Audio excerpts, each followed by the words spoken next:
three, still looking for four. Three, looking for four. I got four right here. I got four, now I'm looking for five. Five, now I'm looking for six. Supposed to go $800,000 right here. I got five, looking for six. Oh, no, I got five. Where to get three? I got five right here. I'm six. Five, six. I got six now. I'm looking for seven. Seven now. I'm looking for eight. Seven looking for eight. Somebody can come up with eight. Seven looking for eight. It's well working. Seven looking for eight. Who's going to give me eight? Seven looking for eight. Seven looking for eight. Going one time. Going two times. So, 700. Who does he take? So sorry. That's who I like. I would have took him too. Take Jerry Clayman, Tennessee. I probably would have been my pick. That's what I would. All right. I'm in the middle of the second Cal counting money right now, so we're going to have to go over that in a little bit. That's your high side. Now we're going to just go down. He was the first there, so you mark him off. I don't remember everybody, so I don't know. Everybody's supposed to be here. We just still need to see you. I'm sorry. So if I call your name, you need to be over here. If you're playing in a tournament, bidders or potential bidders need to see you. So the next name on the list is John Clayton. Where's John Clayton? There's John Clayton right down there. How about it? Somebody give me $100 and do it on John. I got $100 looking for two. John Clayton said we're the winner. 100 looking for two. Take any players you want. One looking for two. One looking for two. John Clayton. One looking for two. Seven looking for two. One looking for two on John. One looking for two. He's sitting in the winner's side. He's not winning for no reason. 200 here. There he goes. Two down looking for three.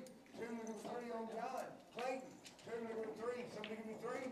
Two looking for three. Anybody give 300 on John Clayton? Going once. I got three out now looking for four. Three looking for four. Three looking for four. Thank you for letting me know. Three looking for four. You just didn't want me to keep looking at you, did you? Three looking for four. Three looking for four on John Clayton. Going one time. Two times. He sold $300. Well, he's a previous winner here. He can win again here. He's sitting there in the winner's bracket like usual. Breaking good, playing good, handicap right, it was selling. Little young Mr. Kevin Ping. I got a $200 in bid. I got two, I'm looking with three. Two looking with three. He's a previous winner here.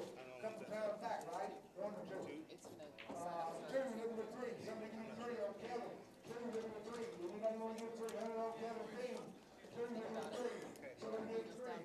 Two looking with three. I got three, I'm looking for four. Three looking for four. Somebody give me four. Three looking for four.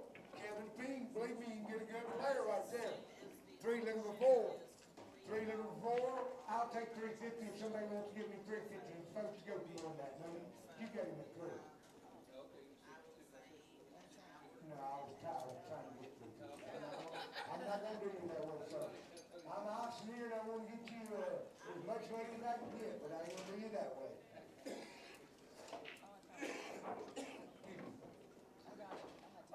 Kevin Ping, I've still got three looking for 350 going once, twice, so 300. Another one of your winners, another good gentleman, Donnie Thompson, playing as a 6-foot boy at the time I shoot it.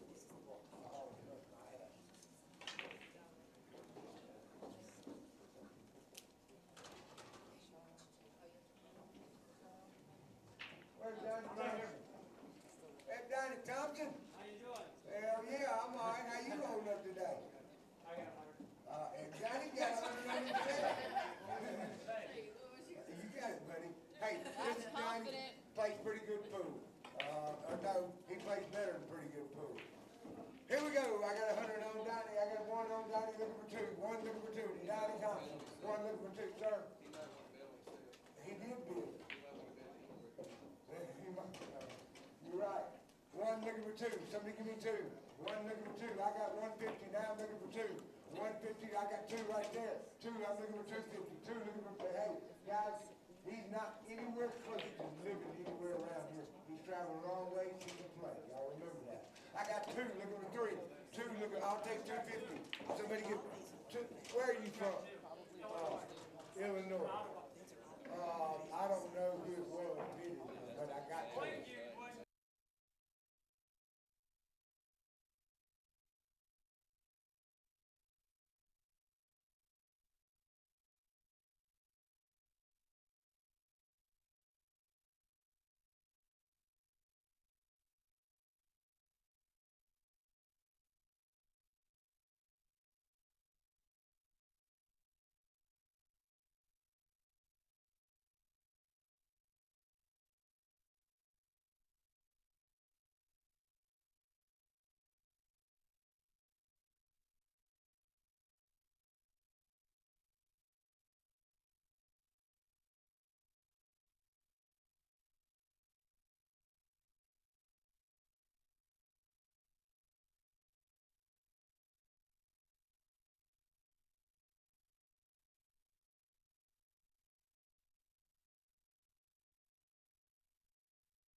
Number 3, he's sitting in the winner's side, good player, I know him, been around him a long time, plays good, solid.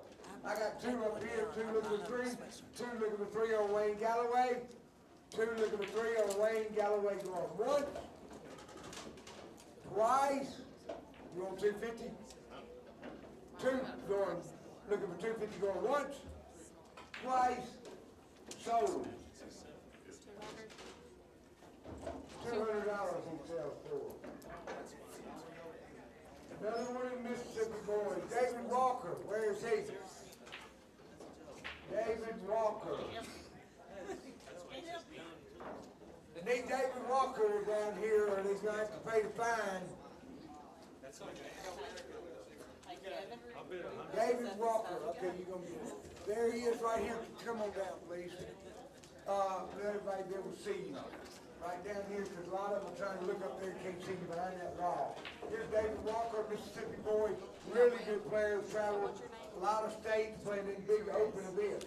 David Walker, I got 180 players, I got 100 on the open event, winter side, I got 1 looking for 2, 1 looking for 2, somebody give me 2, 1 looking for 2, I got 150, now I'm looking for 2 again, 2 here, 2 looking for 250, 2 looking for 250, somebody give me 250, 2 looking for 250, winter side, good player, 2 looking for 250, somebody get 250, going 1 time, up, 250 over here, now I'm looking for 3, 253, now I'm looking for 350, 3 looking for 350, 3 looking for 350, somebody give me 350, 3 looking for 350, going once, twice, sold $300.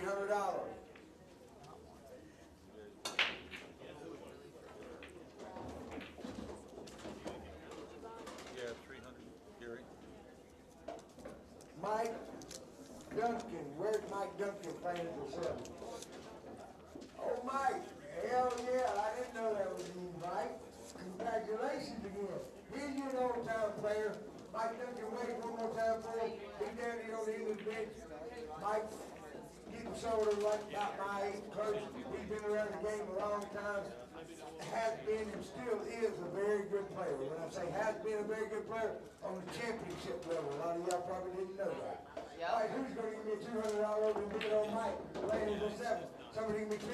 He's a good player. I'll take 1. Just get him started. He's supposed to go. Wait, I saw him first. I got 1 right there. 150. Now I'm looking for 2. 1, 2. Now I'm looking for 250. 250 looking for 3. 3. I'm looking for 350.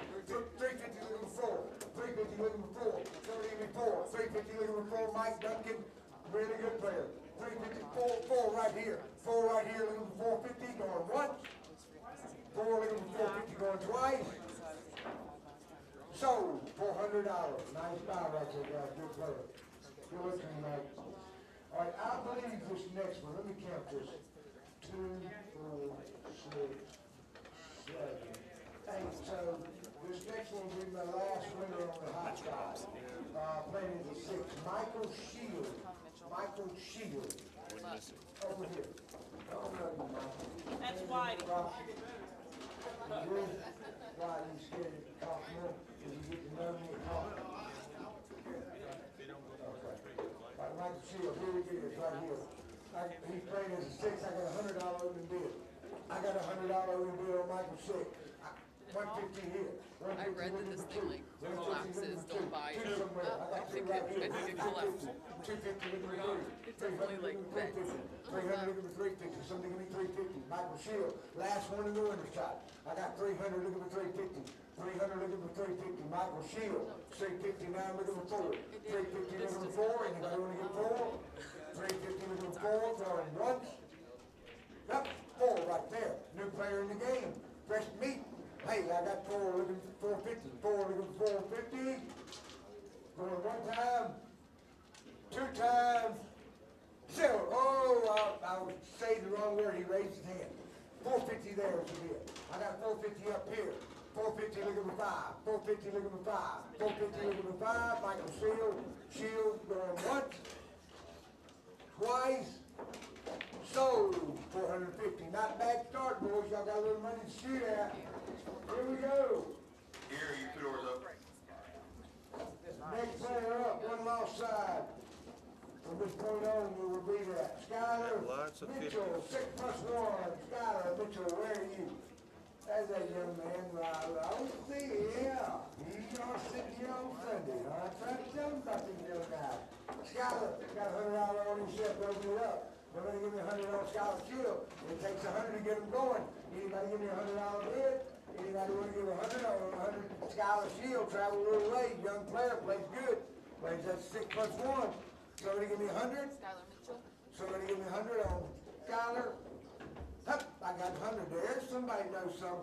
I got 1 now. I'm looking for 150. 1 looking for 150. 1 looking for 150. Going 1 time. How you doing? 2 times. So Mike Martin, 150. Good luck to you, young man. Hey, this is gonna get you up off behind you. Where's that Nicole Kenny? Send her down here. I'm Kevin. I'm the cue maker. Well, Nicole's got like 3 seconds before she can get here, and she's gonna pay the damn fine. Come on back. She's got it. She was walking like this. Big stuff. Brother, Come here, he come here. owns classic cue. Right. You know what? I'm a cue maker. Yes. You guys are all involved in school. I love it. My friend Nicole That's Kenny awesome. just had a I bet you're birthday, so turned happy your brother 27. won that. Y'all wish her happy birthday. Happy Nicole is a great player traveling out of Colorado, playing in the 6 plus 1. She's been beating the brakes off of plenty of them. I don't. I got $100 over the bid looking for 2. 1 looking for 2. Nicole Kenny, she can come out of the trap and drive all the way through. I got 1 looking for 2. Somebody give me 2. Nicole Kenny, anybody want to give me 2? 1 looking for 2. I'll take 150. I'll take 150 on Nicole. Believe me, guys, if y'all don't know, play her some. She gambles too.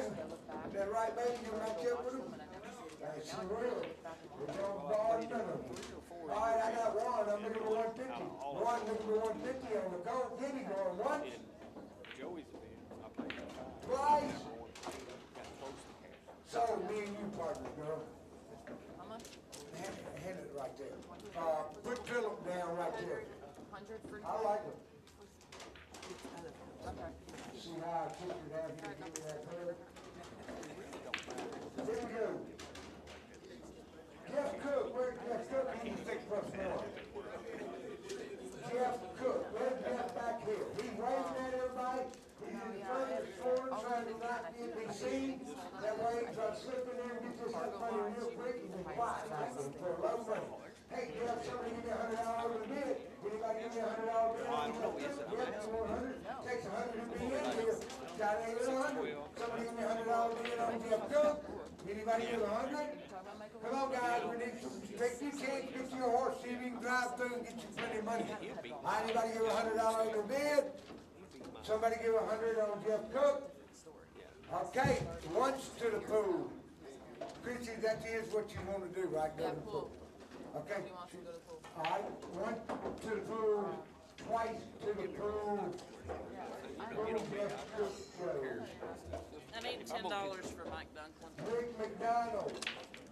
Rick McDonald playing as a 6. I don't have a 10. Can you just give me Rick, change? I don't have a 10. yeah, I see it now. Rick, I'm sorry. Unless he wants to give me 60 and I give him a 50, does that make sense?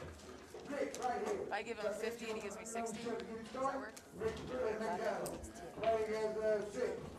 Somebody give me $100, get him in this Calcutta.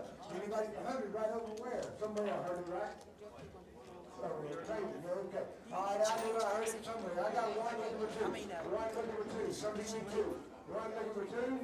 One looking for two on Rich McDonald. I will take 150, but it's gonna have to pass. Anybody get 150 going once? Twice? Sold. $100 bill. Yeah, he's been coming, like every event. If he even, Okay, thing on that, he missed 2 in a row. He'd be Hey, here's the young player. He's been knocking them out, bringing them out too. Like I told y'all Friday night, I was involved with him over the ICP people. That's that time. You can put it under Jerry. Big money there too. 100 bids, playing is a 6 here, I believe. He's down in the finals. Boy, wanted to try to make a deal with him. He was in the one lost side, I guess, at that point, but he doesn't do it. He drives through, he gets all the money for it, so he can play. 100 bids, he's just been beating a lot of them. Somebody give me $100 in bid, I knew he was coming. I got one looking for two, one looking for two. Everybody give me two on 100. One looking for two. Somebody give me 200. Good player right there. One looking for two. One looking for two. Somebody want to give me 150. Somebody want to give 150. Going once to himself. Twice.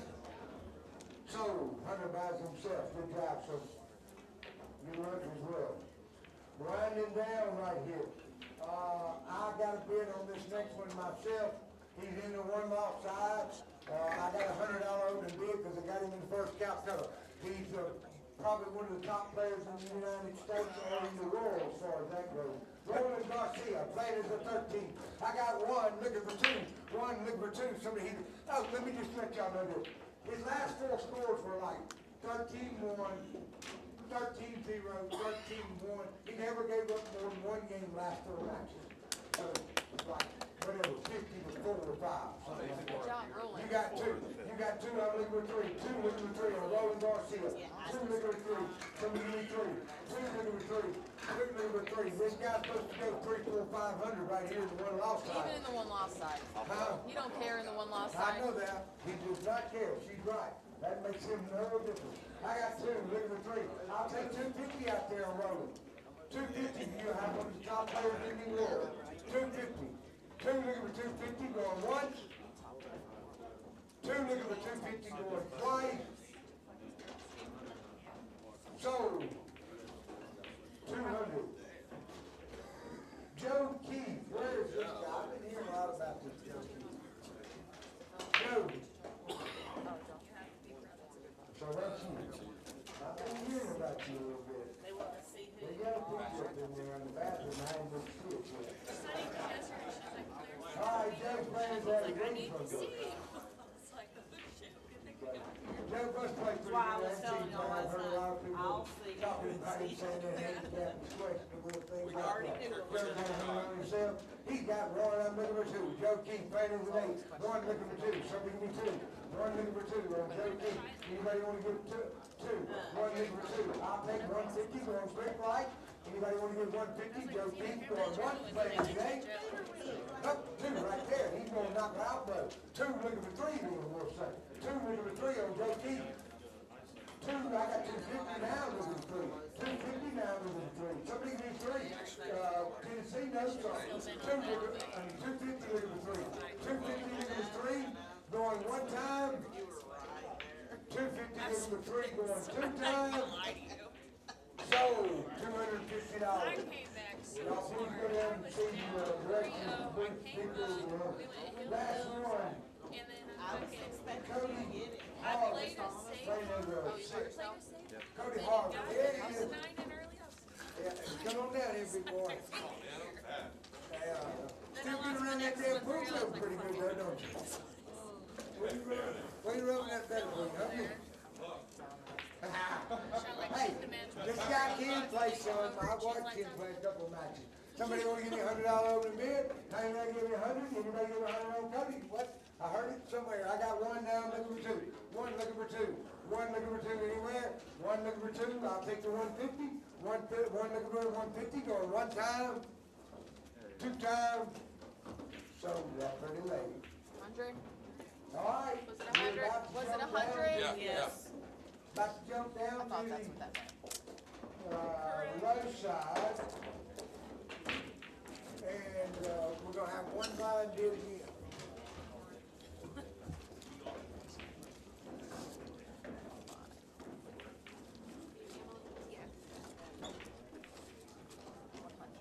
All right, anybody wanna give me a blind bid right here?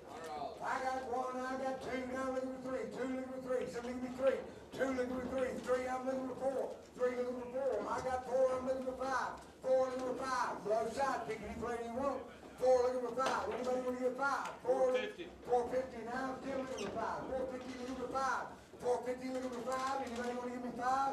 450 looking for five, 450 looking for 500, pick any player. Boys, there's some solid players right down there. 450 looking for five, going one time, two times. Sold 450. Who do you take? Jamie Barlow. Jamie Barlow. Barlow. First person on the list. What number? First person on the list side. Oh, okay. Well, good. We'll just stay right going down the list. Jamie Barlow. Next player up, I don't know, I'm gonna screw his name up, he played it before. Bukowskin Miljevic. Somebody give me $100 for a bid.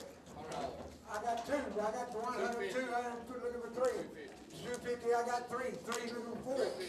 400 looking for five. 500 now looking for six. Five looking for six. Five looking for six. Somebody give me six. Five looking for six. Anybody want to give me six? Five looking for six. Five looking for six on that young man, or any, yeah. Five looking for six on once, twice, sold, write me down right there. Philip is your buyer. 500? Yeah.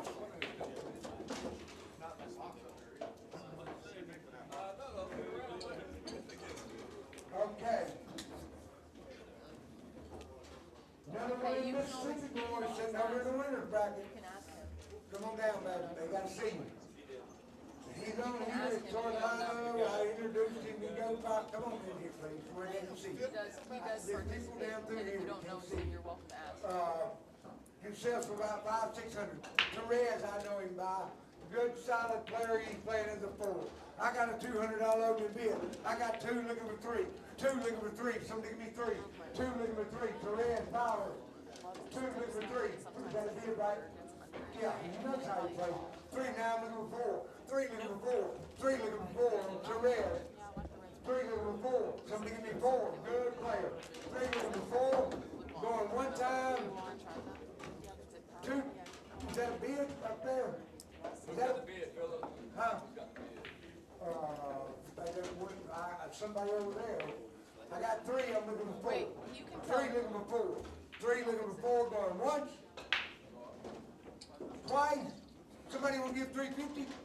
Hey, I got it, 350 right there. Hey, I got 350, now I'm looking for four. 350 looking for four, I going don't once. think he knew. Twice. Sold. I think at that moment he didn't know exactly. He just knew where he was at. Michael Sanders is the So he did it 3 yesterday on the +1. first blind bid. Winner. Michael Sanders, right here. Well, no, I bid it. Michael, who's gonna give me $200 $2,100, and he had like bid on somebody bid it the 25, nobody had 25. Add that up. Somebody give me two, I'll take one. He was throwing one out there. I got one, I'm looking He for did. two. One He looking came for back to me, two. he's like, "You had Somebody 25." I was give like, me "No, two. I had One looking for 25." two. He's got the right Yeah, end. he's probably got it. With the best one in the building. Yeah. One looking for two. Anybody give me two? I'll take the 150. Somebody wanted 150. Now I'm still looking for two. 150 looking for two. 150 looking for two. Anybody give me two? 150 going once. Like you're paying for 150 going twice. Hondo. Up 200. I got another two man. I got two looking for 250. Two looking for 250. Somebody give me 250. 250 now I'm looking for three. 250 looking for three. Somebody give me three. 250. And so I always got bidding over here, not so much bidding over there. 250 looking for three, going once, twice, sold 250. You're okay. For how much? $250. Gary Jones Jr. Gary Jones Jr. playing as a five. Hello, Gary over there. That's a country music. Stay in the winner's bracket, the three plus. That's what we figured out last night. Friday night? Gary Young Jr. He's played before, he's never done like this. Yeah, he's got plenty of sleep this Definitely week. got a chance. Here we go, Gary Young Jr. playing at the 5. Somebody give me $100 over the bid. Anybody give me 100? Somebody give me $100 over the bid. Anybody give me 100? The guy's not sitting in the winner's bracket for nothing, y'all. Put the guts to his sleep. I got one now, looking for 2. One looking for 2. Anybody want to give me 2? One looking for 2. Gary Joe Jr. He'll sing you a song when you're riding home. One looking for 2. One looking for 2. I'll take the 150. Somebody want to hit it? Anybody look at that? Yep, I got the 150. I got the 150 now looking for 2 again. 150 looking for 2. The 150 looking for 2 going once. 150 looking for 2 going twice. Sold. Say it again, sold for? Sorry, we missed it. 150. 150. Wait, Brian, no. Okay. Here's Kerry right here. I want you to stand up here. Believe me, he's a natural born threat right here at this handicap. So, hey Kerry, as soon as you get through that, I need to stand up. All right, here's Kerry to direct this. All right. Natural born threat. I'm warning you. Play never fool. Okay, here we go. I got 200 already. I got 2 on looking for 3. 2 looking for 3. Somebody leave 3. 2 looking for 3 on Kerry. 2 looking for 3. Don't receive some money. 2 looking for 3 on Kerry. He's a winner and winning for a good reason. 2, I'm looking for 3. Anybody want to give me 3? 2 looking for 3. I'll take the 250. When I told y'all that I said he's a threat, boys and girls. Y'all better wake up on this guy. He's handicapped right. Probably should be a 5. All right, I got 2. I'm looking for 3. I'll start 250. Somebody hit 250? Anybody want to hit 250? Go on 1 time. You in Birmingham. 2 times. So put me down, Philip. 250? 35 years. 200. 35 years, I never asked you for a nickel. I thought that was right, I just want to make sure, sorry. It's too early. 35 years, I never asked you for a nickel. Oh, Zach's mom coming to grab me a couple packs. Chad Smith. Chad Smith.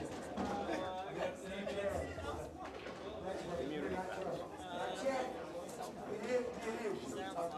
Here's Chad Smith sitting right in front of you out here. Where you from, Chad? It says right here. Chad Smithson, handicapped for 5. Chad got 100 on himself to get it rolling. He's not gonna do it right there. Somebody give me $100 bill. I got 1 now looking for 2. 1 looking for 2. Somebody give me 2. 1 looking for 2. 1 looking for 2. 1 looking for Chad Smithson. I'll take 150. 1 looking for 150. Going once. Twice. So, Sold for how much? $100 bill. Oh.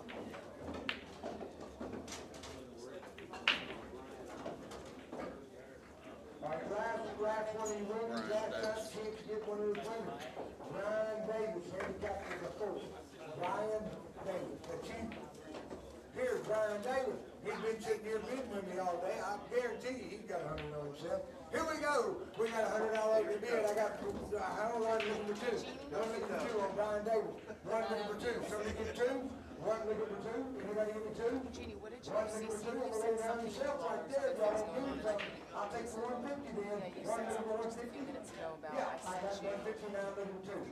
150, I'll make it 2. 2, I'm looking for 3. Sent you the email. 3, going 1 time, But Thought it was something new. 2 times, Okay. sold. that's why I was looking at you like that. I was like, I didn't do that. Sold for how much? No, it's too early. All right, one offside, go bracket. I keep thinking that too. Saying, Kevin Garcia. Looking for 3. I don't know how we let some Garcia in there, man. 3. Every Garcia I ever seen can play. Kevin Garcia, where is he? All right, Kevin, you play pretty good, huh? Huh? Said he was 3, should have been more time 2. Here we go, somebody give me $100 over bid. Somebody give 100, anybody give $100 over bid on Kevin Garcia? Anybody give me 1? Anybody give me 100 on Kevin Garcia? Anybody give 1? No bid on him so far. I need, once to the pool. One's the pool? Twice to the pool. We got two in the pool. Hang on 1 second. Yeah, it's like the low side is 50. Yeah, the low side. I made a mistake right there. We made an announcement that it was supposed to be $50 on the left side for it. So here we go, let's start that again. I need $50 a bid. Anybody give me 50? That gets him started right here. Somebody give me $50 bid. Anybody get 50, you got a player. I got 50. Now look at 100. 50, look at 100. 50, look at 100. You're going once, twice, sold $50. I failed when I announced it when it began. It was 100 on the high, 50 on the low. Yeah, they could have caught you on it and said 50. Brandon DePatty. Brandon DePatty. They pointed this way. Oh yeah, Brandon really whooped my ass last night. Beat me the last tournament I was up here like 5-0. So, and he's been hitting balls all morning long. Hey Brandon, you got So got 100 yesterday on the when I was shelf, you got 50 on the disappointed that shelf. we were at 80 He gross and got the last 50 on time the we were shelf, he at got 50 on 85, I the did it wall, again and I 50 completely looking for forgot 100, about this. 50 looking for 100. I got one looking for 150, one looking for 150, Brandon DePatty. 100 looking for 150, 100 looking for 150. You wanna go to work today? 100 looking, 100 looking for 150, 100 looking for 150, going once, twice, sold, $100. Mike Davis Jr. Mike Davis Jr. Come on around a little bit, you hide behind that pole right there. I know his dad. Mike, where you from? Indianapolis. Okay. Mike, you got a $50 over this? Yeah, he said, there you go. Mike is great, man, for Terrible with names. oh, he got a $50 over the bid. Mike Davis, he got 50, 50 looking for 100, 50 looking for 100. Somebody give me 100, 50 looking for 100, or Mike Davis going once, Good morning, Daisy. twice. So, he bought himself $50 bill. He's smart to make it in there. Chris Stuck playing at the 5. Chris Stuck, where are you? Back in the red corner right there. That's one of the Florida boys, wasn't it? He bought himself a league too. Huh? Kentucky.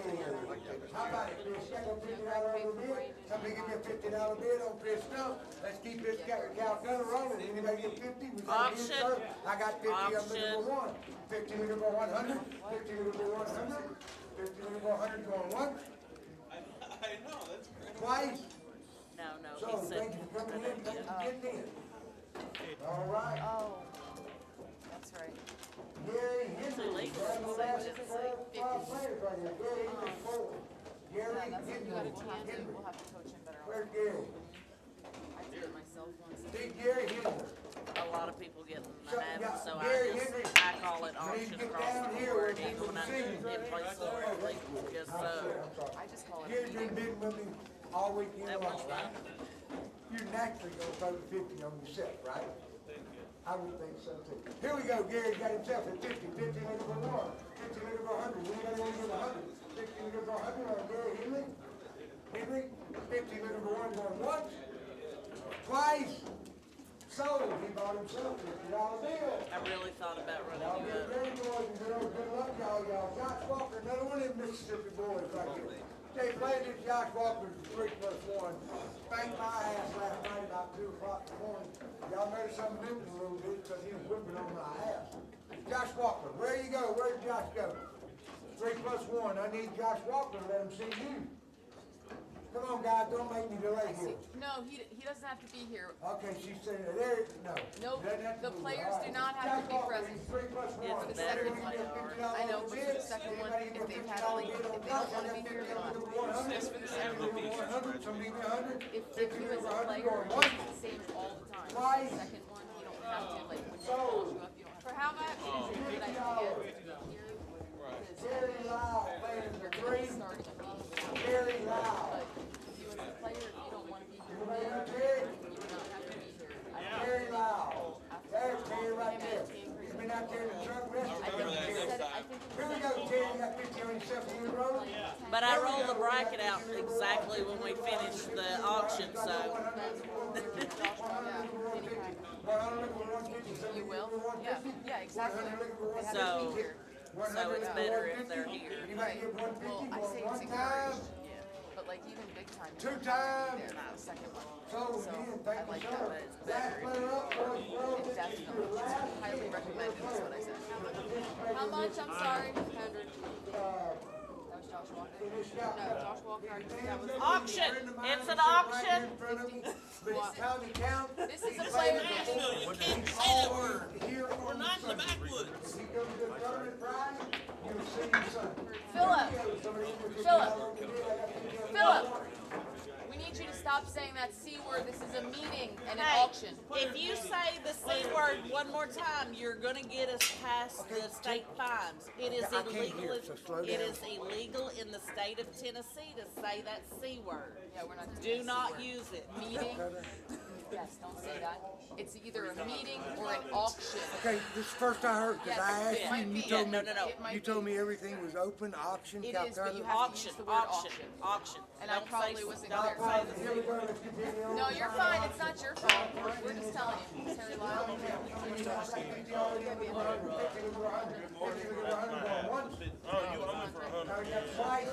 So, hey, thank you very much, I appreciate your time. Josh Walker and Diddy You did good. You're my favorite. I'm gonna duct tape your mouth. Well, folks, that's the players' auction. The second one.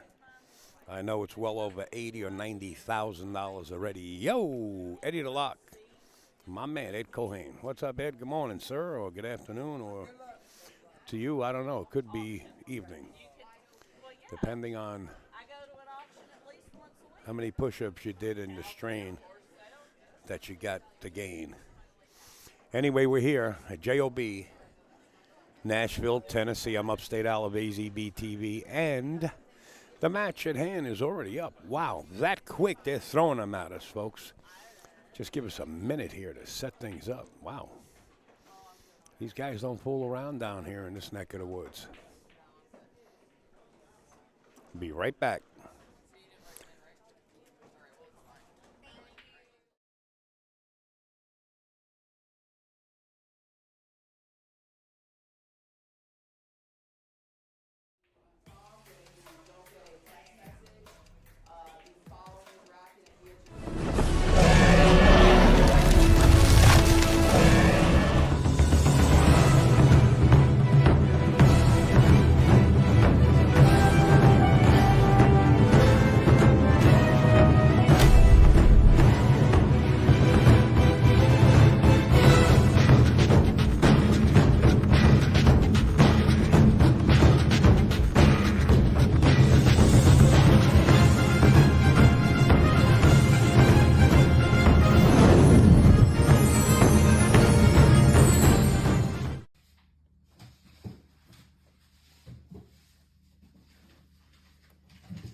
Whether you're new to pool and practicing the basics, or a more experienced player performing drills to improve your shot making and positional play, the drill partner is perfect for you.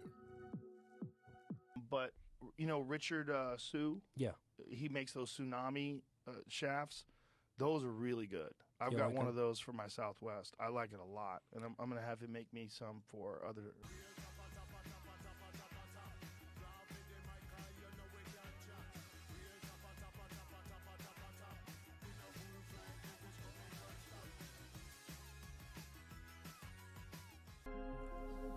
The question is do we ever step back and look at what we've done and wonder why we're here, kind of pinch ourselves and my answer to that is yeah, every day pretty much. I mean, I look at her, we talk about that all the time, like we can't believe we're here. We truly feel lucky. I mean, if anybody asked me what's the secret to this business, to us in this business, beyond the quality of the product, it's the relationships that we forge with our customers, with the people who enable us to be here. You know, it's the people who come back and buy 2 or 3 or 4 cases, and the people who bring their friends. They trust us enough to vouch for us for their friends. And that is just amazing to us. You know, we look around and we're like, how lucky can we be? At JB Cases, we care about your cues by putting layers of padded protection around them and then build as much case as you want around that protection. Visit us at jbcases.com and design your case today.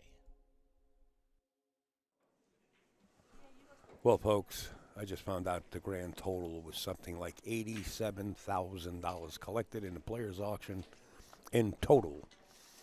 That's with the players' auction of the first phase and the second phase combined. There you see the players' names right there below your screen. You got Jamie Barlow versus Buskin. Yeah, good luck. Malvicek. Milvejet. He's from Serbia, I'll tell you that much, and he could play. You'll see this young man in just a few seconds once they call the match. Mijevic? I don't know. We'll call him Volskin. We'll call him the Vulcan. The Vulcan. We'll call him one of those machines that turns into different things. The Vulcan. Dan Walker, where are you next, Al? I'll be in Bristol, Tennessee, and then after that, only the shadow knows.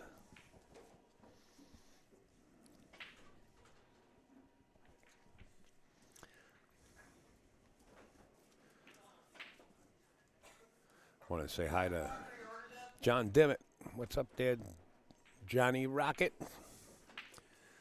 Good morning, everyone.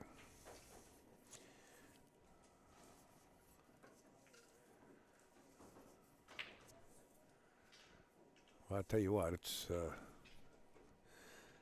been an exciting weekend, and it's getting more on edge as we approach the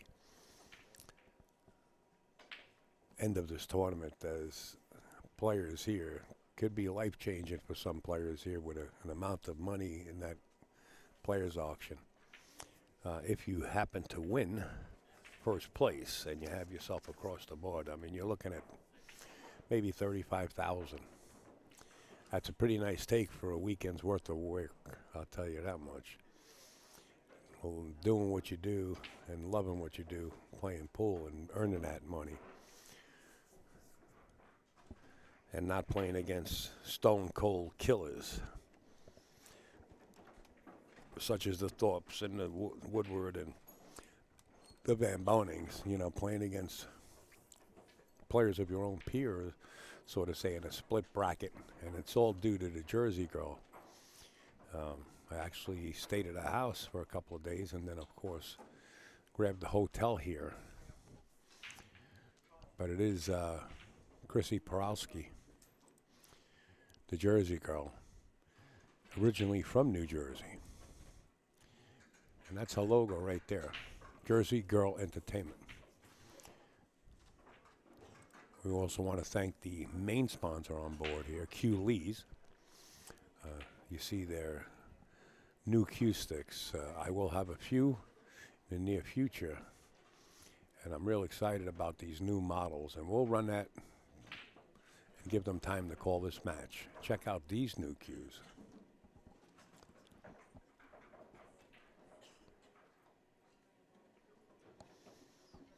That's true, Mike. Yeah, absolutely true. When you consider it took 3 different events for Phil to win $48,000 at the Derby, you're right. Yeah, and go through a killer field. You're absolutely right. When does Adam Ledlow play? I don't know, Stacy. You can go right over to the brackets, digitalpool.com. Click on the poster for the Music City Open Split Bracket Tournament, and then you could click on brackets and you can find it out. You got to check that out yourself. We're only here at the booth. Check out these new cues while you're at it.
Folks, we're going to get started here in a few minutes. I'm going to step out of the booth. Don't forget RJH Custom Cues.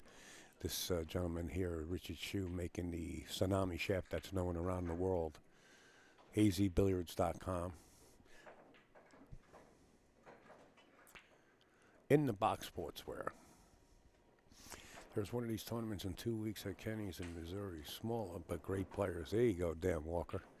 James Tippy McManus on board, and I will get pictures of the cue to you, Tip. It's a beauty, man. You really got to hold it. One of a kind, made by Gary Langley. Q Lee's the exclusive sponsor on board with Upstate for the next 2 years. Midstate Services, theasphaltteam.com. The legends of Pocket Billiards out there in Virginia Beach. Bobby Chamberlain and the crew. Of course, Dave Lyons. And Dave, I'm glad you received your shirt. Finally, one of our road sponsors right there and stream sponsors. Alex Perokovich had a birthday yesterday. Wishing him all the best. Thank you, Alex, for all you do. Premier Billiards, you name it, they got it. You want to go to store? KamuiTips.com. The new gloves are double stitched and warranted. Of course, Lightning Larry, East Coast Landscape and Inc. Incorporated, of course. Adam is out, lost 6-2 last night. Well, there's your update. Light-systems.com. Look at the recti. There's no corners on that light. And it looks like the players are starting to flip. I'm going to get right down into this match. Scott Frost will be here a little bit later on. I told him to take it easy. He is actually going to be here in the booth with myself probably all day long. So we're going to give him a little bit of a break. Upstate's used to sitting in the box. Not that you get used to it, but it is what it is, right? I made my bed and I'll sleep in it. Just want to fix things up just a little bit here. And this gentleman racking is the Vulcan. We're going to call him the Vulcan because Vushkin is from Serbia. Notice he has the 9-ball shirt on. He's played in major events around the world. He's not coming from Serbia just to come here and hang out and hit balls. He's in a big tournament here. Not only him, Roland Garcia happens to be Efren Reyes' godson, is also still in this tournament. And we'll see the likes of him most likely. But Roland Garcia has been, I don't know if you heard the auctioneer Phil, but Roland Garcia has been given some heavy weight. He has to play people 13-6, 13-4, 13-6, and he's only given up 2 games in all his sets.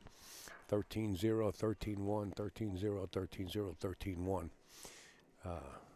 So pretty strong. And we're going to probably see the likes of him if he continues to thrive in this tournament. We know the cream of the crop rides to the top, right? Well, in this tournament here, it's a split bracket.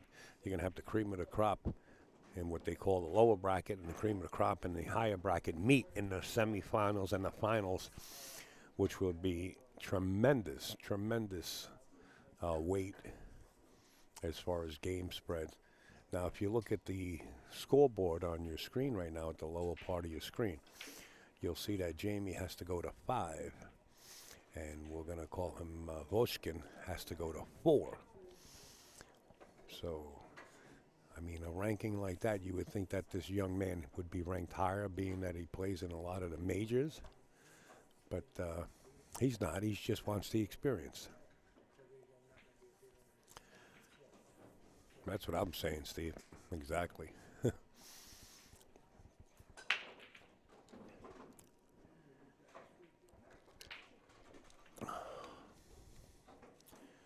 want to wish everybody a happy birthday today. If it's your birthday, just don't have time to get on the Facebook part of it and wish everybody happy birthday. I usually do.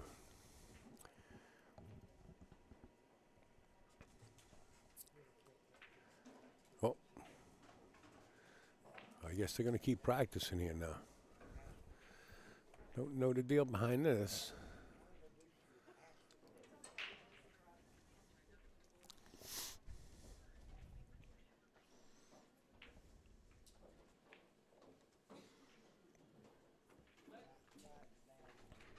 Oh, guess what I got?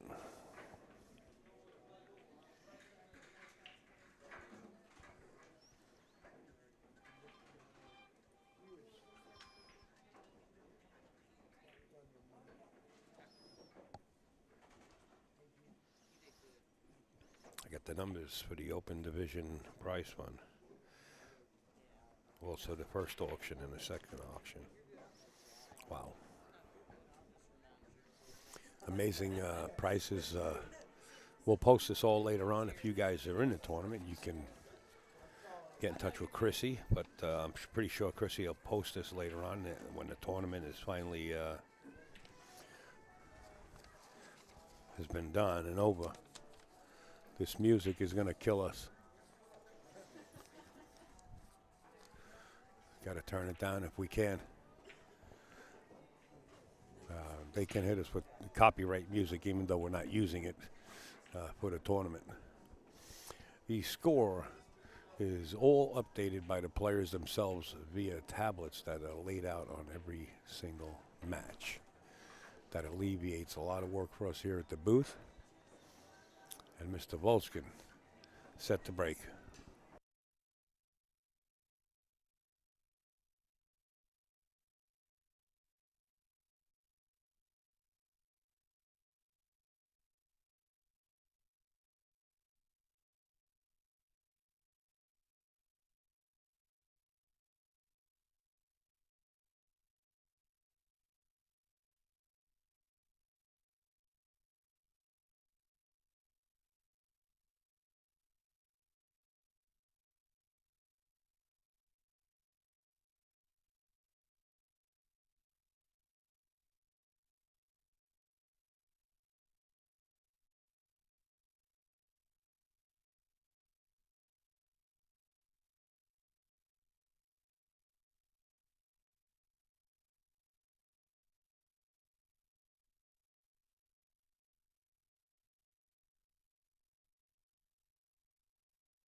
Folks, I'm going to mute the microphones for now until they take care of this music.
All right, it seems like they turned the music down a little bit there.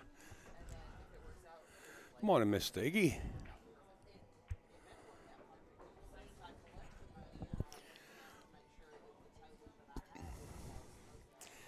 Everybody get up there and share it.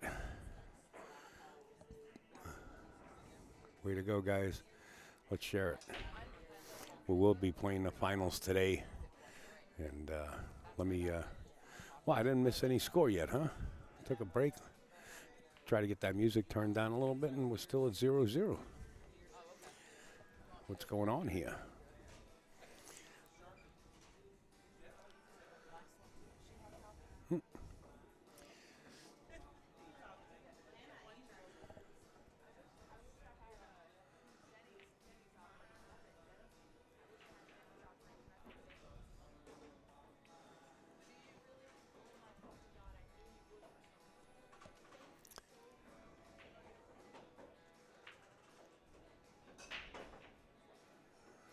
Folks, now is the time to go over to moonlightingbilliards.com and get one of your practice drill partners. You won't regret it, trust me. It's very unique, and a lot of players have been stepping up using this drill partner. Oh.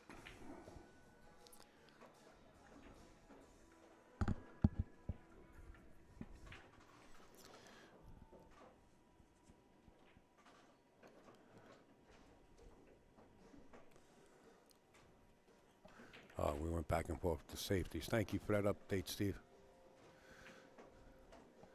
Still no picnic from here. Probably going to play a safe after this. Get to the left side of this 5-ball and stick the cue ball right there. I don't know if he can drag it down to this side. Yeah, he's coming to the left.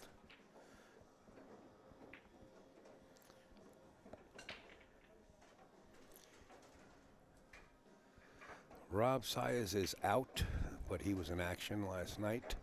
I understand he was up all night long.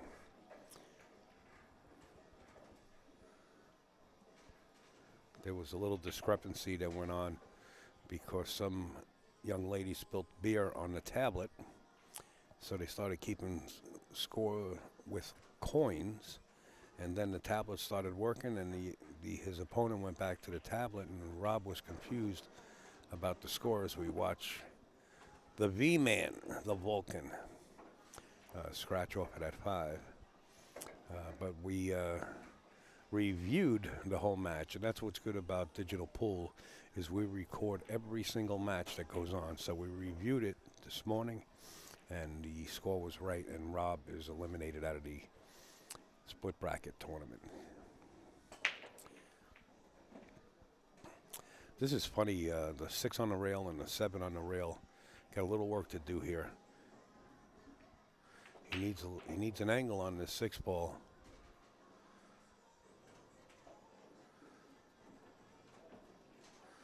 He would like to be on top of the 7, shooting it down below. Being on the rail like that, sometimes the points of the side pocket come into play. And unless you hit it perfect, it has to be hit perfect. And he's done that.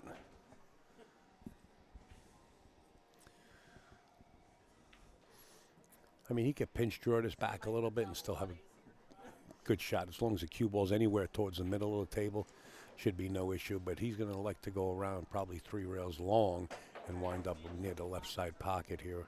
Well, he's back towards the middle again, and that's okay. I think we're going to break the ice here, and Jamie is going to put a deposit on his side of the scoreboard with the sinking of this 9-ball. Now, the 9-ball does not count on the break, just to fill you in with some rules. It actually stays down if you make it on the break until you miss. So you can play for the 9-ball spot if you happen to run out the rack. So you're not going to get penalized if one of your object balls is around the spot and then spot the 9 from the very beginning. It could get messy, right? And I kind of like that rule. years ago was if you made the 9, it came up right away if it didn't count on the break, and no matter what was there near the spot, you spotted the 9 ball accordingly. In this tournament here, the 9 ball does not count and does not spot until you reach it. But after the break, the 9 ball is wild. Let's watch Jamie break here. Watch the 3 ball here. Came up short. The 1 ball's tracking, and he comes up dry. No shot on the 1 for the V-Man, Vulcan. It's an interesting rule. I got to agree with you, Iggy, but I think it's fair, to be honest with you. Now, why should you get penalized for making a 9 ball in the break? I think that's a pretty cool rule. It's different. So many rules in tournaments, and I have to agree with this one. Oh, Jamie did make a ball in the break. Okay, I thought he'd come up dry. Well, this push out here, and if they were playing safety before, I think we're going to see a couple of more safeties here.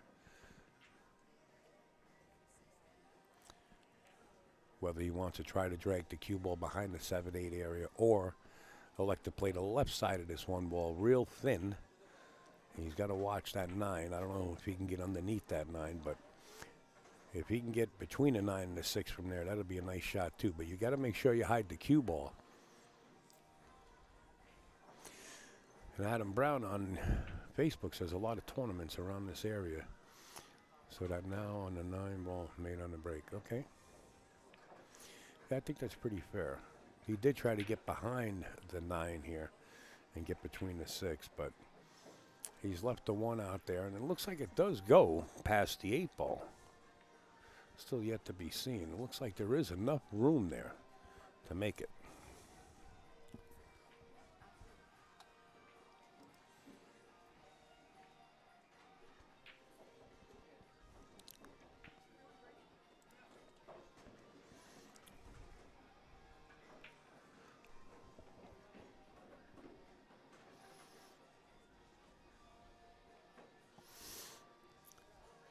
The 6 ball is the ball that's going to cause the issue here. No matter what angle you're on, the 6 ball is not going to go in any pocket unless he wants to bank it. There is a 3 rail safety. He's looking at the bank. But there is a 3 rail safety by getting on the angle a little bit lower than where the 2 is if it was the cue ball, and then sending the 6-3 rails around and sticking the cue ball there. But you got to be careful you don't make the 6 on the side if he should get to that area.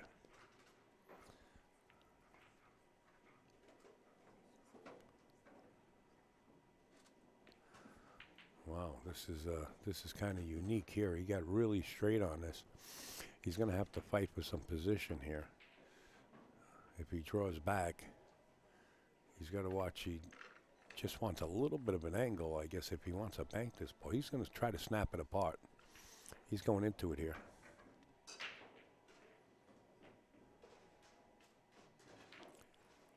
Yeah, kind of try to force the 3 ball, even though it's I think they're 5 inches, these pockets here on this bar table. You really can't take your eye off the shot that much and try to cheat the pocket. Try to force the angle, because that's the result you will get 100% of the time.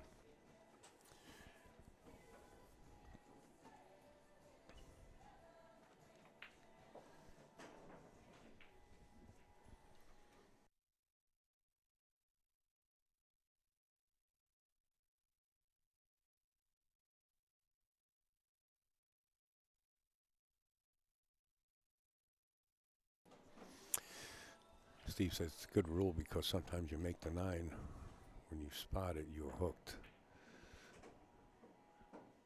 You should not be punished for making a 9 in the break. Correct. To the air.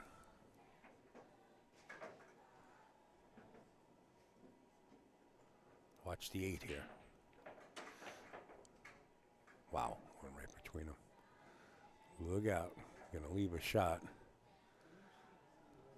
And a possible run out for Steve. I mean, the 7 does go.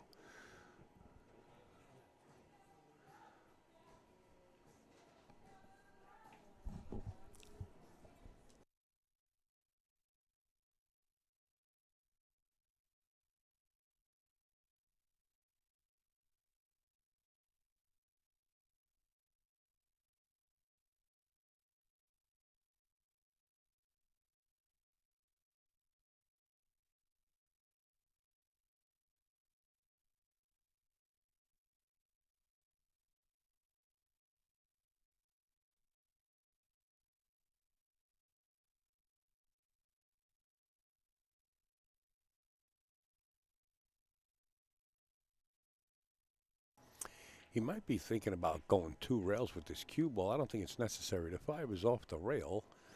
Is he thinking about going 2 rails and getting on top of this 5 ball? You're flirting with the side pockets. And I think he can roll this and still make the 5. The shot on the 6 is okay. Even if your cue ball is where the 5 ball is now, the shot on the 6 is still there, with a sharp corner to come at it for the 7 in the upper right-hand corner. I don't know what Jamie is debating here.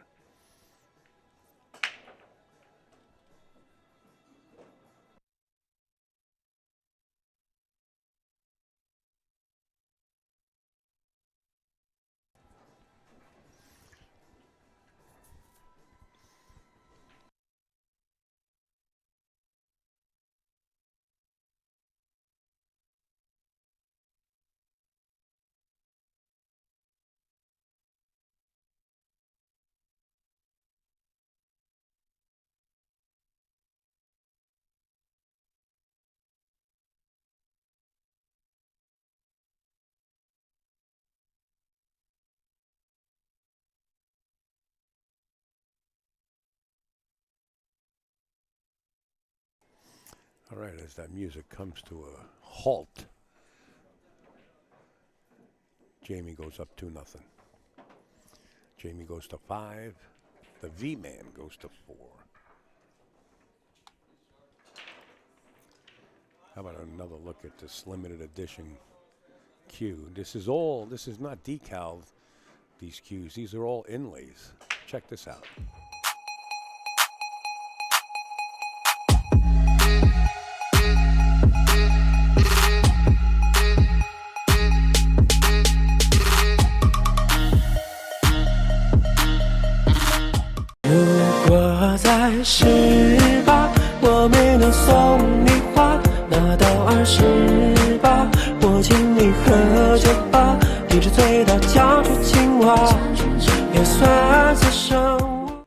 Beautiful cues, breaking right back to the break shot. Jamie set the break, leads here 2-0. 7 foot with 5-inch pockets. That's correct, Iggy. This is where the Music City Open tournament's been running for 40 years. 40 years and running. Scott Frost actually knocked it down 20 years ago, he said.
Yeah, there are some packages being put together. I think Scott ran 11 racks yesterday, 10 or 11, he said.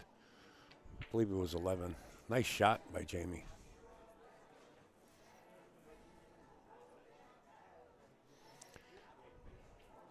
Well, now he's got a little bit of an issue here to get back on this 4 ball. Do you just go back and forth across the table and shoot the 4 in the bottom right-hand corner? I think it's the shot that he's going to have to play.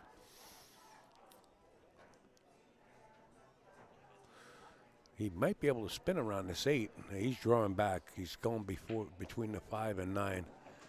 Got to get across. Nice shot. Good speed.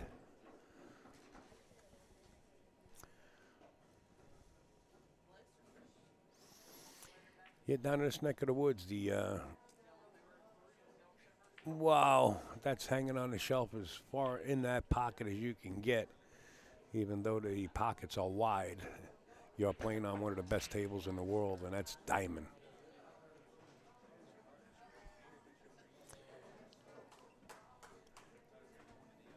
If you hear my mic muted every once in a while, it's due to this loud music that's behind me. It's not that loud, but it's loud enough for my microphone to pick it up.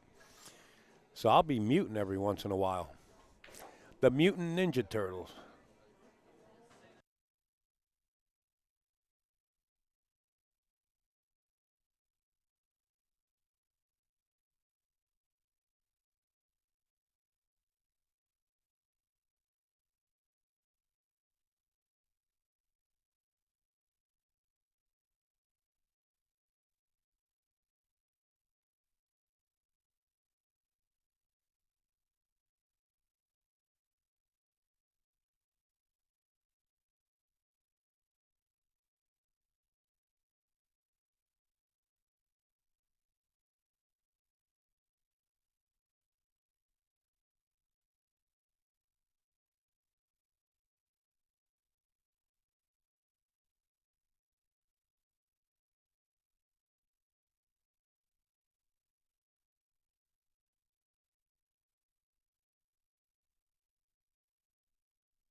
Yeah, Reagan can help with the prices there, or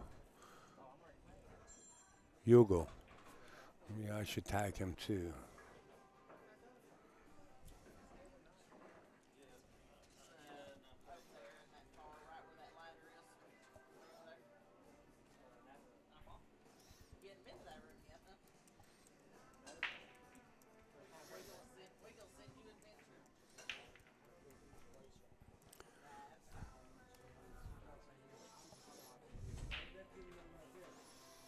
Oh, you got it?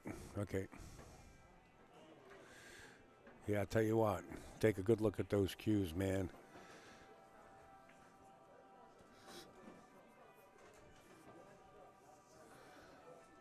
They have prices, Steve.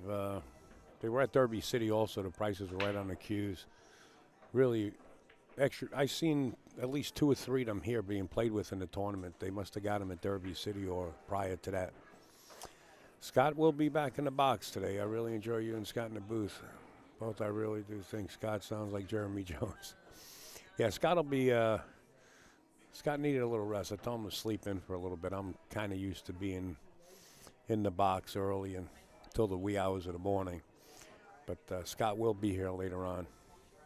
And it's good when you have 2 people. It kind of breaks the music up so that we don't get caught with copyright music, right? I mean, we're not using the music to create any kind of revenue. In fact, I'd rather have it off during a pool tournament or very low.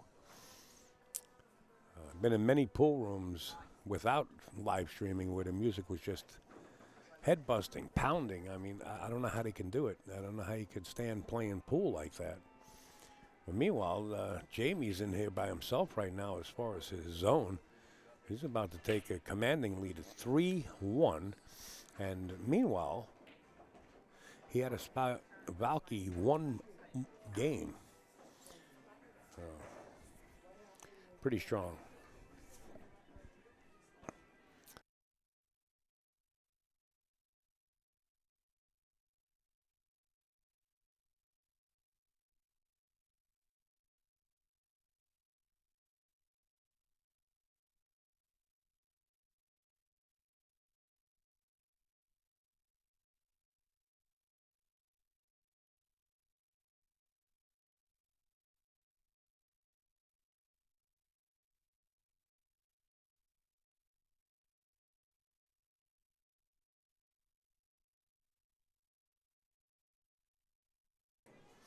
To the break.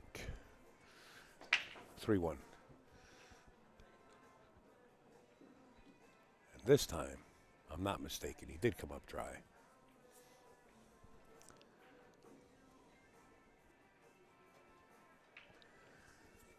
Yes, it's nice hearing commentary from people who actually know pool, says Kate Anthony, who lives in Nashville, huh? Come on down, Kate. Sit in the booth.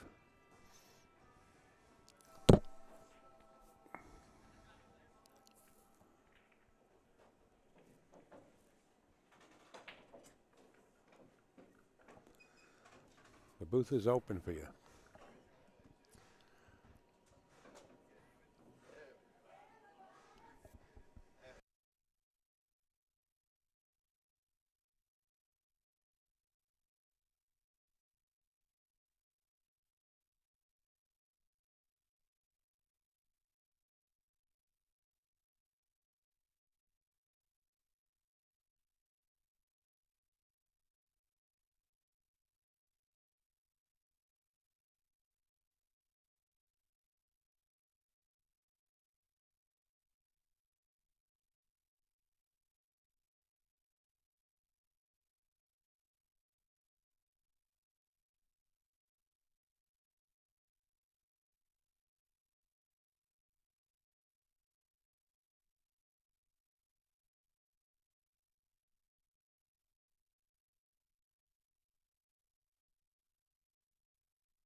All right, looks like we got a little break with the music here.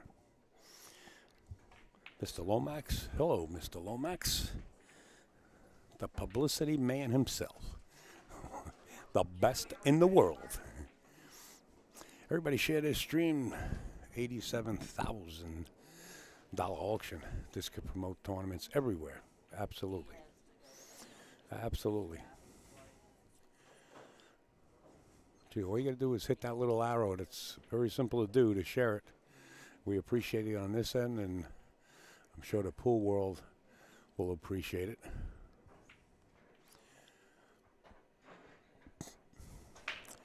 And Mr. Scott Frost, I understand, is on his way as I speak.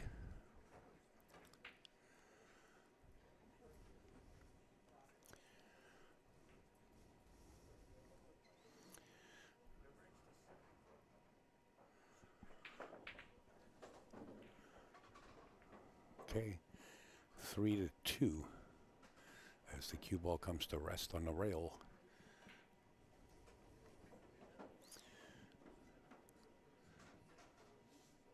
Both needing 2 to take this match.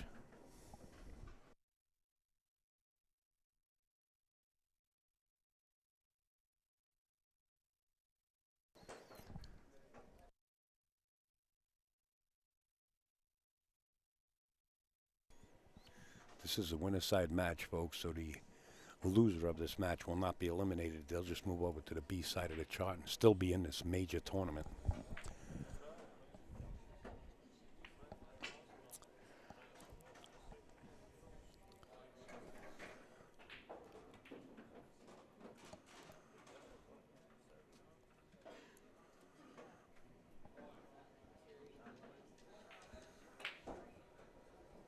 Bobby McGrath Jr.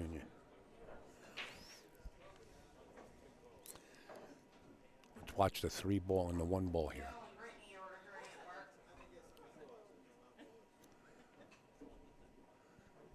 I think they did accommodate us and turn the music down or off. The 3 ball went in.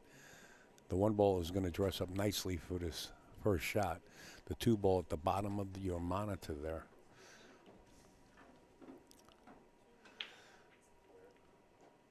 Kind of funny angle here too, though.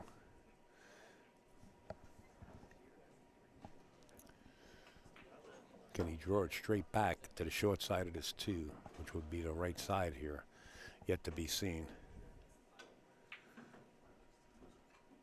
Make the ball and just draw it back just below the side pocket will be okay. Trying to find a window, and he got there. Shot is makeable, but it's a stretch. For a left-hander, this would be perfect. And he does have running room for the cue ball here.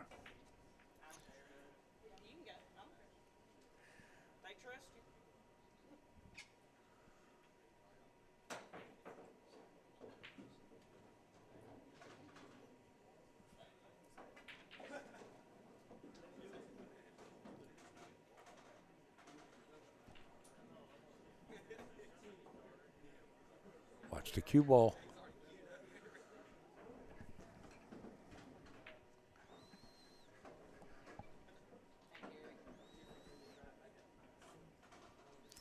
Not sure if he can make this. If he can't make it, he's got a nice built-in safety here, though.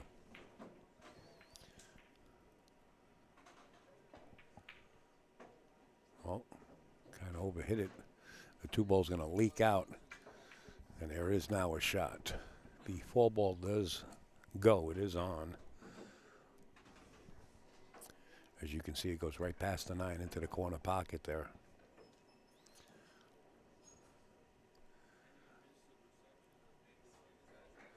The 5 ball will go in that upper left-hand corner where the 2 is now. He's got a little bit of work to do here. The 6 doesn't pass the 7, so he's going to have to play the angle for the off the 5 to get right back to the 6 in the same pocket.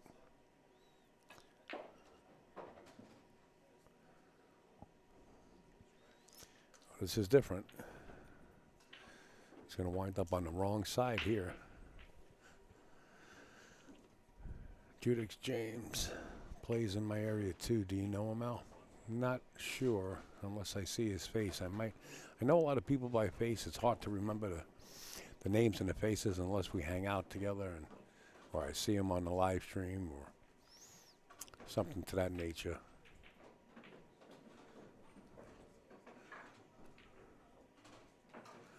Wow, he's sizing up this 9-ball to get to the hill here.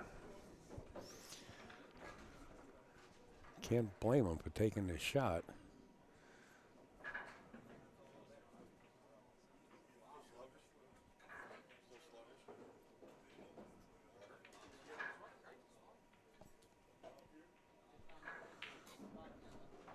And he made it. Wow, great shot.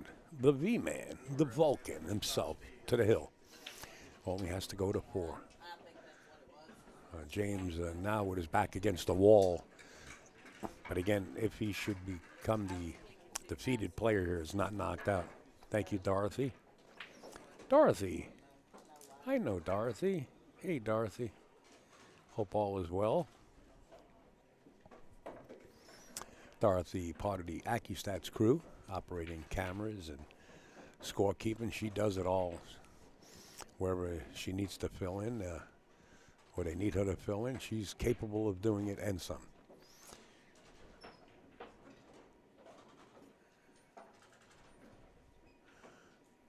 And Bobby Jr. won the speed pool. Wow, cool. 1 year ago. Wow. Yeah, there used to be some really nice, fast speed pool players back in the day.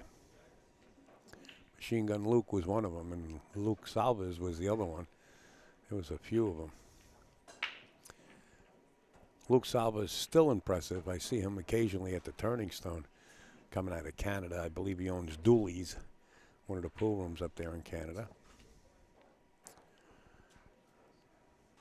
Look at the 4, the 3, and the 8 in the bottom left-hand corner.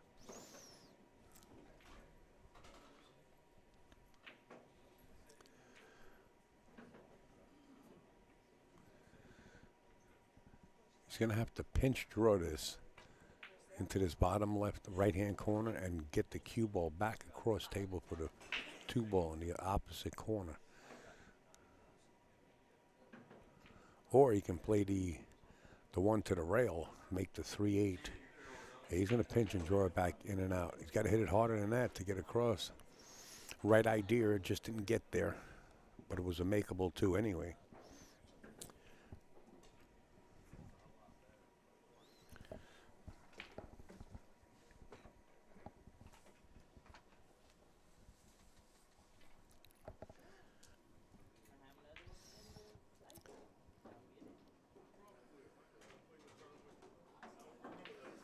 Side pockets available. And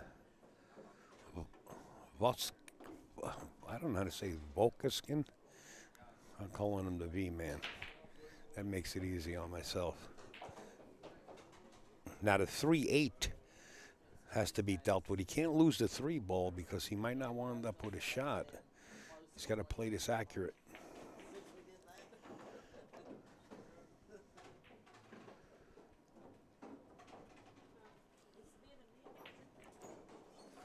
You do not want to lose the cue ball here behind the 4. You don't want to do that. He's got to be careful. He's hitting a withdraw too. Maybe make them both. Oh, he wound up perfect. Don't overdo this. The 9 becomes real large here. Very tiny slow roll. He played it good. So the V-Man is on the verge of ending this set. Everything looks like it's connected here.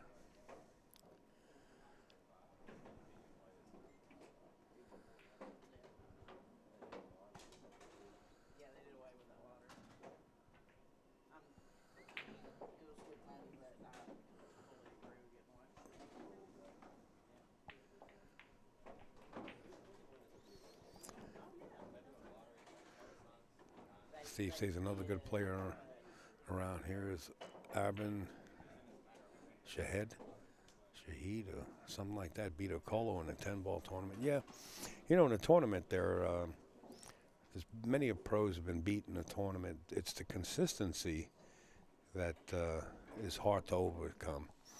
You know, when you could start beating players like Dennis Acolo on a constant basis or consistently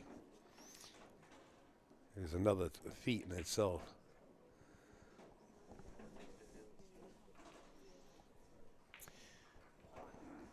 The V-man's off to the side, wiping down his cue, taking off the sweat.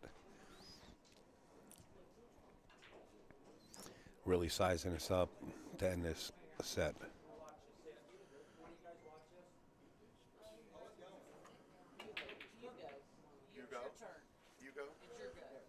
Yugu. Oh. That would have been for the wind. And we could be looking at a hill match. Shall James make this? Opening up day 2 with a hill would be perfect. Great. I know he wants to get there. Wow. It's going to be pretty far away from this 9 ball. It is a cuttable shot. You have to control the cue ball here. Control not only the shot, but control the cue ball. Don't let the cue ball run into the side pocket. And don't let it run into the other side pocket. 2 side pockets are open here if you're thinking about cutting this.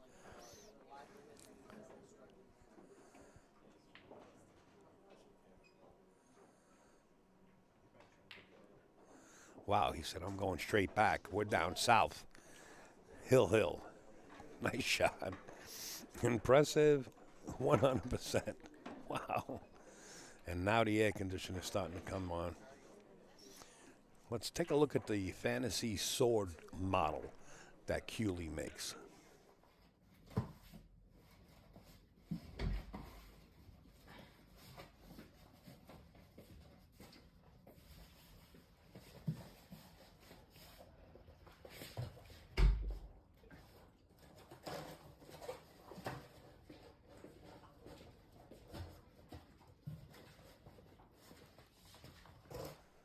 We got to get right to the break as James finishes racking. He says, let's do this sword right here on the table. Breaks him up well. The 8 ball tracking. The 6 ball was tracking. Again, second time coming up dry. It's a good thing the players, you know, that are more seasoned, they'll try to find that sweet spot and move that cue ball around a little bit. To find that sweet spot where a ball can be made, but you know, that's what a template. When you're using a rack, you really want to make sure that you freeze them all as hard as possible, and that'll give you the same effect, but you got to freeze them all. It takes time, and that's why I really like a template such as the AccuRack. It speeds the whole tournament up. That Karam was on, but he failed to hit it hard. He was playing safe all the way. Now, I remember Mr. Volskin played a 1-9 combination, a 6-9 combination in one of the sets, in one of the games here. I like just dragging the cue ball, bumping the 2, bank the 1 up table. And if you happen to make the 8, you might be in trouble. But you really want to bank this 1 ball up, draw the cue ball towards the 2 ball to hold for safety. You got to give yourself an opportunity to have another shot. Sort of like that. You got to get it up table. I think he hit it pretty good, but he might have left a little bit of paint. Oh, he's left the ball. Never mind that. I think the shot is on here. I think the 1 ball is definitely makeable.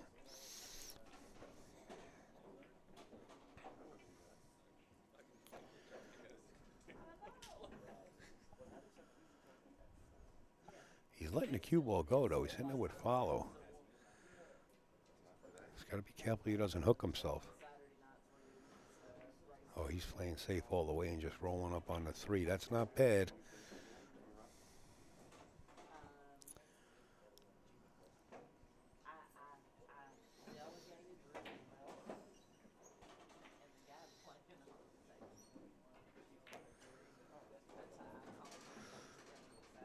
Well, I think the easiest shot is to kick the one rail, get it past the 5-4 area, and try to hide the cue ball there behind the 3-7. Try to use that as a wall. And the 4 also comes into effect using it as a blocker. Just kick the one towards the 6. If you can get it down there past those walls, I think you're going to be okay. That's what he's looking at now.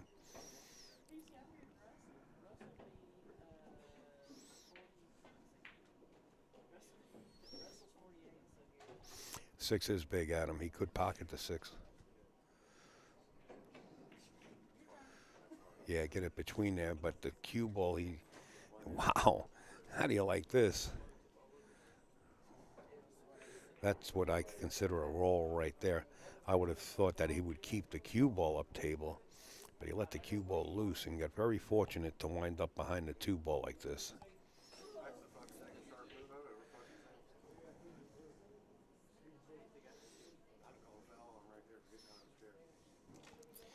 You want to kick the bottom of this one slowly. You don't want to kick it hard.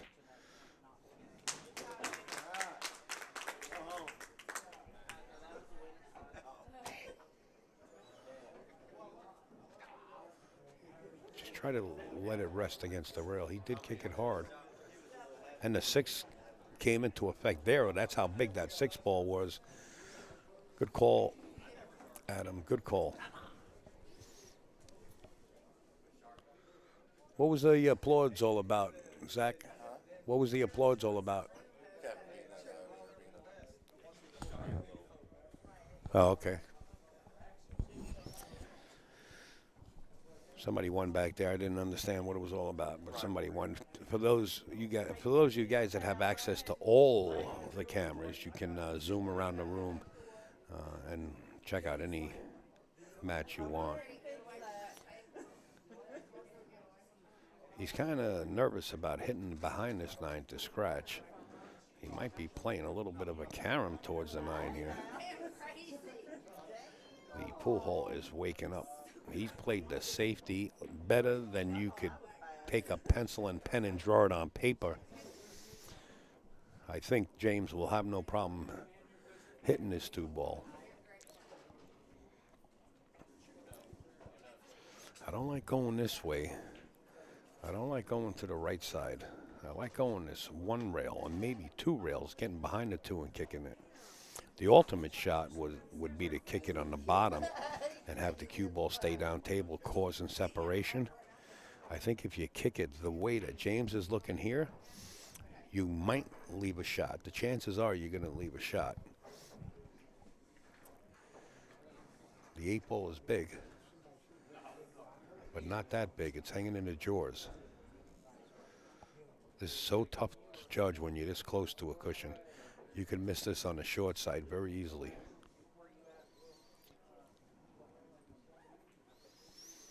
I kind of like this right here. But I think James has kind of got the blinders on like you put on a horse, and he's looking at this shot towards the right side of the table. And this could come up so short. You can miss this to the bottom of the 2 easily. Like that. Amazing. All the balls are on the table. He went up and down table without touching one of them. Ball in hand.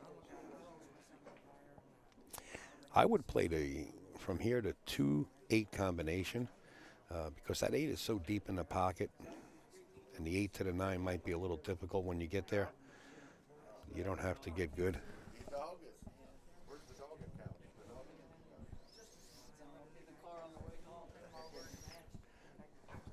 Jersey girl. Thank you for the love.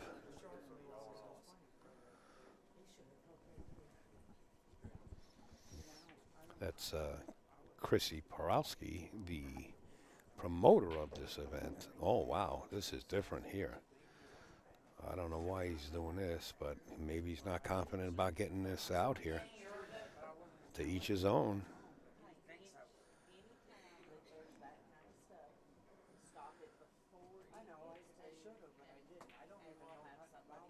And he's out. He made it. So Volskin merges ahead, and James Barlow is not out. He just moves over to the B side, so to say. He did go for all the marbles and made it at him. That was risky because, you could hang a ball up, but, it's either you put your foot on the pedal and you say, let's get down and get out of this set. Let me become the victor in it. And he did. We'll be right back with another match, guys. Just stand by. And we'll be right back to you.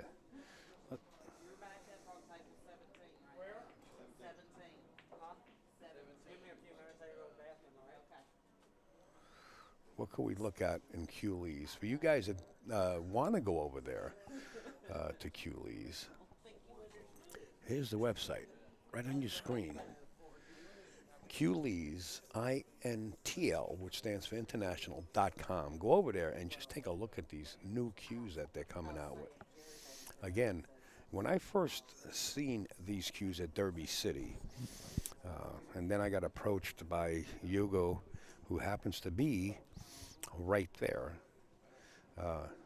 making a comment on Facebook, you can get in touch with him or Reagan.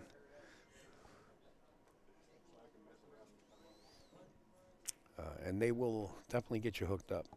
But going back to what I was saying, when I first saw the cues at Derby, I was like, uh-oh, another mass production cue, with decals and coating on polyurethane, and that's it, and that's how these cues are made. No, I was wrong.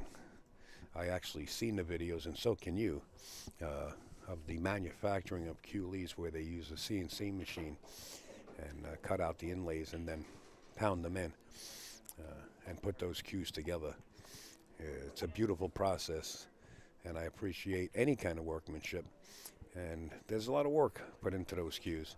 Let's take a look at some more. If there's any cues that you guys are interested in seeing the videos, I think I have them all, and I haven't shown them all. Absolutely beautiful cues, without a doubt.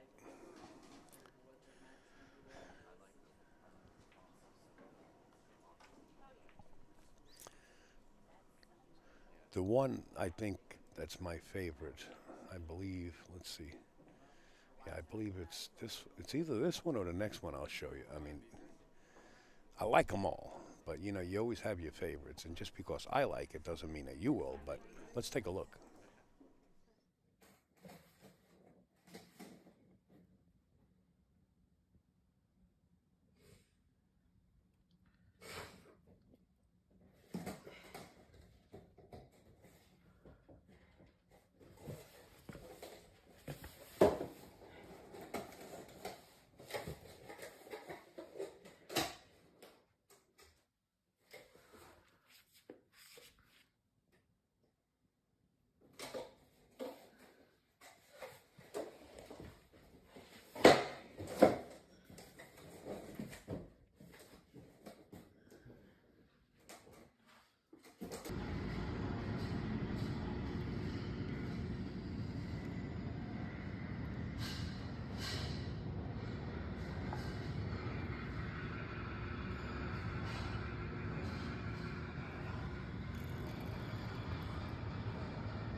Amazing.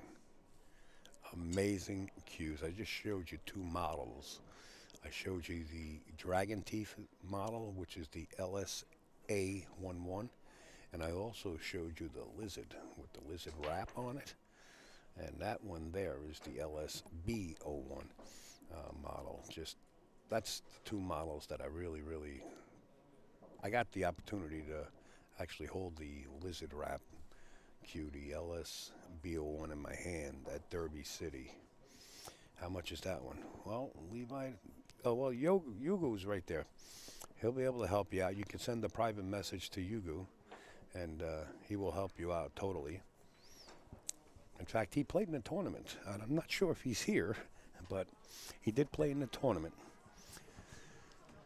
And he brought, I think, the Lizard with him or the Dragon with him.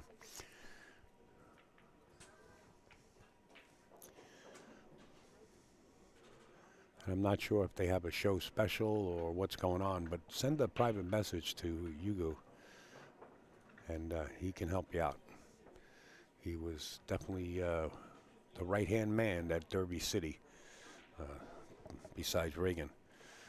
Reagan will be up a little bit later, I think. I'm not sure what time it is in China right now, but he usually stops in also.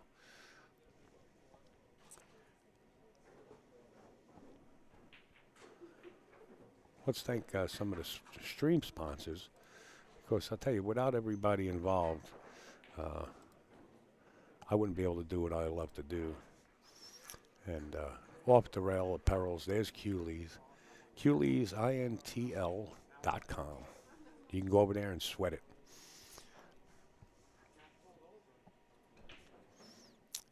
Midstate Services, they are the asphalt team. Their website is theasphaltteam.com. Whether you want to do a driveway or a mile or a few miles on the highway, those are the guys to get to. Dave Lyons, I mentioned him many times. This guy fooled me. I'll never forget it. I'll tell you a little story about Dave Lyons. Of course, the ace in the hole, my man. We call him the KGB, Mr. Alex Perokovich. Premier Billiards for your supplies. There you go. You can find the price there, but only. Keep that in mind. And then you could get the shaft of your choice. They do have carbon fiber also. Lightning Larry. You're talking about cues that are exquisite. Of course, Light-Hyphen Systems. Look at their rectangle. No corners, no shadows, folks. The best on the market. JB Cases. John Barton, his lovely wife, Karen. You heard from them numerous times during this tournament. They warranty their cases, and it's amazing how John takes them back after 5 years and repairs them. RJ, that's Tsunami, Richard Shue, good friend, always having our corner. azbilliards.com, the largest pool and billiards website. No other can match it. Some have tried, but didn't succeed. In the Box Sportswear, Elvis Rodriguez making not only my shirts, Tippy McManus, James Tippy McManus. He wants the Gary Langley cue. And for Tippy, I got to do whatever I can to cut a deal with Tipster in a good way. So this graphic here, if you want to become a sponsor, or what I call a major sponsor, and get on board with us for at least a year, you too can be on this timeout banner, which changes colors from tournament to tournament, and get your advertisement right here on the live stream. Looks like a lot of faces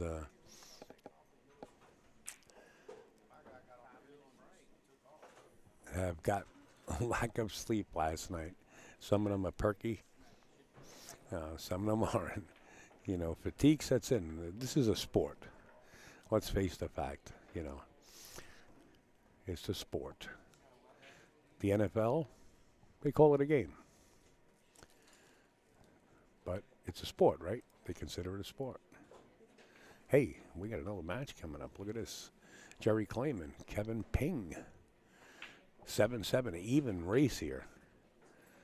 Coming up next on our table momentarily. Now, the players do get a text message.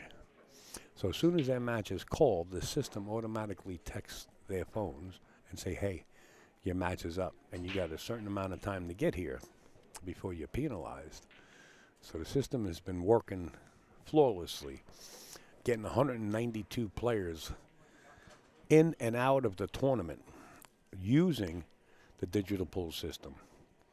Now, JOB here will have the system here. And I can tell you right now, their tournament director, Jeannie, after I dream of Jeannie, she says, Al, she says, I've never seen a tournament run so flawlessly. Moonlighting Billiards. That's Sandra and Jimmy. Always down. Digital pool is the best thing to happen to pool in many years. Jersey girl spreading the love.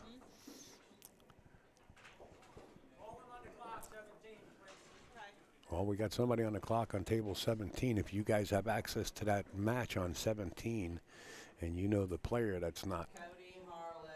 Cody's here. I seen Cody this morning.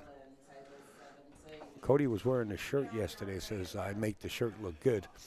He was here and is now on the clock. So he should be at his table momentarily. Fast, save hours, off the time. We figure at least 6 hours due to not having to wait on matches to be reported. Absolutely. The other thing that the Jersey girl's going to need, and I recommend, is using the AccuRack. It cuts a lot of time off of racking. Put the balls in there, push them forward, let's break. There is no more time. And push, you know, when you use a plastic or a wooden rack, it takes a little more time to try to get them all frozen the way they want them. By having the template, speeds it up even more. We'll be in 5th gear then, in the 5.0.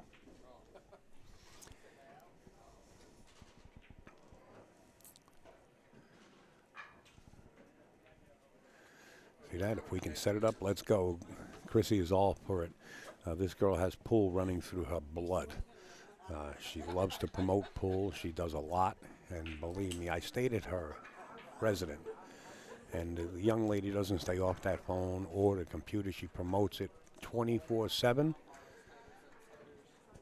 And without the makeup, she would look like a raccoon because of the lack of sleep for the love of pool, promoting the sport. And me, on the other end, appreciate it. I know what it takes. It's a tough road, but with all of us working together, we can do it. And I came up with a saying many years ago, and you can look at my Facebook page. Many, many years ago, I came up, together we can do this. And that's my motto, because working together is what it takes. Right? It takes a community, right?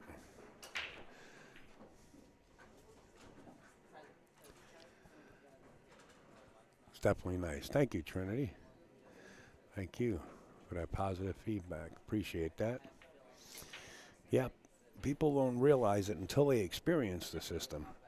And we've been installing them throughout the United States for the last 3 years. You know, we've been, what we like to say is boots on the ground, because it just doesn't, you know, it sounds like, hey, the system is good, let's use it, but there's work behind it, and we are boots on the ground where it comes to installing things, we install it. And it takes work. But we appreciate everybody with their feedback, and if you could spread digital pool across social media, we appreciate it here. I do scour social media sort of like a newspaper. Takes a community to help find known skill, and they are so helpful. Yes, they are. This Jersey girl's pretty amazing, isn't she? She spreads it, and she spreads the truth.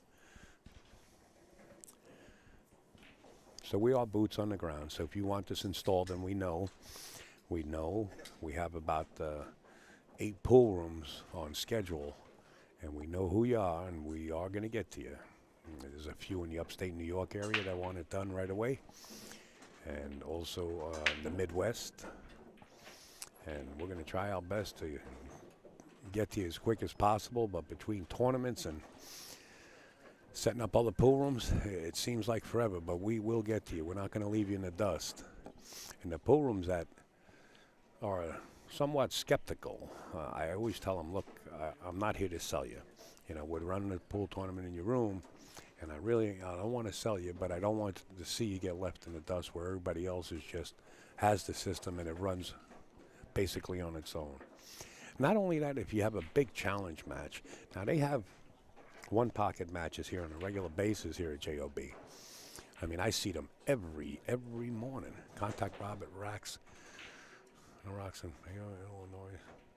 See if he wants to get it. Well, Steve, you can put him in contact with us, and we'll be glad to speak to him.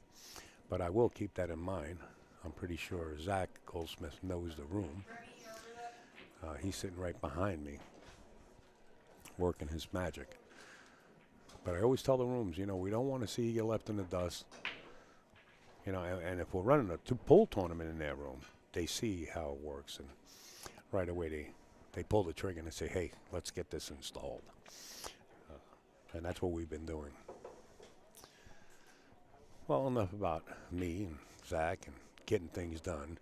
Without this major sponsor also, it wouldn't be possible. Diamond Billiard Products. That's right, Greg Sullivan's baby and Chad Charlo and the whole crew there. And we want to say thank you. Always have it our corner. I will pass that number along. Zach, do you know this pool room here? Racks on the Rocks? Yeah. Well, that's their phone number there. Talk about the system.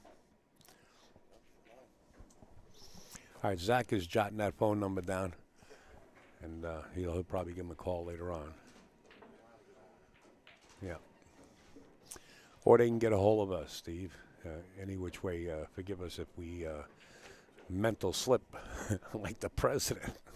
I don't want to get into politics, but I had to throw that out there. God forgive me, but I had to put it out there.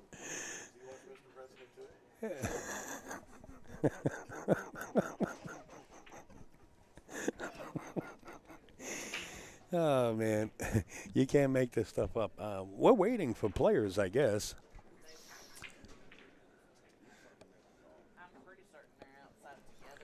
Oh, well, okay. No problem. We're waiting on these two players, folks, to come up here to the table and play. They did get a text message. That's what the system does. And they're outside. Don't forget about Simonis, Aramis, Diamond Tables. And don't forget, Aramis has that 100th year anniversary set. If you're interested, make sure to give them a call. I would advise right away. No, I get it, Steve. Yeah, thanks for the lead. Yeah, appreciate it.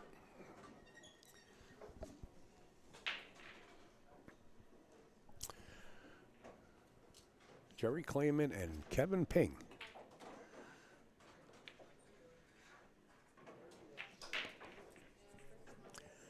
Microphone?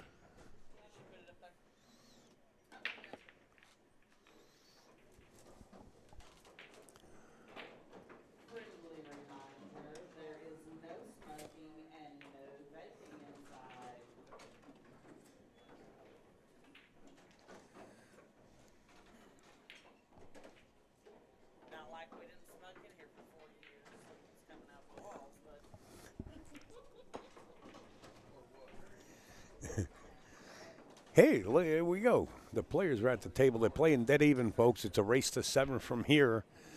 You want to play and you want to get better, man. I'm telling you right now, make sure to check out Moonlighting Billiards, since Jimmy is rocking the house right now. Whether you're new to pool and practicing the basics, or a more experienced player performing drills to improve your shot making and positional play, the drill partner is perfect for you. Moonlightingbilliards.com. Get your practice drill partner right there. You know how you line up balls along the rail, or you want to put them in the middle of the table? There is no guessing game anymore. You just put the balls in the ball holder like that with the drill partner. You remove the drill partner, and they're perfectly lined every time in the same place. And you could practice, practice, practice. It's unique. I have one. Sandra and Jimmy delivered one to me at the Turning Stone. It's called the, I think it's the mobile unit or the portable unit. It's made a little bit smaller than the household one or the one you use in your man cave or woman cave. Same effect. Every time the balls are placed in the same place. Here we go. which one is which? This gentleman in the red shirt and the gentleman in the black shirt, I do not know these players. I do not know who Kevin Ping is, or I do not know who Jerry Clayman. I'm sure you guys do out there. On the road. There it is, on the road drill partner. Now, who's in the red shirt? Call it. Somebody call it. Mike, or Steve, you guys seem to know the players here locally. Or do I have to lean over to... All right, Ping in red. There you go. Thanks, Glenn. Appreciate it. So this is Kevin Ping. I want to say hello to my man, NJ Pool Player. You'll know Ping after this match, Al. All right. Well, I like the safety right there off the bat, that's for sure. It's nice speed to line these balls up perpendicular to each other. Oh, wait a minute. I hear no. Jerry is shooting now. Take it easy, guys. Listen, it's very easy to mix upstate up. All right. Jerry is shooting now. Okay, so then we had Kevin the right way, right? Or did I? Jerry is in red. Ping is not in red. Jerry's in red. Wait a minute. Take it easy. Jerry is shooting now. I'm sticking with that. Brett, I'm sticking with him. Holding you to it. Kevin, I'm sticking with you too. Jerry is shooting now. And also anybody else that said that. All right. Thanks, guys. Because of the lag difference, appreciate the feedback. Roland Garcia is in the house, and I think his match has just been called to a table. So you guys that have access to all table streaming for $24.95, and I think they actually lowered it for the second day, you could watch that match. He's actually been called. Kevin in black.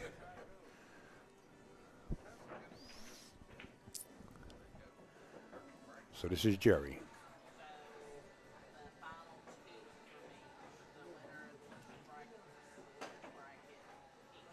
Nice shot. But the position of the cue ball and the one ball are just not there. You might want to keep that jump cue in your hand or kick at this one. Now, if you kick square at this one, it deflects off the 9 and goes up towards the 7, 8, and 5 if you hit it square.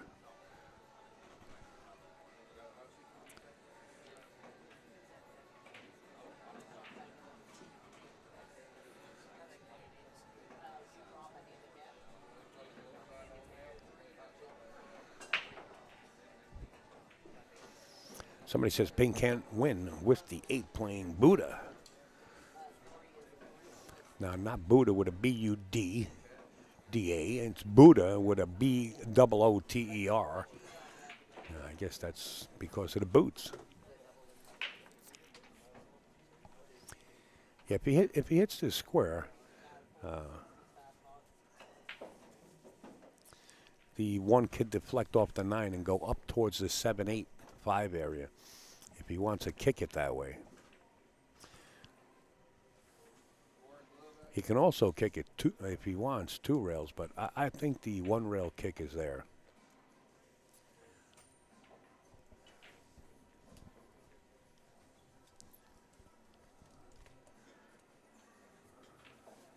My man, NJ Pool Player.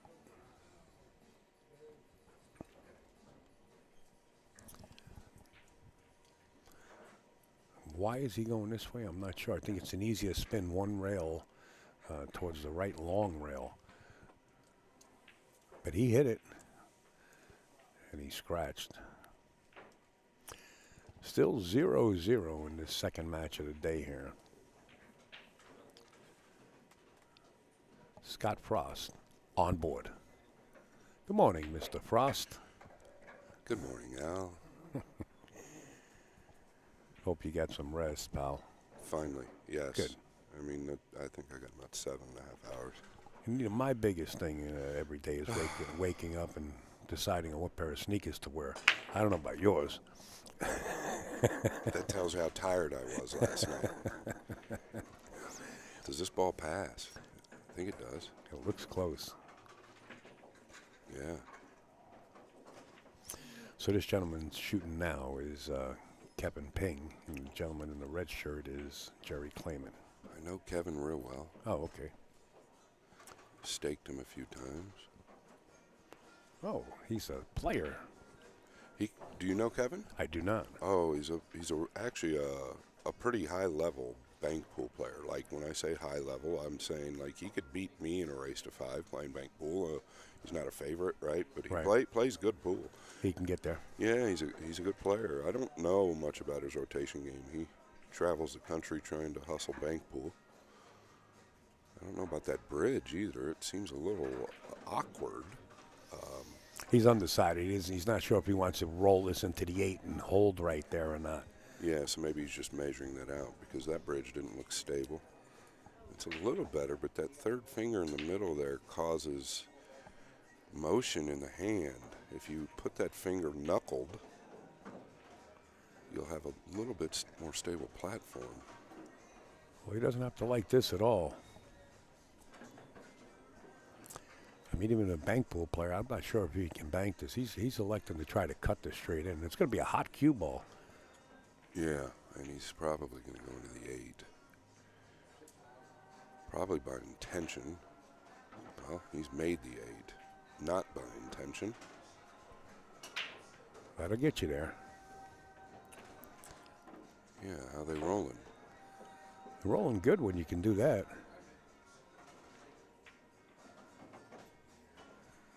All right, it looks like Kevin's about to make a deposit in his bank account, so to say, on that side of his scoreboard.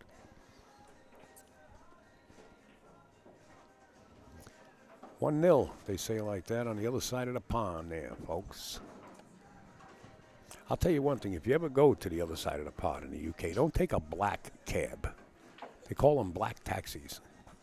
Man, they will rob you blind. Jonathan Jones, what do you mean? Scott, you hate money that bad? Question mark. I've never enjoyed money. I think money's the root of all evil. Although I've done very well in my career and have nice things, money you can't take with you. But I would love to know what you mean by that. Well, what he's referring to is you backing Kevin in a bank game, staking. Yeah, like I said, I've never really cared for money. Yeah, no doubt. No, he's just a good kid, right? I think he's a good kid, and I've given him a couple little opportunities. We all need them, especially when we're young. Absolutely. But yes, I do hate money that bad.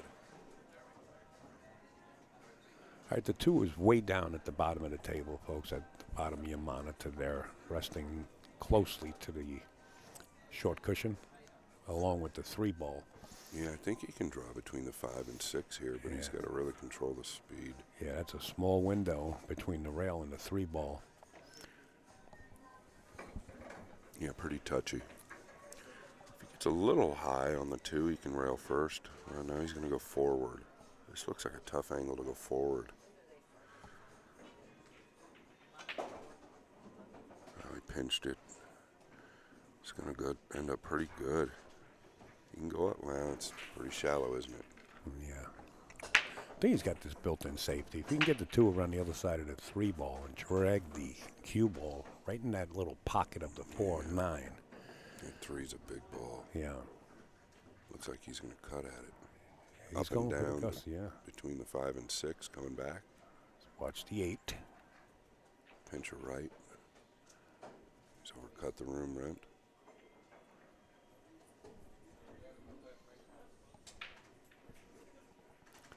A little quick there.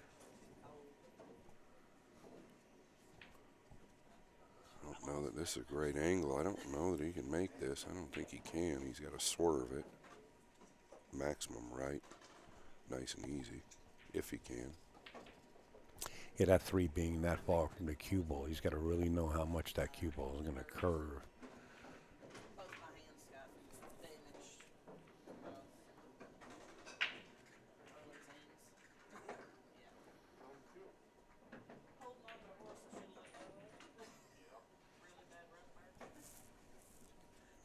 Pretty tricky, right?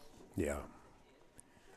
Even if you want to just bank it up table, you know, and use that little part of that right long cushion, it's tough. Yes.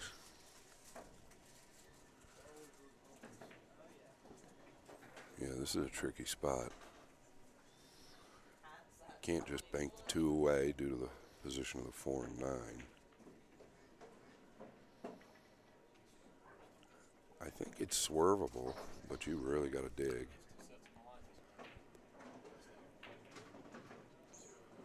That's not terrible from where he was, especially with the 8 being there. This is very difficult.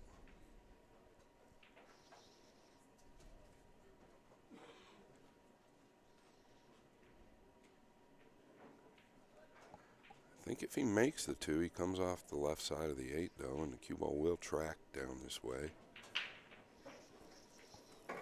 Yeah, the 6, you know, if he's a bank pool player, the 6 ball is pretty big here. Yeah, I was talking about cutting it in the top left. Yeah, I know. But, you know, I like that shot, Al. I think the only concern there is not knowing where the 2 would go. Yeah, you want to hit it with the right speed. And it's kind of hard to shorten it up with slow speed from here. But I think he's going to attempt to fire. Yeah, he's looking at your shot. I think if he's elevating, he's looking at your shot. That tells me if he cuts the 2 in the top left, he must be going into the 8 fuller than it looks. Don't be surprised if the 2 hooks around the 3 and winds up with a 2-9 combination after this. Be careful here. Got to make sure you make the 6 ball. Yeah, the 6 isn't really hanging, but it's, well, look at this draw stroke. Look at the 2's ended up almost in the same spot. Good call, Al. Yes, that is Scott Frost, folks. Ronnie.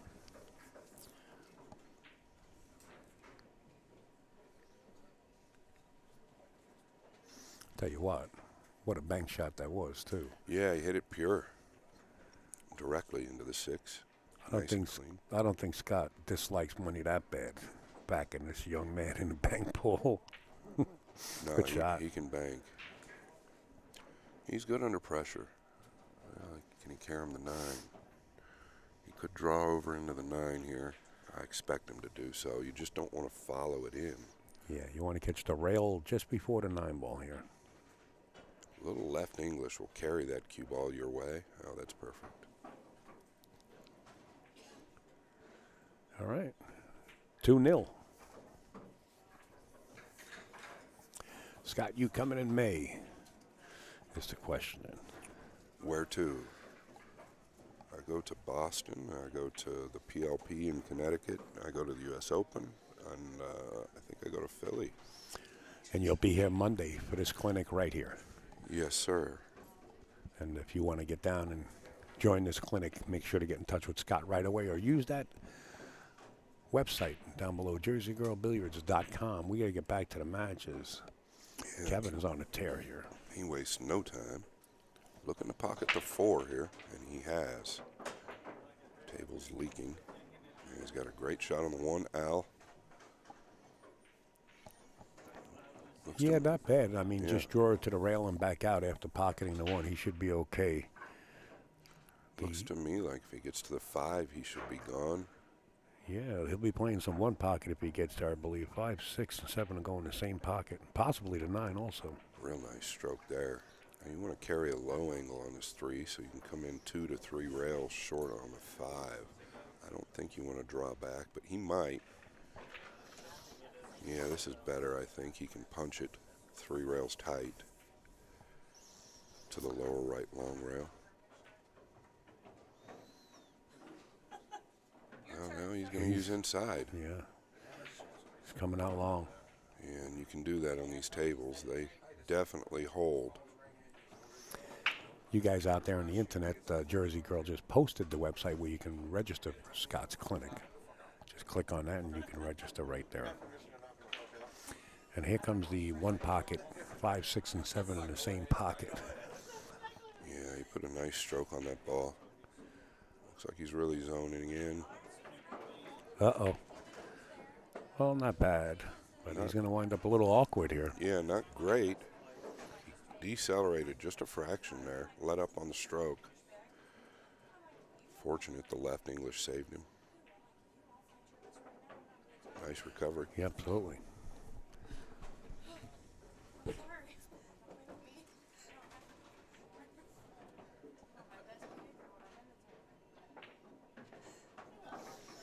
Nice shooting by Kevin. Getting back to that clinic that I posted, it's right here, folks. And that link that you see on Facebook, if you go over to Facebook, Jersey Girl Entertainment just posted the link. You can register right there at that link. But on the bottom of that poster, if you take a screenshot, jerseyGirlBilliards.com/register/P/Freezer. And you can sign up right there. It's going to happen this Monday at, I think, 5 o'clock. Is that about right? That's correct. And if you can't pay up front and you give me your word, you just shoot me a message. I'll lock you a spot. And if you don't show up, folks, after giving your word, we send the guys with the dark glasses with the earpieces. Here we go. And the trench coats. Yeah, the trench coats. Watch the 3 again. It's been going. And, of course, that time failed to go. You got him again, Al. Yeah, I'm good at that. And you notice where the ball's finished here. That tells us that there's a couple gaps in the rack. Didn't hit him bad. He actually hit him square and up where the cue ball is. So really got to make sure those balls are handled tightly. If you do not, it can cost you. So this might be a long game where the position of the 2 and the 3 are, or a little bit longer game. I don't know if there's such a thing as a long game of 9-ball on the bar table. Well, we seen one last night. It was the last rack of the night. It took a little longer, but you're right. It's only 9-ball. I think the average time for a race to 7, this is an even race, I think an hour is plenty, sufficient. Yeah, that's probably about right. He can cut this into the top left. I don't know that it goes in the top right. Yeah, he's going to take the mini jump on. Don't want to draw this, though.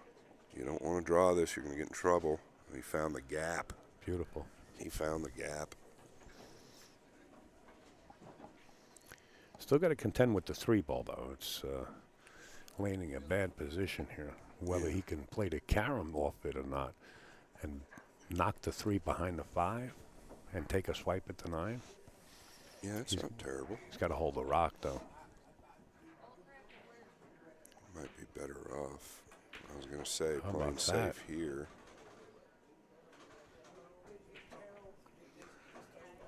And that just shows you discipline. You know, you're down 3-0. You got to stop playing the odds, right? You don't really want to take a risk of an iffy shot. I'd like to see a competition in something outside of pool, fishing, golf, etc. I'd like to do the WSOP.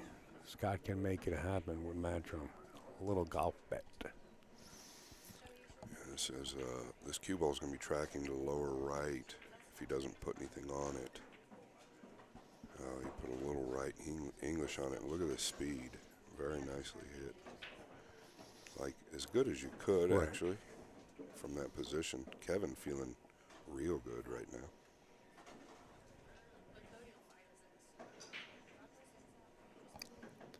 Not the easiest 4-ball we get on, though. Looks like he's going to go forward with a pinch of right. Just catch that rail. And separated the 5. Wow. Nice shot. Bravo.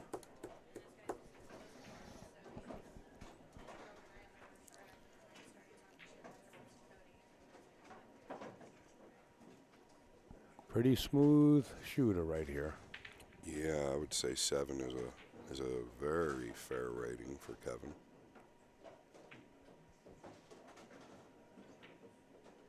Well, he's overhit this. Now he's got traffic to deal with. He should be okay, but you got to watch that right middle pocket now. Yeah, he's got plenty of running room here. The 7-ball does go, folks, in the corner, so. Unnecessary, though, right? Right. You don't need to draw that ball. You just need to come across the top of the 7 and 8. That way you go up table versus down table. Now he's got to deal with the traffic. Now, the gloves that they're wearing here originally were made for, like, when you're playing in high humidity. Using it here where they have the AC running, very easy to overrun position like this. Oh, it really is. This table is lightning fast. Probably one of the fastest bar tables I've played on. Oh, he caught the 9. Yeah, and that's the problem. You know, he's going to be okay, I think, but he didn't want to, you know, he's made this out much more difficult than he needed to, and that's all the result of how he hit the 5. Right. great bit of advice on the bar tables. You know, a lot more center table position is really where you need to be. He hit that clean, huh? Yeah. Stays down here, he should be good. Quick in the backswing, real quick in the backswing. He's overdrawn the ball. Just a little bit. I mean, we are playing on a 7-footer, so it's a 4-foot shot, right? Yeah. Should be okay. You just don't want to continue to make life more difficult. It can result in a mistake. And that's exactly where the proof in the pudding is, Scott. Good call. Yeah. Every shot, he continued to make himself a little bit more strenuous. Jeremy Jones says it best. Don't stress over position, especially on a bar table. Get a little out of line, just recover. But don't stress on it. Don't allow the mind to cause you more pain. You know, growing up, there was always people that taught pool, and they always recommended using follow instead of draw when you're initially learning the game. And I believe that's should be the rule of thumb, and I think it is the rule of thumb even up to the pro level. Unless you specifically know the equipment, you know, and your draw, you're going to know, but that's the overdraw right there. Yeah, drawing the ball can cause a miss. It can cause a miss strike on the cue ball. It can cause a miss. You'll typically see any pro avoid draw unless it's necessary. They're using more center ball than anything. This is a real nice break, playing the one, the side, and the corner ball. Got great position, and he looks like he's got a little pep in his step, Al. He better step up. I mean, he knows that it could have been 4-0 that with that last game going the other way. So this might have set a spark and a momentum in Jerry. Yeah, no doubt. Kevin Payne giving that last game away. Watch the side pocket. That's in the drink. I think I might have gone forward there below the 9 and 6. Just take the longer shot on the 4. You're guaranteed no trouble. He had the angle to come around 1, 2, 3 below the 9, 6, 7. So that's a mistake. So Ronnie says on the Facebook message, he says, Scott, I know you don't know my last name, but this is Ronnie D, Buffalo's bartender, working this morning and ran across this. Man. Anyone else commentating, I probably would have left. Ronnie, great guy. Thanks for the shout out. My man Al, he isn't too bad himself. Well, I just call it a different way. You know, I'm not more into and not putting anything down as a critic. You're a warhorse, buddy. I just, I like talking to myself. Don't we all? Well, he's come up a little shallow here. He'll be fine. He should be fine, but he's going to be forced to take an angle on the 8. You can see a little frustration there, and I think this is the biggest problem with amateur players. You're not going to see that with the more elite player. They come up a little short. They don't want to show that emotion. Right. They don't want to show their opponent that emotion, right, most of all.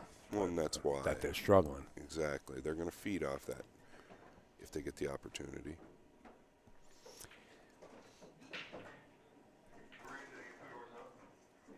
I like that he reset. Yeah, he's going forward this time. Yeah, he's got no choice, I don't think. I mean, with these tables here, you can play to the middle. He's played to the great side of this 9 ball. He's going to wind up really, really well. Maybe just a tad perfect. Exactly. So a big scratch by Jerry in the side, where I think he could have come 3 rails, Al, and kept the scratch completely out of play. Yeah, I like going underneath that 6-9, like you said. Yeah. These bar tables, they'll spring on you if you're not careful. Anytime you're going towards a corner pocket or side pocket, you want to alleviate that. So change the way you play the position. It's completely different than a 9-foot. There is an art to it.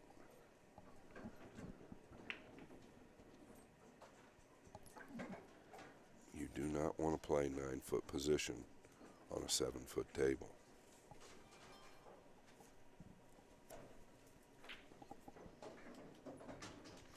So, folks, we come back with the final 32 this morning. They did have another players auction, and I think they raised about $88,000 total.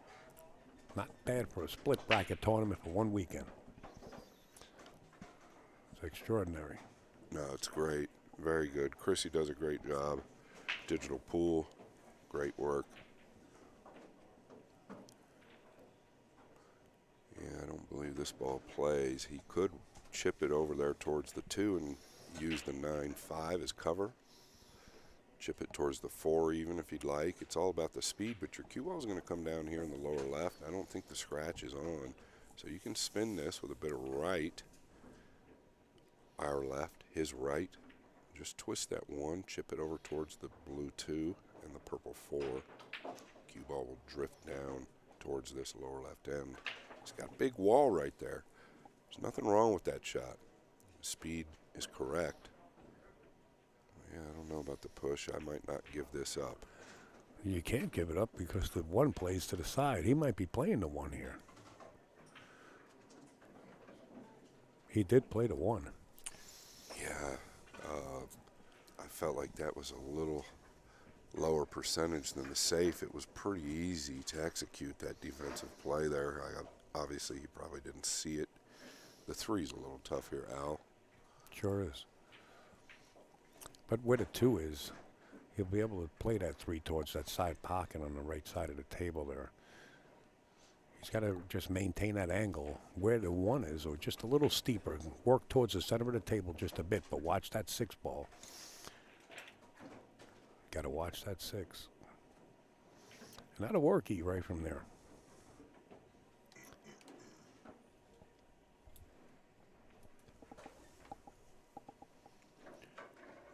Yeah, he's looking to possibly get on the short side now, Yeah. somewhere near the right side pocket. Got a little straighter than what he really wanted. If he would have hit that 6 flush, he would have been perfect. See if we can get this backup table for the side pocket. Yeah, see, I would have probably drawn a little. I'm sure he let up on it, but you could have used the left middle as well if he overstrokes it, right? So yeah, kind of let up on that, I think, a little bit. But he's still okay. I don't put him as an underdog to make this. I think if he stuns it with a low right, he could come all the way out, or maybe hold. I don't know. Tough to tell exactly. he might be able to go to 3 rails too, and with Exactly. natural angle and come into the 4. It's all your comfort zone from here. Yeah, if he puts a little low inside on this, he could definitely come 3 rails below the left middle. He's drawing or back. above the left middle. Playing the combo? He did. Must have been laying good. Felt like he could make it if he did drop the 70 at position.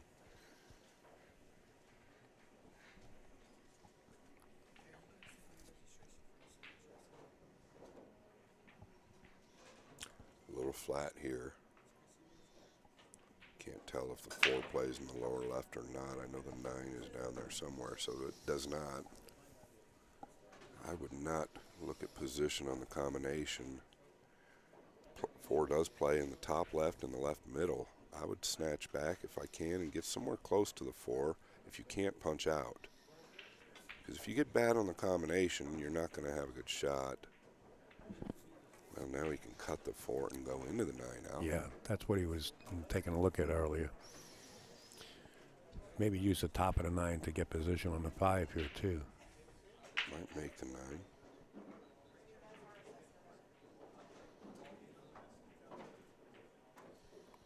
Well, if you missed the first time, you might as well take a swipe at it the second time. So the way to play this ball, folks, is you're really not even knowing the 9 is there. You're pretending you've just got to make this 5, maybe overcut it a fraction. But you're really not looking at the 9 here. It's not the right way to play the combo. You're looking to pocket the 5.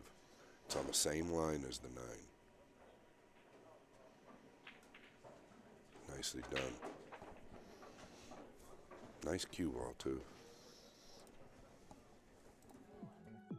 Whether you're new to pool and practicing the basics, or a more experienced player performing drills to improve your shot making and positional play, the drill partner is perfect for you.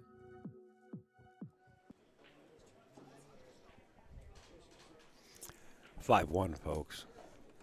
Those numbers you see in the parentheses alongside the names at the bottom of your screen there are the races. So these two players are playing even race to 7.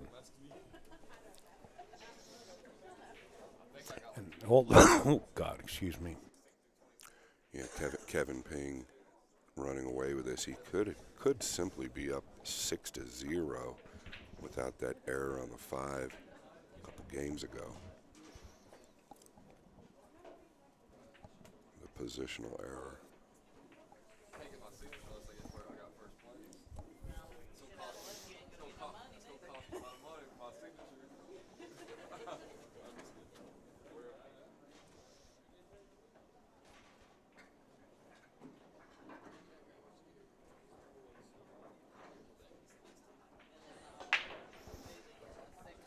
All right. Off to the races as a 4-ball finds the upper corner pocket. The 1-ball is definitely dressed up.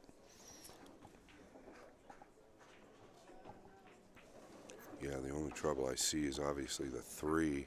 This is a pretty tough angle as well. I like coming to the short side here, but he's going to be elevated.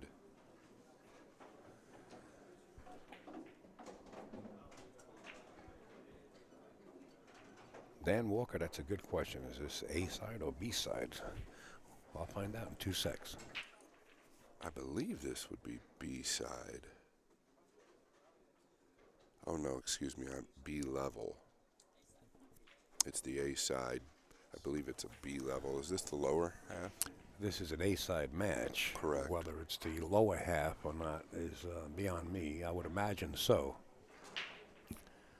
Looks like he's just going to try and go up table and play the 3-6 next. But I like the safety here. there is a good built-in safe here if he'd like to use it. I don't know if he can get the 2 away with the way he wants. I think he's pretty favored to make this cut.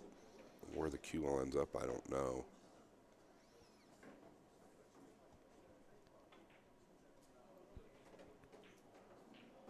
Well, it turned out rosy.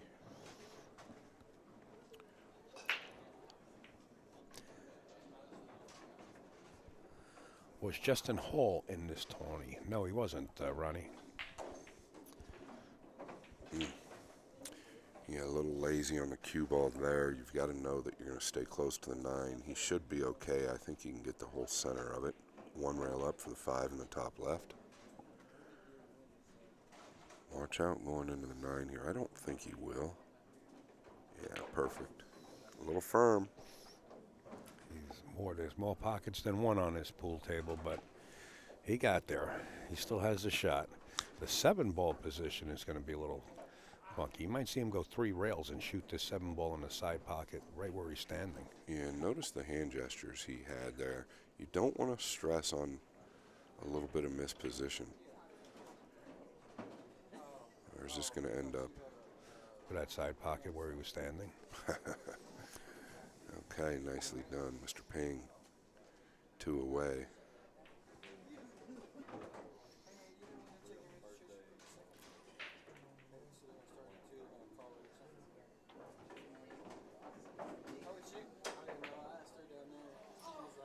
It doesn't take much time, I'll tell you that much. He's right there.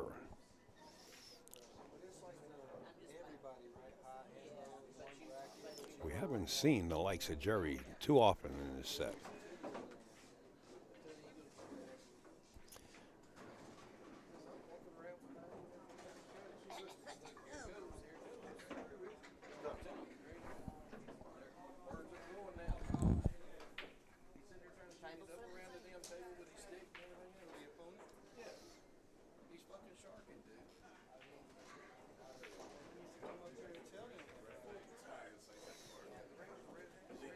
Up 5-3, the other guy?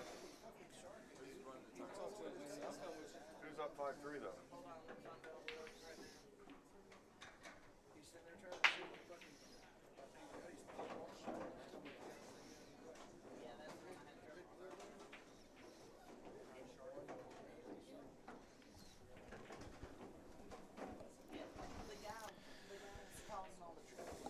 to elect a push here for sure.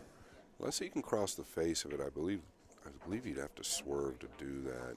That corner pocket's a big pocket. You don't want to catch the one too full. I think if he's going to push out here, he'll push out to the bank, right? Yeah, I mean, yeah, the problem is, can you carry position with the bank? A lot of times these guys will push out to a defensive play. That's what he's going to do. If it's passed up, he could bank at this, though. It's not bad with that angle. I don't know that the safe is even available.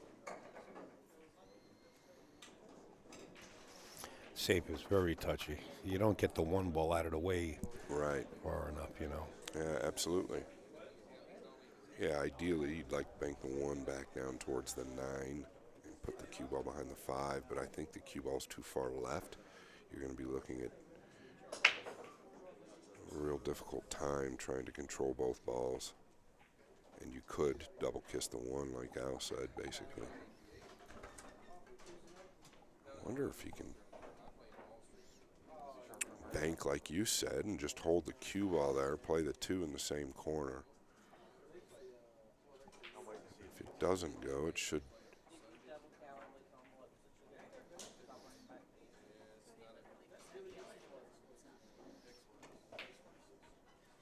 Oh, look at this ball shorten up.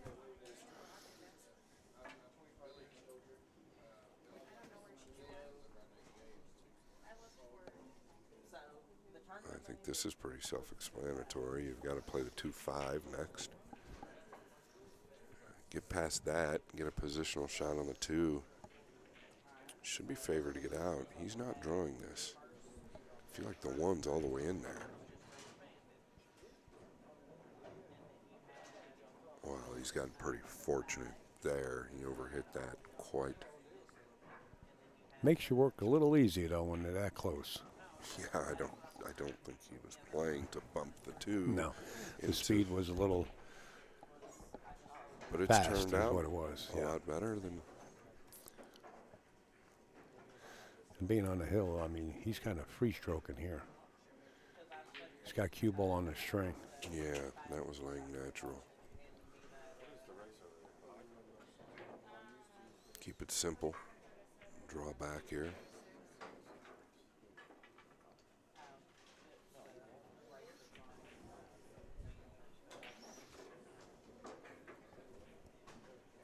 Perfect.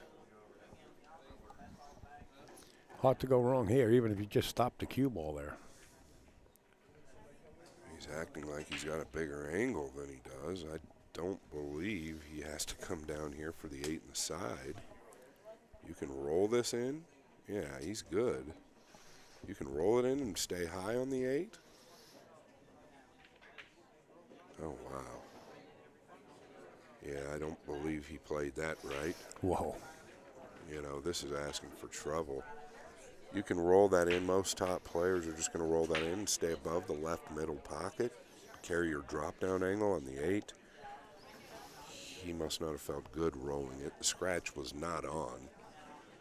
But that's an error. If he can recover, I'll give it to him. But now he's elevated.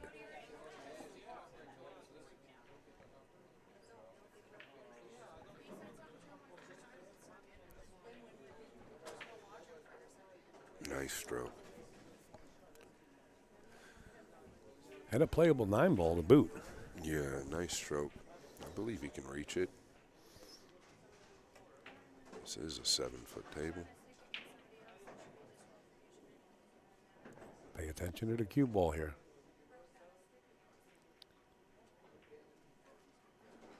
There it is. Kevin Ping wins that set. But Jerry is not eliminated. He just moves over to the B side. This was an A side match on the low side, I believe. We'll be back, folks, with another match. Stand by. Mr. Scott Frost and myself, Upstate Owl in the box.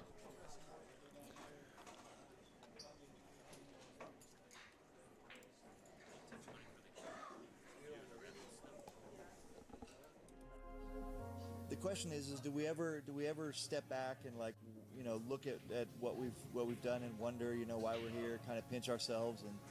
And my answer to that is, yeah, every day pretty much. I mean, I look at her, we talk about that all the time, like we can't believe we're here. We truly feel lucky.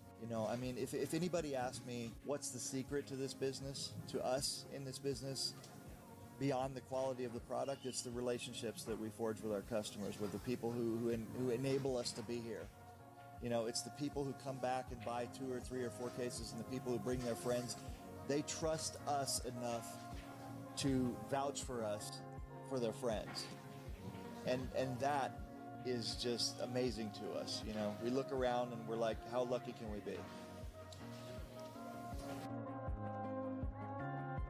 At JB Cases, we care about your cues by putting layers of padded protection around them and then build as much case as you want around that protection. Visit us at jbcases.com and design your case today.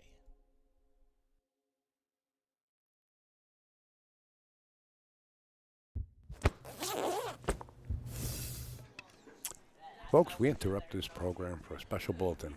Actually, I did get a phone call from my man Tony Schiaffoni down in New York, and he says, Al, how can we donate to you? Well, I'll put the link in comment on Facebook.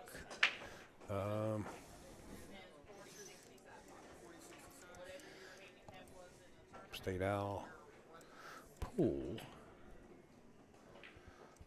at gmail.com.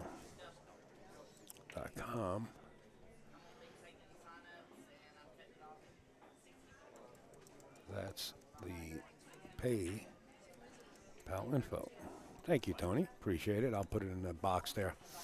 I sometimes put it on screen. I don't like leaving it up there on screen.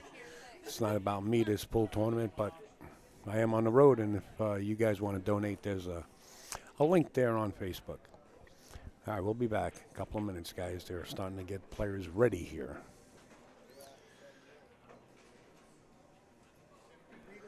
Let's run some more ads for our sponsors because they deserve a lot of airtime. How about we go to Joe Rogan? No, let's go down here to, this is Tiger Year Limited. Let's see what this is.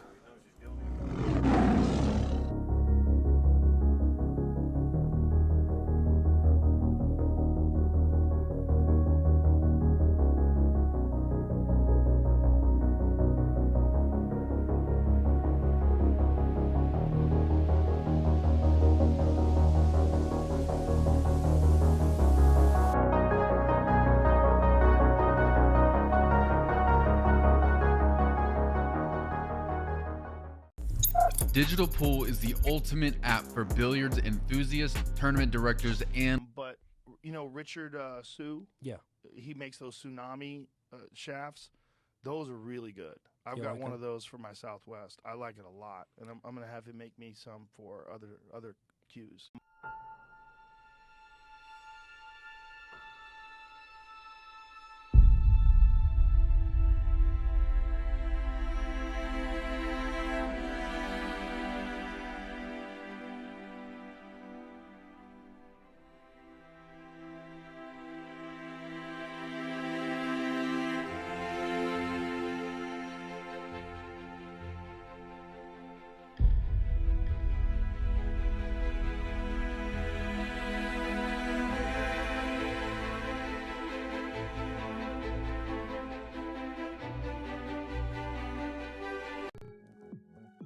Whether you're new to pool and practicing the basics, or a more experienced player performing drills to improve your shot making and positional play, the Drill Partner is perfect for you.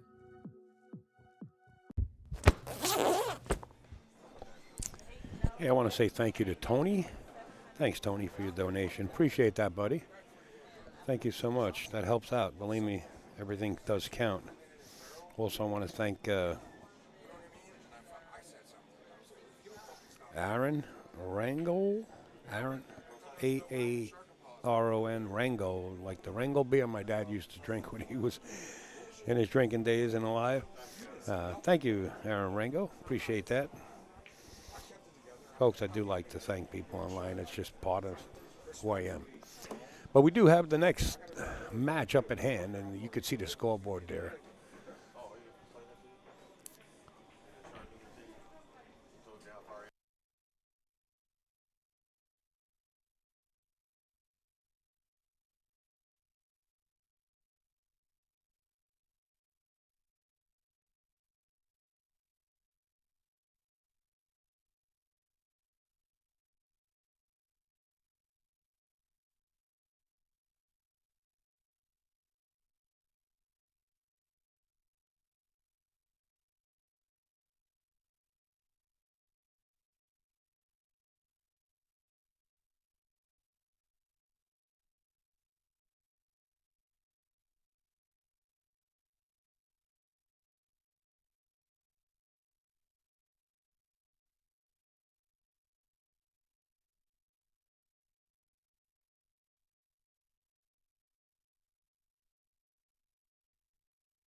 Wow.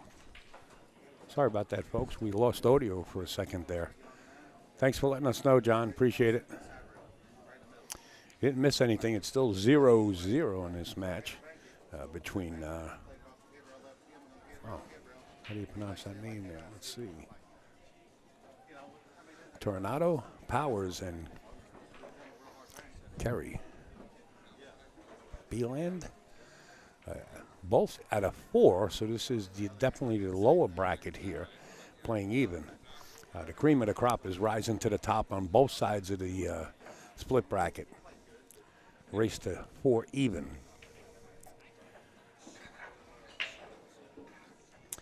They're in the final 32 for a reason, I'll tell you that much. You know, some of this prize money here is life-changing. Relax, Scotty. Enjoy it.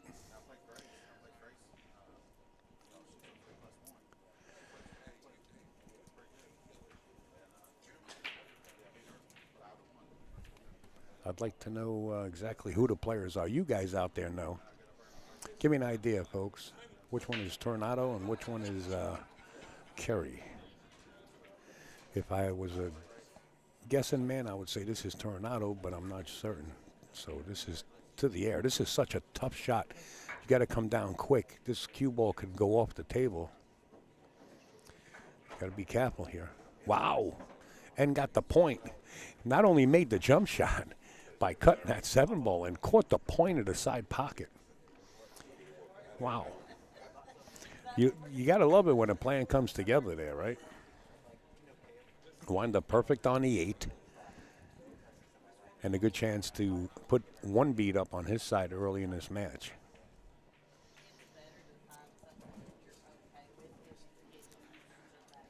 Kerry has on his favorite camouflage sweatshirt. Okay.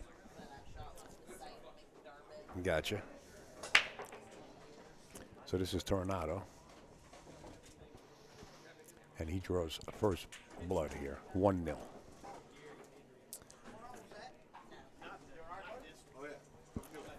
Race to 4. Both players are even, I see. Yeah. And I heard you say it, and it's accurate. They're here for a reason. Whether they're both going to 4 or not, I don't know if that's the reason, but I can tell you, if they can play at all, it's real tough for the top player to stop these guys on 3. So that's why we're here. They make this an even tournament for everyone, and you've got to outrun it. But when they're playing each other, it's obviously an even-up match.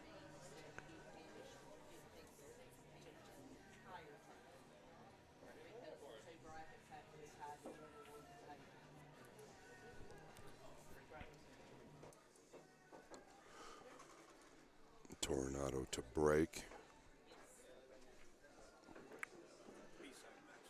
This is a B-side match. Each player has a loss. From what I've seen working on this table, as far as commentating, this is the correct side to break from. The 3 or the corner ball tends to go a little better. Watch Whitey.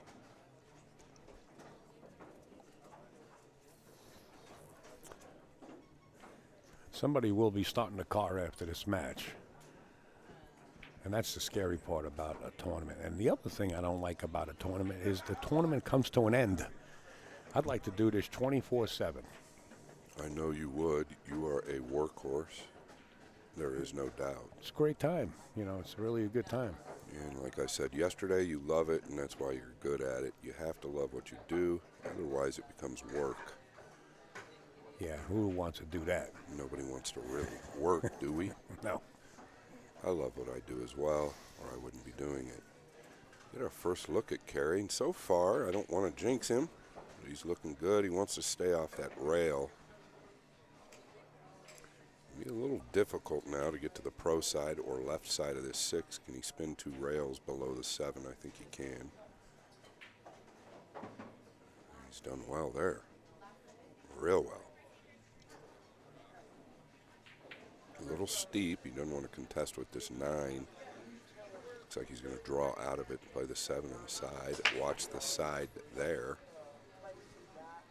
Plan B, as Al likes to say. Wow. Yeah, but he needs plan C to get back here. He's a little agitated over this 9-ball here. And the side pocket's just sitting there smiling at him. I think he's just got to take the cut on the 8. Yeah. Get to the rail and just bounce off for an inch or two. Here we go. He's got to make the run now.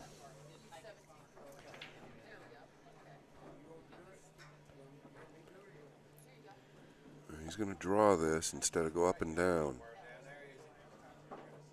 It's going to turn out perfect, almost. Yeah.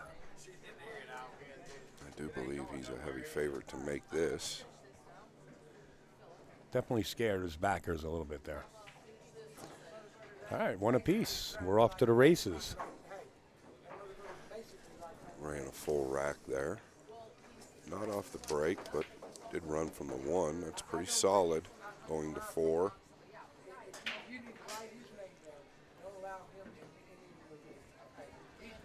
Total payouts, and I believe this includes the prize money and the players' auction, is $76,110. Wow. Nicely sweet. done. Pretty sweet. Yeah, nicely done by everybody that's involved. Good job. Kudos to everybody that participated also. And without everybody, guess what? We have nothing to do. So, big shout out to everybody that participated.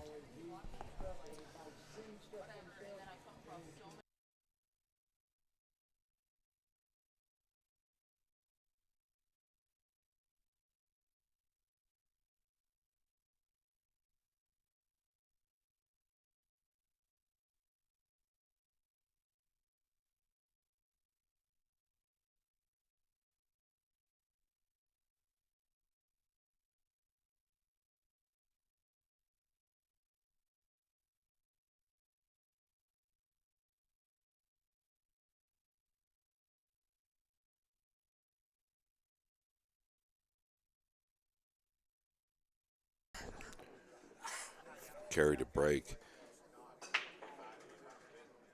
That is just about accurate.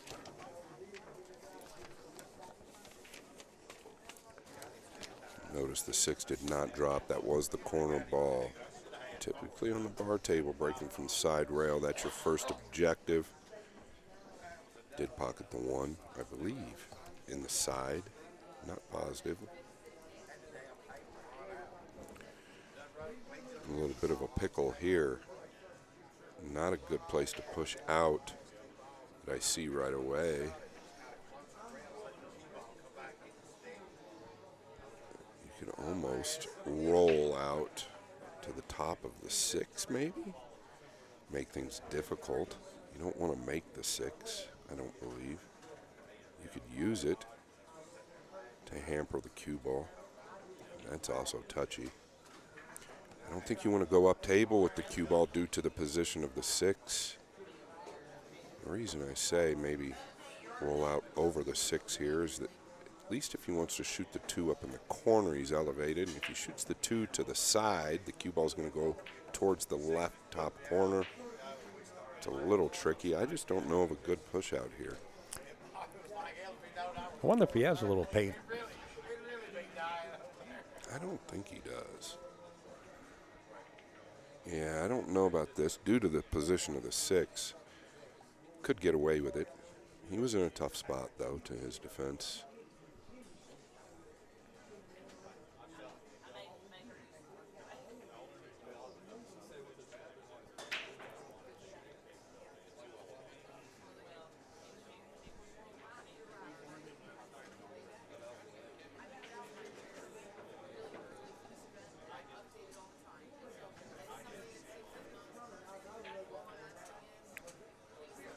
I don't know. I mean, he could probably roll up behind the 3 ball here, put a little left-hand English on this, and kind of bank the 2 into the 7, hold the 2 there.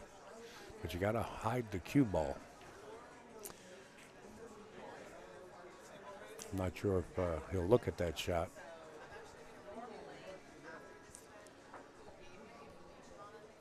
There's nothing wrong with actually shooting directly into the 2, into the edge of the 7, and drawing back behind the 9 as well, just moving the 7 and 2 up table. Or thinking about the combination. You might be thinking about that also. Yeah, it's pretty steep. The 2 is way left, and the cue ball is too far right. It's a little awkward. Got to spin this behind the 3. Be careful here. Yeah, it's a good shot if you can get there. Yeah, he hit it with a little bit of the reverse instead of letting it run with running English. Did cover the 2 up, though. He didn't do terrible. Nick on the internet says, which match is next? I'm not exactly sure. And that's out of our hands. That's up to the tournament director and the system that they're working with, which is digital pool. Here's an issue. If he's trying to cross this into the 9, the cue ball might crash into the 5.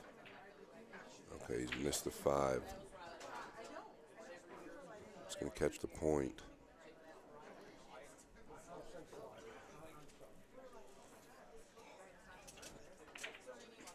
This looks basic, but I don't believe it is. He's going to have to either elevate. I think he's got the angle where he's going towards the 7. You might be able to cheat this side pocket a little bit, man. He's jacked up. Yeah, due to being awkward on the angle here, he's got to elevate. He's lost it a little bit.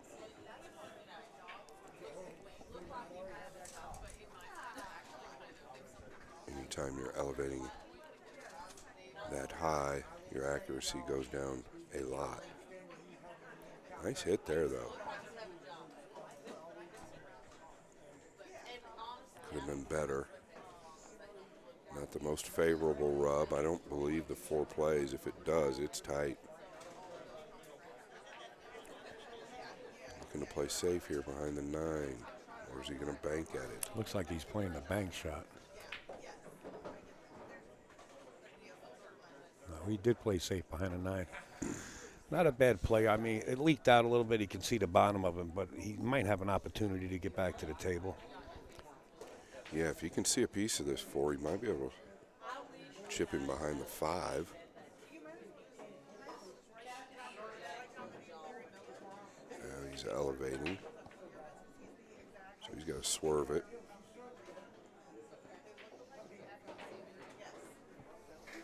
Well, the bank is on now. Got to swing for the fence.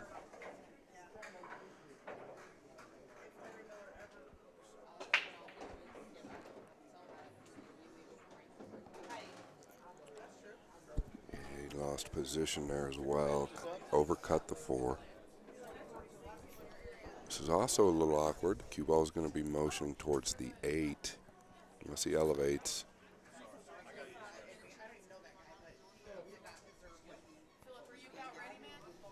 Robert Lee says hello now. What's up, Robert? Scott Frost also in the box here.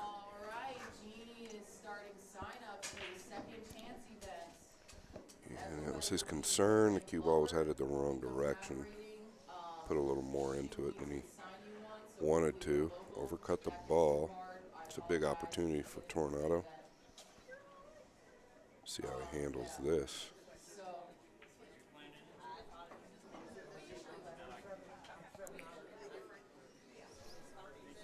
We have to go into the top left with the 7. Just follow this. 1 rail out. Well, now he's probably going to go to the side, which is okay.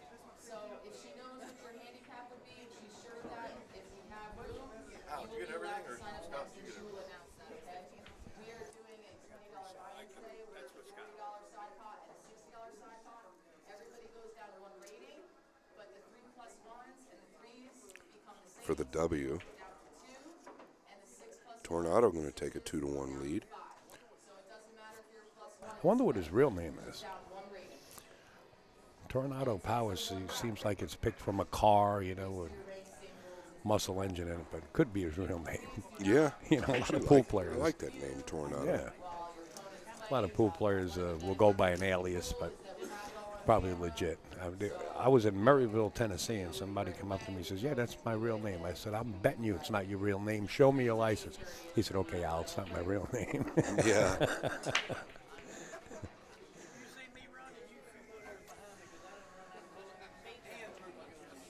Sort of like Cesar Morales. I mean, that's the famous story about Efren, right?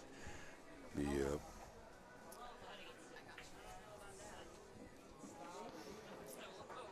It's not Tornado, Robert Reagan. So we're pronouncing it wrong, I guess. Oh, we're pronouncing it right. It's just spelled differently from the vehicle.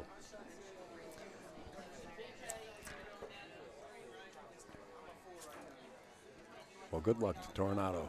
Watch the 3 ball here, which is the wing ball, and the 1 towards the side.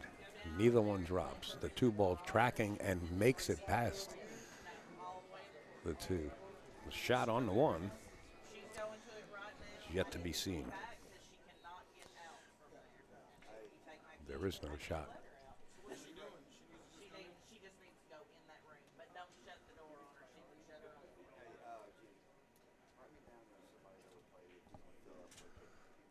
Thank you for that comment there, Dan. Yeah, that's just the way the tournament goes. Usually as we start getting into the later rounds of the tournament, they start to go hill. And the reason for that is these players made it through a big field, 192.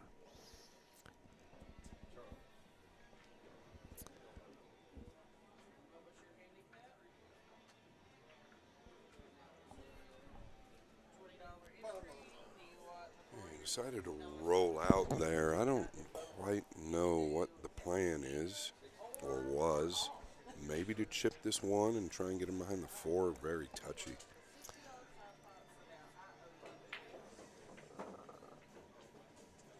Yeah, pretty good. Pretty good from there. I don't know if you can see a piece of the yellow ball. Professional are at a huge disadvantage, says Dan Walker. Yeah, you know what? This kind of evens out the field or favors the lower player. Big spots. Hit the 6 ball first, and I'm sure he's going to just say ball in hand because the ball did scratch. So he's on 2. You know, and I'll touch on that. I think it's good for pool, though, in a lot of ways. If a top player comes to this event, they know, he or she knows that this is what the event's structured like, right? So anybody that plays in the event can't complain, even though it's difficult. It's a challenge. There's really not enough open professional tournaments going on. You know, Matchroom's coming with them. That opens up a door. Now the WPA just received $6 million from Joy Table, and they started hashtagging on Q32. Now, whether that means 32-man fields or not is yet to be seen. I don't know if they're going to start their own tournaments or maybe just put the money in the bank and leave it there. I don't know.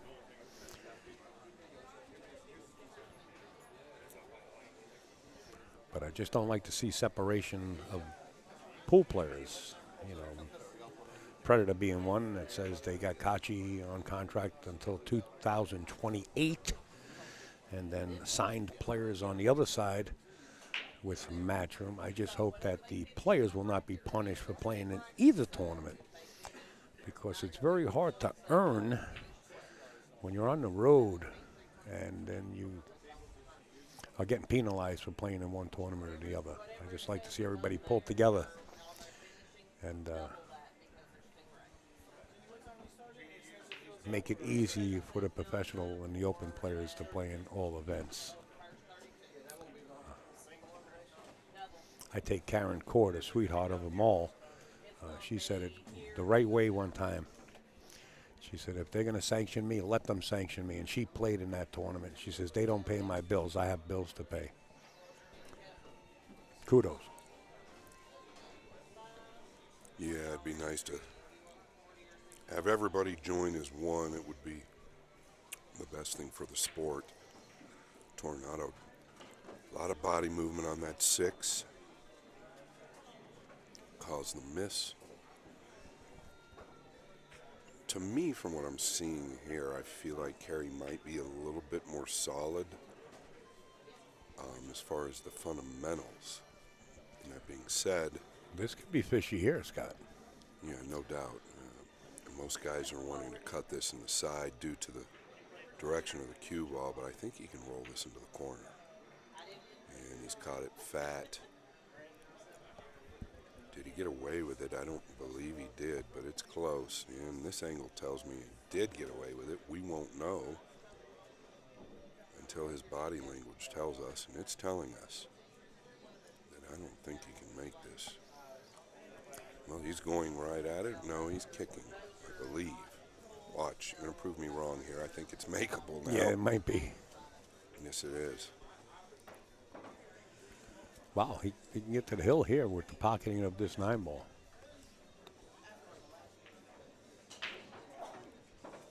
Yeah, 3-1 lead, which with these two guys is a very big lead.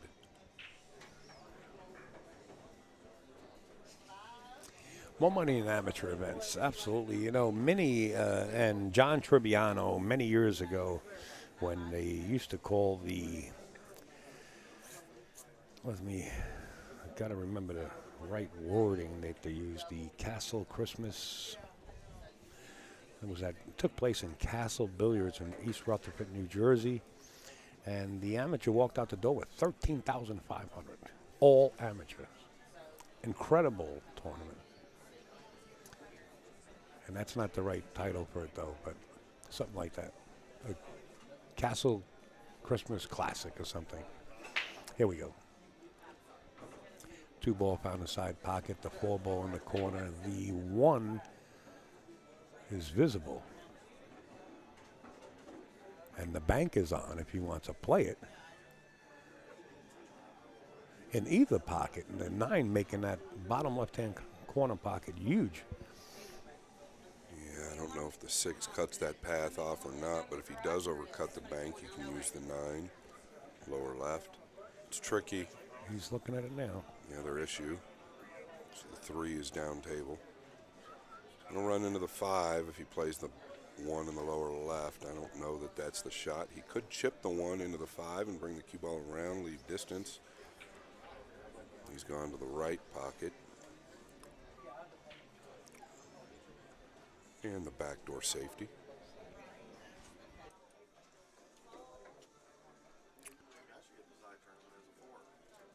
Carey. I think you've got to play this with intention to make it, and he's going to use low, and it's much harder to make that ball with low. And, as we notice, sends the cue ball directly to the left middle. And this could be the end of Carey's event. You can see Tornado looking to see where he wants the cue ball for the 3-9. If he wanted, he could play the 1-9 now and eliminate trying to get position. I can't fault him for getting on the 3. Just got to make sure you carry that line. I think Carey's probably made more balls this match than Tornado, and Tornado's fixing to win 4-1. Now here's the only concern. He's fallen short of the mark. Just want to overcut the 3 a fraction for the win. He's got it. Congratulations to Tornado. He is going to advance. He's on the B side, but he's still hanging in there. Thank you guys for tuning in. We will be back shortly.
18我没能送你花，那到28我请你喝酒吧，一直醉到讲出情话，也算此生无憾啊。如果在18我没能送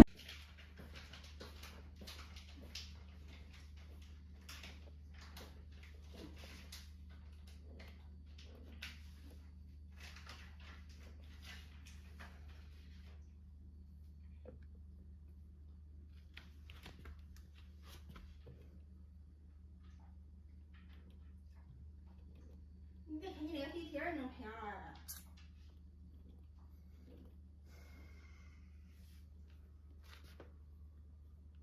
这个能搓，这个能。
Whether you're new to pool and practicing the basics, or a more experienced player performing drills to improve your shot making and positional play, the drill partner is perfect for you. But Richard Sue. Yeah. He makes those tsunami shafts. Those are really good. I've You got like one them? of those for my Southwest. I like it a lot, and I'm gonna have him make me some for other cues. But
I just want to jump in for a second and thank everybody that's been sending in the donations. And we're going to get another match shortly right here on the main table. But thank you also to Evan. Appreciate you. And somebody else just sent me a private message. I'll put the information for my PayPal up there. You don't have to, but I do appreciate it. If I got it here, I'm pretty sure I got it here.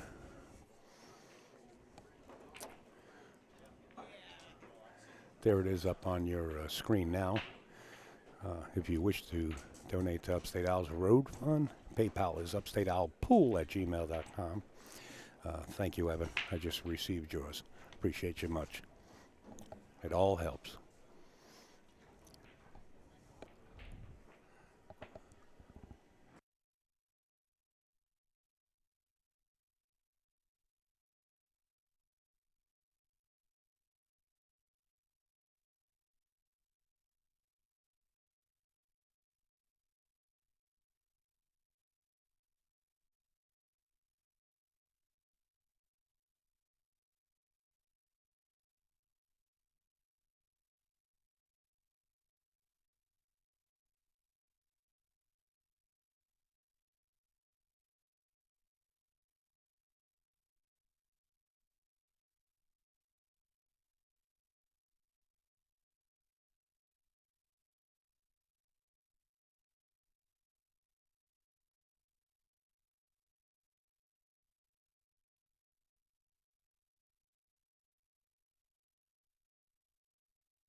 And just like that, the players coming up is going to be David Walker and Michael Sheehy. I believe his nickname is Whitey.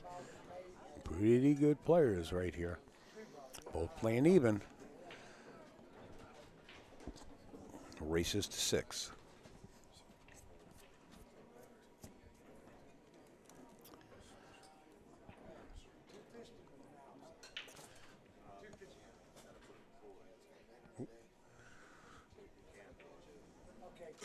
David Walker and Whitey report to table 24.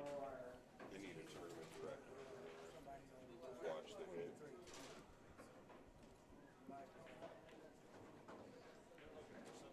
Okay, we're going our way. On our way, guys. You want to call 1 second. Would you like to call it, sir? Unless they want me to. I'm good. They're always going to want you over me. No, I don't know. I don't know about Drinks on Nick if I win.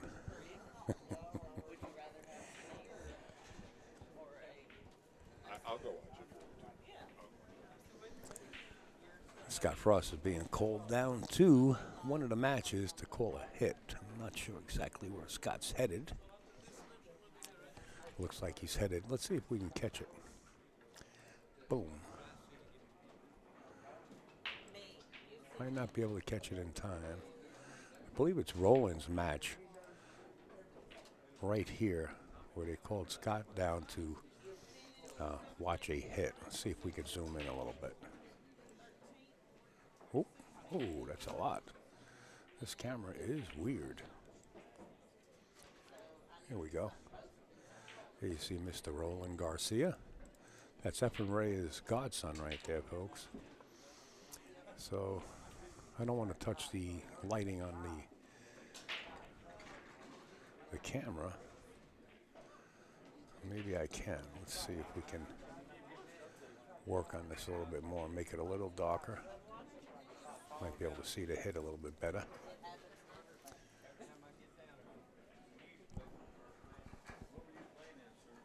Looking to hit the 2, I guess. Good hit to me. All right.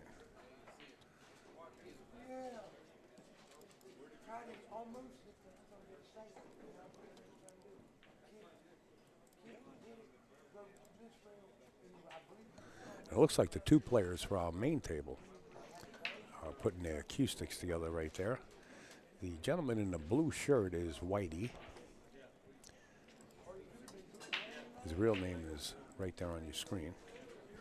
Michael Sheehy. And David Walker is the one wearing the glasses to your left. The flip, the handshake, I love it. The sportsmanship. New match, race to 6, even.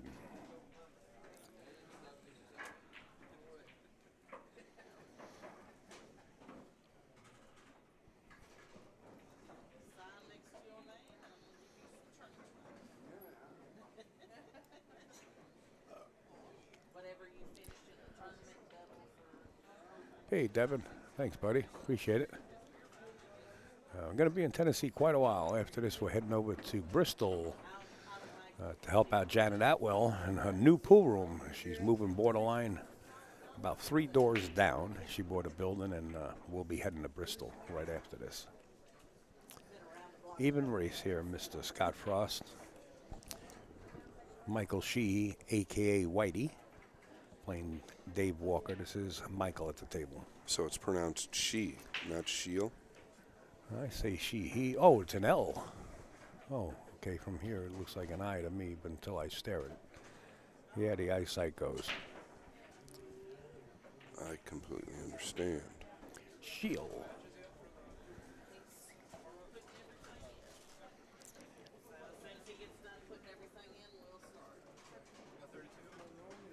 They do have a second chance tournament going on, and guess what? They got 32 players in that, too. So the action continues here at JOB. We're not scheduled to call those matches for the second chance, but I just want to let everybody know there is a second chance tournament going on.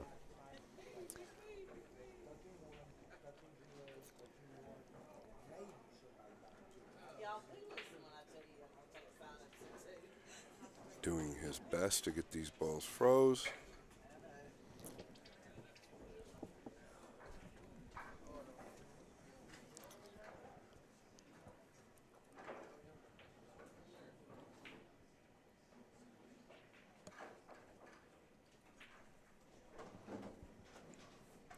It is important, especially on our table, but in any table, racking the 9-ball rack to get these balls proper. And that's why I like the template. You know, it speeds the tournament up. You know, you don't have to Yeah, struggle. I mean, I think it's an equalizer and fair to both sides as far as the players are concerned, and that's really what you got to look at. I don't know that we want to say it's great just to speed the tournament up, but it's good for the players because it's an equalizer, right? Right, Where sure they're is, both getting the same thing, and I think that's fair. It's way out there with the cue ball. Sometimes you'll mishit it when you're that far out, especially with a long bridge like that. And that's kind of what I'm talking about. He's okay. He's got a good shot on the 1, and actually the 2 leads to the 4. The only trouble is possibly the 6 and 8.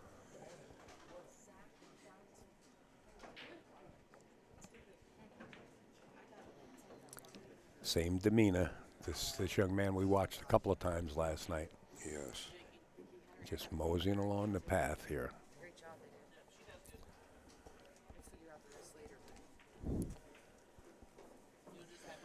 Chrissy Perlowski.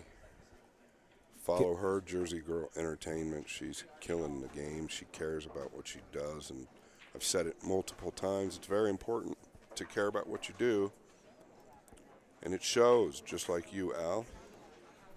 Well, you know, it takes a well-oiled machine to keep things going the way it is. So, you know, I came up with a motto many, many moons ago called, and what I said in it was, together we can do this.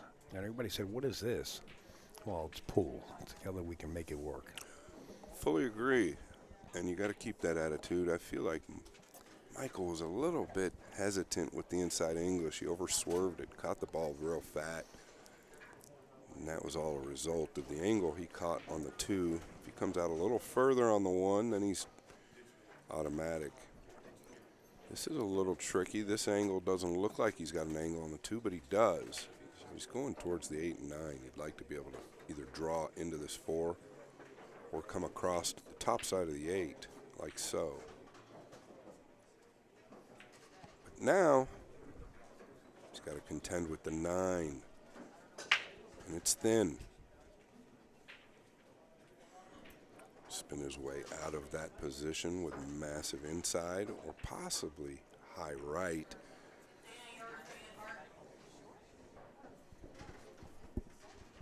Yes, and he's used the high right. He's done well. Nice touch. Real well.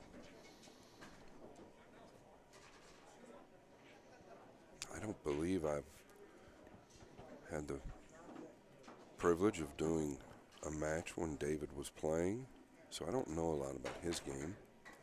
Michael was real solid yesterday. He looks a little hesitant today so far. I know it's early. Sometimes you get in a rhythm. Might take some time. I like this pool glasses, though, that Dave's wearing. You know, that's a market within itself. Yeah, there's been a lot of testing and things like that done with pool glasses. It's okay for people that don't get all the way down on the ball. Somebody like me, it's near impossible to use them. His chin's probably about 8 to 10 inches above the cue, and that's where it needs to be so he's not looking over the top of them. He wants to either draw back here or go forward. If he rolls forward, he needs to be somewhat straight to get to this 8. He's tried to cheat the pocket, Al. And they're not that big. That's going to come back to haunt him, you know. Whitey, well, Michael, they call him Whitey. He's a pretty good shot maker here. I believe this is a B-side match. I'll check with the tournament director. But before doing so, I want to tell Stephanie Manning. Hey, Stephanie, I guess that's maybe the same Manning I know. Heath Manning. If not, thank you, Stephanie. She says, thanks, Al. Appreciate it.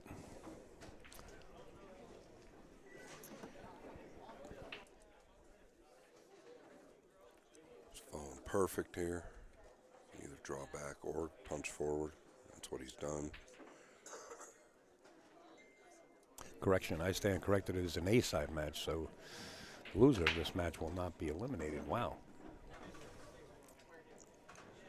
Well, then David Walker must play a little. Yeah. Michael Shield takes game number 1. Folks, you know, we said it a few times, and it's really not enough time. Scott Frost will be holding a clinic tomorrow starting at 5 p.m. Get online and get in quick. You want to talk about the power of one pocket. This gentleman here sitting to my left will teach you from the beginning till the end if you have enough time and enough days and the air under your wings to do it. He will be given a clinic here. Yeah, and we understand. If you're not in the area, we totally get it.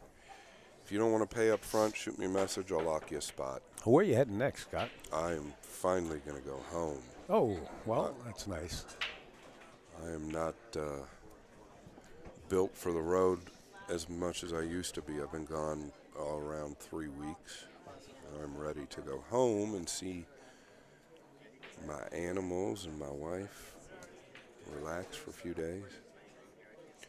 He had pretty good success from this side yesterday. Boy, he's so solid over the ball when he breaks. But that corner ball going high, he's got the 9 down and the 2. He's not going to have a shot on the 1. What will happen here, folks, is he will push out. The 9 will stay down until his inning is over.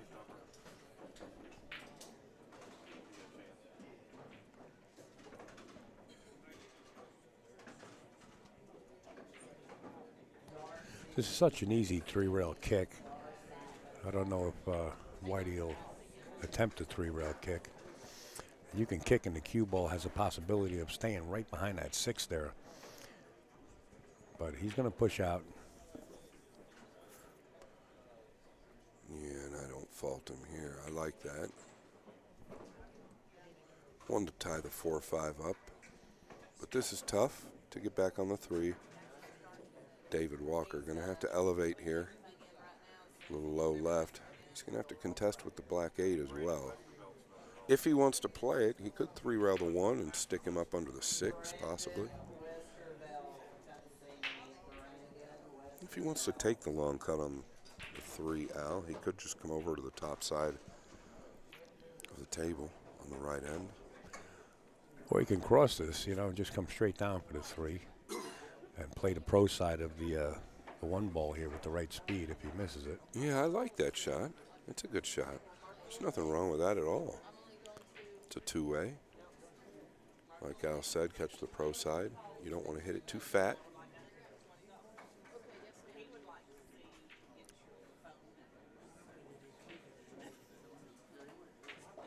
Well, he's just going to whack it in with inside English. Caught the 8, which was always a problem due to the center position in the table. But he hit it good. Yeah.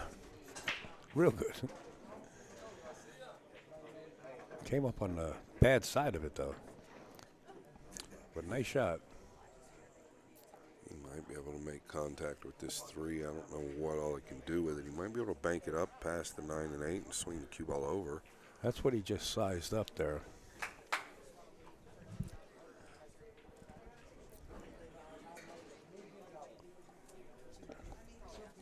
Roland Garcia advances. Wow. How many games did he allow that opponent to get to? Do you remember? He got to 5. Roland had to go to 13. In all his matches, he allowed, I think, 8 or 9 games in his 4 matches or 5 matches. Well, I know he lost early yesterday. Oh, he did lose early yesterday. Okay. We all lost like the first round. But then it was like 13-1, 13-0, 13-1. Yeah, and I think he was down in this match like 3-1 or something.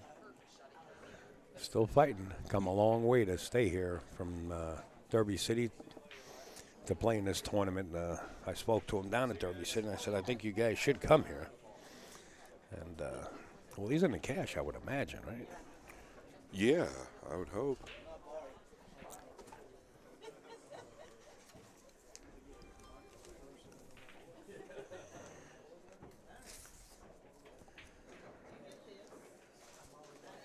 Nice shot. Hold the cue ball for the 4 ball. Yeah, I like the agree. 3 rails here and just get above the 8 ball for the 5 in the same pocket. Yeah, he just doesn't want to get flat on the 5, right? So you don't want to overhit the 4. Getting straight in on the 5. Yeah, he's going to need that angle to get over to the 6, right? Well, he's hit it pretty good. Another couple rotations, and he's perfect. I'd rather probably be here, though, than straight in, to be honest with you.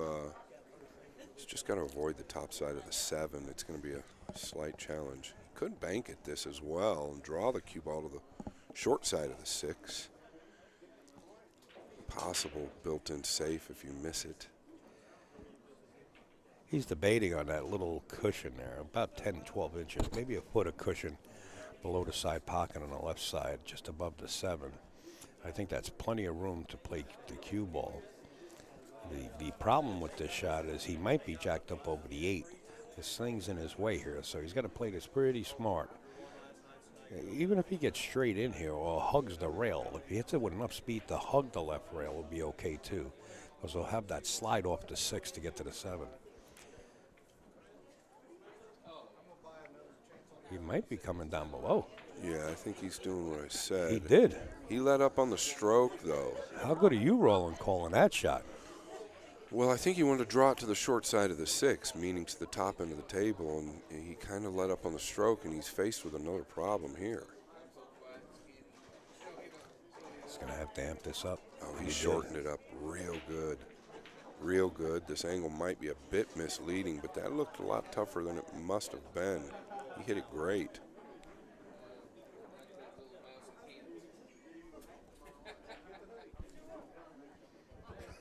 From what I've seen in the last 2 days, this man's got a chance to win the tournament with his rating, where it's at. He comes with it when he needs to. He does make mistakes. He's human. But he has a real good temperament. Very steady, like Al said earlier. Yeah. Looks like he's concerned about going into the 8 and 9. Might play to go into the 9 here. I feel like he can miss it if he'd like. The 8 doesn't play in the lower right or lower left. Yeah, he's playing into it. Looks like he's drawing the cue ball into the 9 here. Well, that was dangerous, hitting the top of that 8. Yes, it was.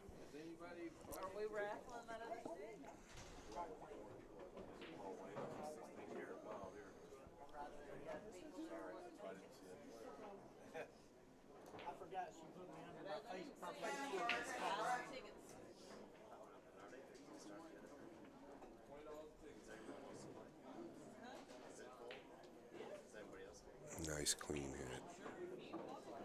Goes through the ball real well. His final transition isn't quick. It's the same as his practice strokes. He follows through good. That gives good action on the cue ball. And Buddy Hall always said, hey, the same way you're stroking the ball, hit it with that same speed. Buddy Hall's a funny guy, still around, and believe it or not, hitting him pretty good, but he's in a lot of pain. I wish you the best, buddy.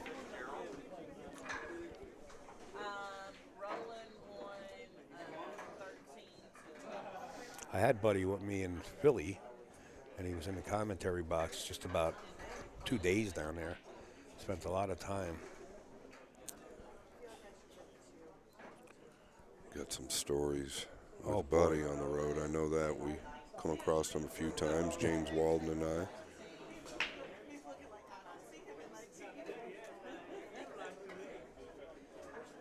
Yeah, I think I spent a good 3 months. You know, we were rebuilding a pool room down there for someone in Illinois, and Buddy was there.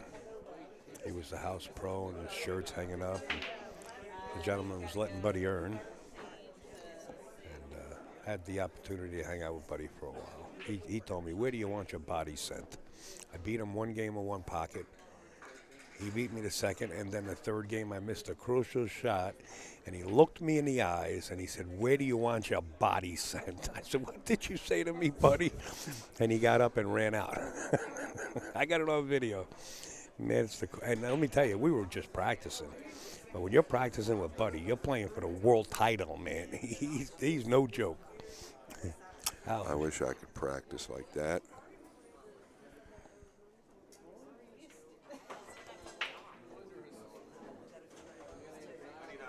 Okay, he switched sides.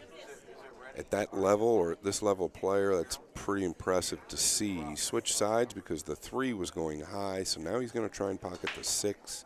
The 6 has gone high as well, and he's going to be dry. I will tell you, this table rack's difficult. And when you're giving up that big spot, you need to put racks together.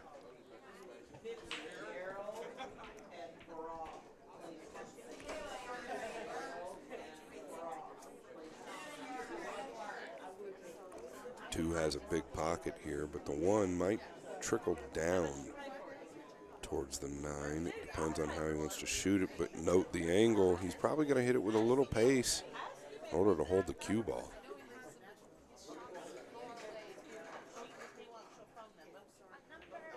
Yeah, like so. Nicely controlled, too. Real nice. I think he can hold the 1 here. Just roll this in nice and smooth. Yeah. Notice the hand gesture from David. You've really got to have a touch on this table. It will bounce on you. Avoid all rails if necessary. It is cuttable, but note where the 3 is. The cue ball is going to head up towards the 6 and 8. He's elevated over the 9, so he'd have to hit it great just to make it. Position on the 3 is a tall order. He's not even entertaining the cut.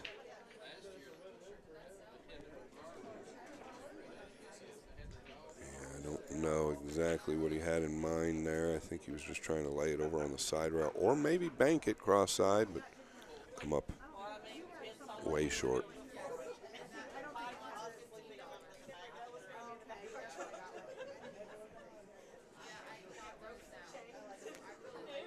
He's got some work to do here. Yeah, but everything's laying out pretty good here. I mean, he's got ample space to run this cue ball. And the 4 kind of leads to the 6. I mean, he just needs the angle. And he's going to get it, too, right here. Yeah, I think the 6 to the 7 will be the trick, unless he wants to just draw into the 8 one rail using the 8. Depends on how he gets on the 6. I think he's going to thread the needle between the 6 and the 8. I can't see him going above it. I don't see any reward there unless he wants to roll up on the 8 and play safe and lock the 6 and 7 What do you together. mean by thread the needle? Get this angle on the 4 and go right between the 6 and the 8. There's the angle. Well, you mean play position between them? Yeah. Anywhere in the center of the table, he's good. Yeah. He's just got to come back and forth for the 7, but you could draw into the 8, move the 8 out into the center of the table. Depends on how he gets. Right. Saying if he got on top of it, he can roll up on the 8, but that's good enough right there. Yeah, he just doesn't want to flirt with the 8 back and forth. Right. So even where he's at now, again, if he has to take that, he will. If he was over a little bit more, he could draw into the 8. It will hold him there.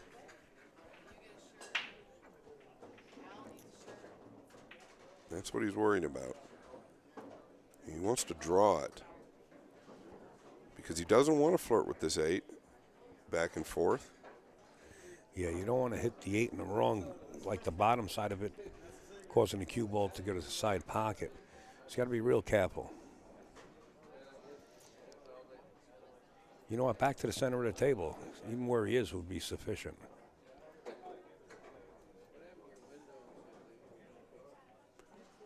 think he's going to come 2 rails below the 8 or above it on the head string side. That's scary. Now he wants to draw it. The 7 does play in the same corner. Already shuffled 5 times. He'd like to draw it into the 8. If he was over a little bit further, he could control that, and that's probably the shot, but he's not. It's too thin. Just play the center of the table. That's all he has to do. Yeah, you don't have to overwork here. Perfect. He was pretty uncomfortable with it, I can tell you that. He jumped up before the cue ball struck the 6 ball. Yes. He was up and at him.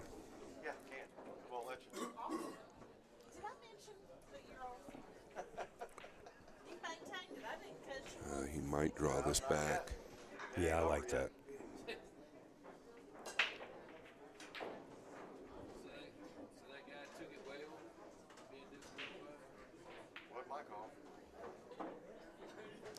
Well, I don't know.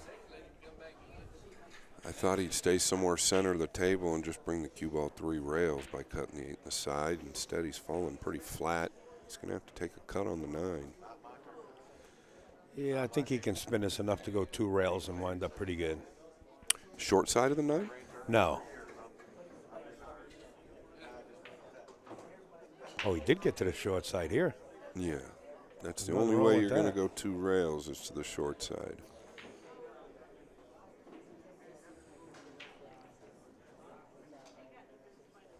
He juiced it up enough to get there, you know what I mean? Yeah, he had a good angle to go forward. This is a big game. 3-0 here, and the race to 6 is huge. Yeah, and this guy just doesn't give many games away for his level. Stepping on his opponent right now, folks. Joe Rogan's in the wings. Stand by. You know, Richard Sue? Yeah.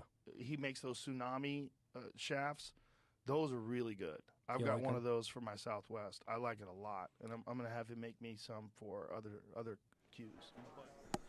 Spent a lot of time with Joe. He's been down to Phoenix, gets me tickets. I've known Joe and I have been friends for probably 25 years.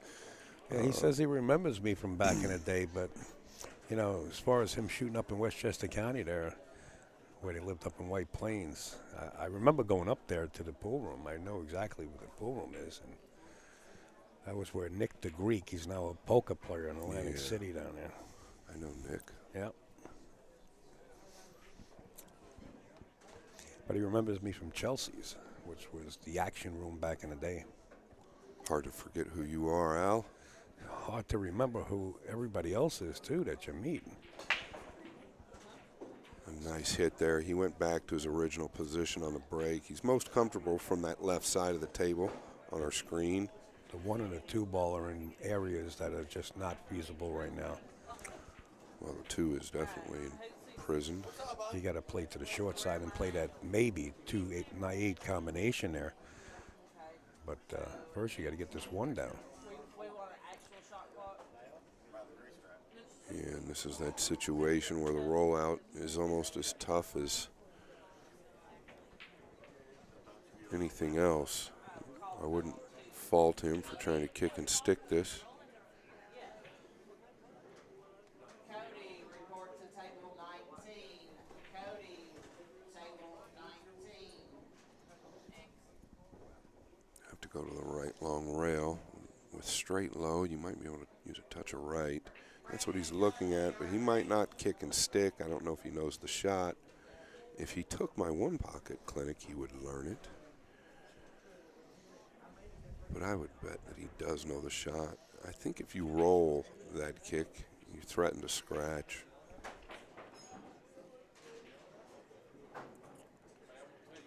He's looking to come to the top side of the 1 and try and make it. If you don't make it, you've got the 5 as cover, but not a lot of room there. This is what I like where he's looking at right now. I like this. Hit the top of the 1. Let the 1 come back off the rail. Yeah, it's just tough to do. You see what I mean? Where that 7 is. I didn't think he could miss the kiss. He's gotten away with it, which works. That 7 was close.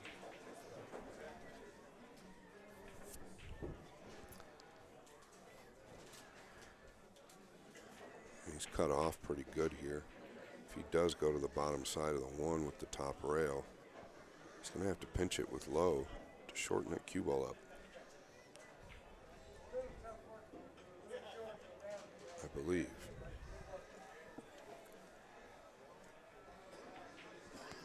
Question is, Scott, would you feel good giving this guy 13-6? I don't think Scott would feel good giving this guy 13-6 or anybody else left in this field. Not for 1 set anyway. I think, for us, the better players, that spot might be overcome in the long run. But in 1 set, you've got a lot of pressure on you. It's tough. Everything has to come right. The table has to break good. That's not going to get a rail. Nope. He had to draw that ball in order to hit it going in comfortably. And David immediately going to the lockup on the 7. And he's going to put the 1 ball in a good area, too, to protect the 1. Yeah, he'd like to put it in front of the 9. Easy with the putting in front of the 9 business here. With my luck, if I do that, somebody kicks it right in. Yeah, if he can cut him off from the 7, though. This might be kind of too straight to do so. Yeah, he didn't leave himself any angle to 2 did get a rail. Yeah, but I mean, pretty sure that Michael can, at minimum, swerve to the full side of the 1. 2 might even play. Yeah, the 2 looks like it might play. 1 into the 6 to the 2 ball here. Yeah, in this tournament, you're just dodging bullets, basically, I literally did break and run, I think 11 out of 14 racks yesterday. And then the very next match, I couldn't put 2 racks together due to just how it ended up on the break. And that's what it is. Yeah, so that was a big error by Walker. And it turned out okay. 6 creeped up in front of the 1, Al. Yeah. Unfortunate, but it's so hard to calculate. It requires a lot more thinking, Yeah, some of those things you can't predict. He had the blinders on. He knew he wanted to make the 2, but the position of the cue ball afterwards was not taken into consideration, I believe. I feel like he could have put a little more effort into that. He did kick it with a low ball, which was correct. Didn't take much time as far as the aim point. This is short. He can go between the 9 and 6 here. It's going to have to come out to the right side of the 8, take the cut on the 4. He's overhitted or underhitted. The bank is on.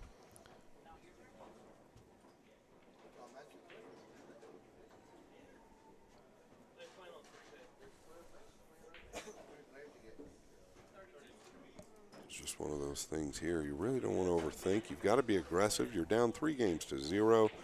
You've got to make something happen. Knock this bank down.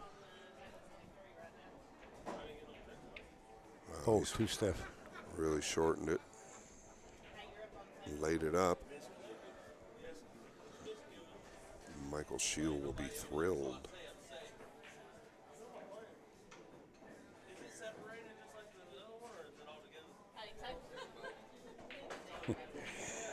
I'll tell you, folks, you know, we get kind of serious in this commentary booth here, but this place is really having a lot of fun. I suggest you keep up to date with Jersey Girl Promotions. You don't want to miss the next one. They're going to open up the field to 300.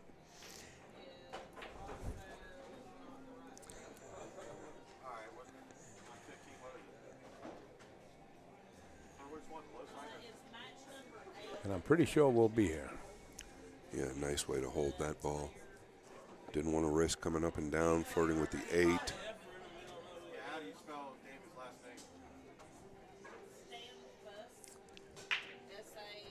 Are we looking at close to 4-0 here? Is he closing the door? Yeah, and I like the way he played that as well. Just a flat ball. Do you one rail this or spin 2 rails around the 9? It's a preference shot, right? But I think you can kill this with inside. It's all up to him. Looks like he's going to go around it. Oh, yeah. He tried it, and he's going to wind up on the wrong side of it. Yeah, and this is the risk wow. you take on a bar table going into a ball. He could have used an inside English and avoided that 9 the way these tables bite. There is no doubt he could have, but he thought he could easily get around it. This light cue ball, you touch that 9, look what happens. Only ball on the table. They could cover him up, and it did it. And this is just what the doctor ordered for Walker. But like you said yesterday, it's not a roll till it's a roll. Right.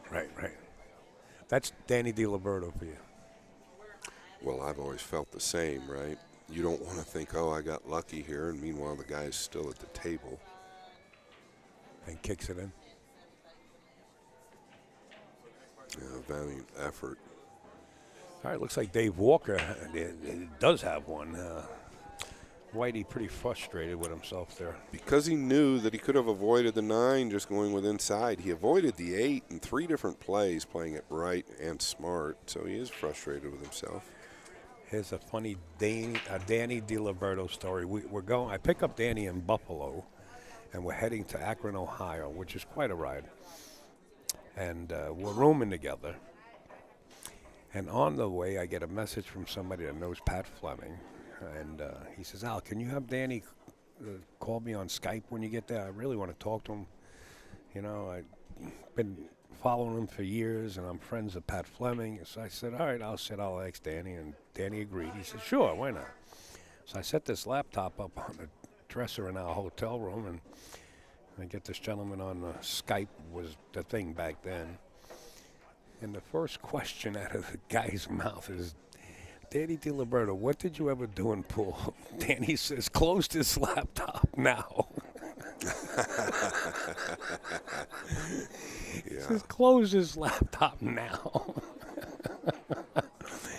Oh, Danny D. Yeah, Danny is a character.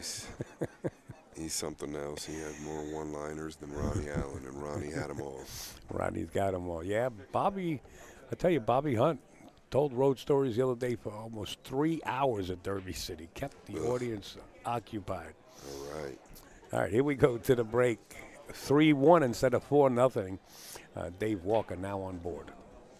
Well, this is the break he needed. He's made a great hit there. Nice cue ball. The 1 is not going to cooperate. Dave is a little more deliberate of a player out of the 2. Kind of reminds me of an architect, you know. the way he sizes up his angles on the table.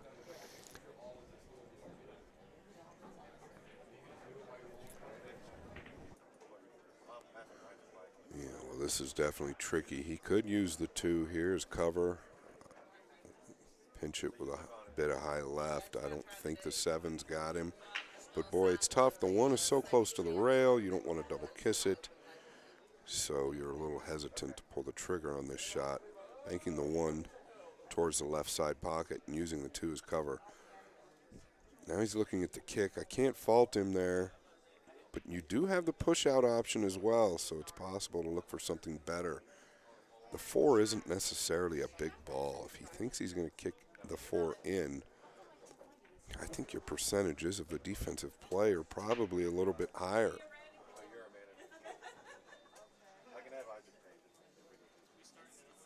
Maybe he does too. He's looking at the shot. I did say I think the 1 is so close to the rail that it is touchy. You have to cut the 1 a fraction not to catch the double kiss.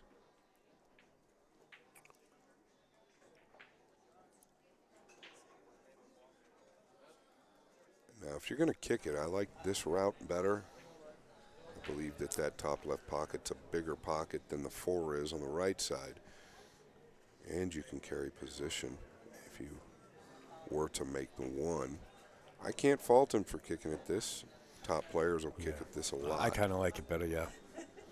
But you got to watch that speed. Coming off that second rail before the 1, that cue ball tends to pick up revolutions quick. Now, he measured it out, but what is he doing? Well, he's gone back to this safe several times. The 1 is so close, though, it's touchy. Yeah, he didn't hit it. He was a little hesitant there. Not terrible, but I don't think he's going to like his next opportunity at the table.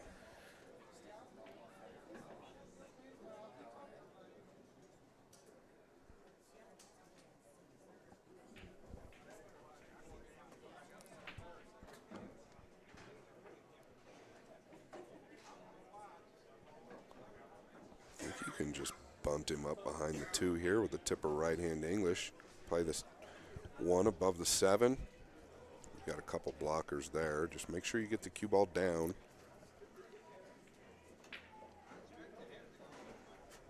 He's going to draw it. I would just use a center right here. Keep the cue ball close to the 2. He's going to want to create distance, so maybe he's sending the 1 down towards the direction of the 6. A little more dangerous, in my opinion. You're going to leave more space. Yeah, and that's what he's done. He's done good. He's used the 8 as well. There is the 9, though. Yeah. That's right. The 9 is there. And that's why I disagree with putting, well, ultimately disagree. I mean, if there's no option, putting that next ball in rotation near the money ball, so to say, whether it be a 10 ball or the 9. And near the cushion, right? Like if you leave the 1 in outer space out there in the center of the table, it's much tougher to kick at. Yeah. Smaller ball, for sure. Right. And you could glue him closer to the blue, too. That being said, he's done fine. I don't think it's, I mean, there's nothing wrong with the shot he shot. The kick to the left rail is tough to judge to make an accurate hit on the 1, and he's got pressure on him. He knows if he doesn't make contact with the 1, the game is over. And that's the architecture in this gentleman that I see. Boy, he just about hit the cue ball with his little measuring stick. And here's the problem.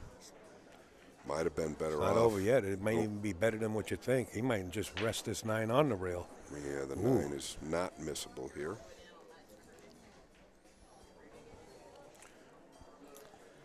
So Shield will take game number 5.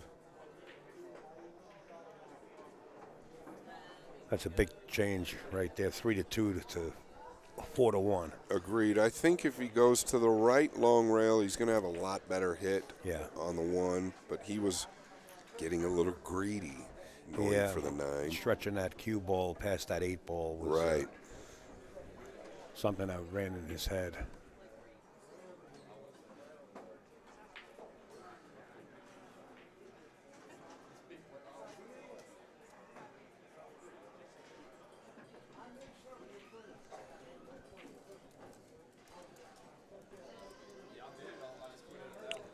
think we all notice a little difference in the level player here.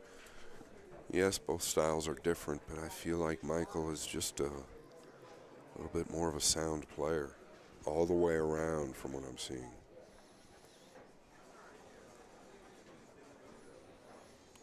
Tell you what, for his level, his break is real good. He goes through the ball clean.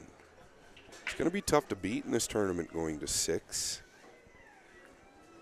Of course, a great player like Saez or Roland can put racks together.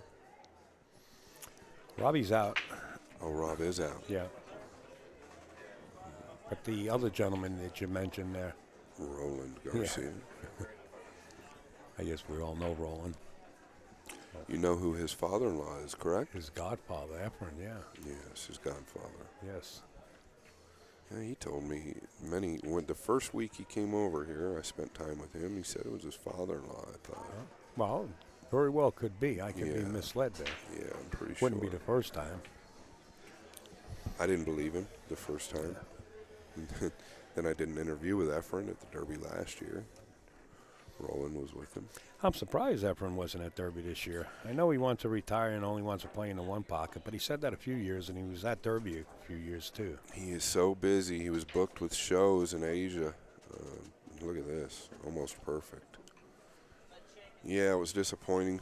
We didn't get to see him, right? That Efren Cup, pretty nice tournament. Yeah, as far as I've seen. I'm hoping I get to work that. It will be an honor. Yeah, it looks pretty special. I think that's going to grow into something great. Matchroom, shout out Emily Frazier. I'll tell you what, listen, I'm not biased in this way. It took me a long time to trust this company. Matchroom is doing great things. Emily Frazier does not stop working. She is a workhorse, and she really means well. She's a hard driver, right? She's not gonna pick bias or take certain angles to favor herself. She just puts her nose to Watch the his ground. side pocket here. Yeah, he went long.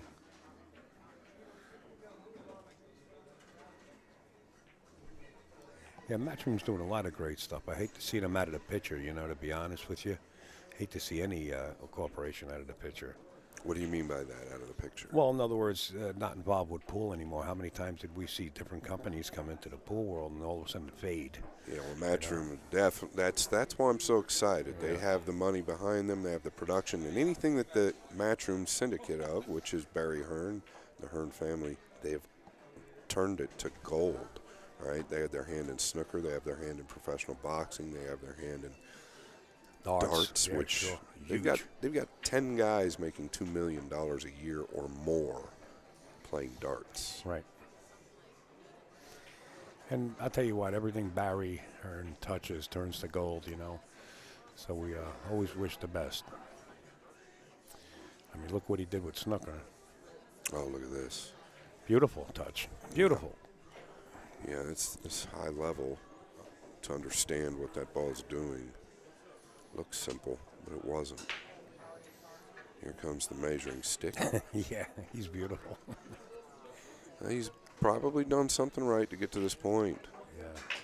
Watch that side pocket if you go this way, fella. Tells me that he believes in the diamond system there. He's counting. He's playing the mirroring, right? When do U.S. Open entries open up? Haven't seen anything on Matchroom's page for it. Yeah, it'll be there. Yeah, we'll be there. I'm not positive. I know I am working that event. I'm so fortunate to get to do all of this work with you guys. It's a lot of fun. Wow, did the diamond system come into play? It did. Big shot there. We could look back on that shot after Walker runs the next 5 racks and say that was the turning point. Most likely not, but there's an opportunity. Yeah, he's fighting here. He has to, Michael nearing the hill. Oh. He got a little fishy here. Yes, he did. He could run them 3 rails here, but this requires a nice touch.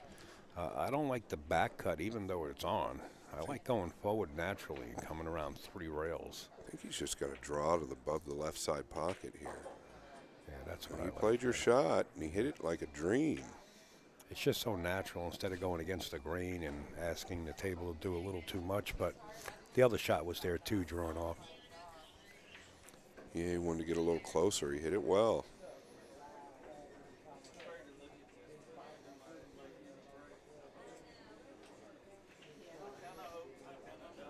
Bravo.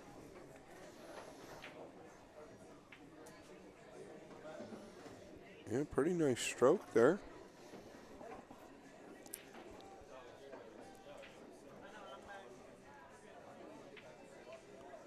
Oh boy, he caught the wide part of that pocket. Back in it. 4-2.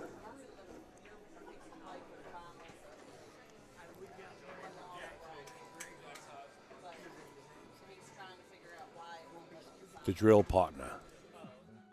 Whether you're new to pool and practicing the basics, or a more experienced player performing drills to improve your shot making and positional play, the drill partner is perfect for you.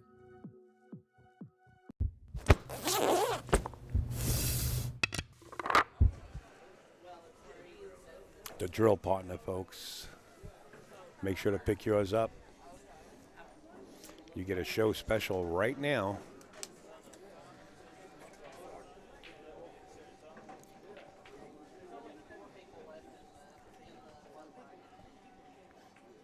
Last time he broke the balls, he squatted the cue ball dead center, took a little speed off, had a funny shot on the 1, elected to play safe, came up a little bit short, left Sheila return safe.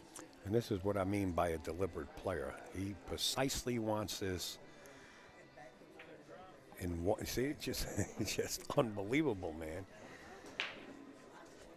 He's comfortable now. I like the cue ball placement, though. A little shorter bridge. You can control the cue ball a little bit better, closer to the rail. Yeah, he's got that cue ball on a string. And that could be why he's where he is with this break here. All he's got to do is get this 1 down, Al, and it looks like the only other trouble could be the 5 to the 6. Yeah. And I don't see that much problem either.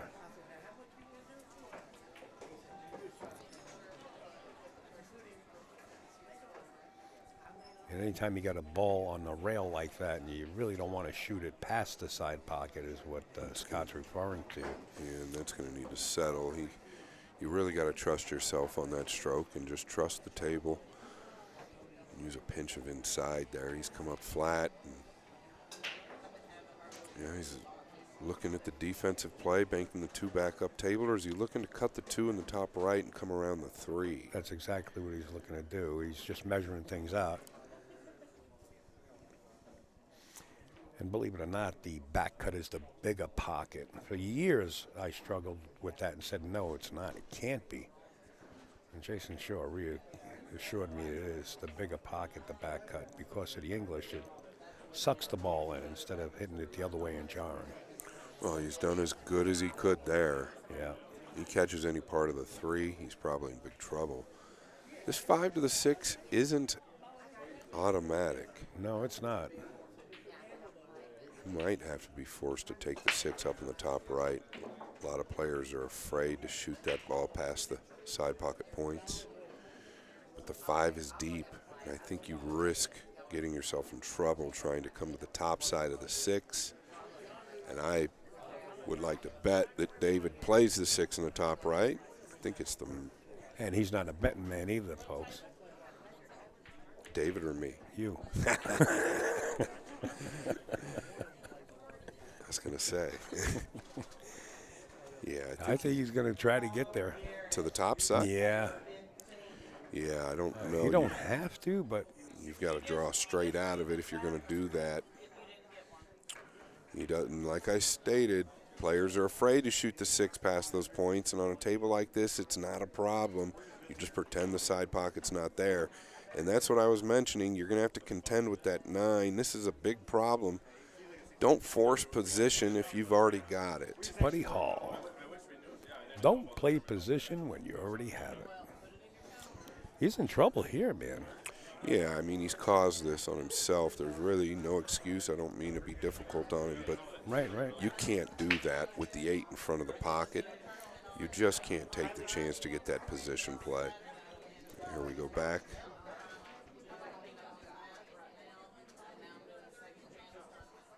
I say he goes wide here. Well, if he plays it short, the 9's available for Shield. Well, he's ended up okay with the cue ball here. A little fortunate, in my opinion.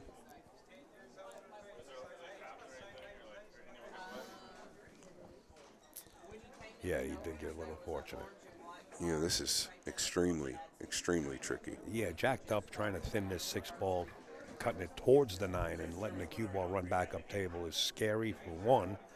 Number 2 is you might leave him married up where it's just a perfect kid shot. Yeah, I don't even know if you can catch it thin enough, the hit's going to be close. Because you could catch the 9 first and make the 6 here. There's no doubt about that. And here's how you can tell. If the cue ball ends up going directly left, that would mean that he caught the 9 first. In order to make the 6 and a good hit, the cue ball is going to come back up towards the 8 more likely. It's not going to take the immediate direction left.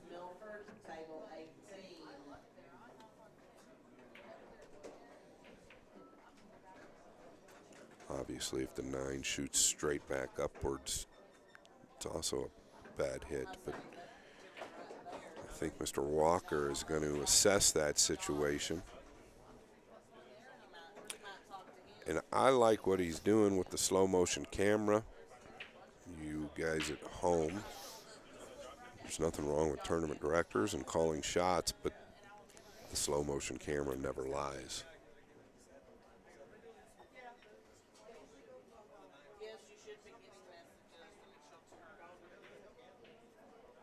Look at this. He's lucked the 9 and the side. Wow.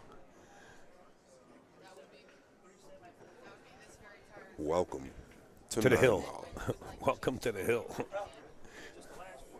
What a game.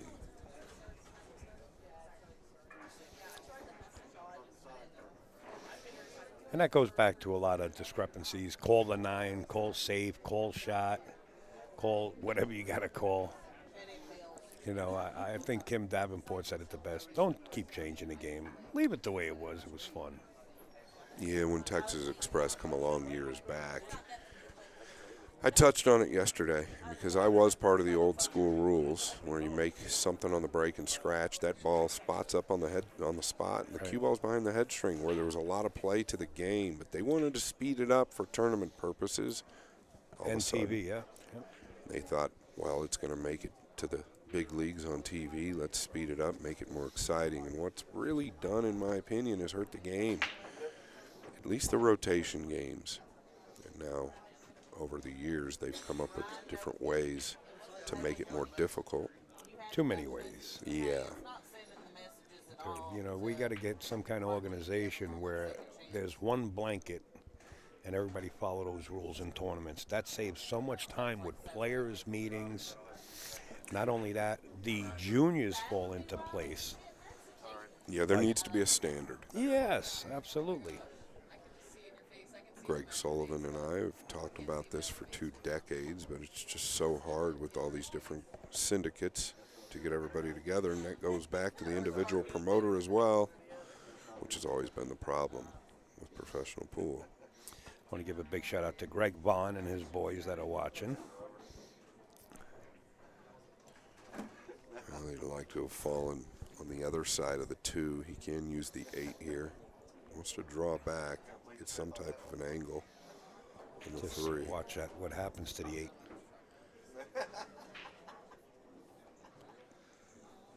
Do we need another slow motion camera here? Might, if the 9 carom into the low left off the 4.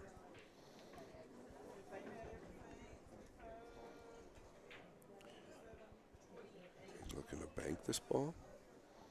He's probably going to follow the cue ball and keep the cue ball behind the 9-4 and just bank the 3 around, maybe. No, Follow up. I think he's going to stay aggressive, Al.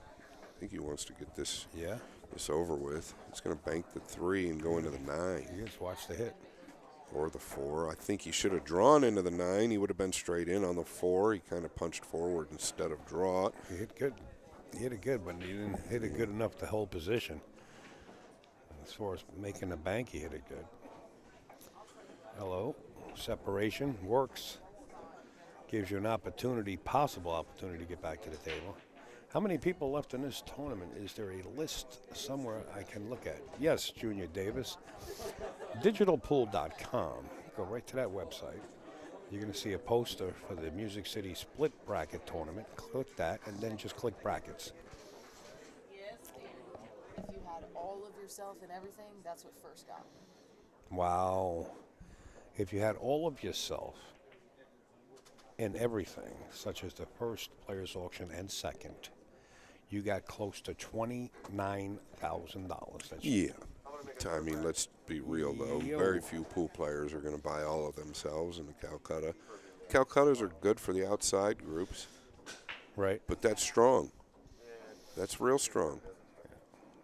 29,000, you said? Yeah. Yeah. It's a nice way to go home with a smile. So what does first in the tournament pay? Just in the tournament. Yeah. 5,000? Yeah, I think it's 5,000. Not bad for a $100 bill. 49 to 1 your money.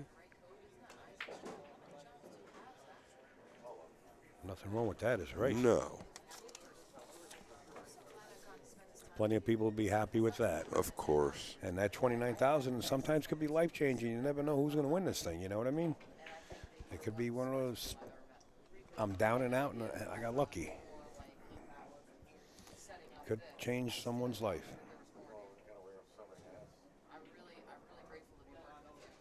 Wow, this is great play as well. You see how his brain works. And it's working properly. His wires are definitely not crossed. Thinking good.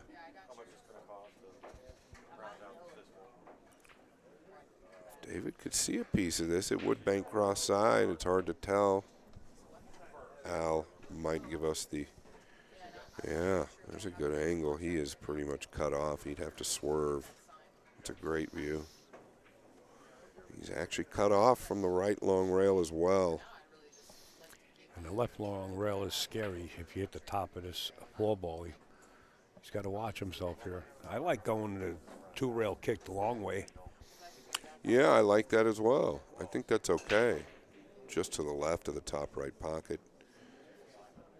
Catch the top side of the 4. A lot of good things can happen there. He could get lucky and make it. He should probably go back to that diamond system. He had something similar earlier, a little bit easier. He made it.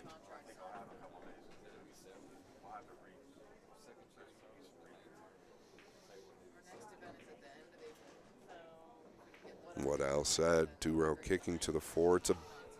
It's a better way to go at the ball. You're going to get better separation. You've got a better opportunity to possibly make it. Going directly at it, your percentages drop tremendously. Did he put that chalk up there for his aiming spot? Yeah, but Looks like it, didn't he? I'm still not a fan of going directly at it like this. He did go direct. And I'm sure he's going to get rewarded. You'll rarely see a top player go that route. And there's reasons. One big reason is because it makes it a bigger ball coming into it with 2 rails. Yeah, I just explained that. Yeah. That's exactly what it is. You want to catch that bigger end of the ball on the pro side. You can get separation, and it also carries a better position in that exact shot. Can he catch the edge of this, Yes. Al? Yeah, he can. He can catch the edge of this, and I think the 9 would cover there if he just clips the 4 and goes 2 rails above the side. Be okay. It's natural, but you really got to paper thin it. He's just now noticing, I think, that he can see the edge of that. Well, you can see the whole ball. Looks like that might double kiss there. Yeah, it did double kiss. He's gotten away with this, possibly. Yeah, he's protecting the pocket there and the ball from going in.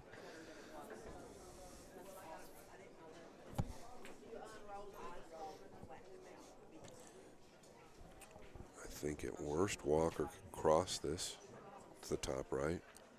One of your shots you called out earlier. Hard to figure out what he's measuring, isn't it? I know. I told you he's an architectural designer, this guy. I know one in the New England area. Sorry to cut you short. You're good. I call him the protractor. He does this on every shot. Yep. And his name is Kerry McCullough, and he knows I call him the protractor, and he loves it. Looks to me like he is going to bank at the 9 here, or the 4. Yeah, I think he can bank the 4, right? Yeah, he's play got it enough. short. You don't want to play it long. You can lose the game that way, but play it short, and if you hit it a little heavy, it'll go. Or rest up on the short rail. I like his chances here. Yeah, and you can use the 9 as cover as well. Just stay left of the 9, come back down.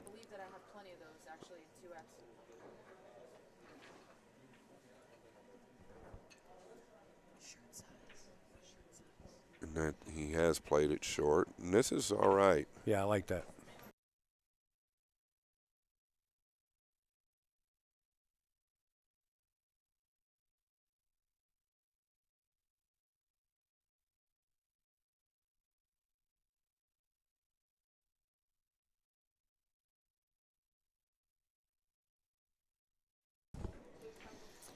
He came out good on the pro side there. I like that shot. Agreed, yeah. This is a little tricky here. I think if he's going to bank at this, he's going to have to bank it to the lower left due to the position of the cue ball. He might be able to bank it to the lower right, but he's firing to the right, yeah. I'm wondering where the cue ball is going to end up if you do that. That's the only concern. That's why I like the lower left, but he did get it down. You might as well bank out. Yeah, he didn't like it, but the cue ball was always going towards the 6 if you bank it that route. Could have got a little better bump, I guess. You can see that Michael really wants this game.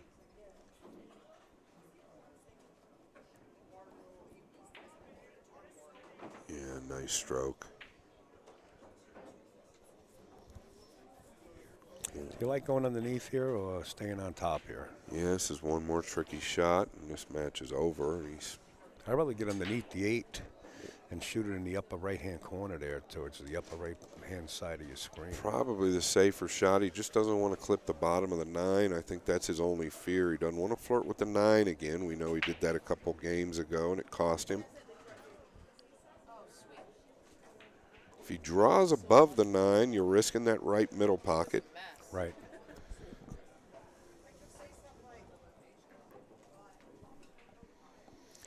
Hey, we're getting shirts from Jersey Girl Entertainment Split Bracket Tournament. Wow. Soon to be available on the website, Jersey Girl Entertainment. Is that right? It's gonna JerseyGirlBilliards.com. Wow, nice shirt.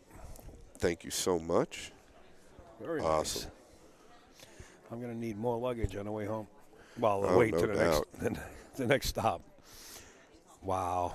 So he did end up flirting with that 9. That was what his biggest concern was, and he could have done anything but what he did.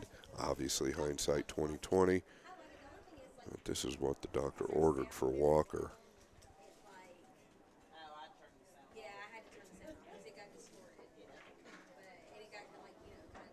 Look at that cue ball bounce.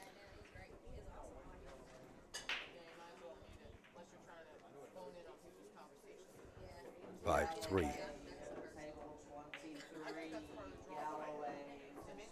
Wow. Big turnaround. We thought it was over.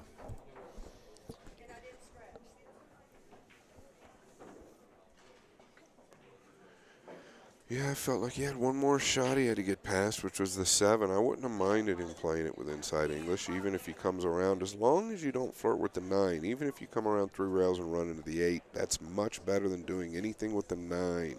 You gotta avoid running into balls on the I bartender. took my eye off that shot when we were receiving He these tried to shots. come straight across, like you had mentioned, to stay below and shoot the 8 up in the corner, and he caught the bottom side of the 9 and caught himself in trouble. The way these rails play, they come off real hot.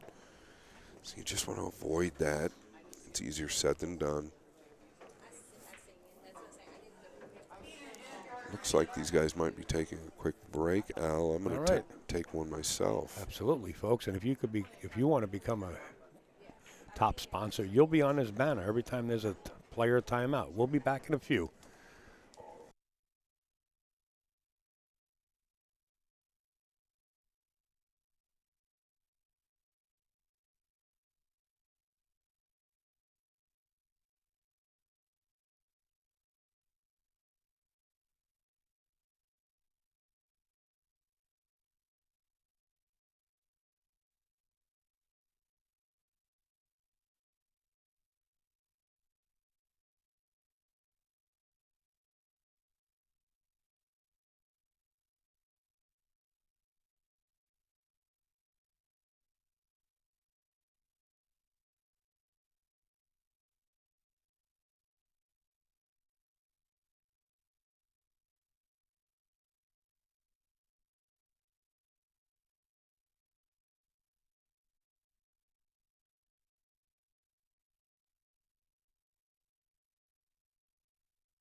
And I am back. Scott is on a break here.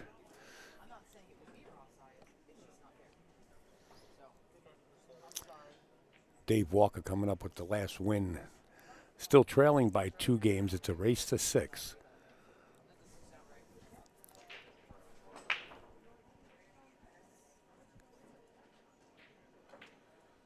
Comes up dry on that break. The 1 ball is dressed up, but notice the 2-3 at the bottom of your screen.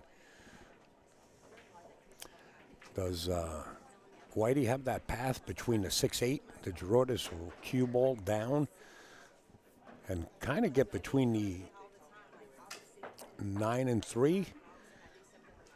Can he get there?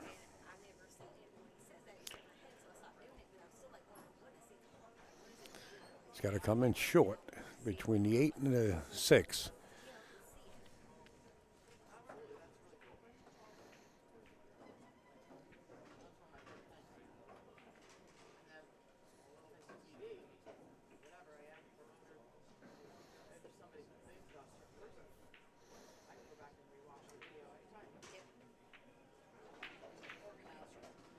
Wow, he got a love bump, but does it hurt him? Wow, he might have wound up perfect there. He didn't wind up perfect, but he did have sight on the 2 ball.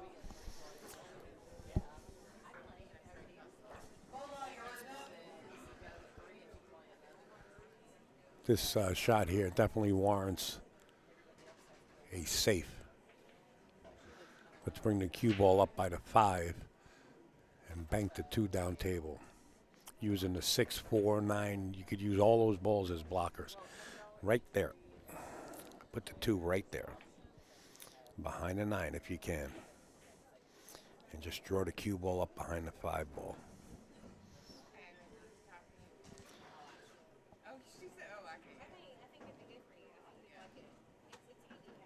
Didn't quite get it behind the 5 ball, and he's left, looks like a little window here. It'll be close.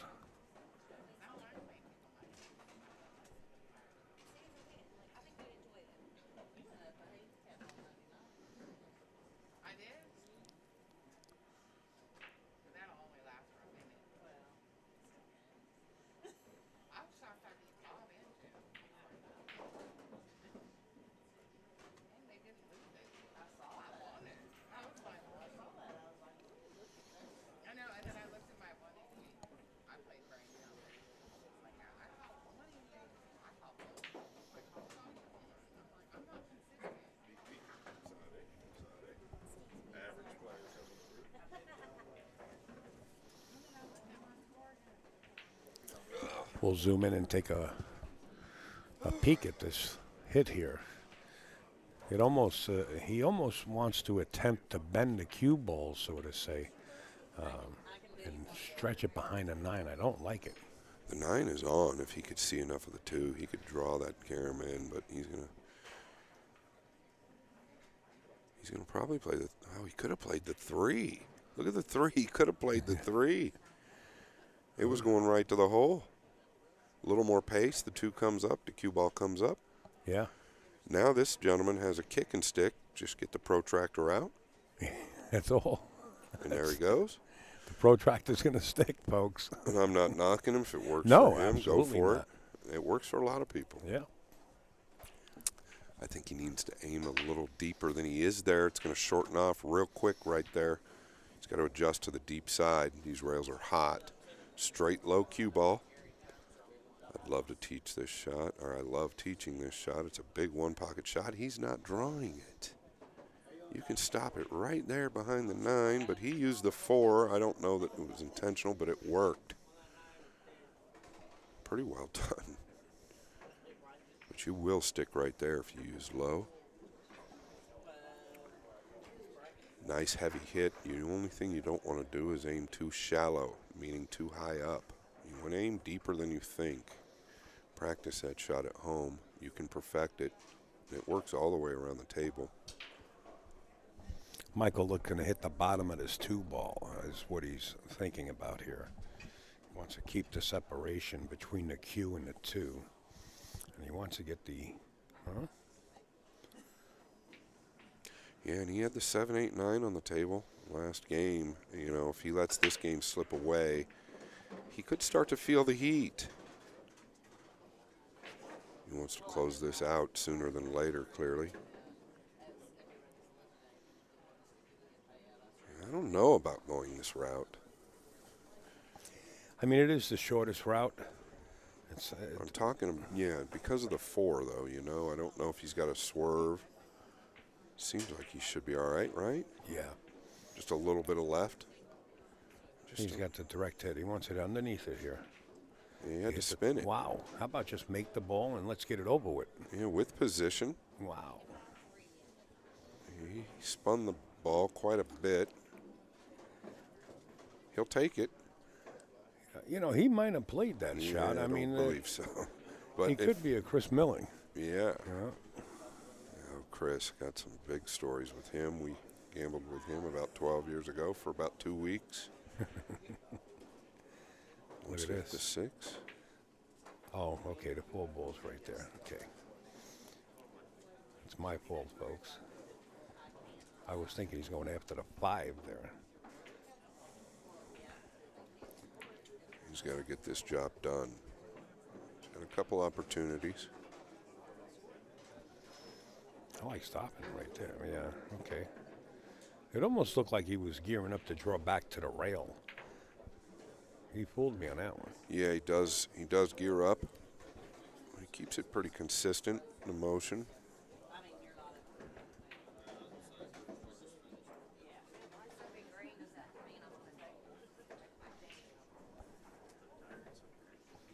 You just don't want to overthink it. Sometimes it'll get you in trouble. Keep the same pace. Take the time when it's needed. Falling a little shallow here. Yeah, he's got plenty of room to work with, though. I mean, he can do whatever he wants from here, you know, go forward or just draw. Yeah, my point, I guess, would be that a lot of the top players would just play the 7 in the top left corner and let it lay natural. Instead of forcing the cue ball over and out, I don't know if he can hold it to play the 7 in the side. It's a little steep. A lot of the amateurs want to play towards the sides more, and this is the right way to play it. Another good look at how his mind works, which I truly think he could be a threat to win this tournament. And this is an A-side match, so Dave Walker will not be eliminated. If he shall lose, I'm not counting him out. Just saying, I mean, from the scenario here with 3 balls left and Michael on the hill. This is the right play. Go forward, take the straight-in shot on the 8 versus trying to get perfect on the side where you could get funny. He's decelerated a little bit. He sure did. And he's got a slight angle now where he's coming a little steeper into the 9. Wonder if he's going to punch this. See if he can finish this deal. Well, he's coming steeper to the 9. Oh. And here we go again. This is 3 games in this set where he's had the 7, 8, 9 on the table and no problems. He's created them for himself. Well, I don't believe I've seen Michael miss a bank yet, but he has to come with this one here. Yeah, and this table will shorten up, so you want to adjust for that. Play it a little longer than you think, especially being this close to the ball. You're going to catch the 9 full. Looks automatic. If he misses it, I think he'll miss it to the short side. He's going to walk right back into this bank. Watch the way he walks in. He walks this like he's doing a DUI. What do they call them? Test? Sobriety test? Yeah. He walks right into the shot. I like it. See that? Walked right on that line. Yeah. For the win. Oh, he's missed it long, so he knew it was going to come short. He almost wants to wave the cue off, too. I mean, he was going to look like he was going to hockey stick the 9 ball to say, yeah, you got it, but held his temper a little bit there. Yeah, and his thought process there, he actually put some left on it at the last minute. His thought process was that he thought it was going to come short, tried to adjust, he over-adjusted, playing tricks on himself. Easy to do. It's a big shot for Walker, and Shield will have serious pressure on him if this man gets this down. Oh, what a clean shot. Well, Whitey can hear the footsteps coming up the basement from Michael here, and they're not sounding too good. It's scary.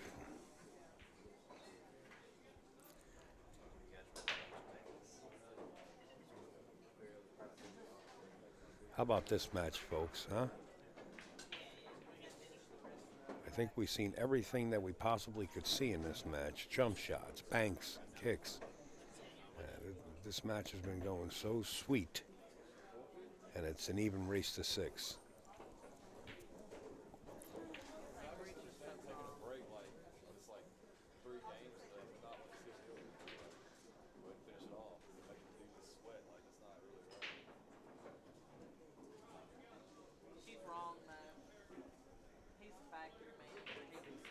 Yeah, I know you're still not supposed to do that. No, but I'm saying.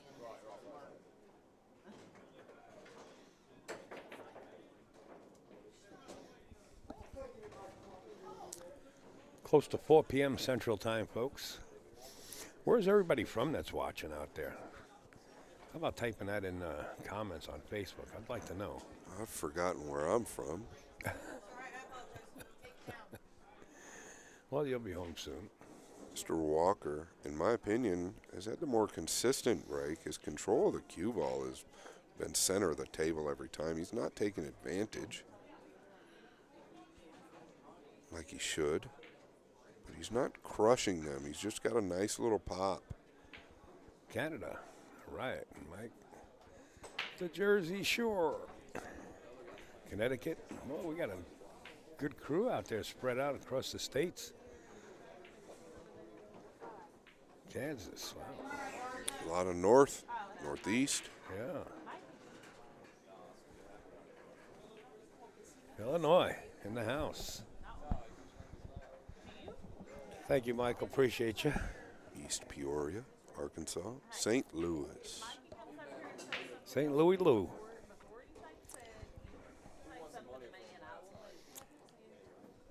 Mississippi, Tennessee. Been to all of them so far. Yes, same here. Well, he's got to come with one here. He's got it down pretty quick. You'd like to run into the 2 or the 7, I think.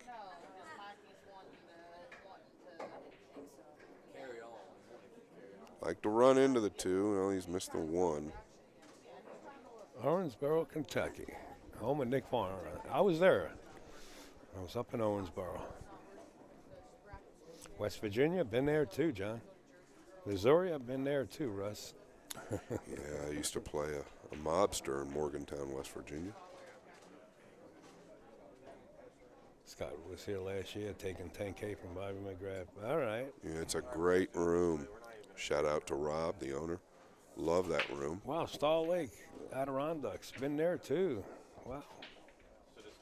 Nice shot, but what's the cue ball doing? Michael's been doing all the work, letting David just clean it up.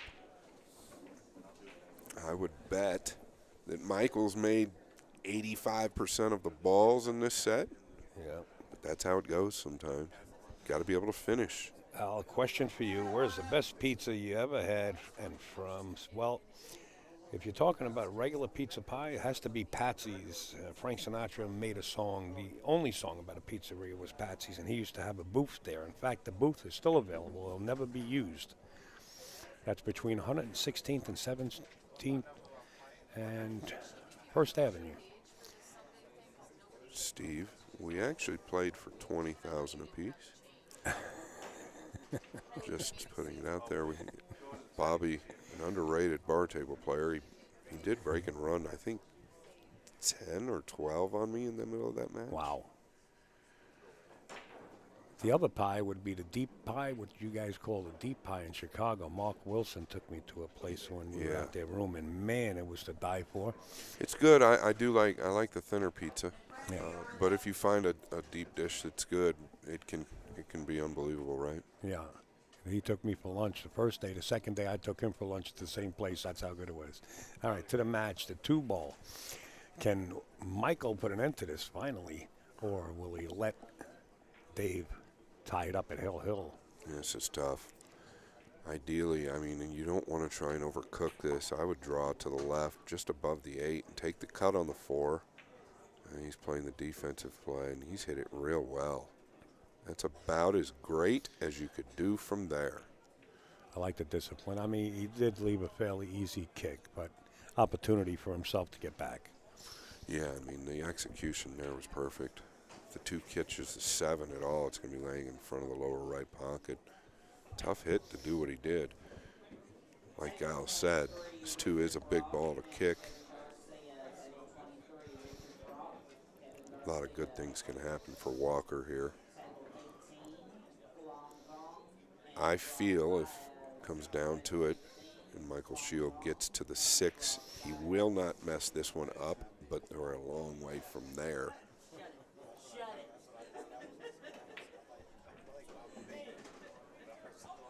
Shield was up 5 games to 2. He's come down to the 7 without any trouble. 3 different games in this match. Caused himself problems. If I'm not mistaken, David just changed his glove, if I'm not mistaken. Well, it is past 4 o'clock, and maybe he's got time frames for them. Very good possibility. I mean, Pat Fleming's like that, believe it or not, with his cornflakes. There has to be a certain temperature of milk, put it in the microwave for 15 seconds. I mean, it's just brutal to watch, but he loves it that way. Oh, look at this. Look at this. Look at this. How about that return? I'll tell you what, from what I've noticed, the way he kicks the ball, he does kick with an intention, right? He doesn't use much low in any of his routes or plays. And that kind of put the brakes on the cue ball. You've got to wonder, and I think that he played to this pro side and played this kick. Not only that, he's tied the 5 up. So we're seeing glimpses of David Walker's consistency with the grind part of the game. That's possibly a good reason he's still on the A side. Michael looking to jump this. I think he kicks real well. I mean, he kicked that 7 ball in last time right off the rail. This is a little more difficult because he is jacked up over the 4. He's got the jump and cue in his elevated. hand. Yeah, I know he does. But I like him kicking this. Real tough to catch it accurately, that cue ball. This is risky right here, though. One way, left or right. When you're elevated, you can. I just don't know where the cue ball is going. Even if he does make a good hit and make it. Asking somebody to watch. That's classy. It's the right move. No discrepancies.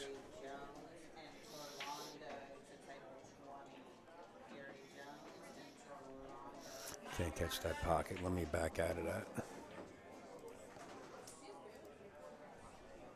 Yeah, it's not a terrible view. He's using the dart method. A lot of these guys do it. I can't. And he's caught the 9. And he's opened the 5 up, Al. Yeah. This is a must win for Walker. It's got the ingredients of going hill-hill is what it's got. We haven't seen him run a lot of balls yet. This is his opportunity to run these 7 balls.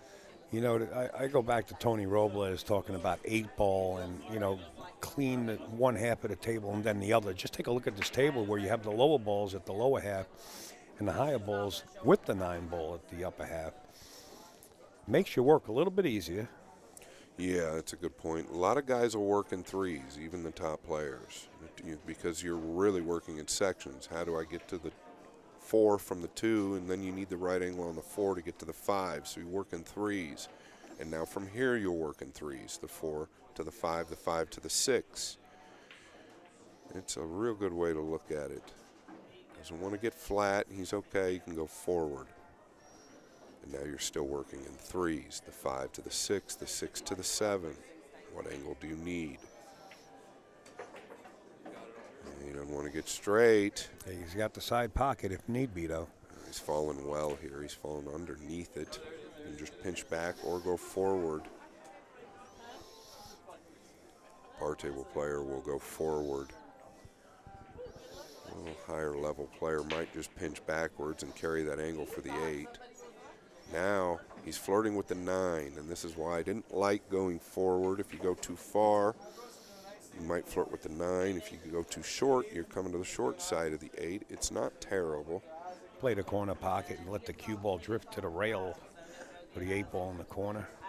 It's pretty steep for that as well. He's going to be okay here. He's just got to get this down. Whoa. Zach Goldsmith walking right by the table, not meaning to shock the gentleman. Just a little he's got clueless. work to do. We're gonna fine him 100 when he comes back. Yeah, I'm sure Al will make sure he hears about that. Yeah, a lot of body movement. He's going to take the cut. He was okay there. He gave us that look like he's not okay, but I think he's fine. Well, he's yet to run out from an early stage in a game. So this is big for him.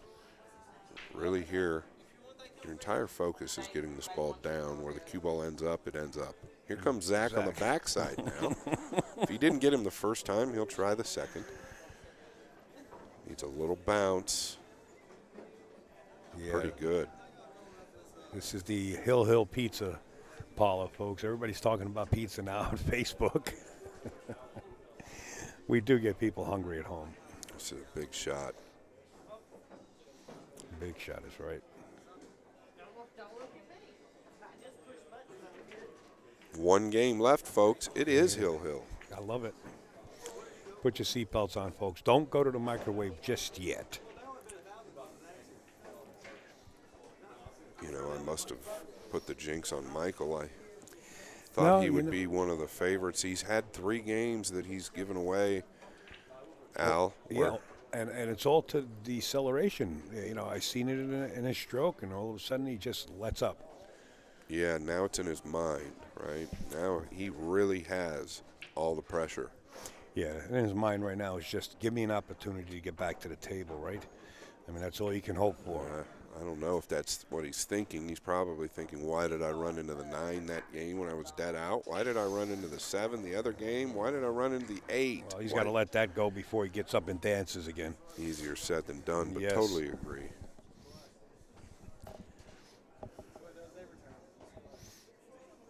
Pretty solid, this man. Watch the placement of the cue ball here. I've really never seen this in a long time.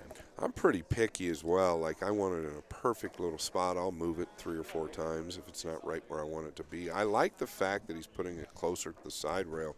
He's got a lot better control on the cue ball on the break. But I don't know if he knows where he wants to go. Moved. Moved. Check. One more. Perfect. The cue ball's been good. The one finishes up there towards the chalk, though, every time. There's the 5. Well, it hasn't finished up there by the chalk, and he's got a good shot here. Look at this. 7, does it play? Yeah, it plays. He's looking. It's tight. Very tight. He's down there like Tiger Woods putting the green, right? Look at him. But different. Like him, but different. It looked like, I mean, from here, I would have to say it goes. You think it's tight? Can we get that right angle? Oh, wow. It is tight.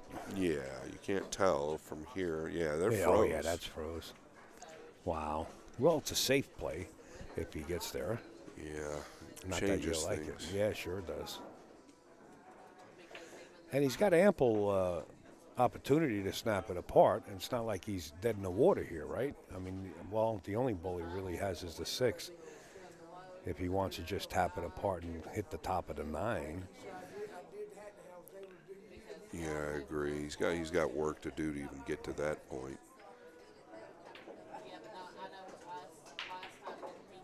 Wow, see a little power from him. We haven't seen that this whole match. If you're going to use your extra power button, now is the time to do it. He's falling on the shallow side. Can he roll it and hold it? Yeah. That's what he's going to attempt to do. And also bunt the 4 towards the upper left-hand corner after pocketing the 3. Got to hold it.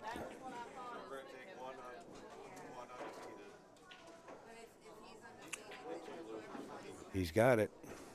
Now just tap the 4 towards that upper left-hand corner, and you're looking good. He wants to get an angle on the 6 ball so he can follow down and hit the top of this 9. Not full in the face either.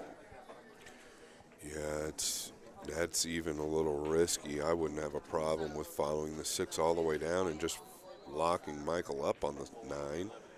But you can take that chance if you want, but he's got to run into the 4 here, or it looks like with the inside he's trying to miss it. I thought he would bump it towards the corner. Yeah, he would have had to use low left to do that. Now, this is tricky. He's in a little bit of a pickle here. He might have to come underneath the 6 here, right? Yeah. I think he's got a challenge in front of him here.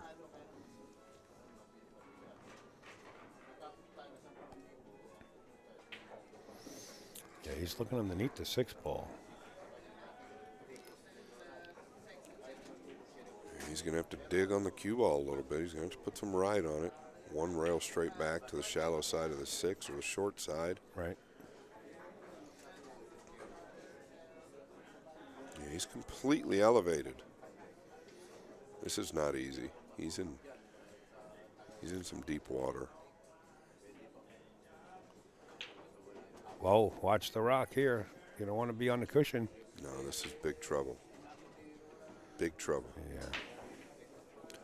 I'm crossing this 2 rails to the short side, bringing the cue ball down behind the 7 here. I like that shot. You're playing real good, Al. From here, yeah. You're playing real good. I like it, too. I think that's the shot. He's got to thin the 6. He's got to catch it thinner than you think. You catch it thick, you can lose. There it is right there. That's what I'm looking at. I think it's about all he can do. Nobody on their right mind would roll the 6 in. No, but Joshua Filler would just fire this at 900 miles an hour and wind up on the other side of the 7 here. I don't even know that Josh would shoot this 6.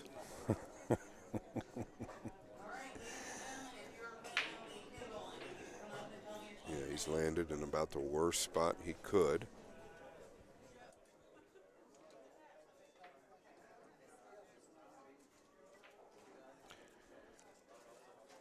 I don't know what he's measuring here, but the bank is not on. You really got to focus on this cue ball. 2 rails, 3 rails down behind the 7. Yeah, that's it. You can't even worry about where the 6 goes here. Right. You do have insurance too, right, Al? Because the 7's tied up, you've got a little to work with. Right, and you're going to create space, too, between the cue and the 6 here. 2 rail to 6 to the short side, cue ball behind the 7. Yeah, I think he's got too much focus on this 6 ball. He's real worried about what the 6 is doing when you really need to be worried about what the cue ball is doing. It could turn out okay, but I don't believe this is going to bank and you can play the cue ball at the same time. Uh-oh, hit it short. How about just make the ball? How about make the ball? But look, he got the worst of it. Wow. The problem is that you can't focus on both balls there. The cue ball isn't going to take the track if you play to make the 6. So you've got to do one or the other. And it's unbelievable that he actually made the 6 one rail, but he had to catch it thick to do it. Wesley Reese says, is the 7-9 close to wired in the side pocket? It's close. I looked at that. The 7 might play off the 9 into the corner.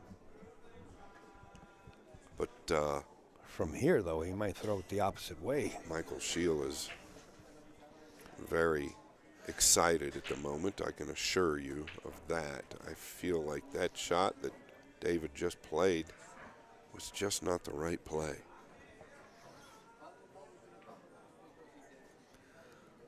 No matter what happens, no matter who it happens to, these guys have been fighting it out. They sure have. It's been an excellent match. And he's been successful at this style of kick so far.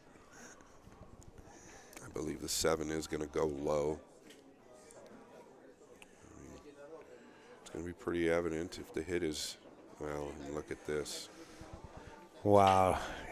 They just handed him one of those little paper bags on the back of your seat in the airplane to puke into. He can't believe that the 7 didn't get to the rail and stick there, and that's a tough way to go out. He fought hard. Well, I think he, I don't mean to be rude, but I'm a realist. I think he played the wrong shot on the 6. You can't play the 6 and the cue ball at the same time there, and he's going to get punished for it. A little more speed, he winds up on the wrong side of the 7, too. Yeah, but I don't think you can make the 6 with more speed. Right. That's the problem. So you've only got to, you can only play one or the other there in that position, and it really should have been the cue ball due to the position of the 7. And I'm just calling it as it is. Sure, and that's the way it has to be. Meanwhile, are the nerves going to hold here? Well, I don't see how he can blunder this. Blunder? You've been overseas too much or what? Blunder? That's an American word. Yeah, I know it's an American word. I just haven't heard it used much in the booth. There it is. There's been a lot of blunders in the last couple of days on my end. Nice match, guys. Nothing about you head down to there, David. You're not out of the tournament. You're moving over to the B side. We'll be back, folks, shortly. Yeah, great match. Don't go anywhere.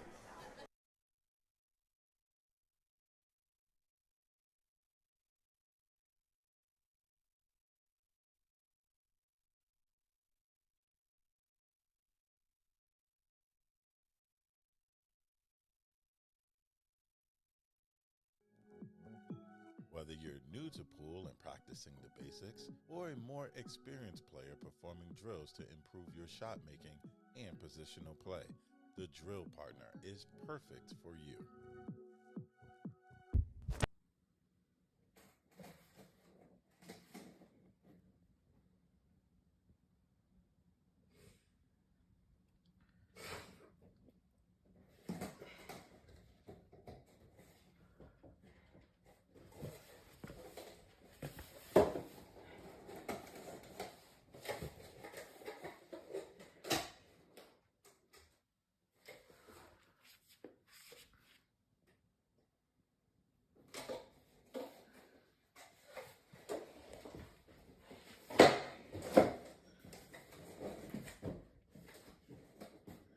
Home was never on the ground. I've got no roots, but my home was never on the ground. I've got no roots. I've got no roots. I've got no roots, but my home was never on the ground. I've got no roots, but my home was never on the ground. I've got no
Folks, I just want to thank, I don't know if I did, but Stephanie Manning, thank you so much for your generosity.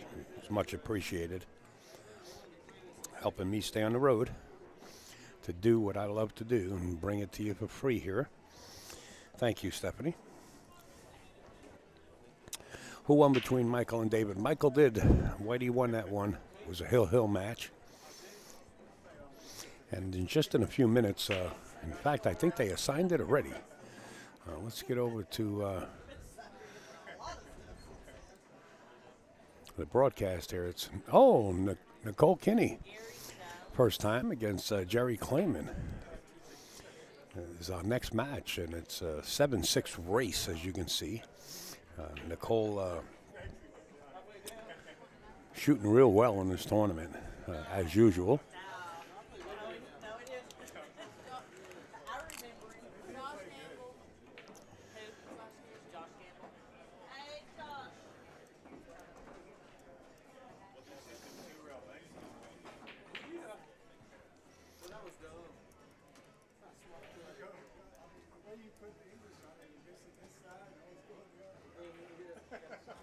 Had a birthday a few days ago. Nicole will be up next.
All right, I think we figured it out. Jim Monday stopped by. He's actually a friend on Facebook, follower on Facebook, and he was having problems commenting on the live stream.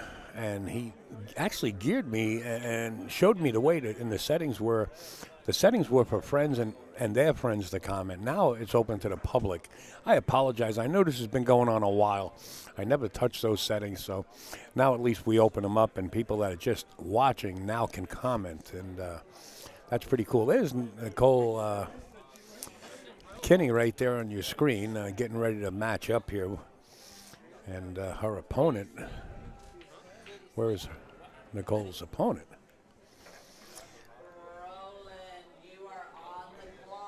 Roland is outside.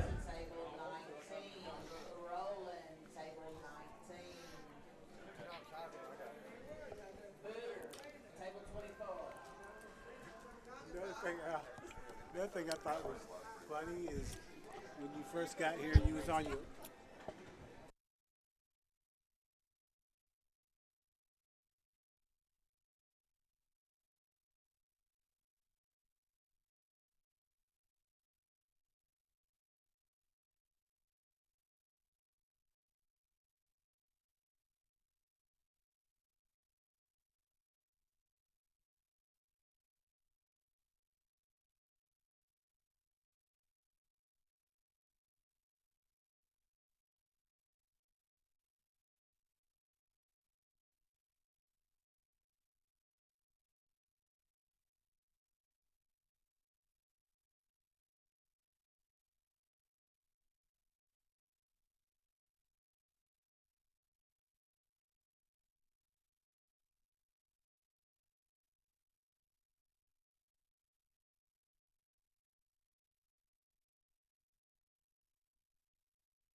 Sorry, guys, getting questioned from some folks here behind the booth.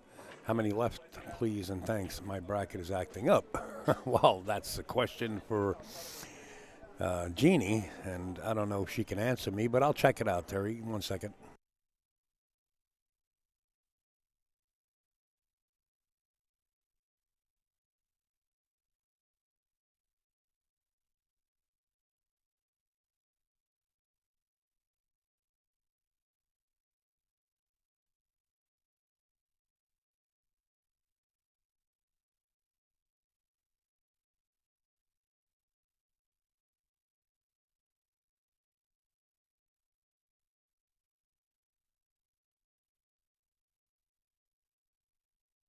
All right, that was quick. 7 people total left in the main event. Now, they do have a second chance tournament going on with 32 other players. The action is never ending here. And talk about action. I think these guys here might have caught us with our eyes closed. I think we are in progress with Nicole and Terry here. Jerry, sorry, not Terry. I'm answering Terry. This is a Jerry. Yeah, 7 people left, as far as I understand. And that comes from the word of the tournament director, Jeannie, says there's only 7 people left in the main event. I apologize, I'm a fraction late. Yeah, they caught me with my eyes closed. They wanted me to hold some up money in the other room, so I might, if I disappear, never hear from me again. I got the up money, but nobody will ever know. I don't even know who you are. And Nicole Keeney, a good friend of mine, and she's a grinder, but she has fallen flat here, and this is actually the wrong side. She might need to go forward and either play the 5 on the side it goes or sew him up on the 8. Where is she from, Scott? I forgot. She lives out In the West, well, Okay. she lives out in Oregon, out in that area. She's real close with Chip Gunther. Chip Gunther's one of the best guys in the pool world, great for pool. There's a lot of great guys in the pool world, man. Absolutely. A lot you of know, great people. You know, a lot of them don't get the credit they deserve. They're real humble, quiet people that'll do a lot for anybody. Shout out to a good friend of mine, Gary Grisham. He's a businessman, owns a real good company, but probably the nicest guy. And I know that's hard to say, but probably the nicest guy in pool. There you go. And he lives not far from here. Oh, she put some juice on it, and that's the only problem. Forcing the angle, coming off that hot rail. And the problem is you couldn't hit that real soft. She wanted to bend the cue ball. So if you hit it easier, you might not get the action that it's going to take. So she was kind of stuck there. I didn't mind her going forward and just locking him up on the 8. But we all do it. We saw Jerry play in one of his matches here, right here on the live stream table, and he was kind of tentative. He got the worst of every rack. Let's see if he can just flourish here. Yeah, and you're funny. It's funny you say that. From one match to the next, everything can be different, and it all starts out with the first game. Sometimes that sets the tone. He didn't want to be on the rail here. This isn't an easy shot, but it still makes it tougher, especially with these comfortable pockets. Race to 6 from here, and Nicole has to go to 6, and now Jerry has to go to 6 with that win, the sinking of that 9-ball. Who is Buddha? Buddha has been hot. I'm not sure who Buddha is. Spelt with the double O's, of course. Yeah, I don't buy bait, Terry. I fish with plastics. I'll throw the rod probably 100 or 900 to 1,100, maybe 1,200 times a day. I fish from sunup to sundown, and I'm working. I cannot sit still when I'm on the bass boat. Okay, Buddha is Jerry's nickname. Okay, thank you for that. Buddha or Booter? Buddha, B-O-O-T-E-R, Buddha, right? Booter. Buddha. Buddha. Like water. This is like Buddha. water. Or soda. Soda. From New York. Y-A-W-K, York. You did mention tournament directors, and you know John Lehman is in the hospital. I do know, and I'm aware of that. Yeah, I just saw that as well. I was just with John in London. John's been around a long time. You know, the Tri-State Tour is the longest-running tour in the Tri-State area. And then Mike Zuglin, of course, with the Josh Tour is second longest. Let's watch Buddha break here. Buddha. 3-ball kicked in. 5-ball, 4-ball, 2-ball, 8-ball. They're just jumping in the holes like rabbits. Call the plumber. I actually made, 5 balls on the break the other day, and I had a long, tough shot on the 4. Boy, this isn't a hanger. I think he can chop this, can't he, Al? Well, he might have to elevate here and just drag it to the rail. He's got to be careful with this corner pocket. Yeah, he's got to go low on the cue ball. I think if he catches it thick going forward, he can scratch. He's got to overcut it if he's going to go forward. Oh, he's got room. Beautiful. Natural. And he's getting just about as straight as you can on the 6-ball to maintain the 7. You want an angle, though, to come back with the 9. He can slide over just a couple inches here. Yeah, that's a nice play. Looks pretty confident right now compared to how we watched him earlier or yesterday. Was it today that we watched him? Yeah, we did, yeah. Okay. About 3 sets ago. Oh, Buddha, not Buddha. Oh, Boder. B-O-O-D-E-R? All right, it's okay. It doesn't matter. Well, I'll call him Jerry. Let's do that. Mr. Clayman. Yeah, I bet Nicole would like to have that decision back prior. Yeah, that scratch. That's haunting her right now. You know, I've said there's a big art to the bar table. Less cue ball movement, as minimal as you can keep it, will keep you out of trouble. Avoid traffic into object balls at all possibilities. The 2 looks a little bit to the right to me there. I don't know. Maybe my head is Could be the crooked. camera. could be the camera angle. So you folks listening out there right now, you can comment now. A gentleman came in here and actually brought it to my attention that I have one of my settings on Facebook to where if you're not a friend of a friend, you can't comment. Well, refresh your page and now you can. And I apologize. I never knew how to fix it. I'm glad he came in. His name is Jim Monday. What a big mistake that is, Al. What's that? What you did. My kids actually set it up. I have nothing to do with it. It was a joke. You're good. But the 3 might be trouble here. He's got to get to the 2 as well.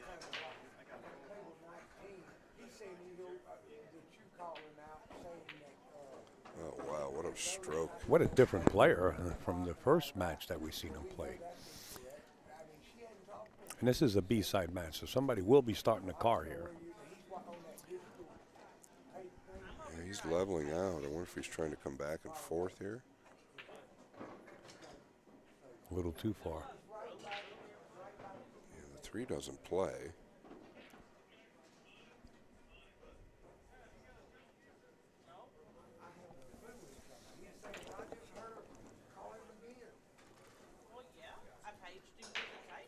I don't think he can carry this 9 in unless he really digs into the 3.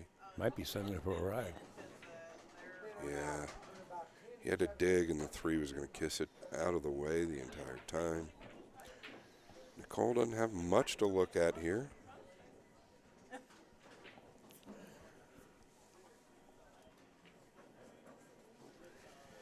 Just kind of bunt this 3 ball up behind the 9 here, somewhere in that vicinity, and use the 8 as a stopper. Yeah, that's about all she's got. Yeah. Don't want to make the 8 and hook yourself. That's all right. Yep.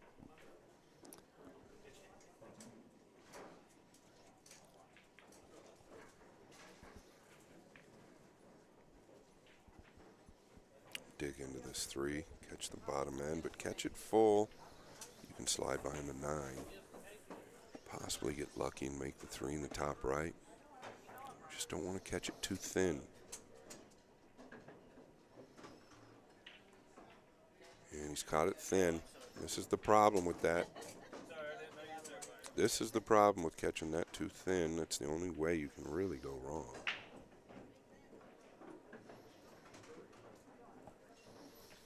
Well, you want to catch this one thin and bring the cue ball down behind the 4-7, but make sure you get there. He's completely hooked out. Oh, is he? Yeah. I thought he's seen PGE or PGG paint or PPG paint. I thought he'd seen a little piece of it. No, he's in trouble here. He could run the cue ball with a lot of spin, but he's got to be careful if he hits that 3 behind it, full in the face. He's going to try sure and he shoot can't see this? He's going to try and shoot the gap and kick and stick. Oh, wow. He's got room in there? Yeah, that's about as good as he could do, and he couldn't get deep enough. Nicole's going to have an opportunity here. The 5 does play in the left middle. Plays in the right middle as well.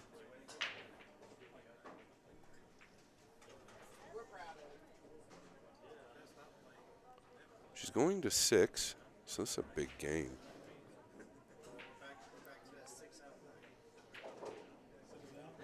Yeah. We'll leave the 4 right there where the 7 is. There's a little bit of left English. You do not want to hit this with any speed. The 4 could tilt over to the long rail.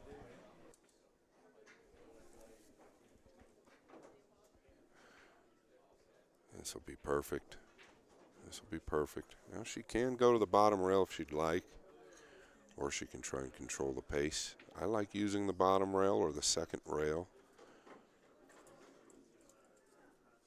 but that's all preference. Using the second rail will keep the cue ball off the rail. Using it or playing it like this, you can end up on the rail a little bit more and a little flatter, which can get you into trouble at times. She should be fine.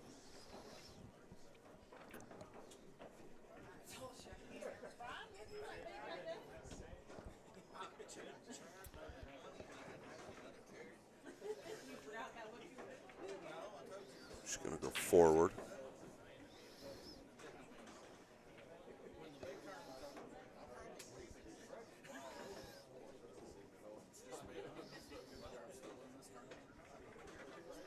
Really taking her time here. It's okay. She told me earlier she was struggling. It's not a good mindset. Nice little rub on the 9. So she had the high angle, which was not ideal.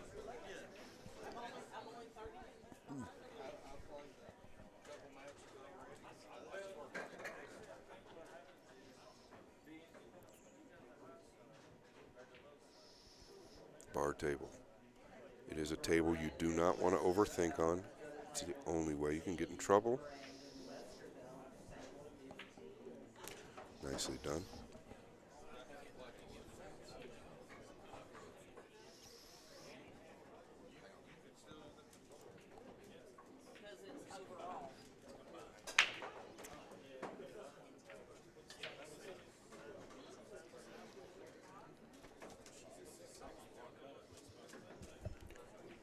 Yeah, if you guys haven't done this yet, Jersey Girl Entertainment, follow that name on Facebook, Chrissy Perlowski.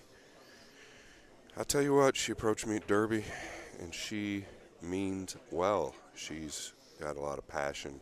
She's doing it out of the goodness of her heart, putting her time in it. She doesn't need to do this. She's doing it because she loves to do this, and she wants to bring everybody together. She's going to be doing many more things in the future. That's for sure.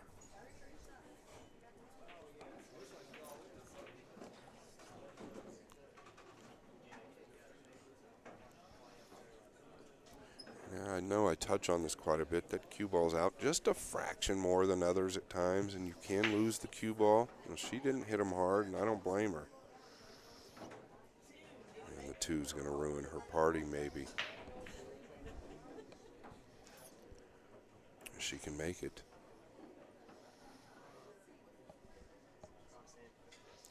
She can make it.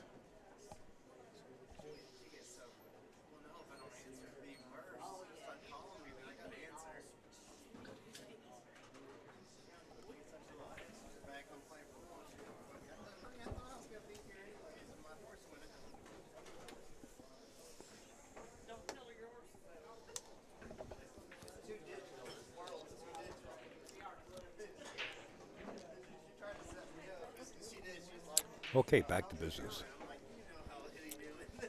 Yeah, I think she's got to cinch this. Just a little low, maybe a little low right. The right will throw the 1. She's got a little angle, though. She's not like that straight. Yeah, she can cinch it, though, with a little low. And shoot the 2 in the upper corner where the cue ball lies now. Is that the plan? Maybe the other corner, maybe the right middle. Depends on where she ends up here. Well, she was quick and flinchy there. A little flinchy in the backswing. You saw that cue veer sideways on the follow through. Not comfortable.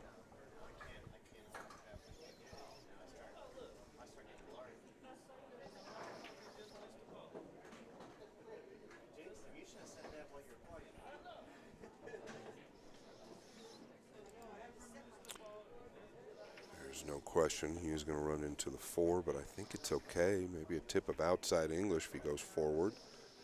He's going to draw it and stop. Oh, he's missed both balls. This was unexpected. Nicole's opportunity now, once again, with a wide open table. Just navigate the cue ball in the right direction, and she should get out here. Yeah, not many problems. Maybe the 6, but I mean, you've got the whole left side of the table to play it in the lower right, or you can get on the combination. I don't recommend it if it's not necessary.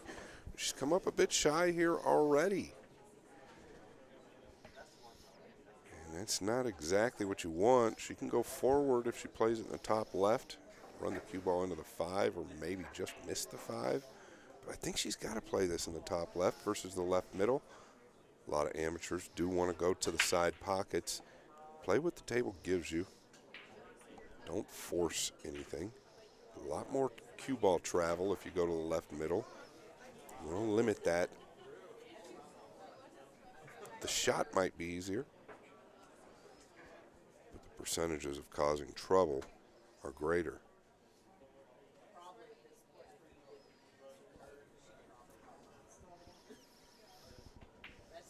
Nicely done. She avoided the 5 completely, and I think that's the right move. Now what's she got to do here, Al? She's got to carry an angle, right, to drop down to the 6? Yeah, I kind of like it. Go to the 2 rails or 3 rails and shoot the 5 in the lower left-hand corner and slide across. Or if she overruns it, she can always play it in the side. Yeah, I think she pinches this with a straight right cue ball, 2 rails, right, to the Yeah, center. I don't like just rolling this and 4 ball on the side and having that cue ball like by the second diamond, because then you're flirting with the 9 and the 6 there. Agreed. I think you've got to shoot through this ball with a kill stroke with an inside cue ball and kill it up on that top right diamond. That'll work. Come to the center of the table with your angle. It's going to carry the correct line. I'd rather see her go natural and go 2 rails to 3 rails and go right through this 4 ball and shoot the 5 in the bottom left-hand corner. Wow, yeah, the 7 is a big ball there. This is such a steep angle. Hey, you think the angle, the cut on that 4 is a little steep from here? Yeah, she's going towards the 7, I believe. I don't know, but I mean, I think she wants to avoid trying to run into that ball. I don't like rolling it though. Look. Yeah, this could be dangerous right here. Yeah, real dangerous. But that does give us an idea how steep the cut was. Plus, she's close to the rail here. That's why I said if she shoots the same shot with a bit of inside English, she just comes 2 rails out, completely avoiding the 7. Now she's got to avoid the 9. And she should have known this is where she's going to end up. Not picking on her, but this is where she was going to end up. So now she's got controversy with the yellow and white ball.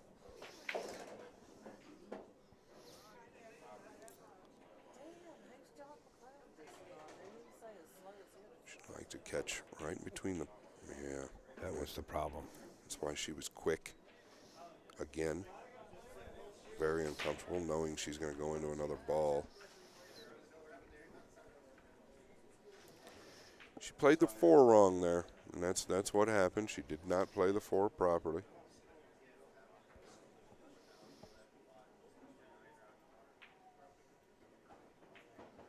Just needs to settle.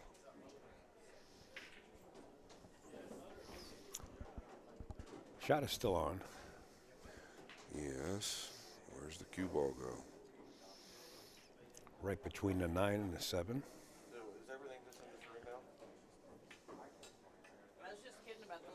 Oh, he's drawing out of it.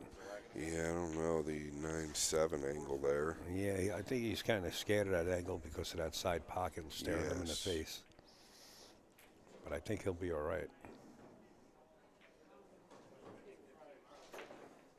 He killed it a little bit. That'll work.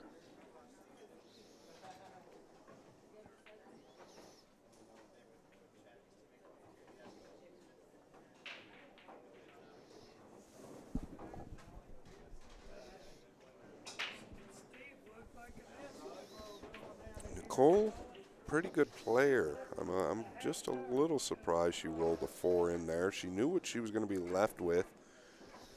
Better off taking a chance coming out somewhere versus just rolling that ball. Yeah, she was moving the cue ball at minimal instead of letting her stroke out there. And that's okay. I mean, we're human. We make mistakes. That's how we learn. But Nicole knows.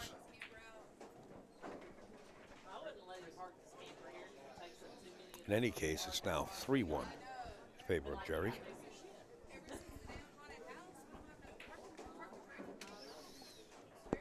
So from here, it's an even race to 5.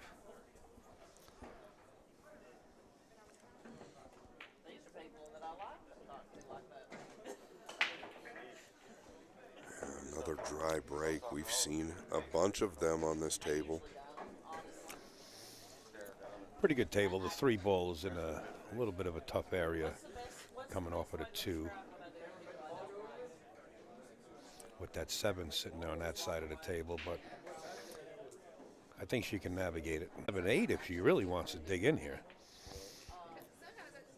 She's looking to get to that rail. I don't think she really has to get to that rail right now. She can actually come right towards the 7 ball. Yeah, I think she was just looking at the line. I don't know. You're right. If she gets that rail, she's asking for trouble. She's also a little elevated over the 7 with her bridge hand. Like so. So she's going to be conscious of that. And she has gotten to the rail. But this is a nice angle. She hit it good, yeah.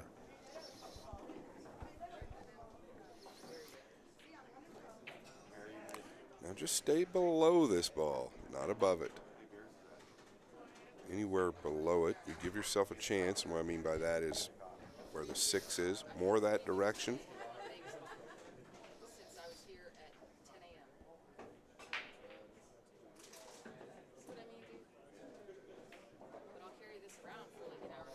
Oh. It's perfect. A little firm.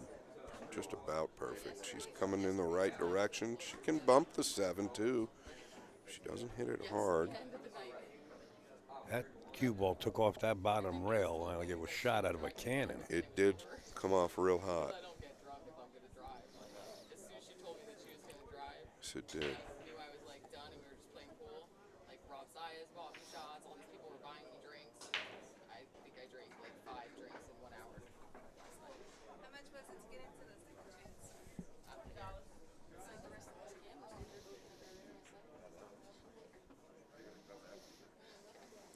She's caught the wrong side of the 7.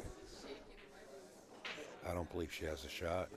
No, that's painful. So if you spin that shot that she just shot with a little bit of right, the cue ball's going to glance to the inside of the table. She's going to catch the 7 more full, and the right helps the 4 to the side. What did I just do? She's acting like this might go. She's measuring it up. I don't believe it does. And if it does go, she's pretty flat. She cut the 4 with no English. And that's how she caught the backside of the 7.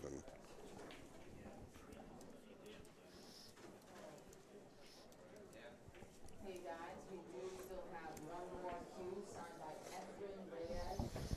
$20 gets you a chance. If we still have tickets to sell, we will shift it.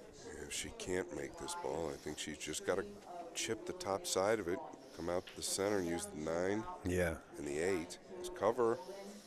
You don't have much more you can do. Don't try to do too much here. Keep control of the object ball. Leave it low.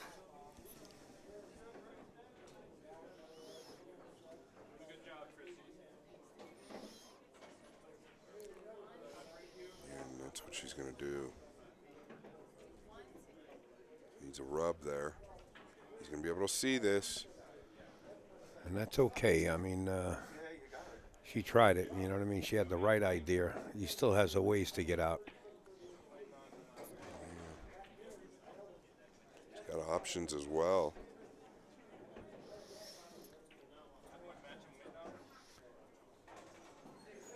Watch that side pocket. He's going to try to spin this. In the corner. Oh, and that is deep. Nicole lives. Well, this is look at the cue balls. Ultra tough. Look at the cue ball. Yeah, you think so? I think she can catch the rail and the cue ball, but what usually happens here is you get a funny bounce. You watch if you hit that point. So watch what do the you reaction. explain? Are you talking rail first? I'm talking, well, no, not rail first, ball and rail. Yeah, that it's 5 too balls tough. right in the corner. Yeah, it's it's tough. too deep. It's tough because the cue ball's against the rail. You hit this with a middle ball, and that cue ball bounces up table. Well, the 5 is so deep that the cue ball will kill there. If it was out a Right. fraction more, you could catch the ball first. Right. I don't know that you could even do that at this point because these are very forgiving pockets. That ball's deep. You're going to catch the point. I think she's got to play this rail first. Problem is that the cue ball is going to bend, and it's just not going the right direction. Just like this, right there on the corner of the short rail. See, it caught the point. Yeah. That's the reaction you get out of it. That's why you got to be careful there. She hit it about as good as she could, too, from that spot to even get up there. Kyle on Facebook says poke and hope. No, we're not doing none of that. Not at this point. You're talking about a $28,000 payoff for the weekend. We're not going to be hoping here. She can come off the right side of the 6 and swing the cue ball 1, 2, 3, 4 under the 8. Wow. I mean, at worst, it's a natural play with right English. Yeah, but you got to make sure you duck because that 6 That's ball is going to be out. She's going the opposite way. She's looking to come out long. What do I know about moving, Al? No, you know the best. She's coming out long. Yeah, and that's really no good because the return. Now, my point to coming off the right side of the 6 is you're going to leave him long and at worst on this bottom rail where he's got to come back for the 7. Right. You know? Yeah. So now you've left an opportunity for him to either kick and stick or hide you, and he can do the same thing. He's playing this. You can bet on it. He's got traveling space. He's cutting this ball in. He's cutting it in. Yeah. I don't like him to do that. I think he's in trouble if he asks for that. I think so. He's quite a distance off the rail there. Yeah, I mean, it's just real steep. I think the shot's real tough. Oh, yeah, it's tough. I mean, without a doubt. Yeah, it's a tough shot. Oh, he did play the safe. He played the safe all the way. He did? Yeah. All right. Well, she's got another opportunity. This table has swapped hands, folks, too many times in one game of 9-ball. It's about the 3rd time each player got up at the table here. I remember the great George Ginky Sansucci used to say, 2 mistakes in a race to 9 is too many. That's how he used to perfect his game. And there is tapes of when he was a kid practicing shots that he missed that his now niece has, and I wish I can grab those memorabilia. Not to save it, but to show everybody.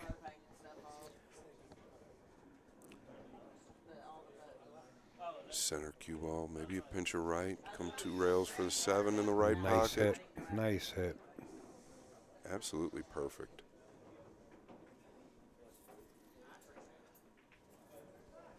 Still a little flinchy. She definitely doesn't seem comfortable. I don't know if she's gotten any rest. Probably a long day yesterday for her as well, Al. Yeah, for everybody, yeah. That's right.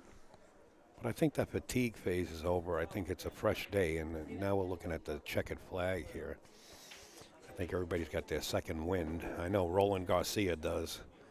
Yeah, there's a little difference between him and some of these. He is a trained warrior. Still tough.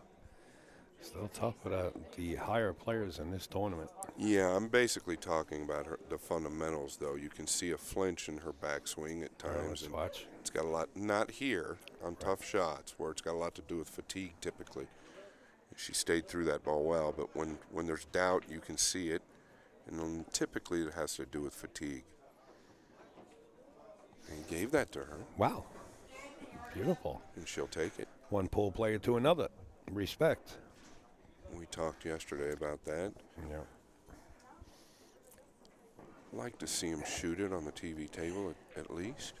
And Shane come walking into Steinway Billiards, and Earl's jamming balls in a triple shim table after Karen beat Earl at the Turning Stone. And Shane walks in, he says, "Hey, Earl, what happened with the lady?"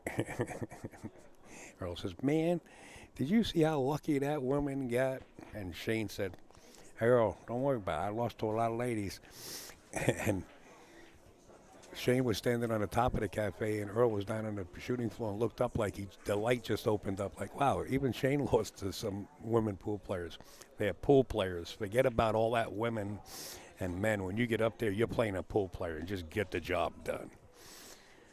Yeah, I got the opportunity to give Karen the 6 and the 8 at Petey Fusco's. Fusco's, yeah. Were you there? I wasn't there, no. Yeah, it was interesting. But she used to hang. That was a home room.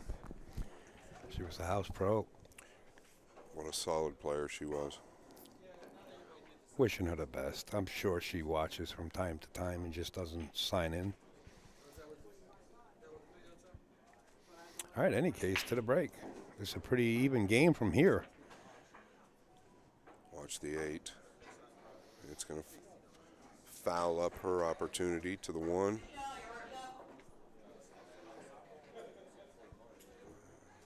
You can't 2-row kick at this, right? But I think she wants to push. Where do you push, Al? Somewhere down here where the 6 Yeah, is? yeah, you would have to push all the way down table. And don't be surprised if Jerry turns around and tells her to shoot.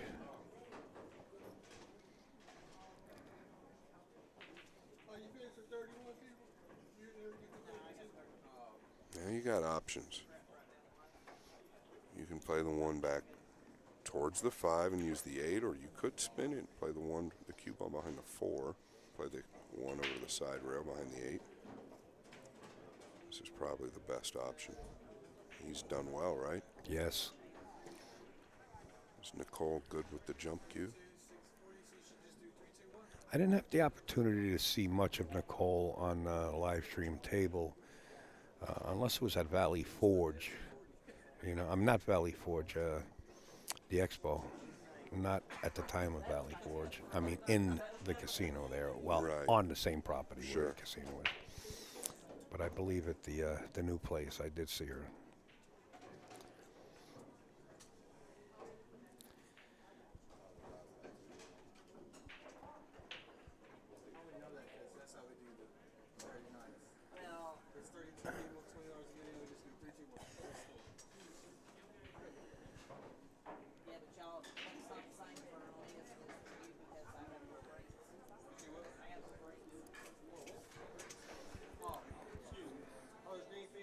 Kind of trying to understand what she's doing there. Trying to place the 8 up to the 3. She's hit it real nice.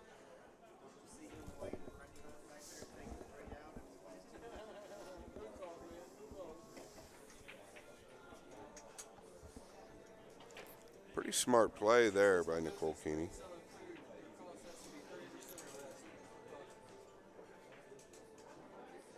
And not only are the 2 and the 3 separate in different parts of the table, tying it up like that's pretty good. Yeah, it's going to give Jerry some issues. He'd like to play the 1 into the 8, make the 3, but the 5 is hampering that combination. This I like. Make the 1 in the bottom corner and then just bump the 3 and maintain position for a shot on the 2. Yeah, it's okay. You can elevate yourself over the 8 doing that. I don't know that he's shooting that. I think he's going to play safe. Is he whacking at this 9 ball? What is he doing? I think he's going to draw behind the 5 and try and lay the 1-9 up. Oh. Well, she is on 1. Are we playing 3 foul? Negative. That's a good point. I didn't know. Yeah, no, the rules are no 3 foul rules. Which is a little interesting in my opinion. 3 foul would probably move this tournament on a little more. Don't play too many 9-ball tournaments where 3 foul isn't part of the game.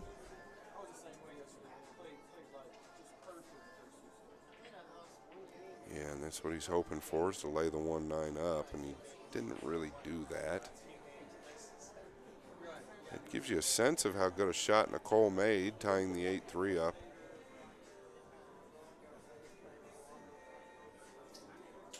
Well, if she kicks it with any kind of power here, she has the chance of opening that 3-8 for Jerry, too. She's got to be careful.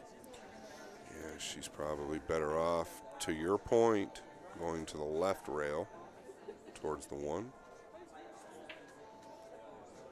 That way she ensures she doesn't open the 3 up, and that's what she's going to do. Right.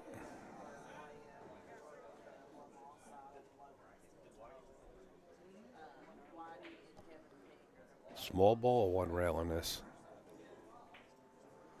Wow. No love. No love at all. Well, if you can kick that good, you might as well kick this one in too and get position and bust a 3-8 up one. Okay. You know? Yeah, that would be wonderful. It might be the best shot in the world if she can do that. I don't know if she wants to kick this in. She'll be trapped.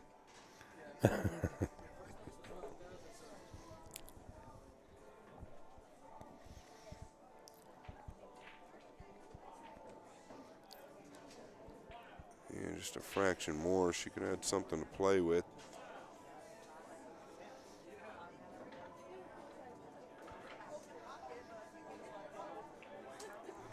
think she wants to make this, ironically. Very rare that moment comes. I believe Nicole is the last female player standing. Oh, wait a minute. My bad. I see two more on the opposite side of the field here. If they're still in the main event, I believe they are. Really? Yeah. And they're on table 22 if you guys have access. Here it comes. Snapper. Man, that would have been nice. Nice shot, nice kick. Two kicks in a row. Absolutely, absolutely. And if she just stayed low, somewhere just above the 6, she possibly could have banked the 3 in. I think it's frozen, if not very close to it, which would make this cross corner near. It's off the rail just a little bit. Yeah, it's still not available, the cross corner. Might as well kick the 8 in, right? Yeah, the 8 looks to. Let's see what she's got in mind. Boy, she might be looking at this bank. She might be able to shorten it. She did. She did, but look at the 8 ball. Still no love. 4 shots in a row and no love. She kicked them all and banked. Yeah, and that tells me that she's not jump cue friendly. A shot earlier told me that. I'm wondering if my intuition is correct, because if it is, boy, she really needs to understand the jump cue, because this is laying perfect to jump. And it'd be an amazing out if she could jump this 4 in, get on the 5, and run out. Well, either that or just kick the 4 right into the side pocket like it had eyes. There you go.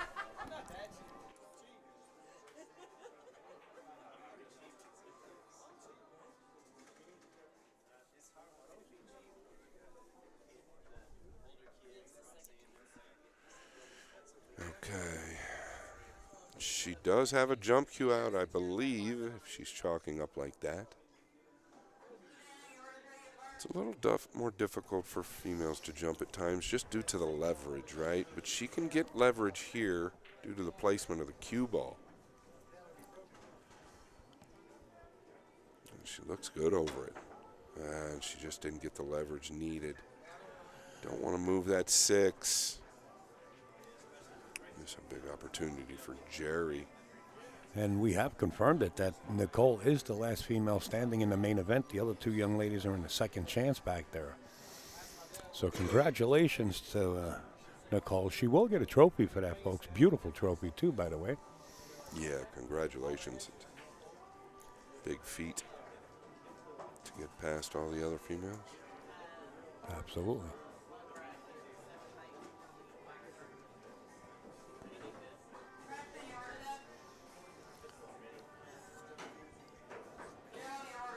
Off to the races.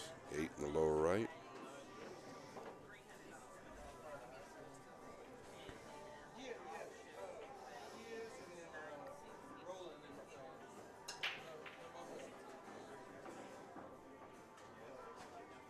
What a difference in the play of Jerry compared to when he was playing Whitey. I believe it was Whitey, right, that he was playing. He just couldn't get a roll. Yeah. Couldn't get started. Yeah, I think he only won 1 game in that match, or somewhere around there. Yeah.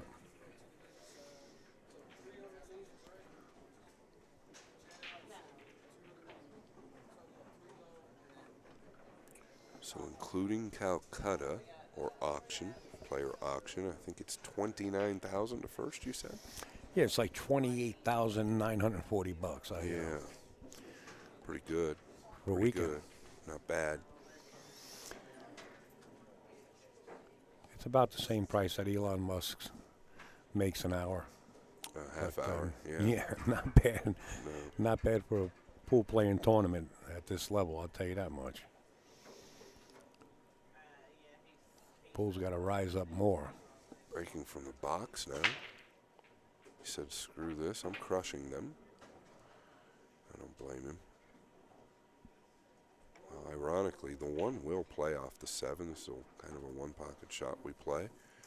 Will it play into the side pocket off the 2? Well, it will, but you don't want to move the 2. The 1 will play off the 7. You've just got to cut it a little bit. He's looking at it. The 2 lays up in the side. That's why you don't want to mess with it. He sees the shot. There is no scratch in play. The 4's got the corner covered. I just don't know if he can hit the 1 thin enough. It's available. And it is a winning shot if he can chip the 9 or the 1 properly.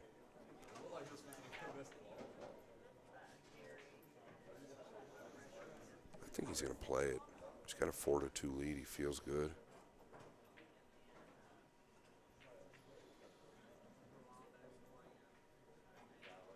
Cue ball might be a bit low for him. He's going to really chop it. Looking at the defensive play here. Possibly laying the cue ball under the 9.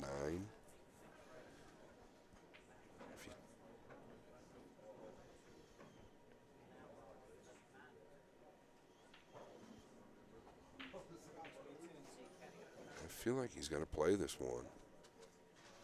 Just because of the placement of the 2. Cue ball's going to come down table. I don't think there's anything in the way there. The defensive play isn't difficult. That's what he's going to elect to do. Get a rail. He did. And the 8's got her covered here. This could be trouble. Spin below it, maybe.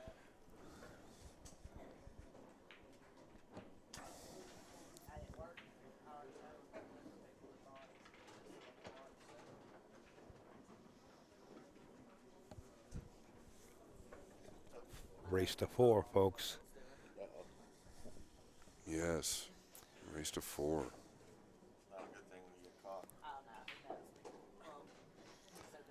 She's in a tough spot here. Yeah, I agree. I mean, she can probably thin it coming above the 8. She might be able to hit it off the second rail or catch it thin going in.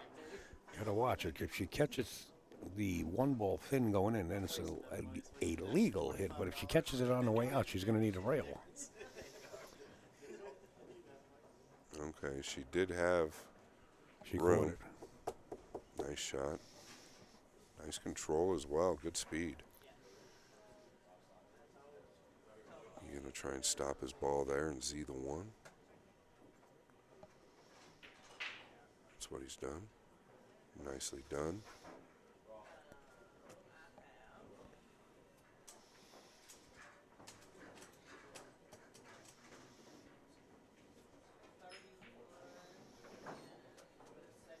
I like going after this 3 rails here. Try to kick the 1 from behind.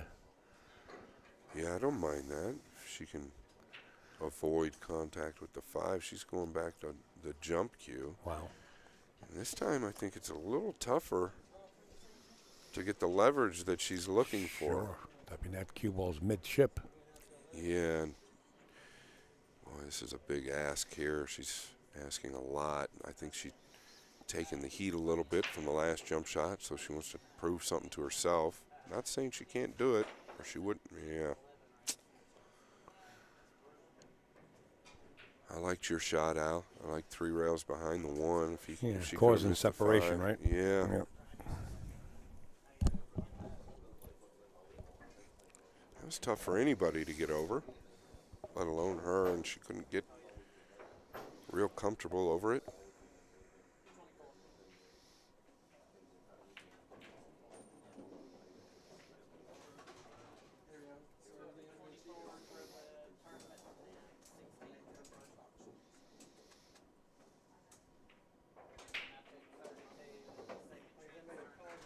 Yeah, it could have been a little better.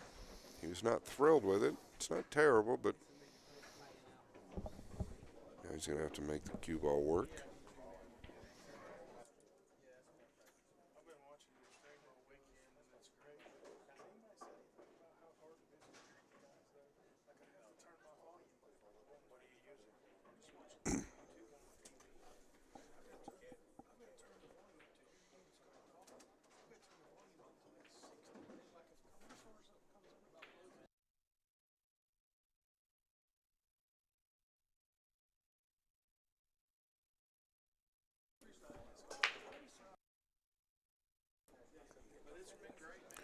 Yeah, he's just playing natural here.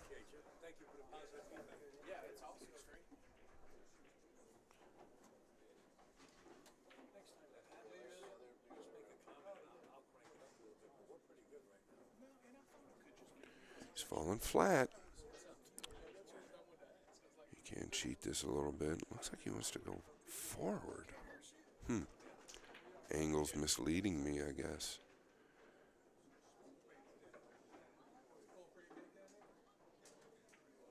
Oh, yeah, definitely misled me. I was laying natural. Can be a little bit fooled at times. We have to be close to the hot seat match soon enough, no? Yeah, that's what I was wondering earlier. You said, well, after this, we're going to be down to the final 8. Yeah, we got to be close. Let me check on it.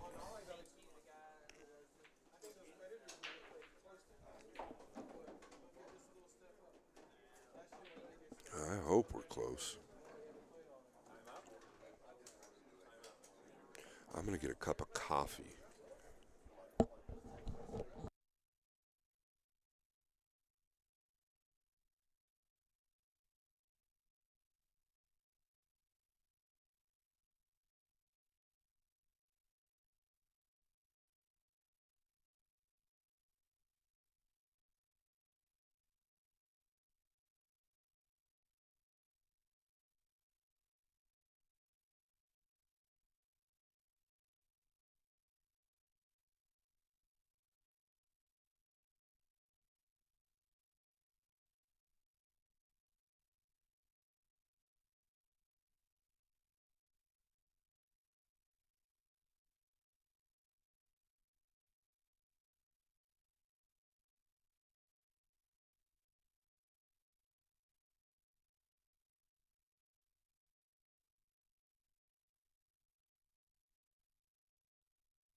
Whether you're new to pool and practicing the basics, or a more experienced player performing drills to improve your shot making and positional play, the Drill Partner is perfect for you.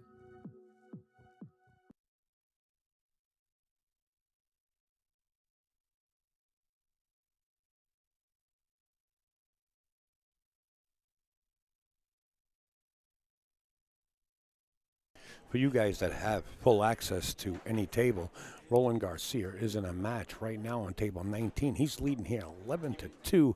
I'm not sure what the race is on his table, but he's been just stone cold killing. I mean, how many games do you have to win to really snap this tournament off at a level that Roland's playing at? Is unbelievable. I also want to thank, 1 second before I shut the mics, Kenneth Oldman, thank you. Appreciate it. He says, Al, thanks for the live stream and all the work that you do. Here's a little extra. Stay on the road, my friend. Wow. Appreciate it. Thank you so much, Kenneth. I'll be back, folks. Time out.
Roland Garcia, folks, on table 19 is now up 12-2. Table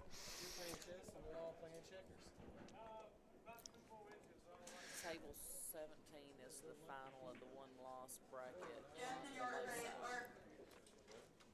And the final of the one-loss side, of the low side, is on table 17. And that's right now Hill. It's a race to 4. Both players at 3. So you guys that have full access, go over to table 17. You can watch the final on the one-loss side. Roland Garcia here, looks like he's going to get out here and win this set that he's in. I mean, how many games does he really have to win every set? I mean, he's just playing perfect pool throughout this whole tournament and deserves it. But he's going to have contenders to deal with.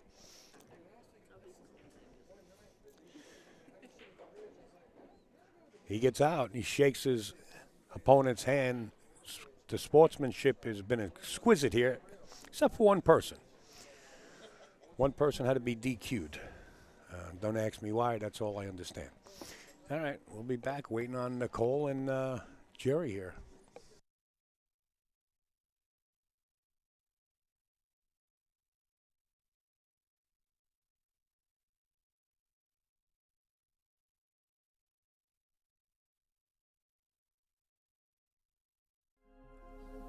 The question is do we ever step back and look at what we've done and wonder why we're here, kind of pinch ourselves and my answer to that is yeah, every day pretty much. I mean, I look at her, we talk about that all the time, like we can't believe we're here. We truly feel lucky, I mean, if anybody asked me what's the secret to this business, to us in this business, beyond the quality of the product, it's the relationships that we forge with our customers, with the people who enable us to be here. It's the people who come back and buy 2 or 3 or 4 cases, and the people who bring their friends. They trust us enough to vouch for us for their friends. And that is just amazing to us. We look around and we're like, how lucky can we be? At JB Cases, we care about your cues by putting layers of padded protection around them and then build as much case as you want around that protection. Visit us at jbcases.com and design your case today.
Folks, looks like both players have made their way back to the table now.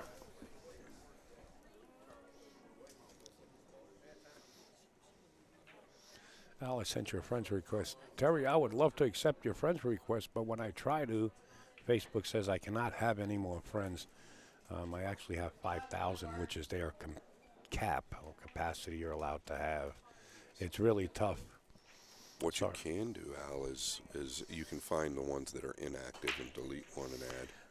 I do. You know the scary part about that? It takes me about 4 minutes to go down my friends list of 5, and I know them all, and that's getting real scary. Yeah, I deal with the same at times.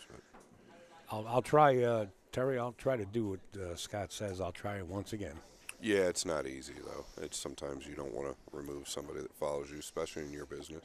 Well, I'm kind of in the same boat. Yeah. All right. So that was a long break. Yeah. And they just made an announcement. The tournament director said, and not because of this match here. They do have a secondary tournament going on. They said, please limit your breaks. It's only a race to 6 or 8 or whatever it might be. Please don't take advantage of the breaks. But anyway, we're getting past that. We're on the 1 ball.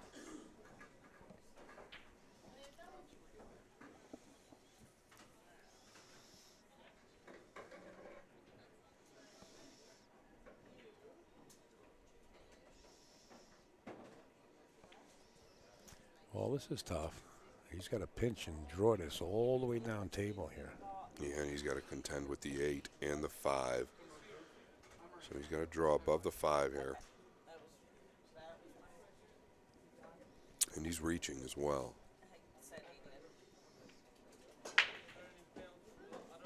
A lot of people will tend to come up on the cue right at the last minute when you're reaching. He didn't. He drew it. Drew it straight in the side. These guys on the internet are funny. You know, somebody in the tournament got DQ'd, right? So you just delete the guy that got DQ'd and add me as a friend. Yeah. Here's Franz. Now, this gentleman, Franz, which is right here, he's like a jack-o'-lantern. This guy built houses all his life. I seen him practicing in a pool hall, and I said, wait a minute. I said, do you play some 1 pocket? He said, Al, I know you for a long time. He said, yes, I play 1 pocket. And mentioned names that you know and I know from many years ago. And this guy's been around. I never knew him. But we became real good friends. Nice to see you out there, Franz. Many years.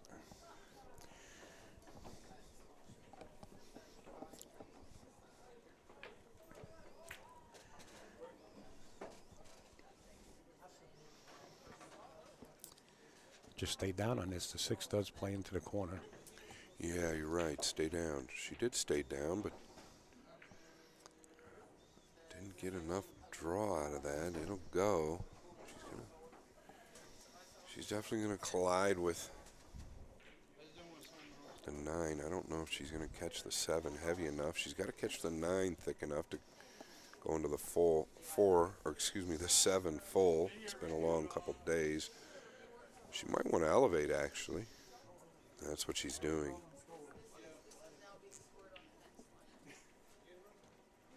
Just a little bit. That'll work. Sure will.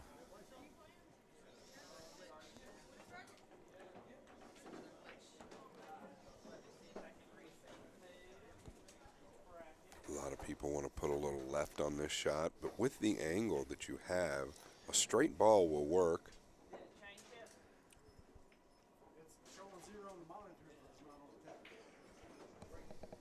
And just like this, no problems. English can get you in trouble at times.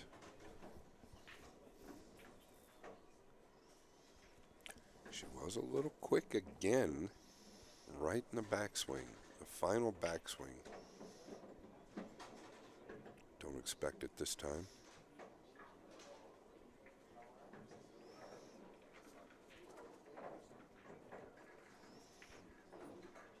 Oh, she caught that fat.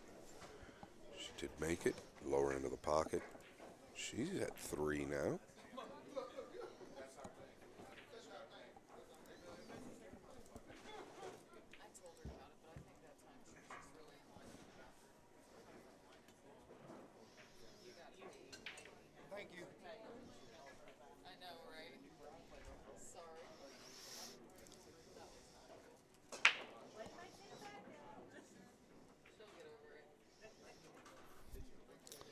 Take a look at the score once again, folks. It's a race to 3.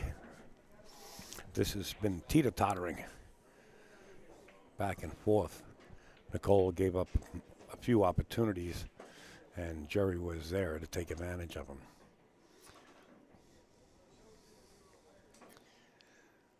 She did make a ball on her last break. Let's see if she can maintain control of this table here in rack number 9.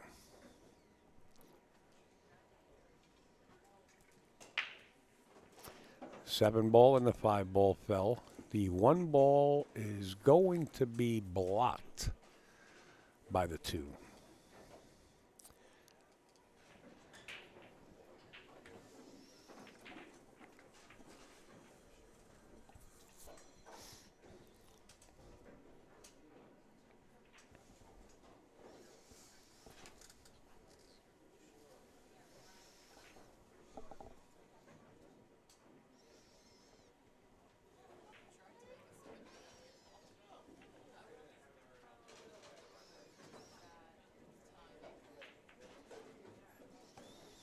Didn't quite get enough cue ball action on there. She wanted to hit it a little bit harder and trap him up behind the 2. We all know that. But didn't really leave much that I can see, unless he's going to attempt his 3 ball in the side pocket. The 1 ball will gravitate towards the bottom right, and he will have a shot. I don't know if he'll want to play this straight down the corner here. If he plays the very easy, I would say easy combination into the side pocket. It's not the easiest shot, but you could also just roll the 1 past the 3, possibly roll it to the side and have cover behind the 3. That's an easier shot, yeah. Yeah, that works. Yeah, That's like what he's so. going to do. How about it just put it in the pocket? Wow, how did that squeeze through there? Yeah, that's what I mentioned. You could roll it towards the side if it goes. He's got cover, right, if he doesn't make it. It was steep, very steep. And the 6 is a problem, isn't it, Al? Yeah, 6 is definitely a problem. It does go, though, once he's on the other side of that 8. He's got to stay high on it, though. That's right.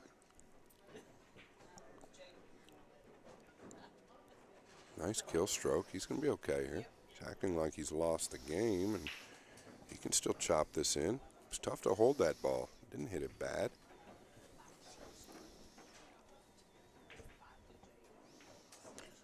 Cue ball is going to run hot here. He's got to put some outside English on it.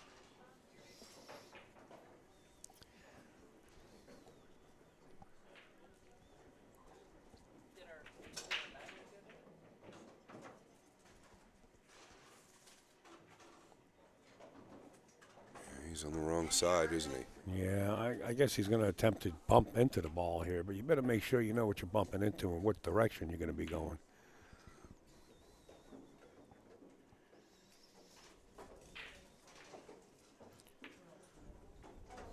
Good shot. He sure did.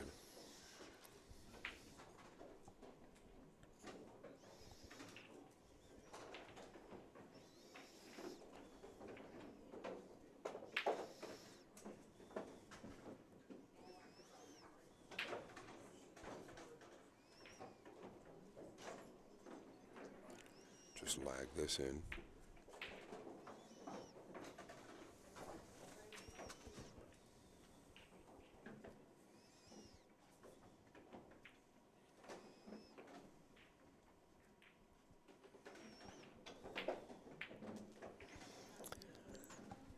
Six straight.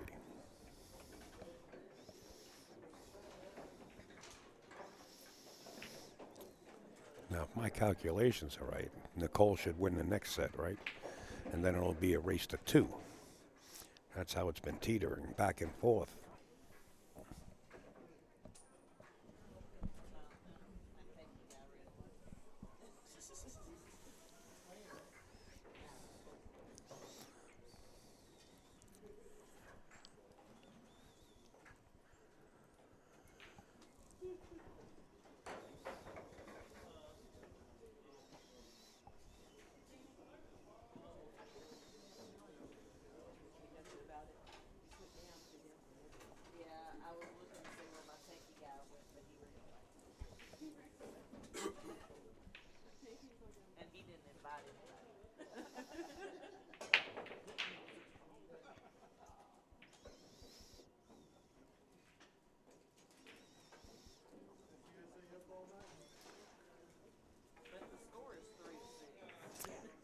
breaking from the same area, right from that box area.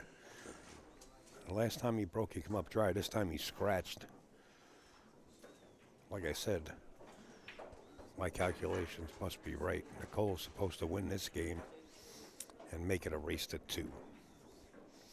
A lot of work ahead of her, though. It's not something that's just a guarantee.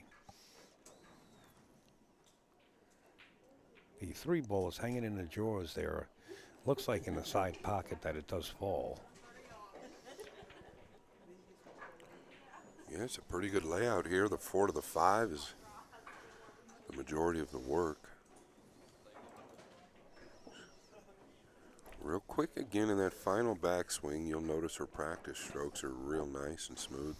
The final transition at times is a little erratic. Smooth there. No, She's didn't quite get it, decelerated. no. Yeah. She might have to go one rail down to the second rail and kick this in now. Yeah, I like it too, because the 4 is up table there. So this is on if she wants to go either 1 or 2 rails into the 3.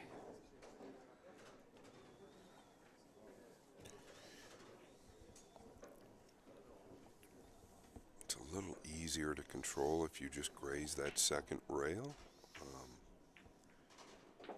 For some reason, the ball plays a bit bigger. I don't know if she's going to do that.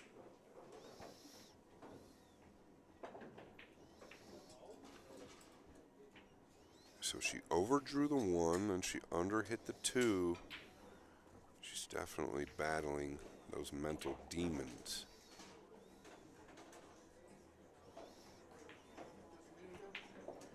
I don't know her to take this much time either. I've been around her for years.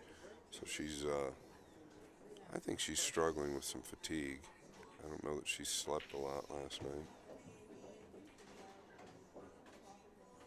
Yeah, and so this is the only concern with trying to go at it head on versus using that second rail. You can really control the angle a little better and ball come off sharp.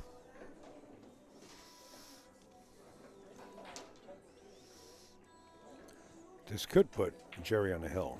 He's got to get out. I understand the finals on the one-loss side has taken place. I'm not sure who won, but if you go over to table 17, you can find out, or go to the brackets on digitalpool.com. The finals of the one-loss side. Finals on the one-loss side. Is over? Is over. But the finalist on the one-loss side still has to face the finalist on the winner's side. So there's only... So that'll be the hot seat, I guess. So how many are left? That'll be the hot seat on the lower side. Okay. When the finalist on the winner's side faces the finalist on the loser's side. Okay. On the lower bracket. And then the winner of that will play the finalist of the upper bracket. Okay. Because it's split bracket. Yes. I'm, yeah. George Strait just passed away. George Strait just passed me on the interstate. Read this. This guy here, we're going to have to block him. He's a comic. Back at the table, Jerry's falling flat. He can snap draw this 2 rails above the 9, but he's really got to power it. Then he's got to worry about the 8. You have to cheat it. It's hard to explain the snap draw. He's going forward.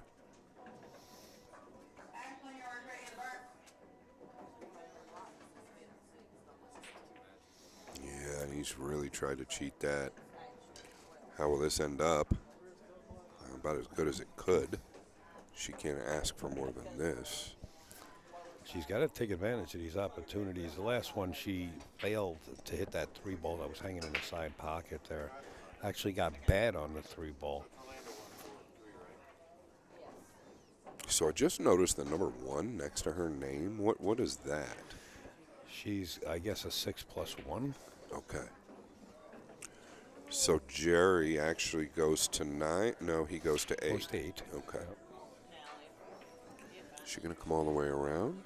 Or is she going to hold for the side? She better be careful coming all the way around. I don't know what she's trying to do. She did well. Wow, got right by the 7. Nice shot. Hey, she's looking perfect from here. Maybe the race to 2 is on the menu. She's got to get out here now. They swapped the table again, back and forth, 2 or 3 times each.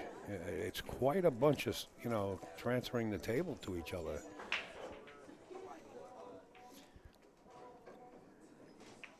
Now she's better off staying below the 7, meaning more towards the 8.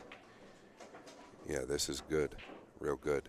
Now she can come across or punch down 2 to 3 rails. But if you get to the low side, now you've got to come up and deal with the 9. You don't want to do that. Better off always staying on the pro side.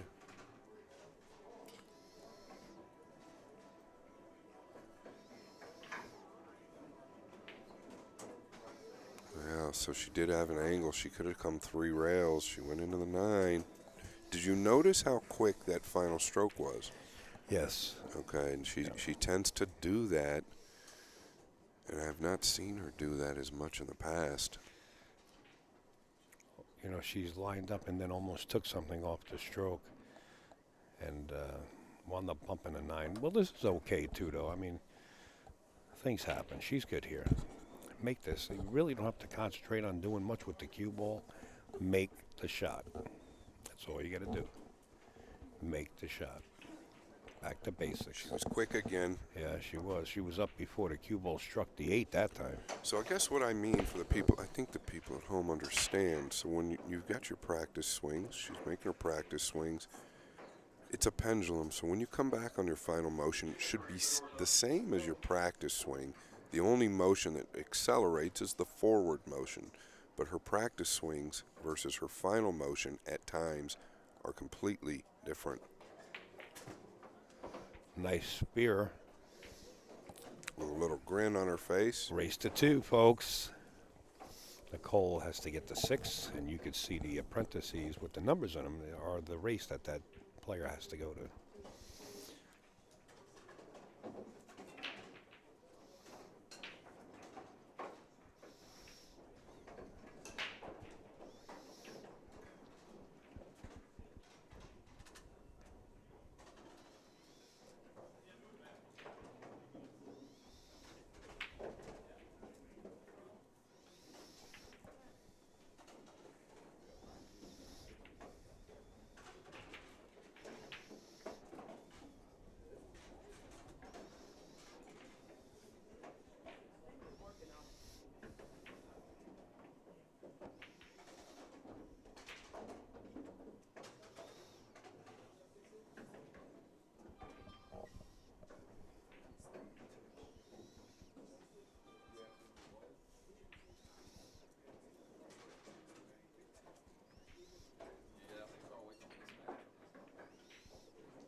All right, Nicole says it's good.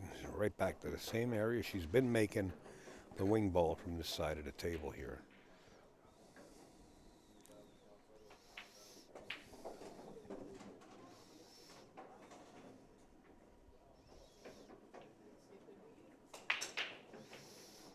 Not that time.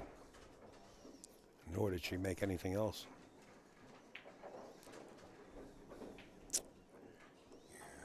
Get up above the 3 here for the 2 in the top right. 7 is hanging in the lower right. Pinch of inside here. Just get out in the center of the table.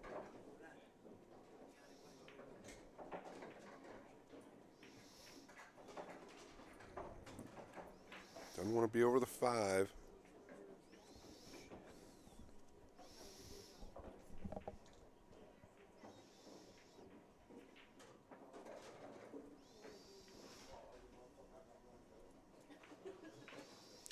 Hit there, watch the cue ball. It's going to be fine. That was a real clean hit. You don't want to follow this 3 in. Nicely done. It's deep though.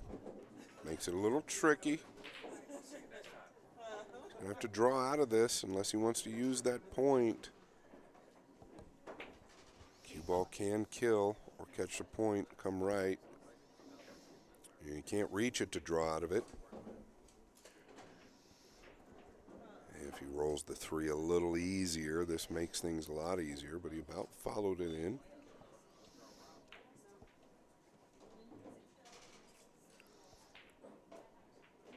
Top players like to catch this 3 full and draw it straight back and out. Tough. And that's the key word, straight back and out. Yeah, very tough to do with a bridge. I don't think he's even going to attempt that. He's going to come off the edge. And that's the problem. That funny bounce. That's the problem. The cue ball tends to kill if you put high on it because you've got to catch enough of the 3 to come out, and it will stun the cue ball. And then if you catch the 3 thinner, it catches the point. And that's why that shot is so tricky.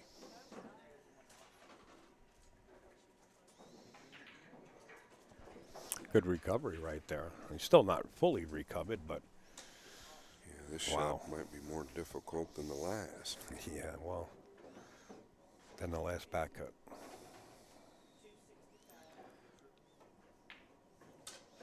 And there it is. Where does the 5 end up? She's got a shot. Does she get to the hill, or does Jerry get to the hill? That's what we're looking at here. Does Nicole get to the hill or Jerry? Yeah, that's a good question. Both players feeling the pressure. I think here you cannot worry about the cue ball. Matter of fact, there's nothing wrong with going into the 6. You've got to really focus on putting this 5 down. Looks like she's not using any English. That's just perfect. Perfect. Nicole coming on late. Strong. Just got to get this down. Automatic position, right, Al? Automatic coming down the stretch, absolutely. Another cinch. Yeah, not too hard here. She was real quick again, but nice strike. She doesn't want to be on. She doesn't want to be on the rail here. She's got that angle going towards the rail. You got to play it off the rail. Give yourself a little room to bridge the cue ball. Nice. She's feeling the ropes right now. Yeah, she is. She's got a little pep in her step. Kind of moping a little bit earlier, and now she's moving.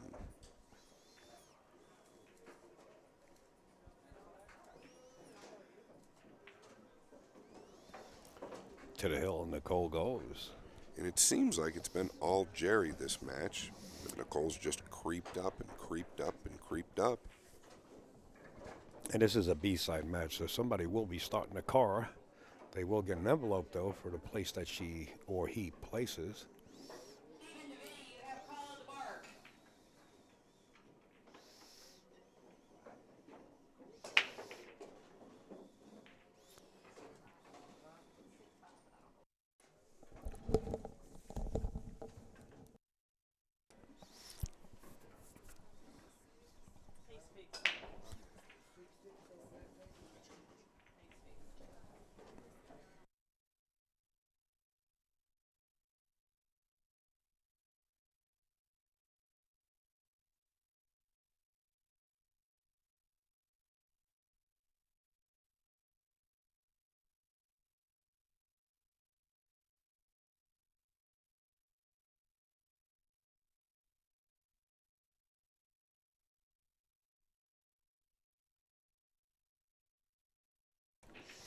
Don't worry about it.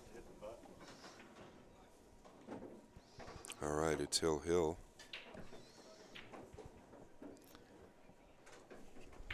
Hill, folks. No, it's not Hill. I don't know what I'm saying. Sorry, well, that's I'm all right. steering you wrong. That's okay. I made a left. I'm back. She just- did make the wing ball this time and the 8 ball. And the 4 ball's creeping. And look at the shot on the 1. Wow. Yeah. Big opportunity. Big, huge. Look where the 2 to 3 is laying right there. The 3 leads with the proper angle back to the 4, and the 4 leads back down to the 5 with that angle. So this is the shot right here. Yeah. She gets to the 2. She's looking good.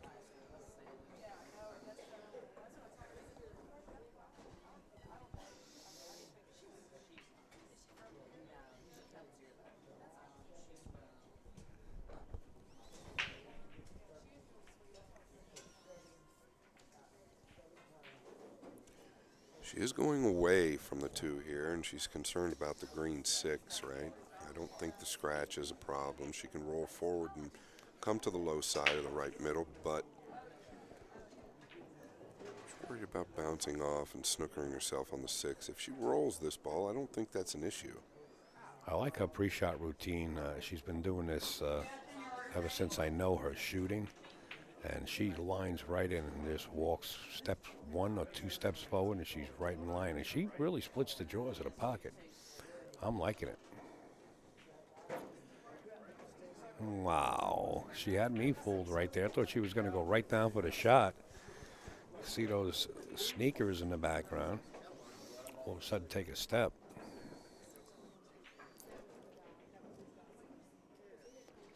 Yeah, it just seems like she has struggled all match to get real comfortable.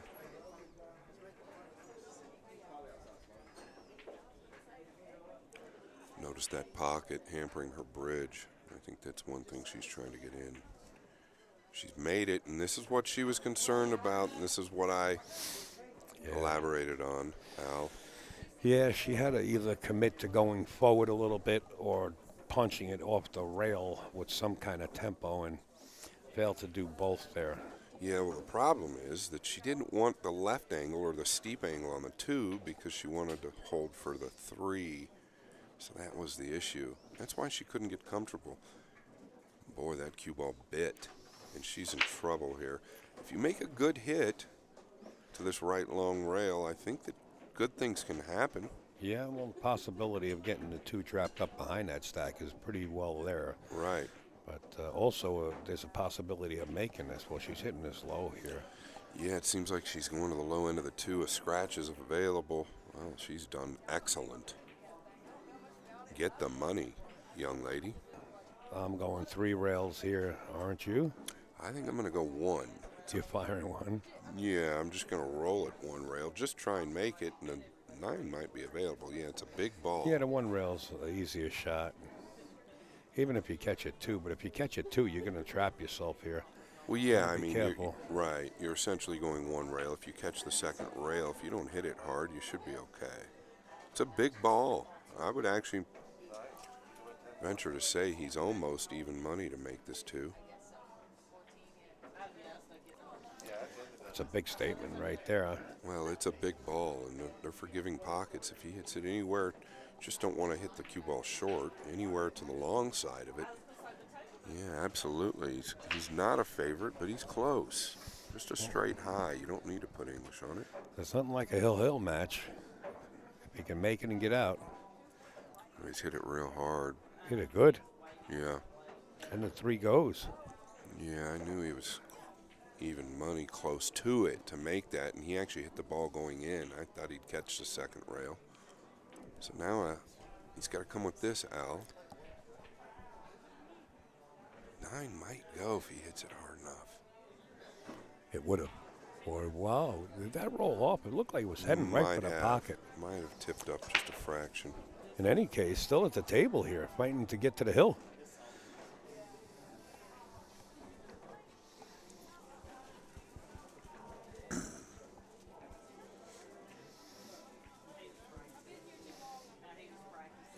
Are you playing this right back towards the 9?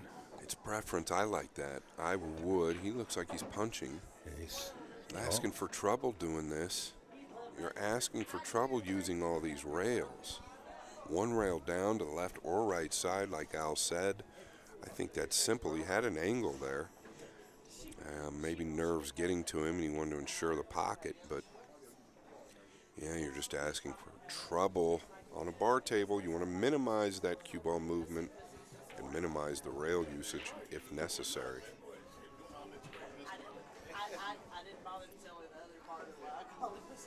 be an opportunity for Nicole. Does he bank this in the top left? He looked at the bank. He also looked at cutting this in. Okay, he's going for the cut. Yeah. He is close to it. Watch the cue ball here. The 9 helped that 5 ball go in. It did. And he got fortunate. Yeah, you ain't kidding. This is Hill written all over it. Well, he made it happen. And that's why these folks, these 2 pool players, plus the other 2 or 3 that are left, are in the seats that they're in. Not only are they shooting good, but you get a good roll like that helps. Yeah, he just committed on pocketing the ball and got rewarded. We've seen a few Hill matches. And they get a fist bump, too. I was able to see them, and that's nice. I actually wanted to see that, and I turned around and I saw the fist bump. Absolutely. I like that.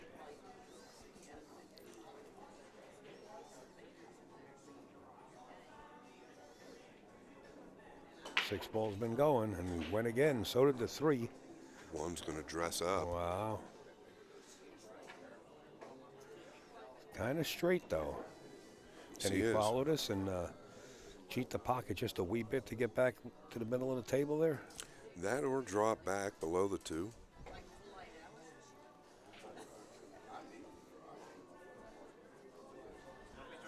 Pretty straight to cheat it. I think you might want to just take your chances with a nice pure stroke and draw this ball back. If you draw it long, you can play the 2 in the top left. If you draw it short, you can play it in the middle left. It's just got that funny angle, but I believe he can miss the 7, drawing it back. He's looking at the 2-8 combination at worst, but that tells me he wants to go forward and cheat it like Al was talking about.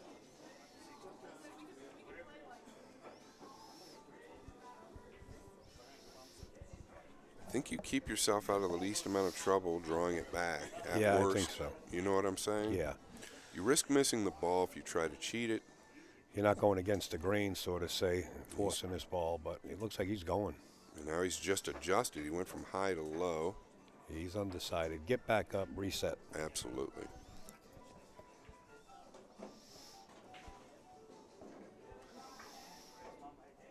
I actually like him overdrawing this. Yeah, I don't think you can go wrong overdrawing it. The only way you can get in trouble is to decelerate. You know, he has overdrawn it, but it's okay. I'd rather have this than nothing. Well, he's okay. He's right. He's not happy. He slammed the chalk down, but I don't know. at the same time, he didn't have a lot to work with. I wouldn't be screaming at the pool gods from here. Yeah, he knocks this down. The 4-8 combination is readily available. Yeah, this is laying perfect. Everything leads to each other now. Just drop the 8, 4 to the 5, 5 to the 7, 7 to the 9. Control the rock here. Nighty-night. Gotta Until he control hits the the rock. top side of the 8. Wow. He's caught the top side of the 8. Drama left. Well, you kicked the last one in. Do you want to kick this one in? You know, it's a consideration, that's for sure. I bet he doesn't. I Yeah, think I he's going to wouldn't. chip the 4 towards the 9. But, Yeah. but I wouldn't fault somebody for kicking at it because of where I the would. 5 is. If I'm their backer, I would. Yeah, just play a little safety. Let the cue ball run up table. He might be considering trying to chop this. No. He does that, we're calling the FBI. Well, I mean, it's close to the pocket. If you can get a good edge of the ball, you can chop it. But he might be looking at the kick. I don't think there's a problem with it. Due to the position of the 5, it's a big ball. We're dealing with 5-inch pockets. I like the safety here, man. You're shooting for the cheese here. You don't want to let her back to the table. That's the problem. You don't want to let anybody back to the table, and you're sending the 4 towards the 9. That's the only concern if he plays safe. Bruce is kicking. I can't fault him. He's made it. Yep, I can't fault him on that. Big pocket, a lot of ways to make it. How about jack up and just spear this right in? Yeah, he doesn't need to really jack up. Nice and smooth. Yeah, he can get to the other side. 7 plays on the side. Perfect. Gonzo. Wow. Nicole's going to be a little sick at that. He's kicked 2 balls in, 2 games in a row. 1 rail, 2 rails into the corner to run out. Beautifully done. Yeah, under the pressure, this was well done. You got to congratulate Nicole for her finish. Great match, folks. And Jerry for advancing. Yeah, and they know each other, and they give a big hug to each other. Wow, what a great match. Bravo. Yeah, this was enjoyable. Folks, we'll be back just in a little bit. We got to hit you with some sponsor commercials, and make sure to check them out because they are the ones behind the scenes helping us bring this to you for free. We'll be right back, folks. Stand by.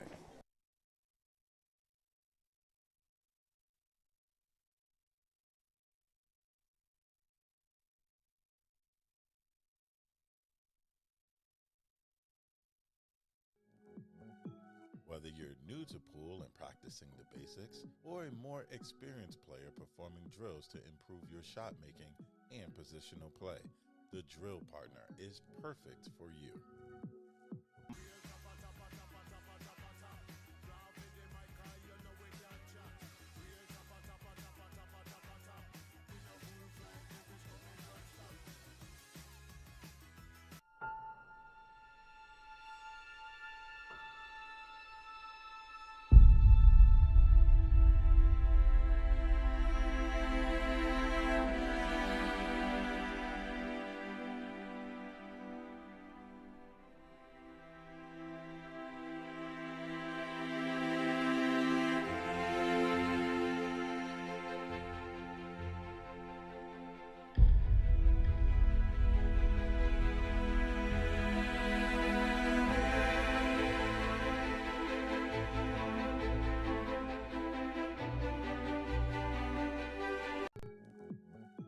Whether you're new to pool and practicing the basics, or a more experienced player performing drills to improve your shot making and positional play, the drill partner is perfect for you.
我要不把他们把右边2个也下一下，到时候不够的话。你知道吗？我觉得拍的时候啊，那个。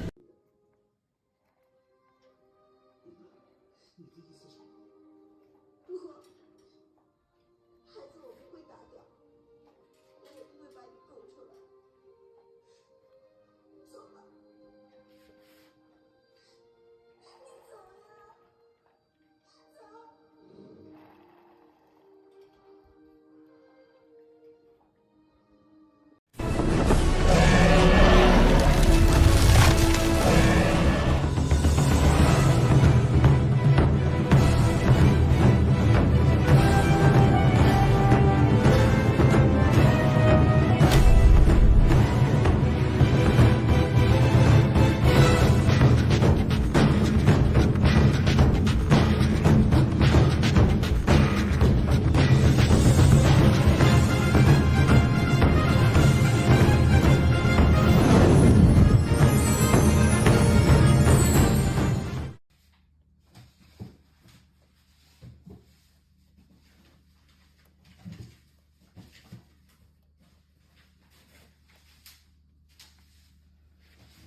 悄悄停泊，聽見你聲音為你，哪管多風雨天，仍和你一起，告訴你我其實多麼的想你，其實我真的愛着你。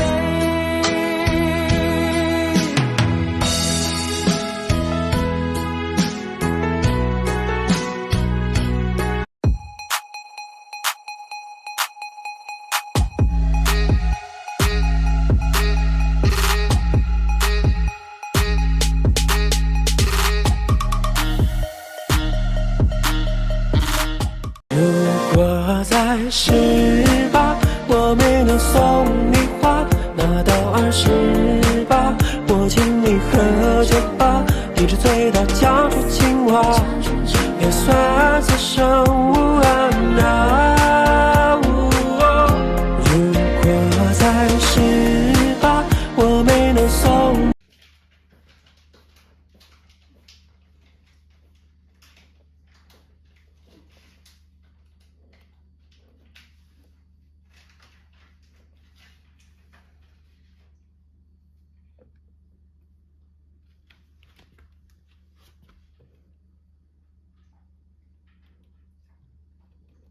你得看你那个底贴儿能拍哪儿啊？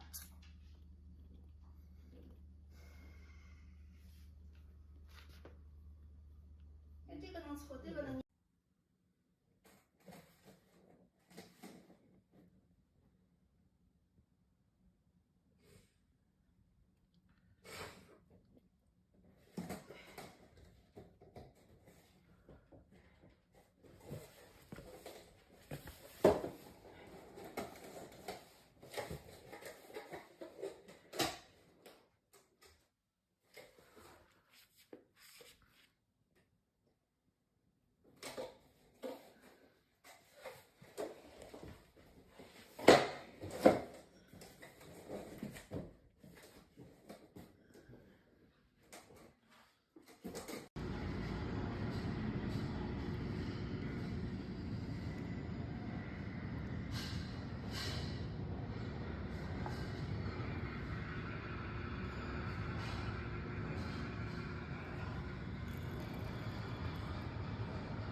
Well, folks, it looks like they're about to start.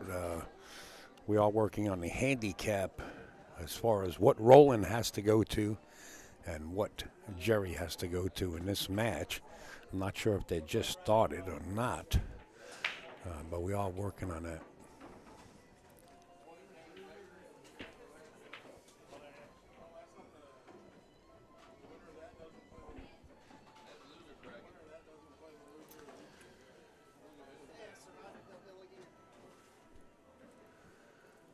We do not have the handicaps up on this. Oh, there they go.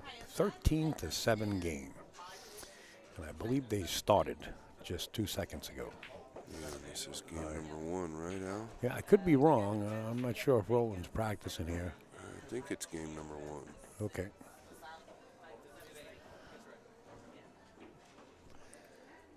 Roland, I can't imagine how many games he had to win just to get to this position and play here. Just trying to catch the 9 full there and move the 4 over. He'll use the 9 here and come around, and utilize the 5, and maybe try to tick him under the 7 unless he wants to bank at it. He's aggressive, and it is a bar table.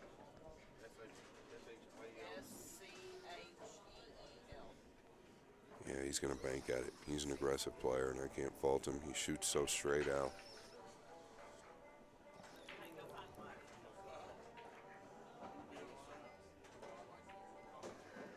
Yeah, and I was watching him play one pocket earlier this week here. Yeah, Grish asked me if I want to play him a set for $10,000, and he won't play. But I would have taken the night off to do that, but Roland and I are pretty good friends. We go back since he first come over. His one pocket game has improved dramatically.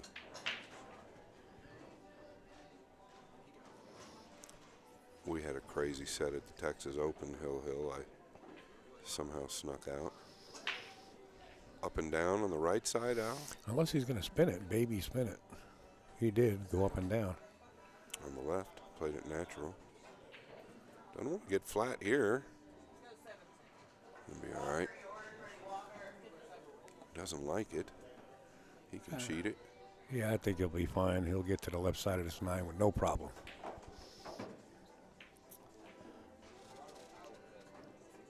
And this is how you've got to play. I think the bank on that ball was probably the right move, obviously, for him. He's an aggressive player, and I think you've got to take control of a match like this when you're giving a guy this many games.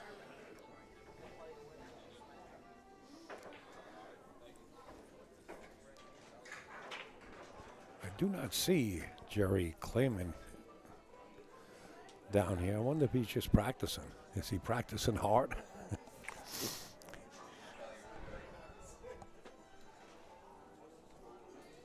Well, was that even the first game? I don't know. If you don't see him, then couldn't imagine he's running out without the guy there. What'd you put in? SCHEEL.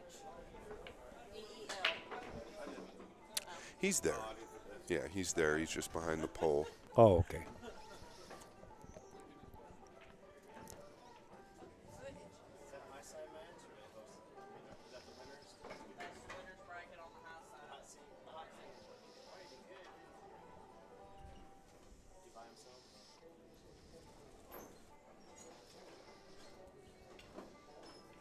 High side bracket. Who bought Michael Shield? 12 more. Just 12.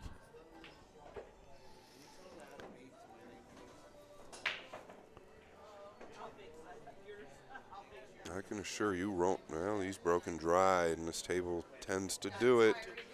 Makes it a lot tougher on the elite players because they have to put racks together. But I can assure you that Roland is happy that Jerry's going to 7 instead of 6. It makes a big difference, obviously.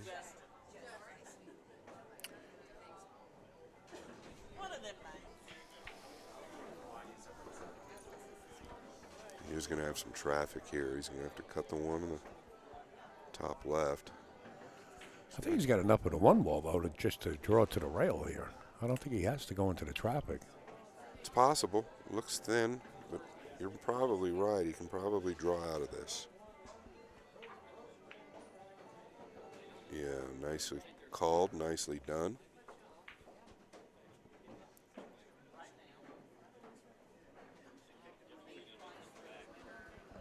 I'll tell you what, at the tempo both of these players are playing, I don't think we're going to be here too long calling this match.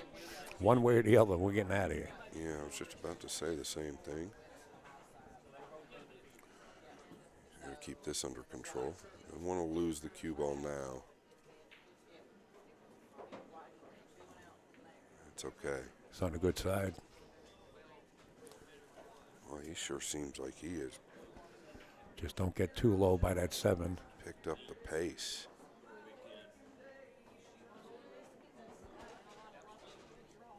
And he'll be thrilled with trading games with Roland.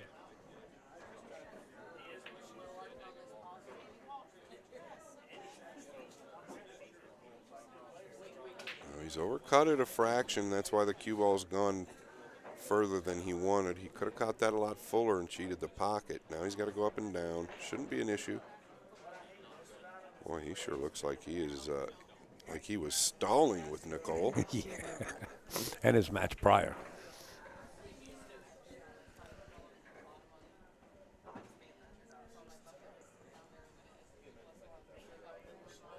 Wow. It's like a different player. Literally like a different player that I'm looking at here. Trading blows wouldn't be a bad thing. It would be in his favor for sure. And Roland realizes that. I just took a glance over and he now going to his seat. He was standing up throughout that whole run. Every game is massive when Jerry wins it. Roland's going to have to win 3 to his 1 for every game if this goes, or if this continues. Just to be a contender. Correct. So the pressure does build.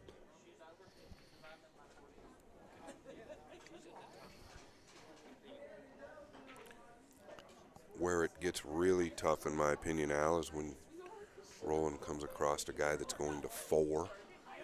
Yeah. Now, how do you like it? 13 to 4. I don't like his game either way, giving spots like this out, but yeah, it's tough. It's just a matter of time typically before you get pinched. He's faded it really good all the way through this tournament for the last 2 days. Yeah, he lost. I think he lost his first match. He was right next to me. We both lost our first match. Does this one go past the 5? No, right? I don't believe so. Obviously, it goes in the lower right. Or in the side pocket where it lies.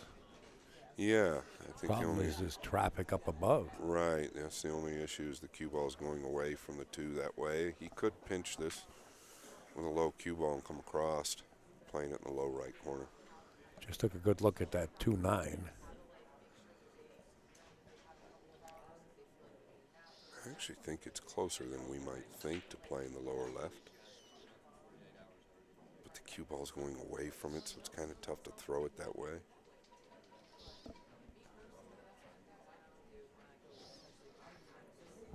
Yeah, I think he's playing.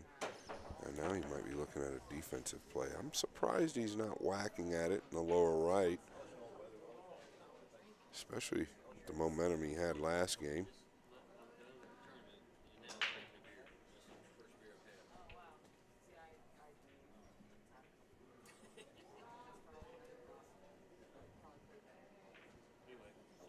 He's looking at the left side, like you said. The only concern I have here is, I mean, I don't think the reward is there.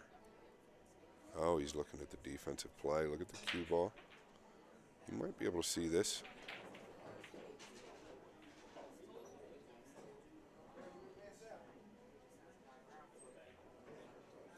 If Roland can see all of this, he's going to put him behind the 7. Pretty good.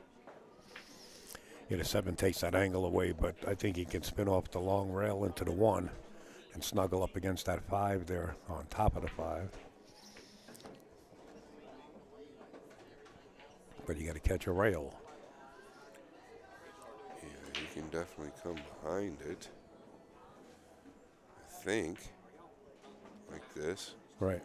If he catches the top side of the one, he's got a chance of going up there behind the 2 and 8, 9.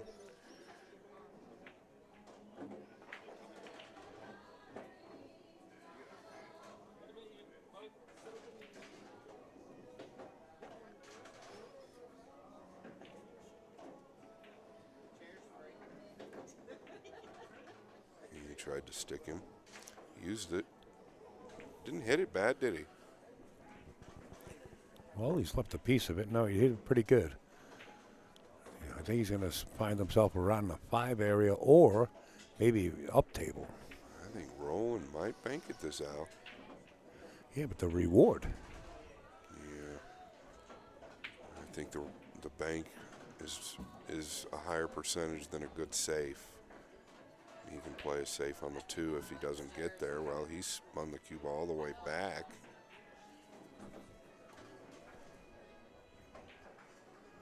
Got fortunate for now.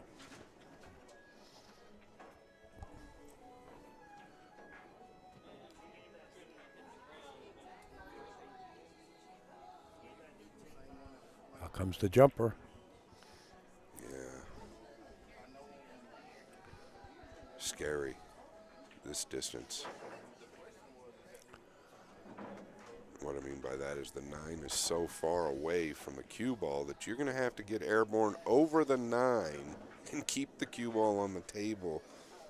Not saying you can't do it, but it's definitely scary.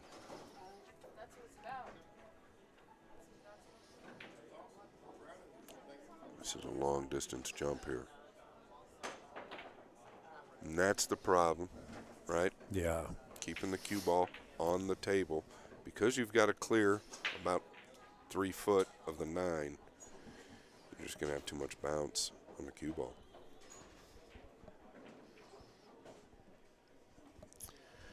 Well, either he's pointing for the 2 in the side pocket, or if he underdoes it, he can play the 2-9 combination. But obviously, he's playing for the 2 in the side pocket here.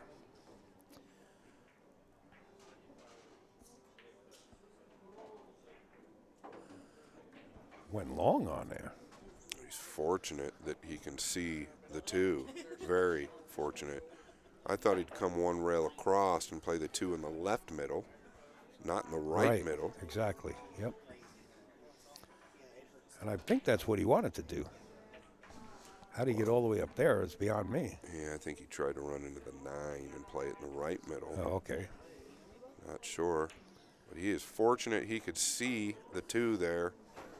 He found the out.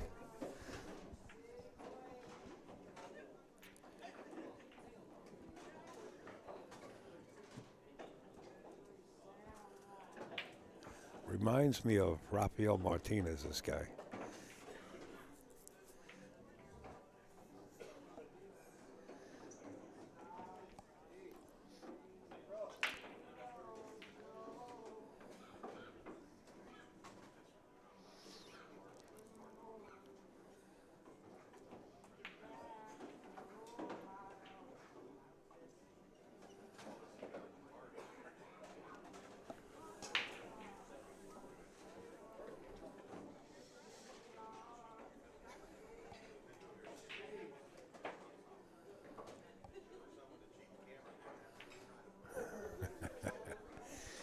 They all look like sitting ducks after that.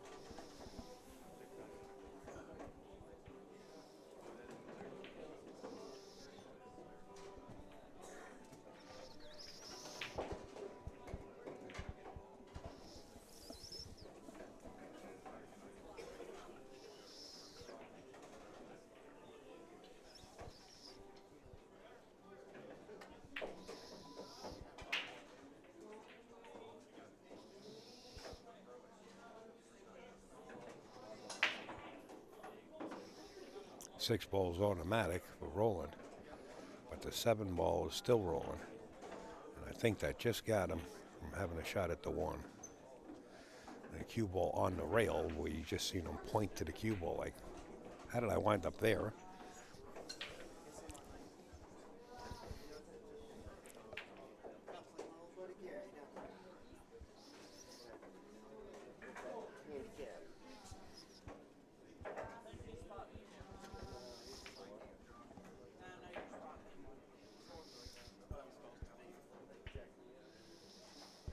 Well, I mean, he was playing that 1. He was not playing that defensive play. He put his hand up and apologized. Don't know that that's necessary. Players do that a lot now, and I find myself doing it. And after I do it, like you've said, Al, it's not a roll till it's a roll. This guy might kick it in and run out, and then you wished you'd have taken the apology back. But Roland has gotten away with it, and he needs to. He's completely snookered. He's got to swerve this to catch a piece of the ball. He'd like to chip it and come down below the 3 and 9. Don't want to hit this too thick, though. That's disaster. Real touchy. I don't know. He kicks balls pretty good. And the last set against Nicole, he kicked 2 balls in the long way. I mean, why would you even attempt to jump this? Yeah, those balls are in front of the pocket, and they were big balls. This Well, ball's in outer space. But still, he can kick it and get a guaranteed hit. This is scary. You hit the top of this 1, and it's off the board. Yeah, but he needs to get some type of built-in safe. That's what, if you kick it, you just might create a little distance. There's nothing automatic about that defensive play, and that's what he's trying to do, is get him down here.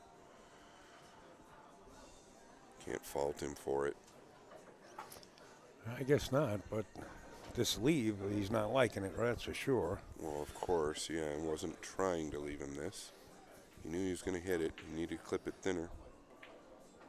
Once again, Roland, you know, got a little fortunate there when he missed the 1 and got safe. Right. Would have been different kicking at that 1 if there's cover somewhere, but there wasn't. A little weak there. He's going to be all right. I think he can miss the 5. Yeah, he's got no problem missing the 5.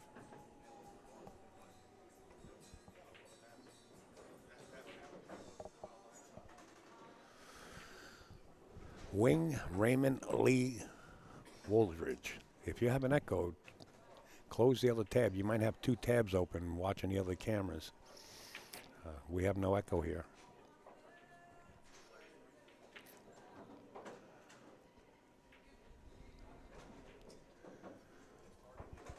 Folks, if you're just joining us, the parentheses next to each player's name is what their race is to. So Roland's going to 13 and Jerry just has to go to 7.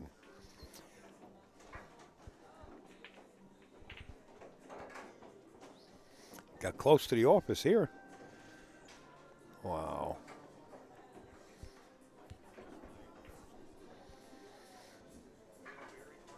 Yeah, extremely. I do think that he can play the bank, but he might have to elevate in order to avoid the double hit. Took a look at trying to just clip the 9 and come back up table. That's not available. He's going to have to elevate here, Al. Yeah, he's going to have to swing. And he's asking somebody to watch it.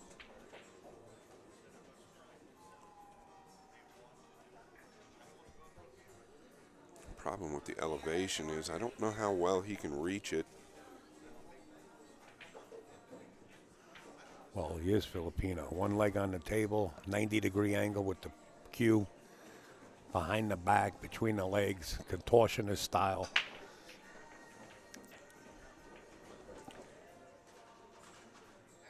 Oh, he's got no problem here. Yeah, I mean, he can double hit this ball. They should be slow-mowing this. It's in.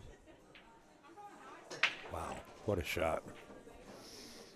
What a shot. Very good shot. This guy's a rocket machine. He is a rocket fire. He's a loose player, very aggressive. We're listening to the Rocket Man by Elton John in the background. Perfect. On cue.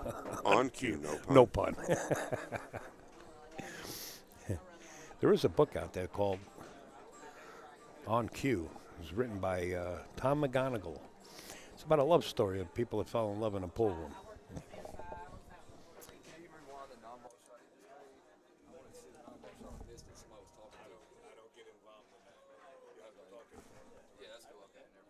It was good.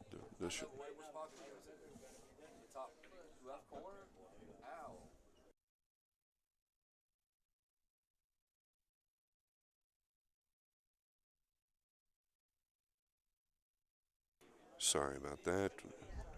Had a guest come in and ask a question. This is a B-side match. You're correct, Joel Howell, on the internet. And who beat Roland was the first day. I'm not sure. You can go back on the brackets and figure that out on digitalpool.com and just click on the poster of the Music City Split bracket tournament, and you can sweat the brackets from the very beginning. Yeah, I think he did lose his first match.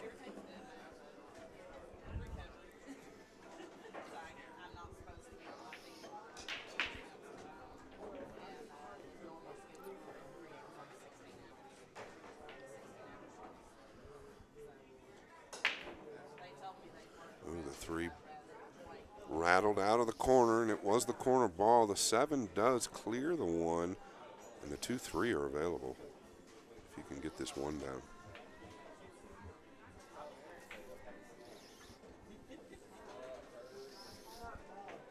Jerry grabs the chalk off the rail with a vengeance. He says, it's my turn.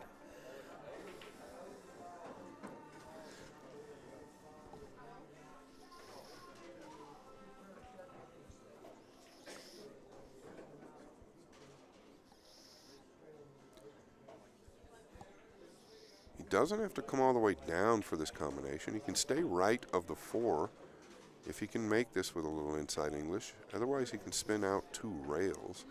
He'd like to cut the 2 into the 3 and just go into the 6. You can hold the cue ball that way. It's the most natural route. Yeah, just like so. This is perfect. Just go heavy into the 6. 2's not going anywhere. Want to hit this easy. He's hit it too hard. Way too hard. He's got the thin side of the 6. You hit it easier. It's going to give the rail time to lengthen out. He's got a cut out, but it's thin. He's going to lose the cue ball a little bit. Might be able to hold it. Tough to predict in these situations on the small table exactly where the cue ball is going at certain times.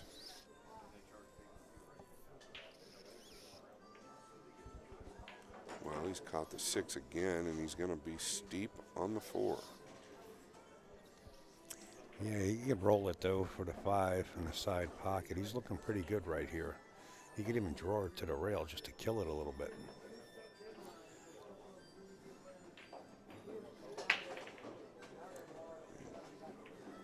Back in line.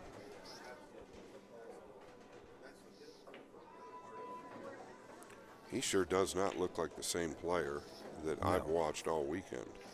I mean, I'm just being serious. Yeah, we got 2 Rollins shooting on this table right now. He's not happy with that. Felt like he could have stayed above the 7 and come down. Instead, he's going to have to force this now. Watch the corner. He caught it right in the corner. In the drink. Wow.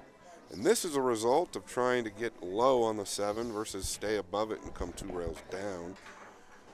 As far as swapping games, there you go. That's a big one right there.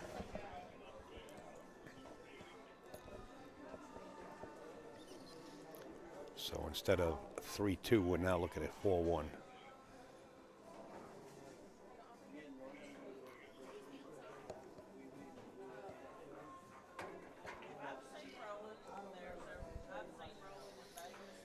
Hey everybody, can you click that little share button? We did refresh the stream here. We got a couple of hundred people watching us, 223. If you hit that little arrow that says share, I'm sorry, underneath there. I'm a little tired myself. That helps out. It helps out all around. The pool room, the tournament, the promoters, the players, and of course us. We appreciate. Hey, Jeff, what do you say, buddy? You slipped this one, Jeff. Close to 29,000 for first place. Actually, 28,940 bucks. If you have yourself across the board.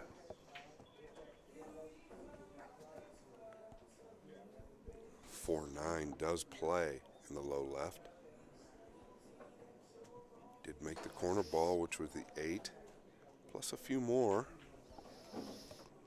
Gets this down. Could be curtains.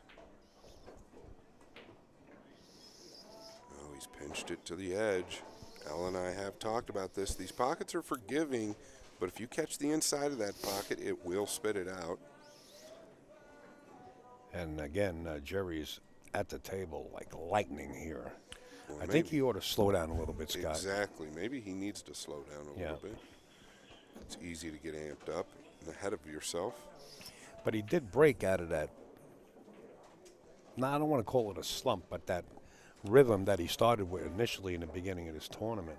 And it seemed like when he sped up, he really opened up better and shooting better, but maybe a little too fast at this time. I don't know. This is my first time ever seeing Jerry shoot, to be honest. Like to avoid that traffic. The 495.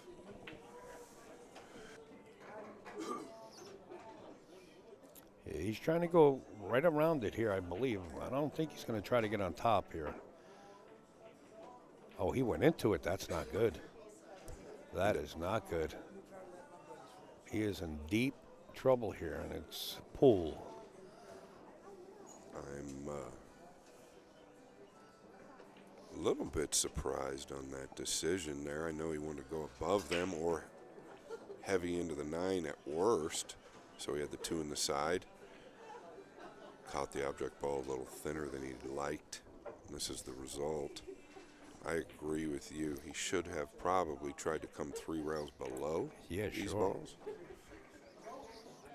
And now he has to kick the 2-ball in like he did the 2-ball against Nicole in the set just prior to this. He's got to kick it right in the pocket. The little difference is this 2 is in outer space. Yeah. He's got to get a little lucky. I don't know if the 4-9 is playable. Think we could get an angle from the left side let's now? talk to the truck. They're probably on break out there. Yeah, I think it does throw. So he's got to be conscious of that as well. I think he's got a gap to get to the 2. It might throw down. It is high, but it's going to throw down a little. I don't know if it's going to throw down enough from the top side of the 4. He's going after it for sure.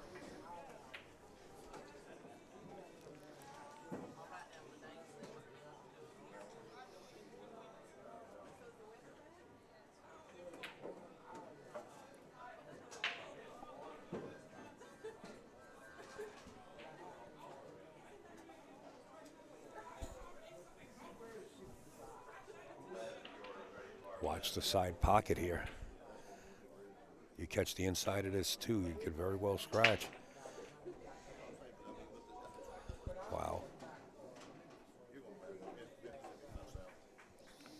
He's looking at the 4-9 now. He's looking to see if they're frozen. If they are close to frozen, the 9 will throw more to the bottom end. You do have to hit the top side of the 4 to throw that ball down, or the heavy side.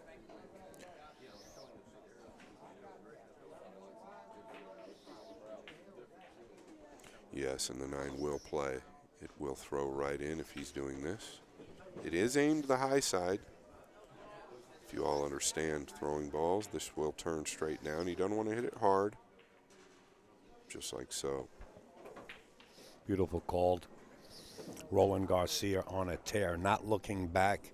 He's like the Asphalt Team, folks. They are one of the sponsors for the Jersey Girl. It's the asphaltteam.com. It's a long road, but he's speeding up here. Yes, he is.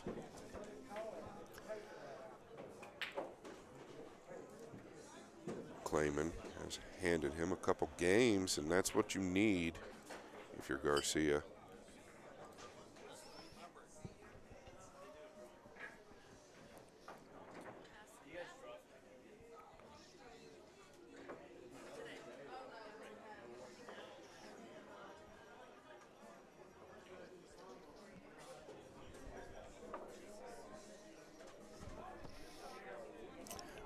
By golly, I think we have a break.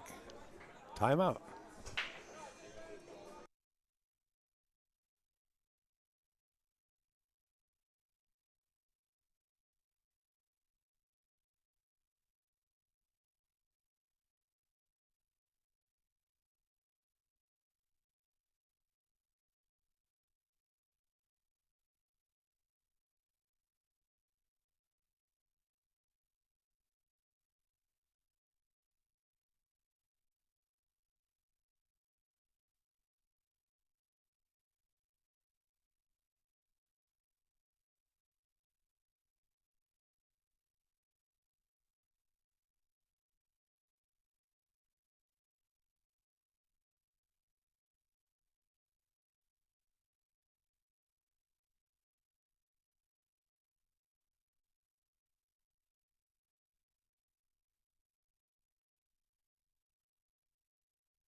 And we are back.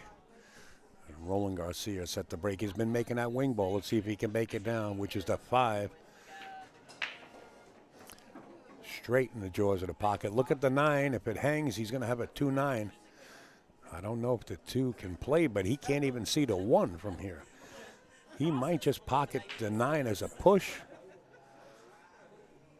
Maybe go rail first, make the 9 if he can. Let's take a look at it.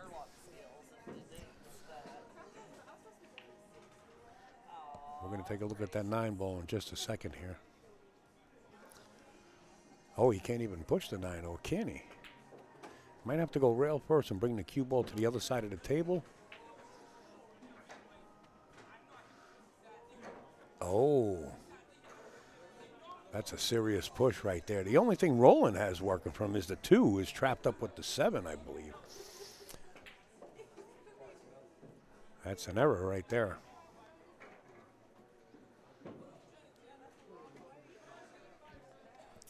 I have never done a tournament in Cleveland yet, Sean. That's an unforced error. But notice the 2. So, wow, this is interesting here, Scott.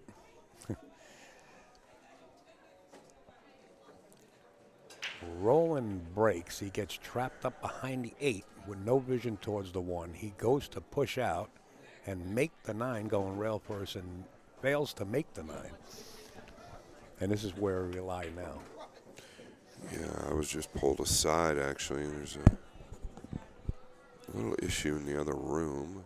Hopefully they get through, but there's nothing I can do. I was not there, and I'm not getting involved.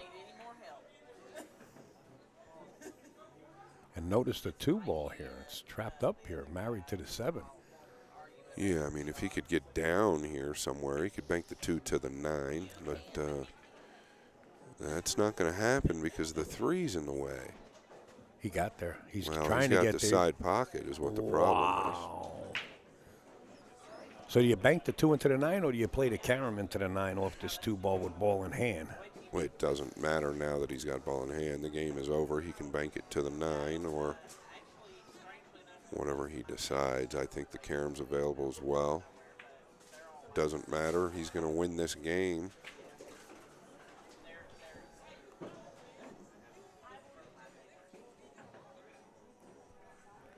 And you can mark him up to 6. There it is.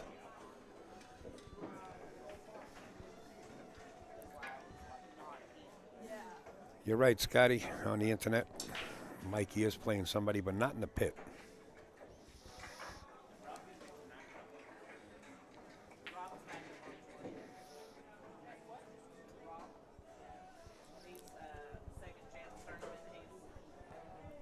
Well, he's actually playing in the bar table pit out there in the main room. So yeah, that's the highlight, or the pit table they call it for the bar table. Yeah. So yeah, he's on center stage. He's giving a gentleman the last 2. They're playing races to 7, I believe.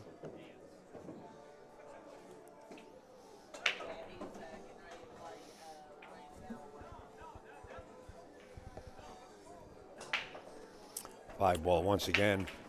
Cue ball gets kicked a little bit. How's the 1? Yeah, the 8 actually helped the cue ball.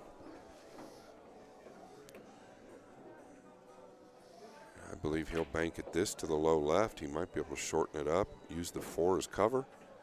2 is right there. These tables do shorten up real nicely. This lay's pretty good, as long as he can reach it. He isn't left-handed, so it could be a little tricky there.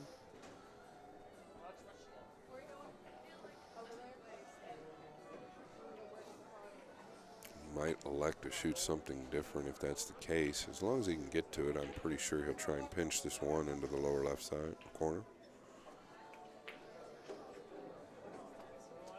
That's what he's going to do. Oh, he's double kissed it.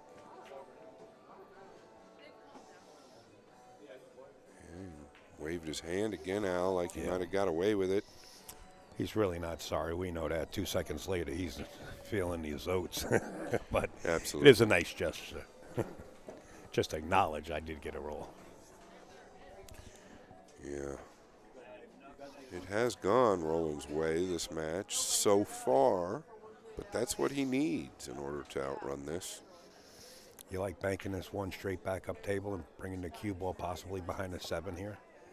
Yeah, in Jerry's mind, though, and I understand it, typically with top players, you just don't want him back at the table. He's got to think of something, though, and I think that's okay, Al. I mean, you can double him up with the 1 and 6. He's got to play conservative to get back here. I mean, you're looking at, 5 games to your 1 or 6 games to your 1. It's terrible. Right, but at the that more rate. Opportunities you leave a great player at the table, especially on a bar table, the more you're going to lose. It looks to me like he can spin this 1 in with a good hit. It's close, but I don't have the proper angle. I wonder, do you mind trying to give us a shot from the left end of this guy's table? in the truck are slacking right now. We're going to have to take a deduction off that bill here. Yeah, this is, it's too low, I think, to spin that in. The 1, that is. So I don't have a problem with your shot, Al. I think that's what he's going to do. I think it's fine. He's just got to execute. The problem is, if he doesn't get there, he's going to leave Roland something, and he knows it. You can't leave him a look at anything.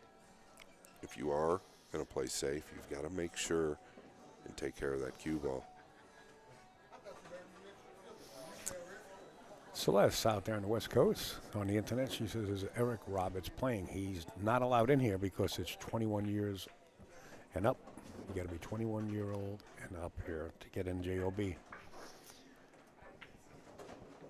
Or else I would believe he would be here.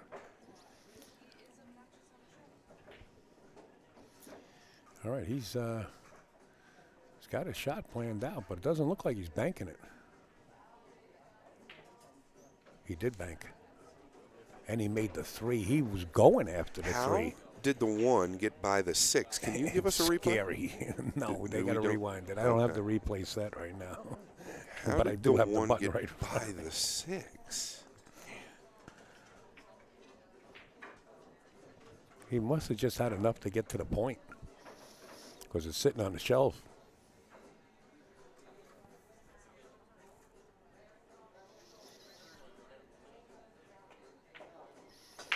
That was one shot I didn't really see that He was. Jerry saw. Yeah, I don't know that he was playing the 3. He fired it, man. He didn't hit it with a slow speed to duck the cue ball. Right, but he made the 3 with the cue ball. Yeah, I know. I wonder if that's what his plan was. I would bet 700 million to 1 he wasn't. I don't know what his reaction, the way he was sweeping that cue across there. Yeah, he's probably just rooting for it. There's nothing wrong with it. He's gotten a few chili rolls. He does seem amped up. Yeah, he's coming to the left side of the 7 here. Watch the cue ball. He's letting that thing run a little bit long here. He's flirting with those corners too much. I like playing it a little shorter. I mean, that was short, but a little shorter is on the safe side, so to say. Nice out there. Keeping the pressure on. Sure. We're looking at 7 games to 4 here. Roland has to contend with.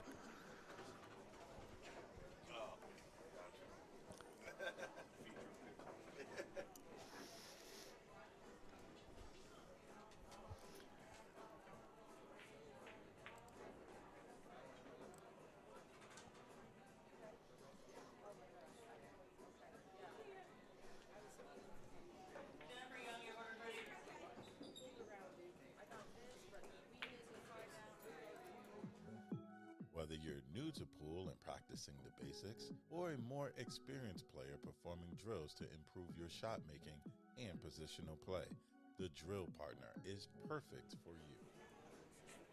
We're back, folks.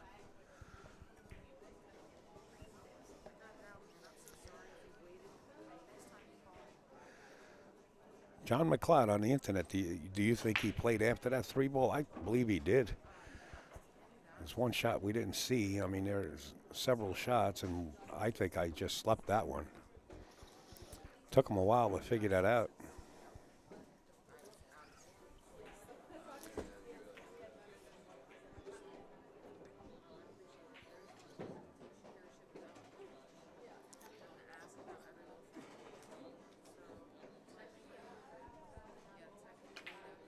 He acted like he did. I got to agree with you, Joe. I'm pretty sure he did. Maybe we'll have an interview with him. He was backed into the corner and shot a moonshot. Double chance, says John Cloud on the internet. You think he did, right? The one didn't bank. No, but the one, I thought the safe was there. You know, banking the one with moderate speed and just putting the, you know, hitting the 7-ball and keeping the cue ball behind that 7-9 area. But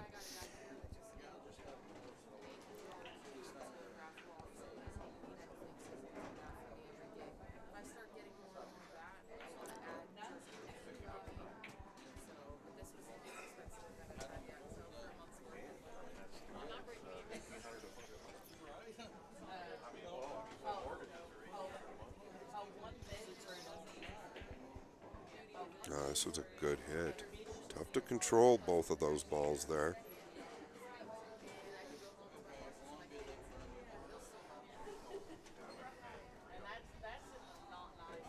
Going airborne.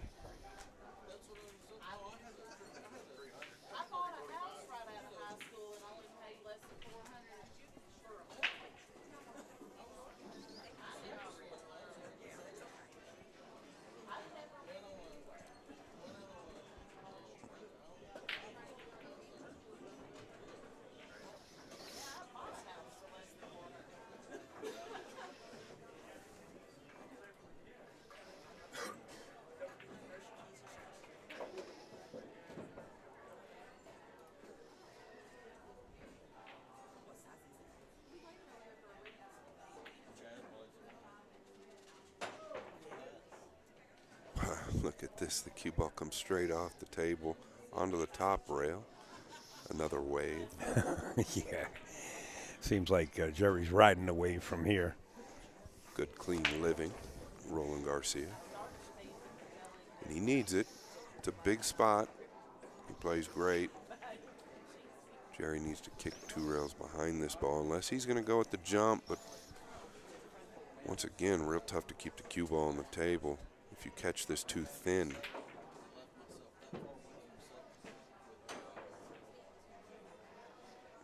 Touche. Does he get a roll?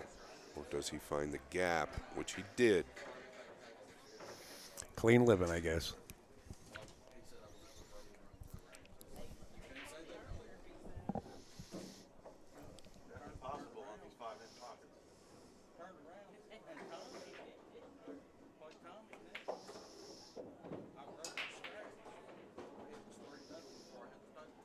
Yeah, this is perfect. 2 rails up. He wants to stay on the high side of the 4.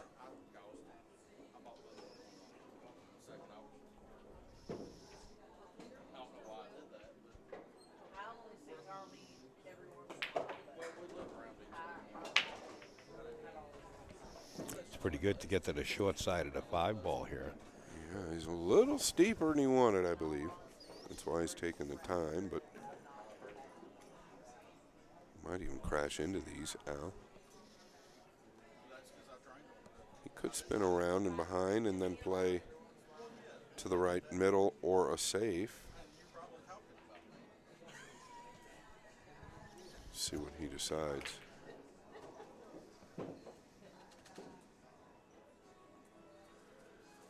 Well, he's going to lose the cue ball here. Did he get away with it? He's gotten away with it.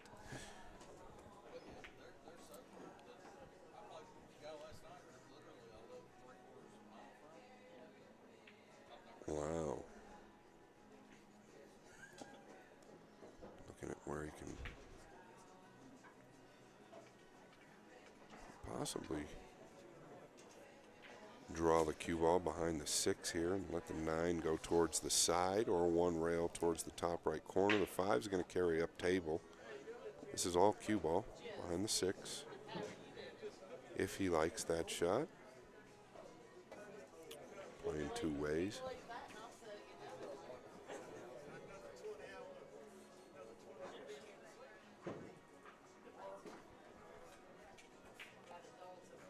That's what he's done. Very nicely done, too. Yeah, this is a big problem. Yeah, he took the 8 out of the equation here. I mean, took the angle towards that side, by that 8 ball, and the other side is a sharp side, and the 9 ball's huge. Exactly. I think he can swerve around the 8. Yeah. If he goes the other way, he's going to have to elevate, shorten the cue ball up, past the 9, bend it, which is going to be a challenge.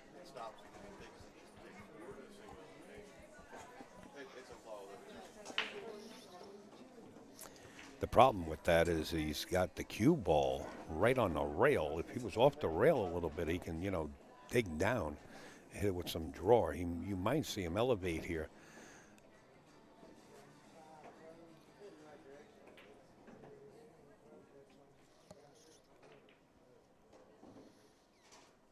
It's a very easy ball to miss no matter which direction you go to.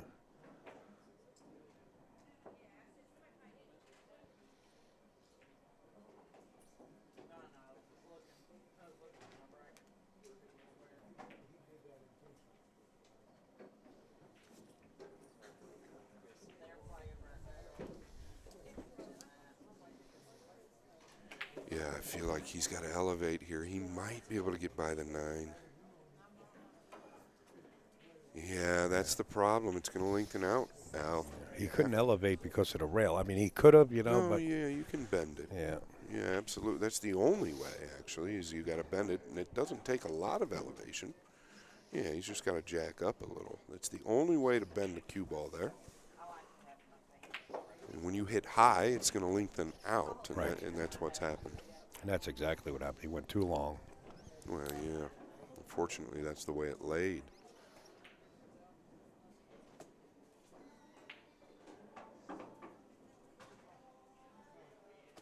It's going to be How'd he hit perfect. it? Wow.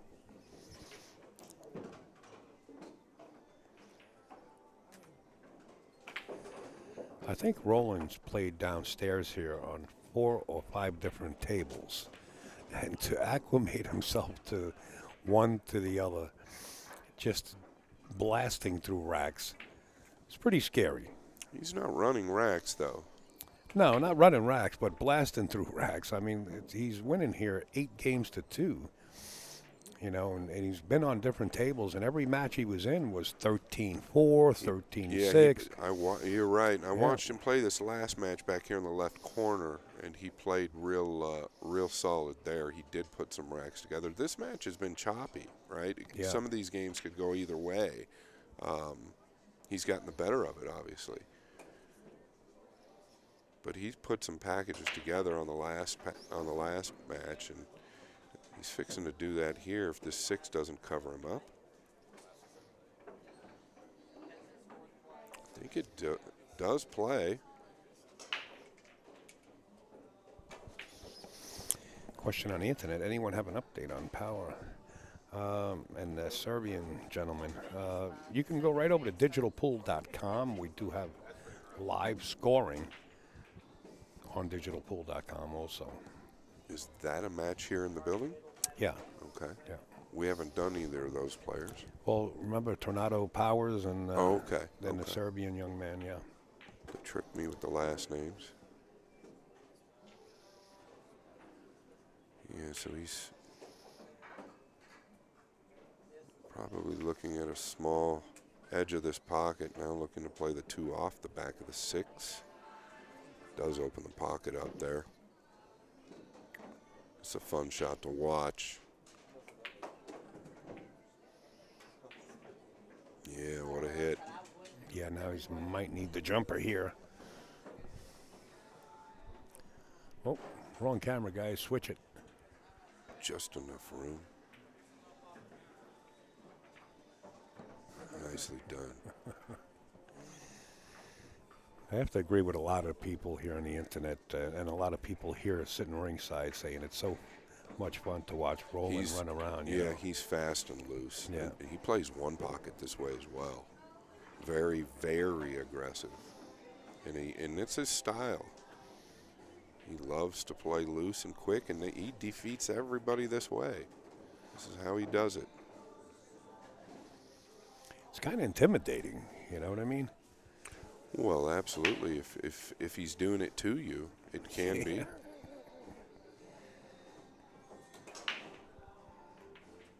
It's not intimidating me over here, but it's fun to watch. Yeah, right. When you're sitting on the other side of that table down there. I have to say, though, Al, I'm 4-0 against him. 4-0? I've beat him in all 4 tournaments we've played. What the heck was that? Somebody jumped a shot over here? I'll say it again, Al. I'm 4-0. 4-0. I love it. But it's in one pocket, not 9 ball. Hey, Jeff Mendez, thank you for the kind words, but it takes a team. Scott Frost here, and of course Chrissy, and all the help she has, and all the players, and especially the establishment we're in. Appreciate it. Yeah, these guys work. Especially you, Al. You're here all the time, and then you cannot forget the man behind us. We're forgetting about him for now. He's punished. he almost Zach shocked Goldsmith. Somebody. He should know better. Yeah. All right, let's watch him now. And Roland's really come into his own the last couple years here in the States. The first year he got here was a little like reserved. Table.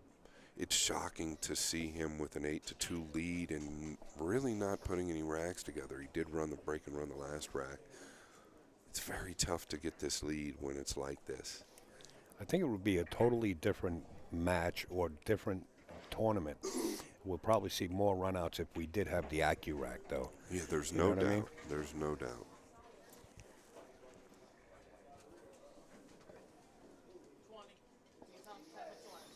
To Roland's credit, his one-pocket game as well. He was pretty much clueless. They don't play one-pocket in the Philippines at all. When he first came over to the States, he really just had no idea about it. He picked it up quick.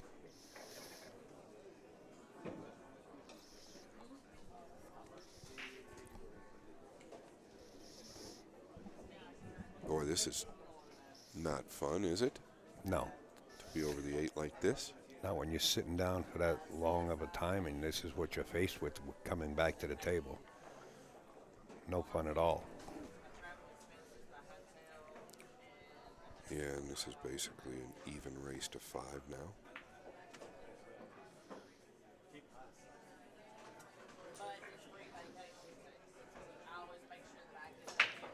I mean, he did really well from there. Tough hit. He's left him elevated.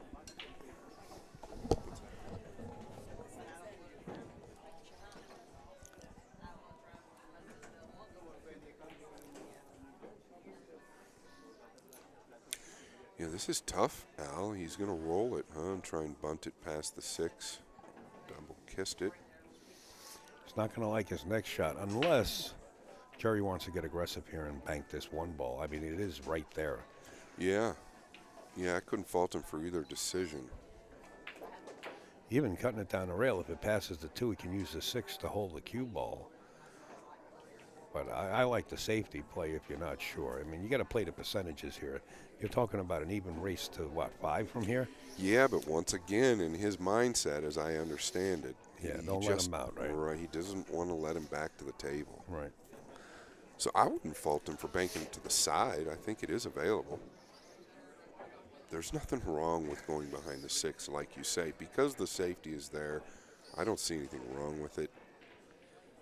In his mindset, though, he doesn't want to let Roland back to the table. Right. No matter where he leaves him.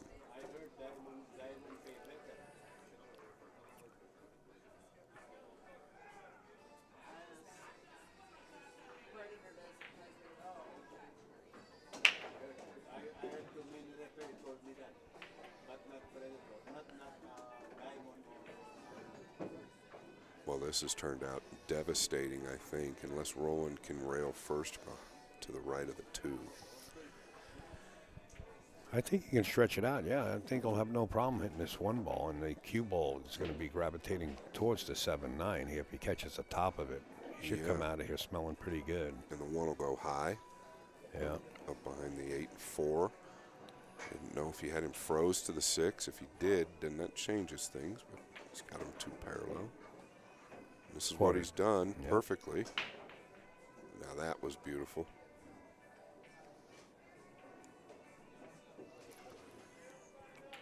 To cut him off, Al, I believe. I don't think there's a gap there. I think it's a long kick here, or, well, yeah, I think it's a long kick here, and that's about it. You don't want to flirt with the short rail and start bending the cue ball here when you got the natural kick this way.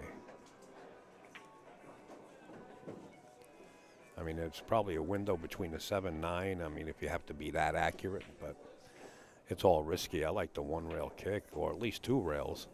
If you can spin the rock and get the right long rail prior to hitting the 1, I like that. And then again, the speed counts. You try to cause separation, but in this situation, I would hit this softly just to get it to the lower rail. I wouldn't hit this that hard. There's a lot of furniture down there that you can hide behind. He went right into it, and wow. He can do that again 100 times, and he ain't getting between there. Wow. Yeah. I know Roland is enjoying it. Another opportunity to stay loose.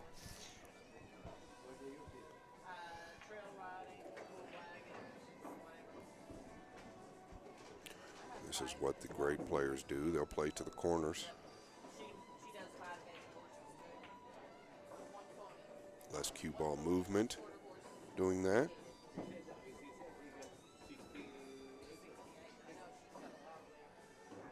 Orlando over here inquiring about the prize money. In my back of my head here, I can hear him. He's getting real interested right now. Rolando, also Efren's manager in the States. I've dealt with him for many years over the matches Efren and I have had.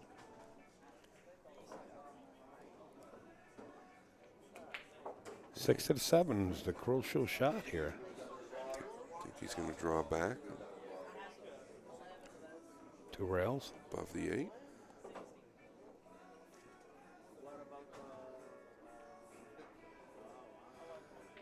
Jeff says typical Orlando. Jeff. Shout out Jeff and Val Smith. They're supposed to get me down to Florida here soon. Just got to find time in the schedule. Go down there and teach. I'm excited to do that. Darn Jeff. Got my only shirt, my only jersey from the last match Efren and I had for $100,000. Oh, wait a minute. I'm sorry to cut you short. Wow, I thought he was going to try to draw back and get to that short window there. Yeah, but typically these great players like the center table on the bar table. He's going to cut it. Yeah, Jeff, you still owe me for that jersey. Nice hit. Nice kill. Very clean.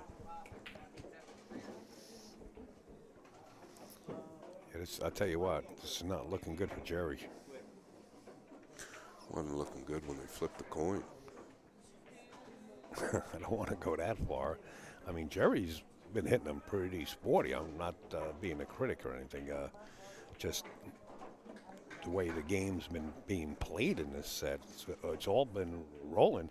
He's got 2 rolls in 1 or 2 racks in a row, which made a big difference. Yeah, those are big swings. Yeah. And I know, if you remember correctly, early on, I think Jerry was going up 3 games and scratched in the corner with the 8 and 9 left. Yeah, that was when big. He shot the 7 up in the top left. That was huge. He should let that cue ball run, Yeah, which is a huge swing right there. I think each game is obviously massive at this point, but especially for a man that's only going to 7, you've got to take advantage. Roland looking to finish this off. Needs 4 games. And the one's dressed. Not a ball on the rail, and every ball has a pocket. I believe the 6 passes the 8.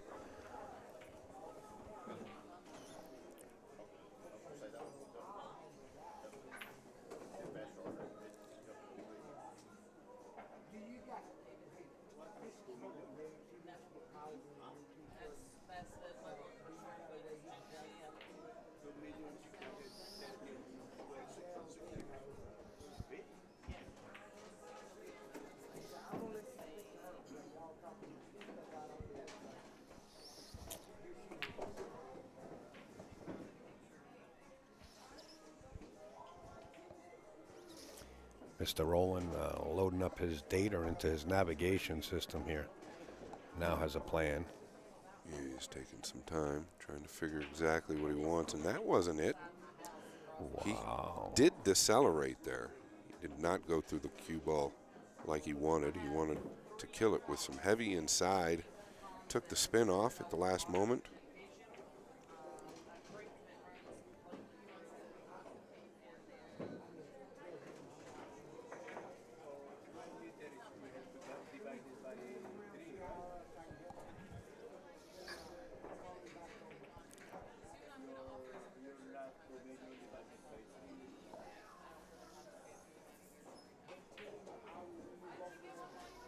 He's really only got one way at this.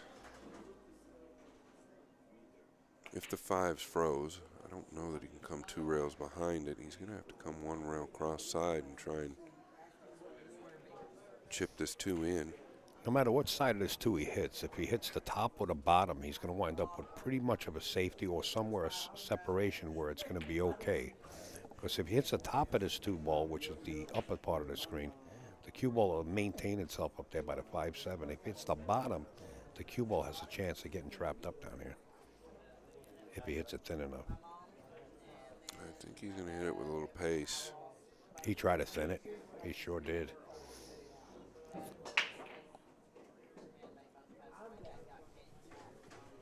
He's made life a little easier for Jerry by moving the 8. He's just got to get to the 3. Problem is now, the 7 is covering the 5 slightly. He's aware of it.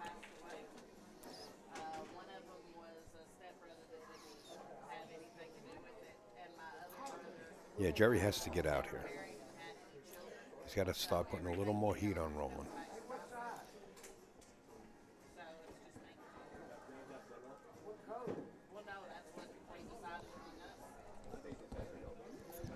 can he get out? The only reason I'm saying that, folks, is to break up the algorithm of that song in the background. We don't want to get not booted off of Facebook, but other people won't be able to find us because we're working and practicing. I like what he did there. He can go below the 9 now. Yeah, the inside of this 5-ball is a nice shot because it'll bring him naturally to the 6.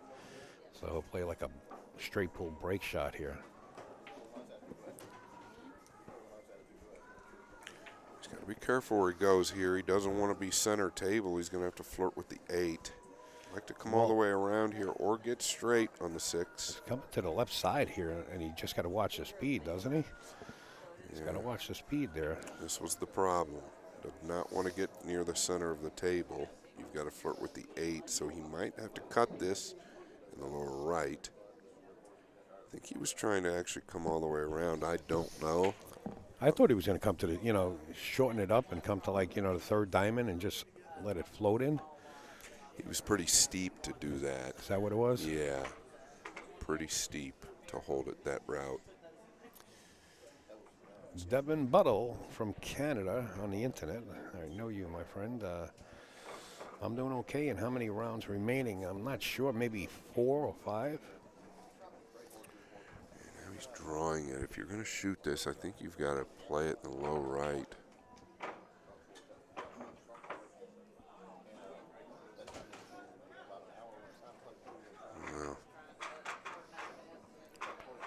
This is going to change the picture a little bit. He's got to miss this 8-ball. He's not going to miss the 8. He caught it. Yeah, there was no way to miss that. Could be worse for him. He used the 8 to play position, which is smart. Oh, yeah. If he knew that was happening, it was high level.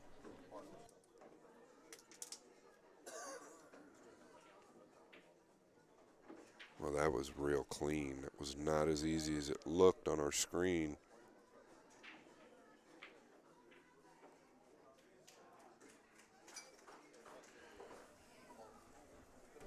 And the answer. That's what he needed to do right there.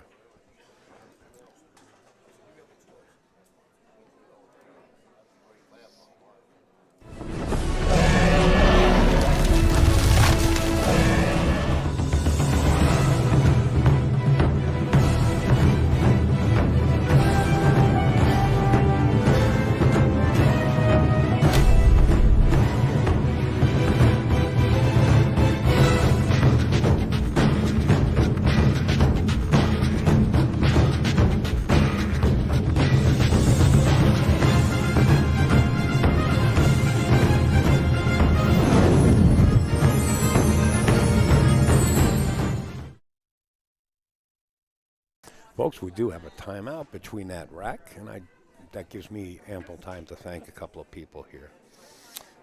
First of all, Doug, tournament director at the Expo. He sends in nice words. He says, nice commentary between you and Scott. I caught the last game of the Hill match. I guess that's the Nicole match. Thank you, Doug, for the kind words. Appreciate you much.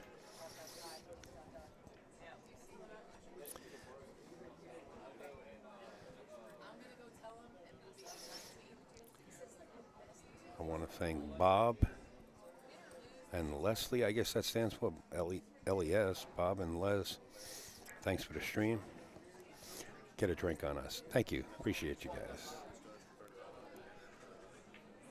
Player timeout. Folks, if you want to be a sponsor, we can actually put you as a major sponsor on the timeout. I do change this graphic at every tournament for different colors. I happen to do it in pink this time with a little dark purple going in because of the Jersey girl, Chrissy. So I just wanted to add that little feature. And we're standing by here at the booth.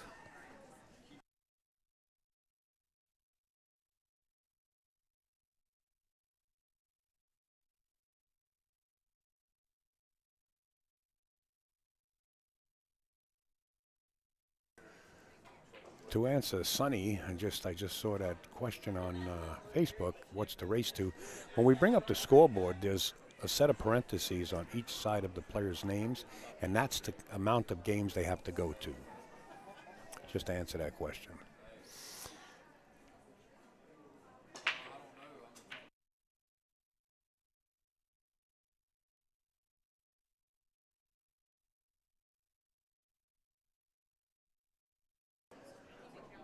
Folks, you can go over to the Jersey Girl Promotions on Facebook and keep abreast of what Chrissy is putting out there, because the next time she has this tournament here, you guys will hear about it, and they're going to open the field to 300 players, and we're going to knock them out of the box here. What a great tournament this is. Fun people to be around. Southern hospitality. We're back to the match. It's 9-3.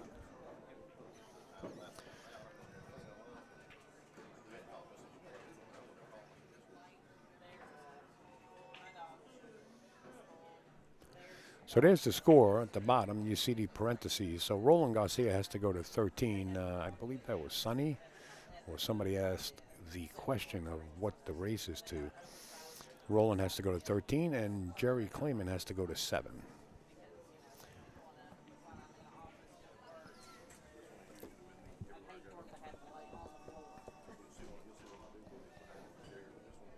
I apologize, Al. I have to keep fueling this body.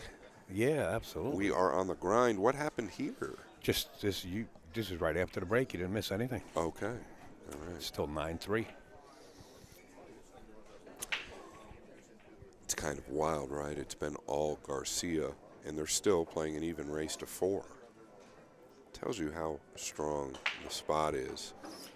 Now Jerry's making that wing ball. Maybe he needed that break. The green balls just come up and ruin his day. Yeah, those eyes just told you that picture right there.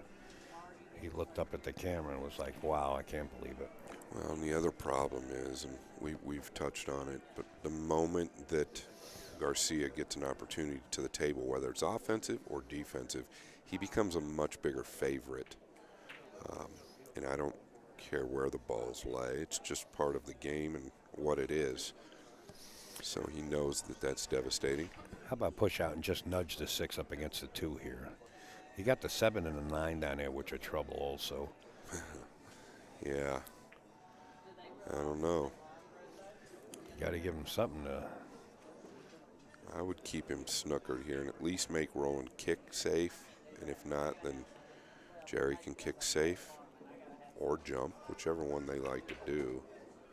He's going to play with a jump push. And I don't blame him. He's got to make Roland earn it at minimum. Well, I don't think Roland's going to give this up. I mean, this is kind of a two-way shot. You can jump bank this and get the cue ball somewhere behind the 2, right? I agree. I agree with that. I think that Roland made a mistake by passing this up. He jumps real well. He's going to catch the 1 full. And it's like you say, you're going to create distance if you don't make it. He's got a chance to bank this cross side, but the bridge is a problem. Note that.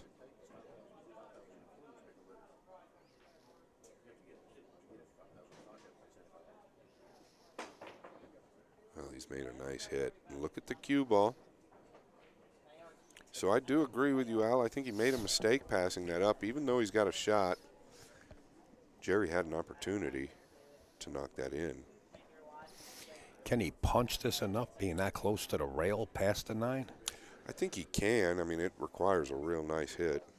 He's going to have to elevate slightly. I don't know that he can warp it past those balls. If he does, this isn't going to roll off. Yeah, so he could warp it. Watch the corner. I thought that would automatically put him on the short side, but wow, that was long. Everything rosy for Garcia. That ball could have easily scratched. Yeah. Thank you for that comment there, Paul. Appreciate that. Yeah, thank you, Paul. Jeremy's a friend, and he knows. Matchroom knows. Al knows. I'm definitely not in competition with Jeremy Jones. I would never say that. He delivers the information differently.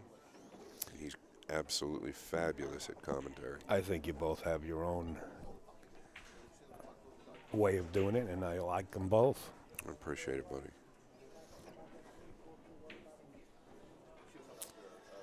right, so Roland's still at the table. Yeah, and does he want an angle to go into the 7 and 9, or is he going to try and clip them now? How good does he really have cue ball on a string here? He wanted to clip the 7, though. He still has an opportunity here and still get back up the table. You think he has that angle where he can just clip the outside of the 7 ball and use it?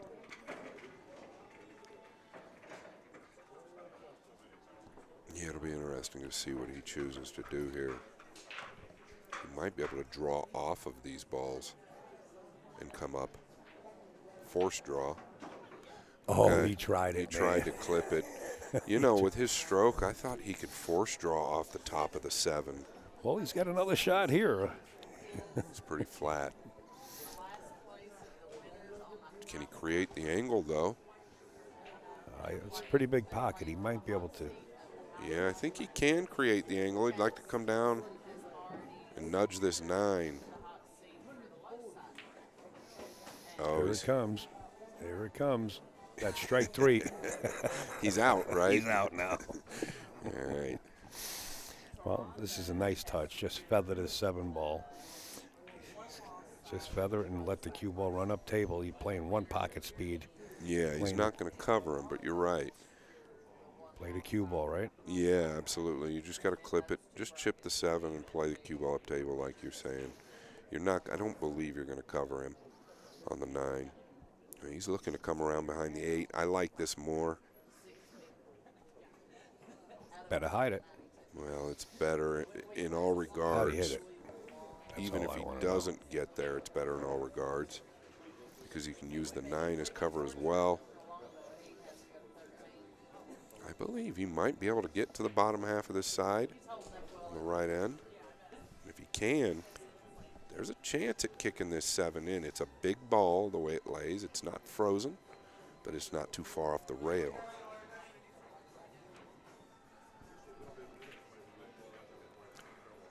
Running English here. We'll let it naturally take. Running English is a natural right ball here. Hey, folks, we got 384 people watching and 64 shares. Hit that little share arrows right on the bottom of the video for us. Let's do it.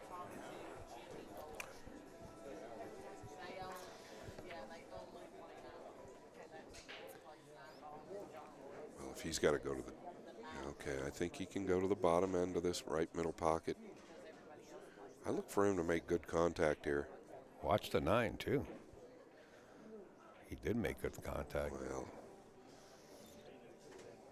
it has dressed up for Garcia, and he is going to get to 10. Will be 3 away.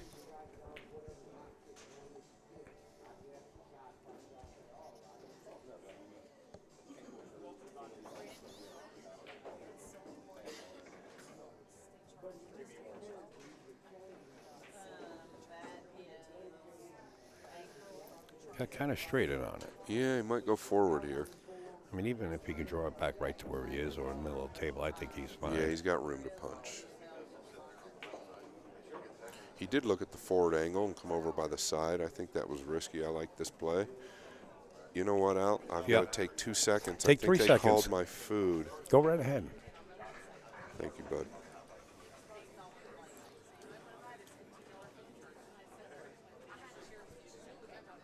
Roland Garcia is still on a roll here. 10-3. Want to thank Simonis and Aramis, top sponsors, along with Q-Lee and Diamond Billiard Products. This is not the finals, Chris Thompson on the internet.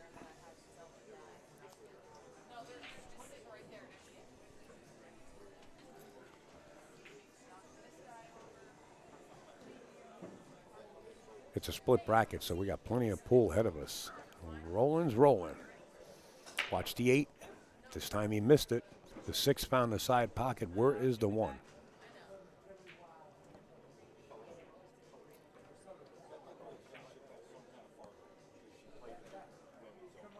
Hey, Cliff, thank you for your donation too, sir. Thank you, Cliff, for kind words.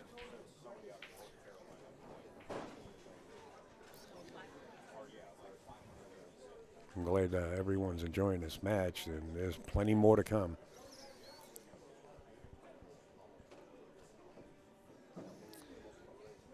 I guess he's looking to bank this one ball here.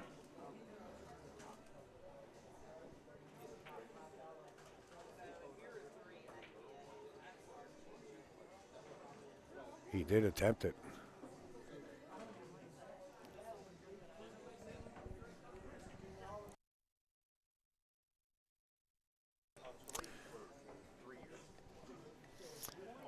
Question on the internet from Timmy is, how low was low side in this tournament? You can go to the brackets, digitalpool.com, and click on the poster for the split bracket tournament, and you'll find all the information out right there. Scott is back. He couldn't stay away. He's excited about this match. He's running back to the booth. Yes, sir. He never thought he ran, though. He's cool, calm, and collected. This is such a challenging shot. For the elite player, it's difficult. He's got to make full contact, nice and smooth. If he tries to overhit this, he'll lose accuracy. And don't hit the point. Yeah, he went quick. His final backswing was so much quicker than his initial strokes. It's common. When he did come through in his final transition, the Q-tip come up instead of going through the bottom of the ball.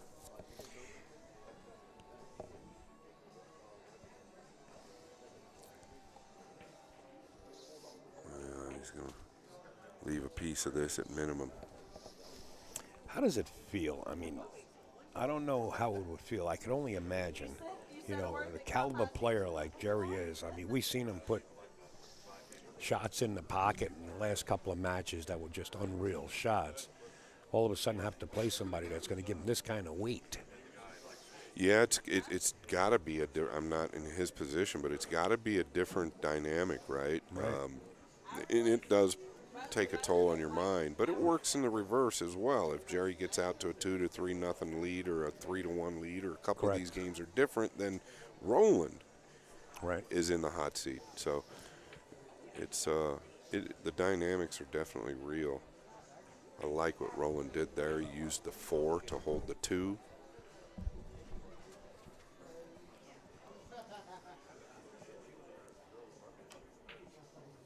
I thought my food was ready, but it is not. Do you like the 4 off the back of the 2 here? Oh, it would be wonderful.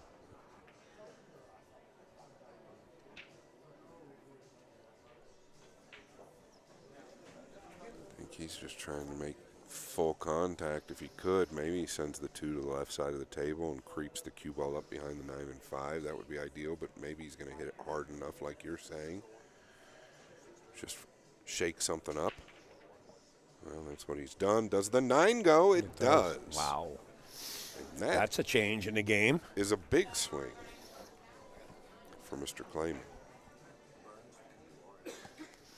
So I guess sometimes you've just got to fram at them, right? There are 6 pockets. I think that was his plan. That 9, you know, I didn't really look at it that well, but I had an inclination about it, but he found it. Yes, he did. And you could find it on Moonlighting Billiards, folks. Whether you're new to pool and practicing the basics, or a more experienced player performing drills to improve your shot making and positional play, the drill partner is perfect for you. And we're back. You guys didn't miss anything, not even the rack.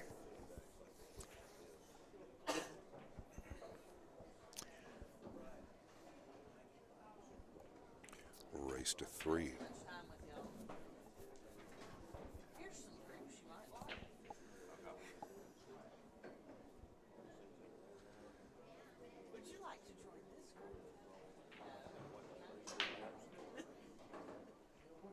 Thanks for the positivity there.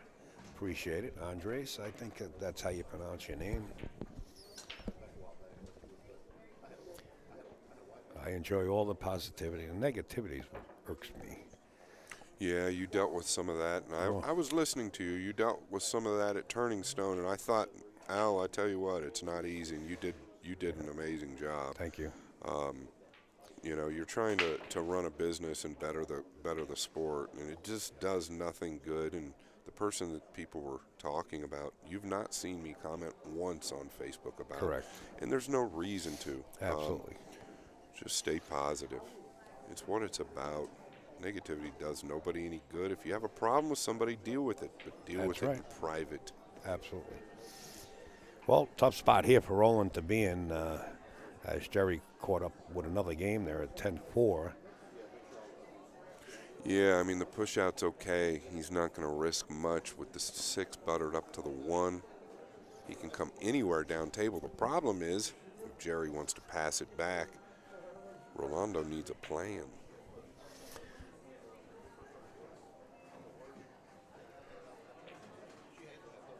There's Mike Siegel's son, Trevor. What do you say, Trev? Miss you guys down there, and I envy that weather on the internet. So what he's done here is a little tricky. He didn't bring it all the way down because he assumes that Jerry's going to pass this. And where's the trap here? Knowing I see it. Well, knowing Jerry's going to probably pass it, he didn't want the cue ball all the way down here, speaking for Roland, because he doesn't want to deal with it. I don't know that there is a trap here. All I'm saying is that Roland didn't want to trap himself by bringing the cue ball all the way down to this bottom rail. So since you see the trap, would you please let us know? Yeah, the 1 banks behind the 6. The left-hand English off the 7 ball puts the cue ball back behind the 6. Okay. Oh, man, it's sitting pretty. Okay. Is it too much to ask for? Well, it sounds good, at the very minimum. It looks good. Look, I did some serious things back in the day when I was a teenager, but I think it looks good. Jerry's hitting it the opposite way. Yeah, and that's not going to get it unless he's got to cover it. Wouldn't you know it? He can see a sliver, and that's really about it. I don't want to speculate on what he can or can't do here. I don't think he can do anything but try and chip it over, maybe come off the 6 and make the 3, but boy, the 6 is causing problems as far as kicking behind 1. And now, there you go, Scott. I'll shut up. Time to mange. He deserves it, folks. 2 days Scott Frost has been in this box with Upstate, and I know it's not an easy trip, and I think all you guys know it. Yesterday, I think I did with Scott, not only by myself. I think we did about 15 hours, something like that. It was brutal. Watch D6 use the cue ball to pump the 3 in. Oh, close. He didn't cover, or did he?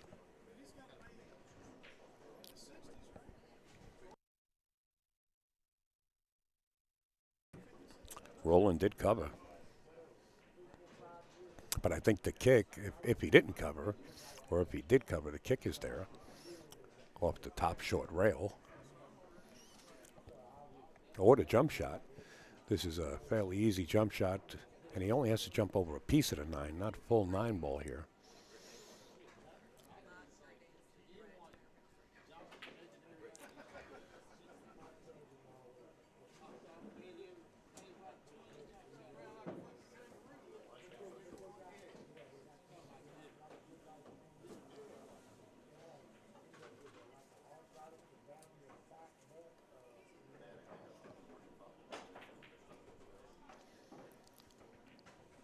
Settle in good. The 2-7 are somewhat wired combinations, but he's got to control 3 balls at that point. He's got to make sure he either gets dead straight into this or pumps the 2 towards the long rail and hold the cue ball. The 8 ball making that pocket awfully big down there too.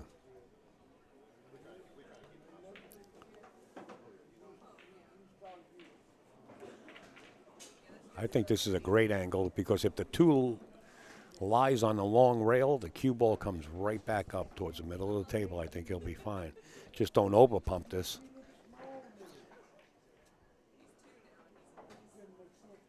And it goes.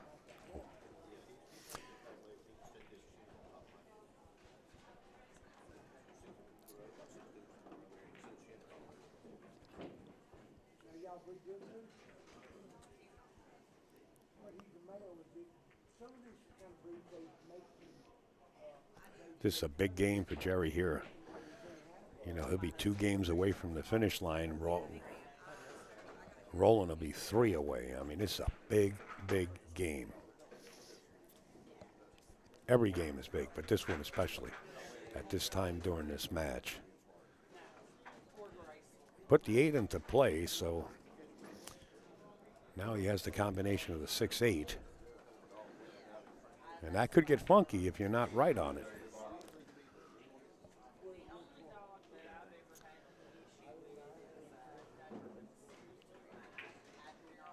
I like him pinching it just back a little bit here. Okay, let's see. Oh, he's good.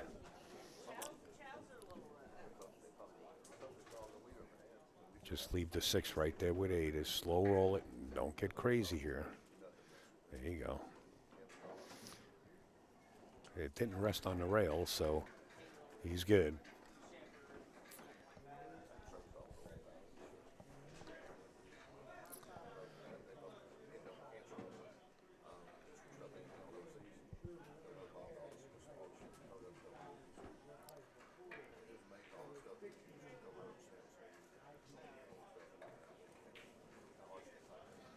Okay, 10-5.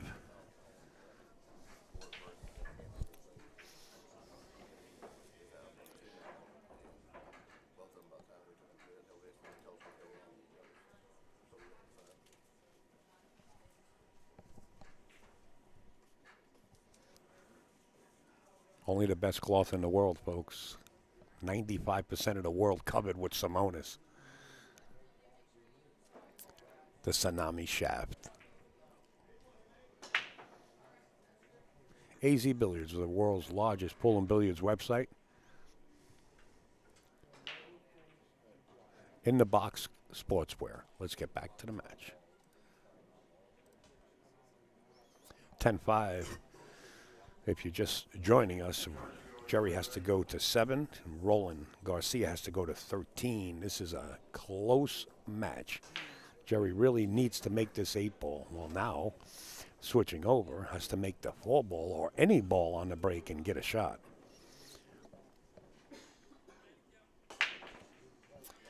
The 1 fell. And he's got a shot on the 2 to 3, all the way down table. Jerry looking at it to see if it goes past the 7. The 5's a little difficult, too. I mean, he can make it, but he has to be on the bottom of this, no? Scott, what do you think? Yeah, I think he's, first off, showing a lot of heart, right? He was trailing in this match, and now he's actually leading in this match. He needs 2 games. Roland needs 3. It's pretty impressive to stay even with the man after the man takes the lead. And he's not shown any weakness, really, as far as his attitude. So anywhere down here low, I think he can do something, but Uh-oh, this is going to be trouble in River City here. that it is. I think it's a fairly easy safe just to feather this and try to get the cue ball up table behind using the 4 or the 9-5. I believe he can spin the rock that way. He's going to look at the possible carom off the 3 into the 7. I don't think that's on at all. Well, let's take a look at it from another camera angle. I'm wondering if he's looking at chipping off the 3 and locking him behind the 7. That's a touchy-ticky. I mean, you ticky that 7, you could scratch. That's what he's looking at. Yeah, the angle persists, though. It doesn't tell me that he's going to ticky off the 7. He's going. This is laying nice. All he's got to do is hit it correctly. He could lock Roland up here. But it is touchy if he catches it with the... He's using the bridge, which makes a big difference. The touch is a lot different with a bridge.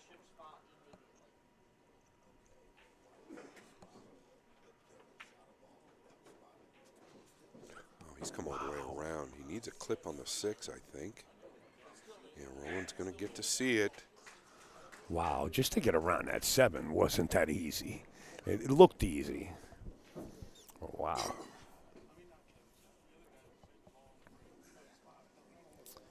Roland's got the heat on him now.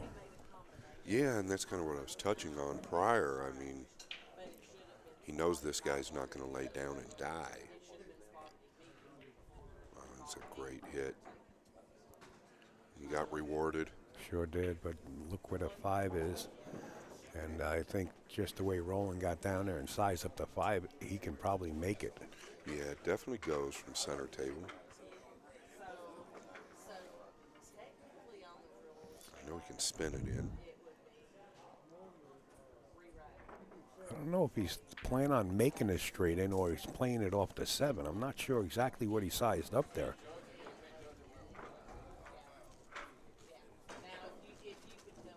I think he's attempting to play this 5 ball off the 7 is what he's looking at, if I'm not mistaken. Is there a way we can get a different angle? I Sure. just want to see if it looked to me like he could. Well, he's overrun the mark for that shot that you were discussing. I feel like he can spin this in. He could lock him down right here, too, if he wants to. He could. He could 3-rail his 5. He's got to contend with the 6 and stun the cue ball forward. He can still play the 5 off the 7. He's going to have to draw it.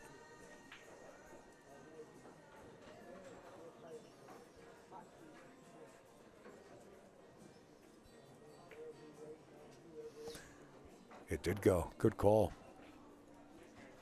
Yeah, I felt like he could swerve that in.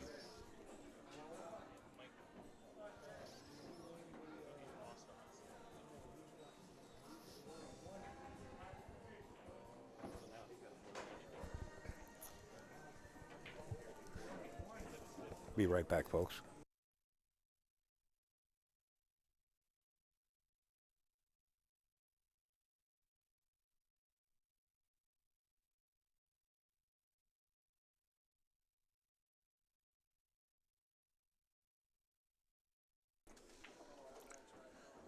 Just like that, we are tied. As you see on your screen, Garcia going to 13. Jerry Clayman going to 7. Yeah, you've got to give Garcia the favor here. But man, a race to 2 for the money.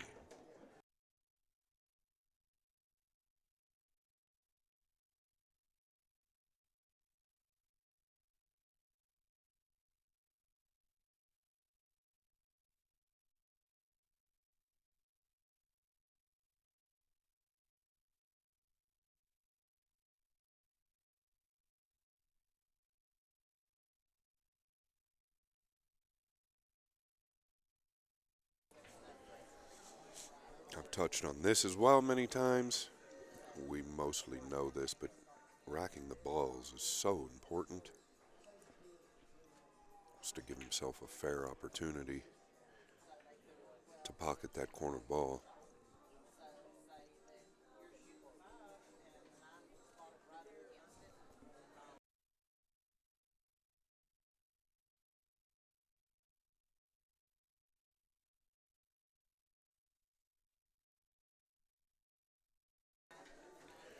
And look at this. This is just what the doctor ordered. He did get the corner ball down. It got a kiss. It wasn't going. Another ball ran it in.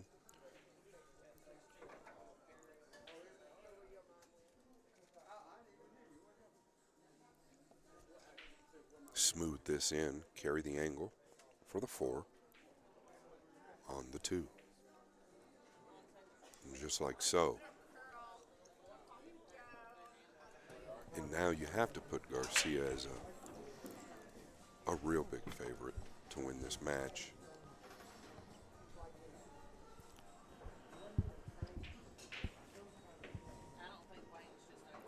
Nice and clean there. He'd like to have come over a fraction more. He can hold with some inside. He wants to avoid this traffic. That's what he's done.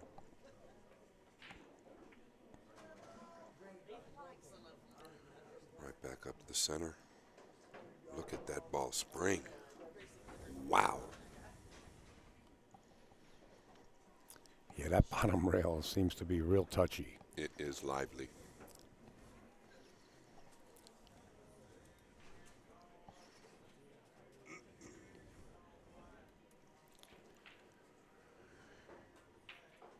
And nice and clean.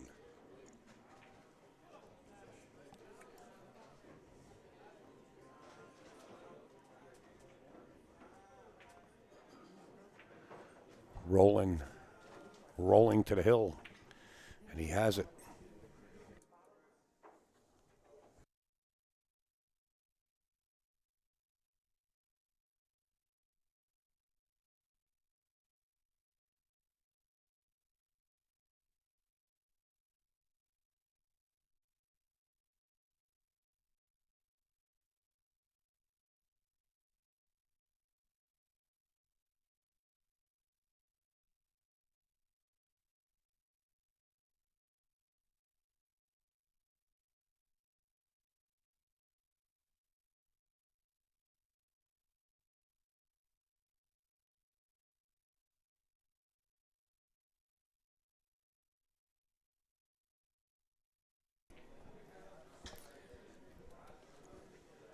All right, to the break.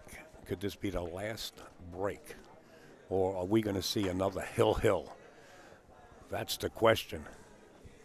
Yeah, it almost seems like it's destiny if history repeats itself here today, but Roland has other ideas. Almost got the bad kiss. Look at the 3. It's got part of the ingredients in it for the hill. Depends on what happens here. I mean, there's no place to push here on the table unless you're pushing to a jump. That's exactly right. And I think that's what he's going to have to do. Unless he thinks he can jump from here. His concern is pushing to the jump, thinking Jerry, which is scary, a guy going to 7, knowing that he can jump it in almost as good as you can. He's concerned about pushing it to where Jerry can jump it. What he's looking at there with his Q-tip is maybe even pushing out to a kick. Yeah. Do you like the kick now, 2 rails, and make the 1? No. You don't like it? No, due to where the 1 is. A little too far out from the pocket and risky? Very, yeah. But what he's looking at is if he laid the cue ball down by the chalk here, right to the left of his cue, right, he could kick to the top side of the 1 for a kick safe, right? Right. And still be in the game. That's a possibility. I think the jump is off if he kicks down to that point. So then it would be like a 1-pocket ticky kick where you kick the top side of the 1, right, send it upwards, and send the cue ball over behind the 7. It would keep him in the game, whereas if he decides to push to a jump shot, it's do or die. Needs that to settle. He pushed for the rail first here. Yes, he did. Jerry's got to take this. He pushed it a little further than he liked to initially. And to your point, I think he does have to take it. And how he plays it is another thing. But he just doesn't want Garcia back at the table.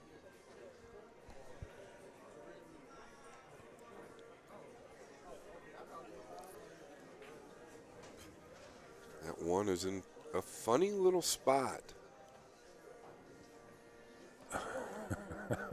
Just clean it. I'm telling you, man, the things that happen in pools such as that, they're all what I like to record, and that's one of them. Yeah, I think that's more of a nervous, just a nervous tick that he had there. I mean, we all do funny things like that at times. He probably didn't even realize he was doing it. Yeah, I've seen not only Roland but other professionals shoot this ball, and it was further away from the pocket. I don't think he has to give this back at all. If you do, it's treacherous. Yeah, it's not going to cross his mind to give it back. But boy, oh boy, it's do or die. He's hit it hard, but he's gotten it down. Does he get a good rub on the 4? He has, and set it up in front of the side, Al. Oh, my God, for the hill. possibility here? Look at this table. Does he hold up under the steam? Don't overamp this.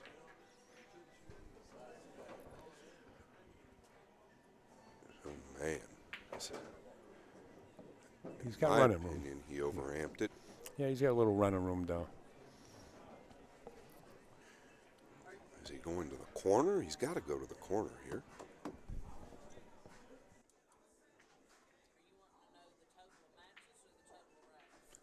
Well, he's hit it real nice. Let's just stay off the rail here so it's not going to be possible. Just stop your ball, carry the angle on the 7. Get to the center of the table for the 8. You don't want to draw this and get flat on the 7. Perfect. Boy, the man does not look to me like he's going anywhere. This is the shot.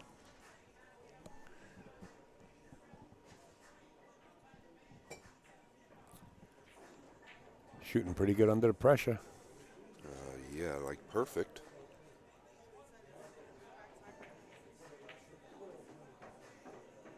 I think Roland's going to say that's good. He didn't say that's good. Wow. That's pretty interesting right there. Yeah, what's taking place in this match, in my opinion, is quite interesting. Hill, folks, the windows are open. Well, and I can tell you, if I would have known that this man played as good as he plays, I would have bet everything in my pocket on him before the match started. Would you bet he gets out on the next break, though? No. When it comes down to one game, that's a little different story. But giving this man 7 or 8 games on the wire, as good as he plays, it's just been a funny match early on. This, that, funny things have happened.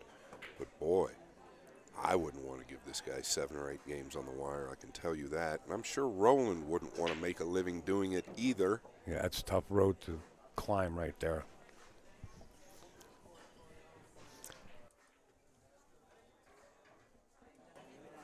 Iggy down in Texas on the internet says, I bet 100 on the guy on the hill. All right, Iggy, we got you. You're covered. Here we go, folks. Hold on to your seats. The popcorn, don't let it spill all over you. That cue ball is out quite a ways. He's got to control the rock. It's come straight left. He did not get a square hit on the 1. The 5 hangs, nothing on the break. Yeah, well, he didn't hit him square at all. Cue ball comes straight to the right. Excuse me, and this is a big shot right here. He's got to punch forward. I believe the angle presents the cue ball going towards the 7. He could cheat draw it. Yeah, and that's where he needs to go. Forward. So it all comes down to this shot right here.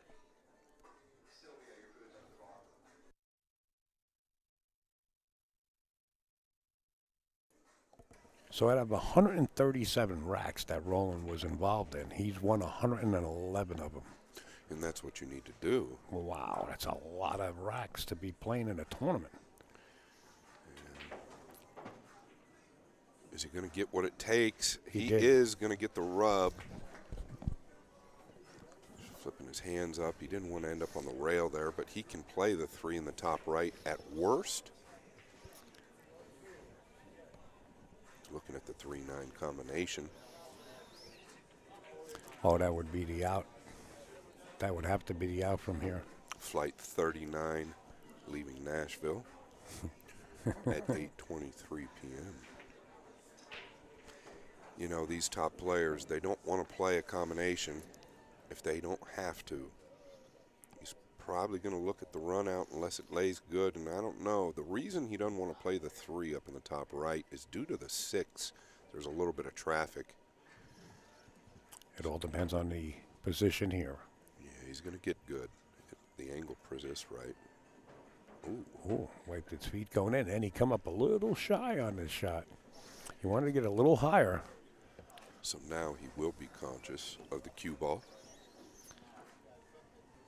Probably send it up 2 rails behind the 7. And that's what he's looking at now.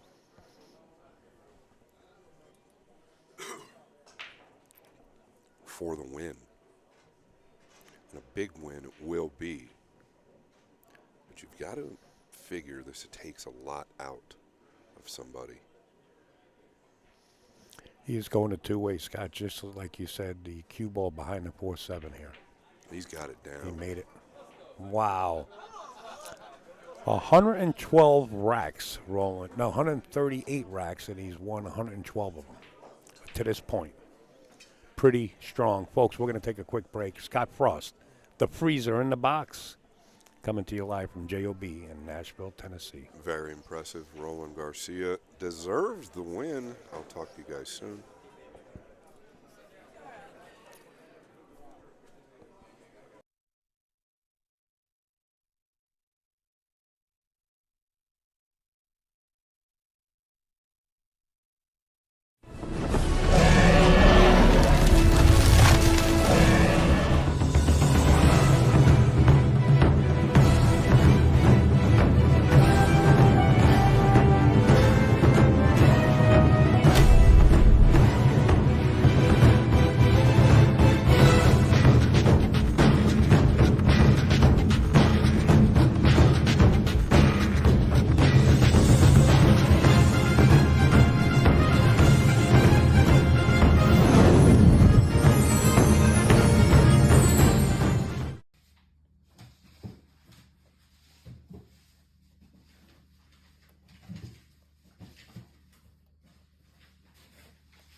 But, you know, Richard Sue, Yeah.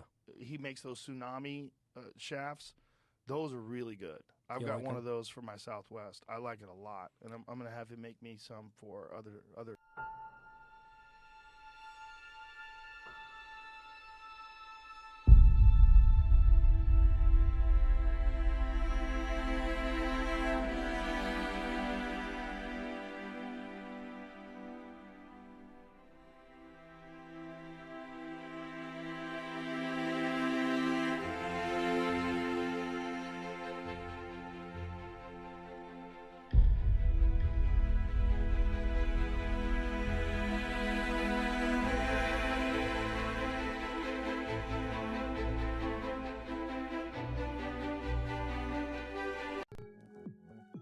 Whether you're new to pool and practicing the basics, or a more experienced player performing drills to improve your shot making and positional play, the Drill Partner is perfect for you.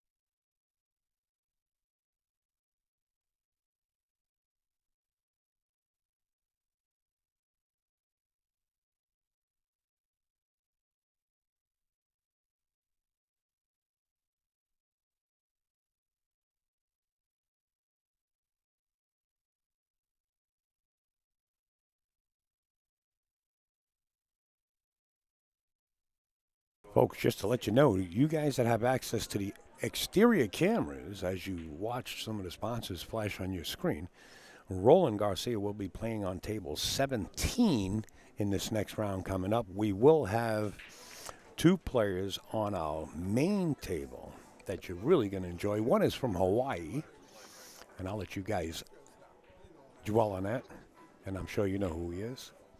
And the other one I don't know yet, but I'm just eavesdropping on things going around from the back of my headset, right?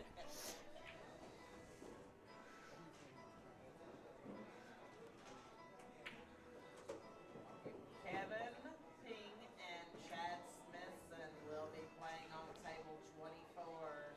These are the winners from the high side and the low side. So this is the winner bracket. Table 17 will be Roland Garcia and Chad Smithson. I'm sorry, Chad, you're not. It's not the Rocket, Iggy. The Rocket's not here on premises, but that's a pretty darn good guess. Yeah, you got myself one. Who did I put on 17? Roland and Whitey. Roland and Michael Shield on table 17. Roland and Michael Shield on table 17. And you'll see as soon as I get the scoreboard updated from Digital Pool. In fact, it is ready. I just want to make sure I thank everybody that helped us and continues to help me on the road here. It really means a lot. And now we'll go over to the main table, and you'll see the names. Kevin Ping and Chad Smithson this and Smithson that. But those are the players coming up next.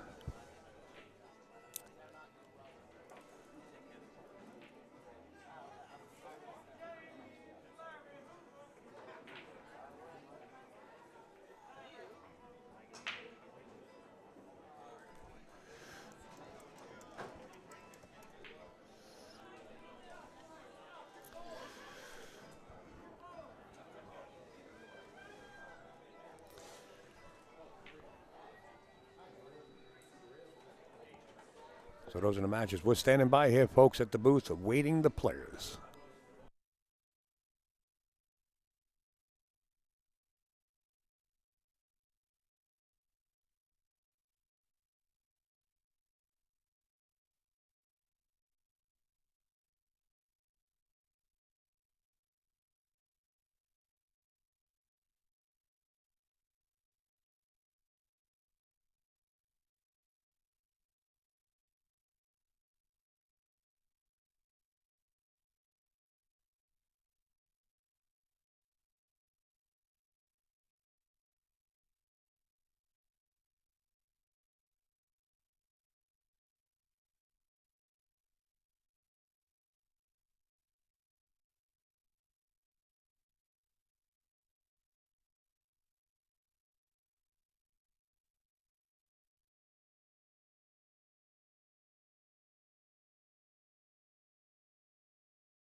Folks, the players are ready to rock and roll here.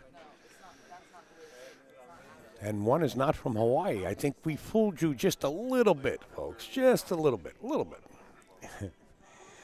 I was under the inclination that Kevin Ping was from Hawaii because we did have a player from Hawaii here. But obviously it's not. The gentleman that broke was Chad. The gentleman at the table now with the white cap is Kevin Ping.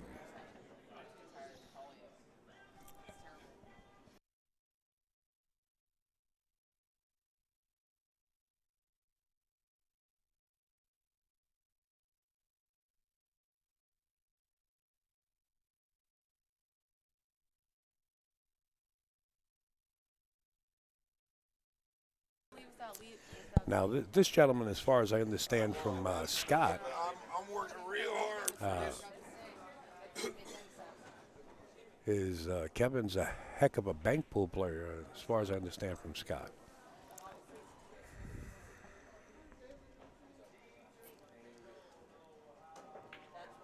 What are these races to? That's another question within itself, and I'll get to the bottom of that.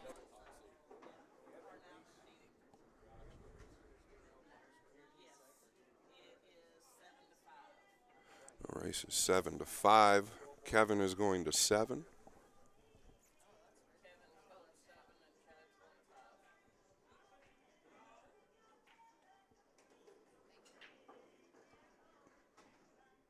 They'll get them up as soon as possible, the numbers.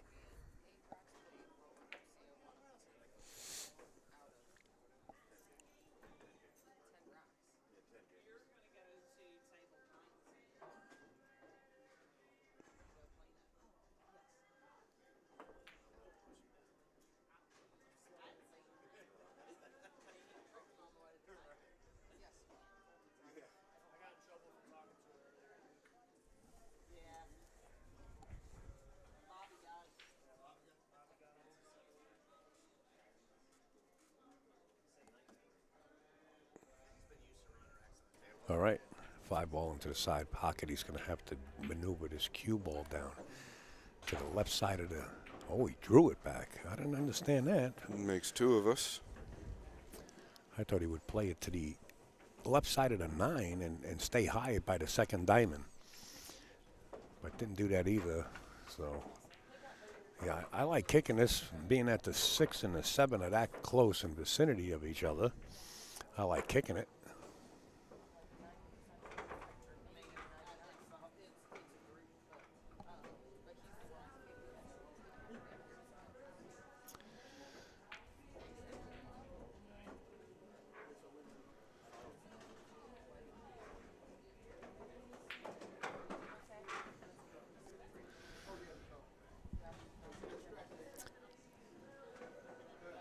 I mean, what can happen is a 6, 7 maybe go into the corner pocket, but the 6 come off of the 7 and go up table, and the cue ball stay down here.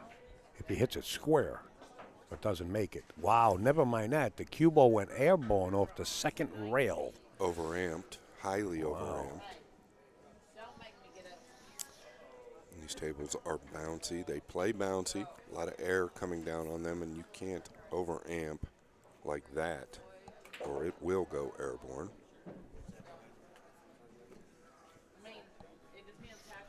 Just a reminder for you guys at home that do have access to the other cameras, any table camera, in other words.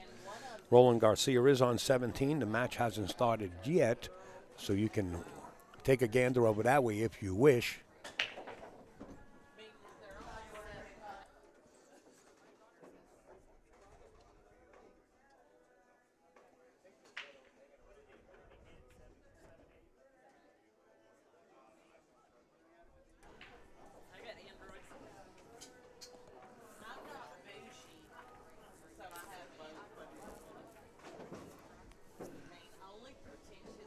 I'm just going to mute that microphone we have open here, just for the music.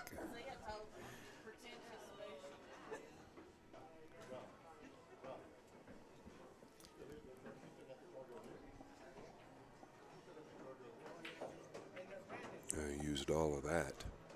Yeah, Chad is another one of the demeanor, the people that have that demeanor will just slow-mo walk around the table and assess things, and I like it. Yeah, this is a big game for him early.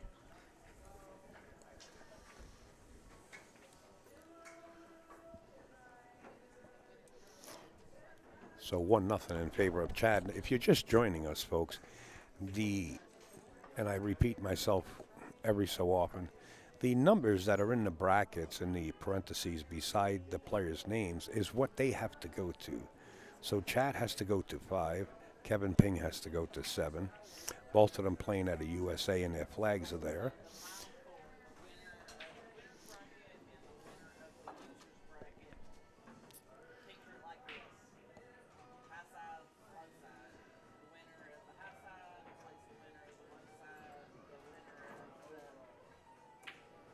And John, that's pretty funny. You know, John McLeod on the internet, he's serious too, folks.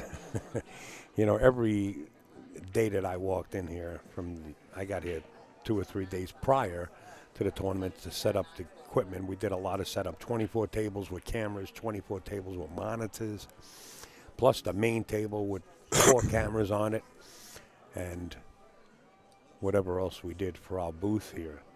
So I had the opportunity to meet some of the regulars that play in that pit there. You know, they play golf in that pit on a tight, it's not even tight, to be honest with you, 9-foot table. So they are serious about that foot race. All right, to the break. Chad leading 1-0, has to go to 5. And the 5 goes in the corner pocket. The 1 is definitely a shot. The 3 is in the open. The 3 to the 4 is probably his only concern. Yeah, he can come back and forth here, just a center ball, maybe a pinch of inside. It's thin enough that the cue ball's going to take a direct path. Long bridge, way back on the cue.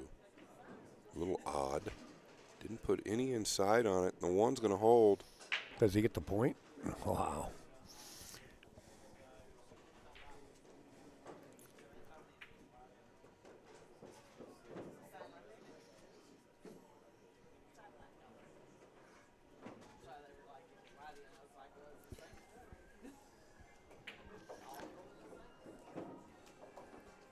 Big opportunity for Kevin Ping. Wants to come forward just a little bit. Wants the angle to carry up table for the 4. Just roll forward a little. Come off that bottom rail.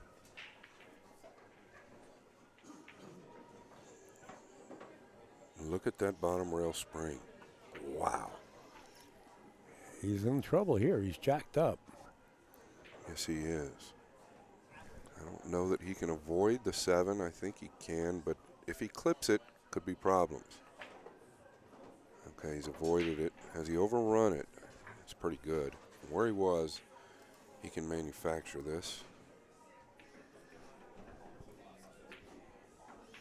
Just doesn't want to overrun this. He might even want to come all the way down. Put a side pocket. Yeah. Okay, it held nicely, but he is low on the 6. So now he's got work to do. This is tricky. And a short window between the rail and that 9 ball. Yeah, and the 8 is also a big ball coming 3 rails if that 3rd rail shortens up. Otherwise, the lower left corner is a big pocket for the cue ball. So this is tricky.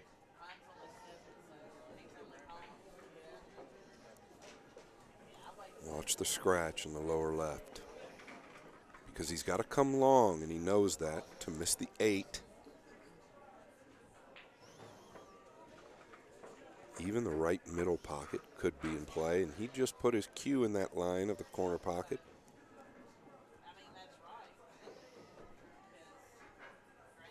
And that ball's going to shorten up from there. That lower left corner is really in play here.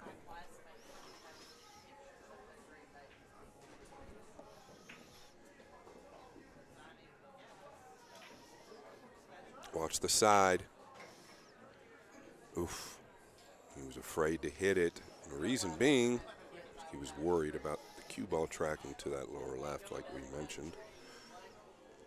He's got to chip this razor thin or play it. It is froze, I believe. He could play it to the lower left.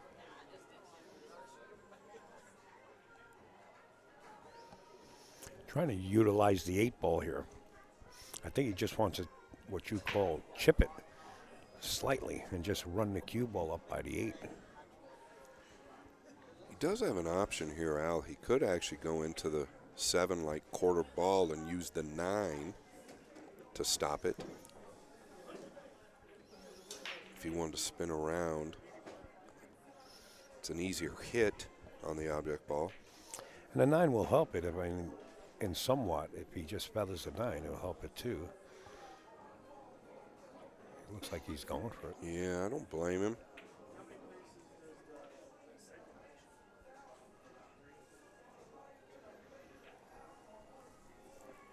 I don't think a scratch is in play if you hit it to make it. And he's gone back to chipping it, and he chipped it well. That was not as easy as it looked. I don't know how much better you could have done with that. He played all object ball there, not worried about the cue ball.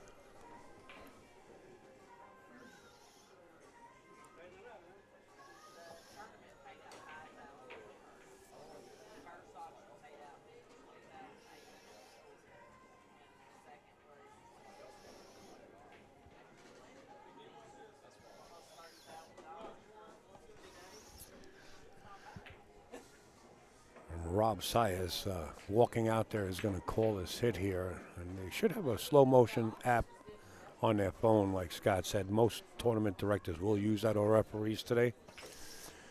Yeah, it's a big ball due to where it's placed. If he makes good contact, there's a chance of making it. It's a good hit, and he got the rail too. Look at that. Tricky, tricky. Do you slow roll this off the right long rail and just try to marry the cue ball up with the 9? Yeah, I don't know if slow rolling it's going to hold the cue ball. Well, you're going to catch the 7 first, then come off the rail. Right, I understand. Is it too much to ask for here? I don't know. I don't know. You're putting me on the spot here, pal. Yeah, he's a little bit hampered on this 7, so it's going to be a problem. I don't think he can get deep enough into the 7. He's looking to spin behind the 9. Yeah, I might consider kicking 2 rails to the top side of the 7, using the right long rail first. It's a 1-pocket shot. He's got to get behind this. If he wants to play it rail first, it's possible to actually play it in the lower right corner, but he's got to hit way up on the left side of this bottom rail. But the 9 does have him hooked to get real deep behind the 7, I believe. Now that's what he's looking at. Watch the hit here, because it's easy to catch the 9 first. It's going to be close. He caught the 7. He played it rail first. Nice shot. Excellent shot from where he was. And where the positioning of the 9 was there is what dictated that decision.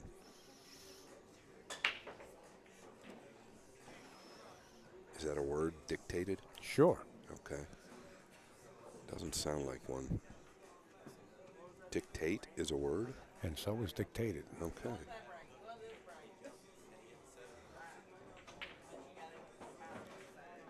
Wow. Amped that up pretty much. He's lucky, very lucky. Unfortunately, he caught that part of the rail to save it. Absolutely right. That pocket could have swallowed that ball.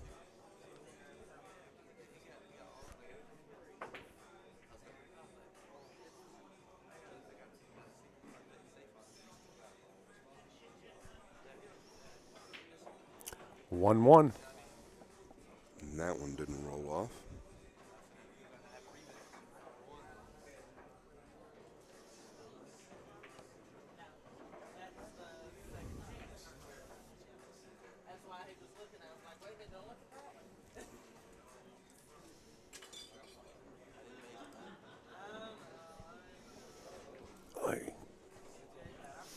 I really have to get something to munch, to be honest with you. I tried to get you something earlier, Yeah, pal. I don't know. All of a sudden, I got that urge. Go get you something. I got it. All right.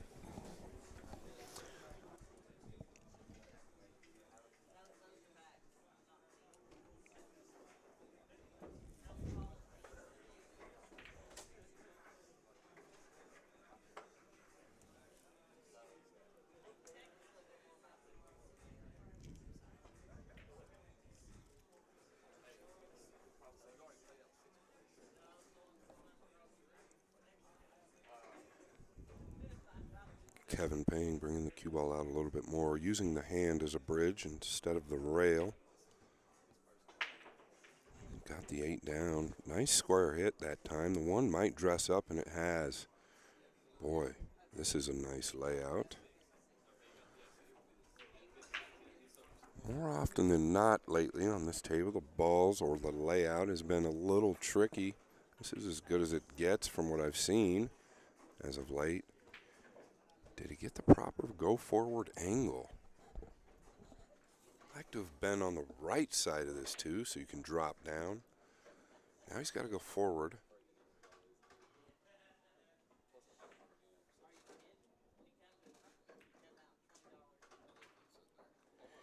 Yeah, I didn't like going into the 4 there, and he had no choice. Does he have enough? His body language says yes. Now where's the cue ball go? The 5 and 7 are big balls. Well, it's not getting any easier.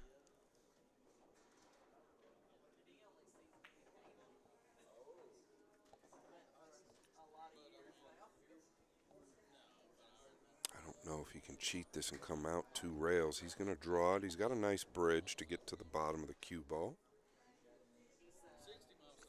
The key to this is to stay down and smooth. Wow, he's hit it real good. Real good.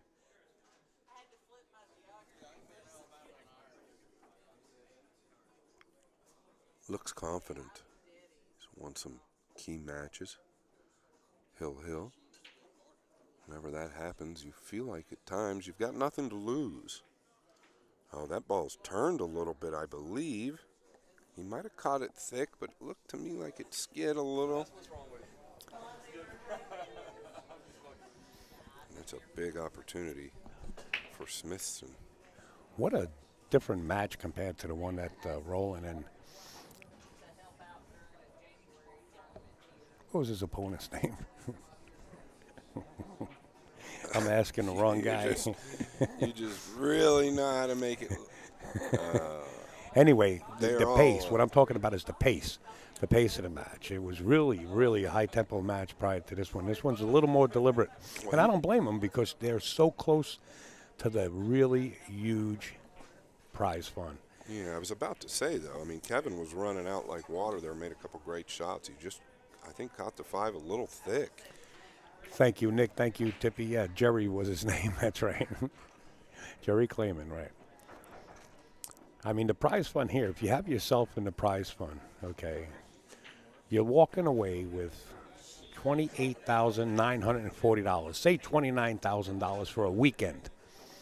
I know Kevin Ping does not have himself. Most of the players typically don't, but if you're a B player on the B side of the bracket and you can sneak in, like you said earlier, and get yourself for 100 or 2 or 3, right? Why not?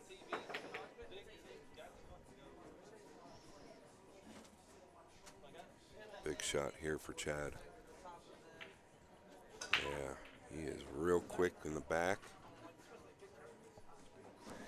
Yeah, and that's why I think they're a little more deliberate. You know, they're aiming for a bigger prize fund every set, and I don't blame them. Yeah, you know, typically when fatigue sets in, you start to overthink. That that's also, a huge factor. Yeah, absolutely. We were here at what time? Early in the morning. Yesterday we were here. All, right. I don't know. All weekend. Yeah, I haven't really left. That's right. Yeah. Got the whole table to play with here.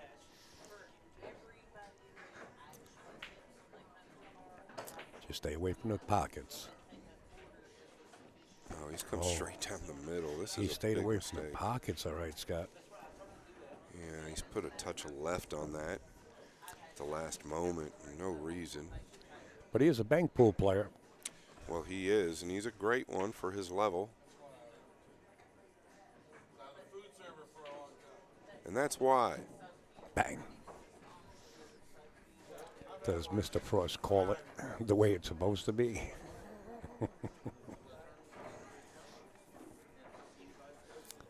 You know, if you guys weren't listening in early in the afternoon, Scott actually put this young man in the box playing banks.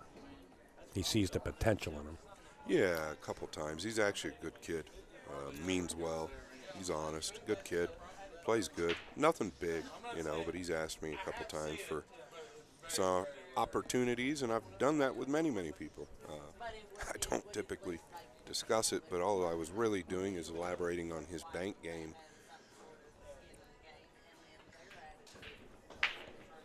And nice break there. Table is leaking. And he does have a window for the blue 2. He's just got to get up for the 3. Really want to avoid the 4 and 9 if possible. Done that.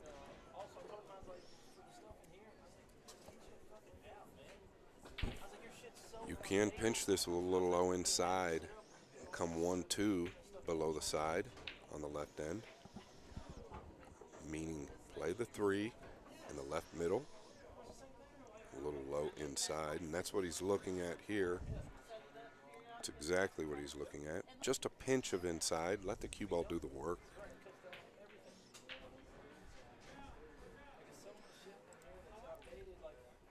Don't let that top right corner pocket intimidate you.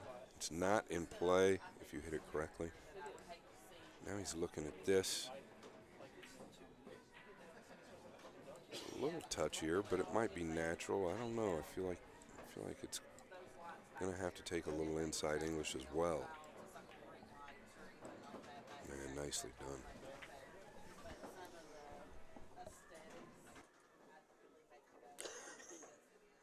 Now the only thing you need to be careful of here is the path that 9 takes. You don't want it to cover the green 6 up. It shouldn't. Odds tell us it won't. But funny things seem to happen in pool. I do like going forward. Needs that 9 to settle. Wow. And I Did you did call it? mention this. So if you are going to shoot that and know that the 9's going that way, you definitely need to shoot through it. 5 rails. Let's go right now. I'm kidding, folks. It's actually not terrible. You guys are interested in Roland Garcia's match. I see that. He's ahead 5-0 right now in his match. Yeah, and that last match was a huge match for Garcia to get past. Kevin Ping looking to get past this 9 on the inside. Wow.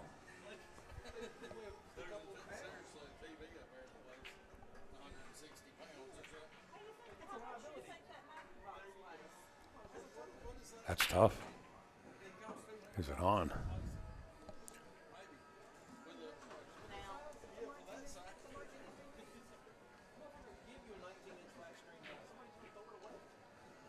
Not much room in there, I'll tell you right now. You might want to hit this with a little reverse.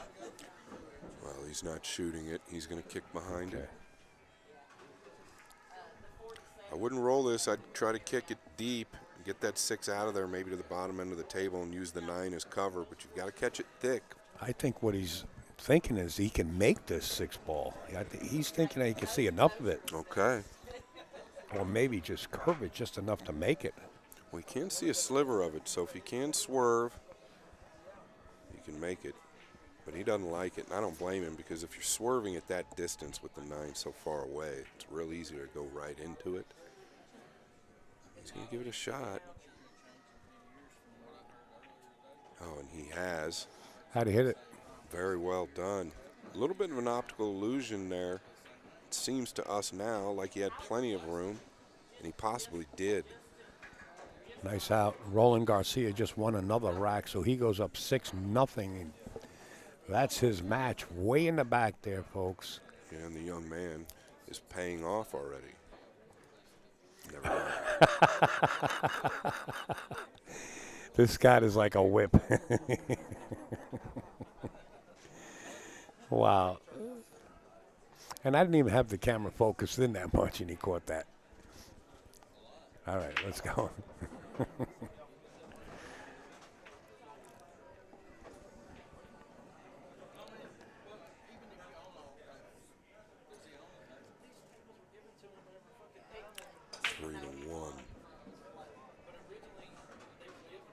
Both racing to 4 now. I do have to put Kevin as a pretty heavy favorite from here. Especially breaking like that. Where's the one? He is breaking well. But I tell you, these layouts on this table just seem to be different than some of the others. No fear gear. No fear gear whatsoever. Just get up there and bank it. I mean, it was laying good, don't get me wrong, but it didn't take long to do it. That's what he's best at. Stay down here. Gonna catch the 4. And now catch the 9. Yeah, absolutely. Big game. I think you've got to play one of the two here, either the 5 or the 9. You can play the 9 catching the 5 thick. Otherwise, if you're going to cut it to 5, I don't think you can catch the 9 if you're going to cut it and make it. Just like that. Good call. Concentrate on the ball at hand. If you get the 9, it's a bonus. He could have made the 9, though, if he catches the 5 thicker and don't play it to make it. That's why I don't know if that was the right shot due to the position of the 7, but I think he's got to be able to make the 7-9, right? I would imagine so, yeah. Just don't follow this in.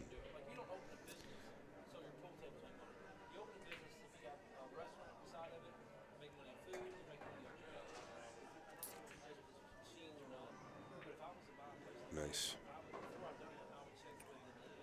Yeah, he's in a position where I don't like to carry him off of this because you can catch the really quick double kiss coming back off the 7. I really don't like sliding off the top of the 7 ball. Yeah, he's going to probably have to play the 7 a bit to the bottom rail first because of its position, and that's what he's looking at doing. It's a touchy shot, a little tricky. You really got to go all out here. If he's going it to carom, yeah, you're right, Al. There is a good chance of a double kiss. He's got to catch it thin. Real thin.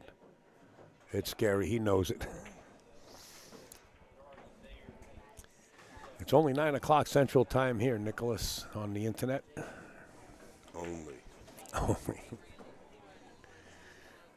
I did get here about 12 hours ago. It's been a long grind, but worth it. The sad thing about it is it comes to an end, but there'll be another one.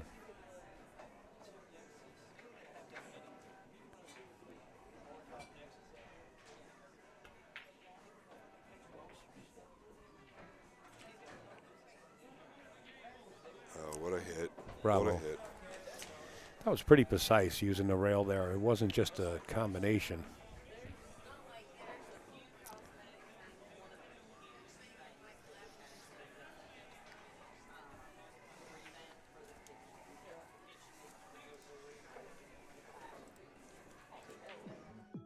Whether you're new to pool and practicing the basics, or a more experienced player performing drills to improve your shot making and positional play, the Drill Partner is perfect for you.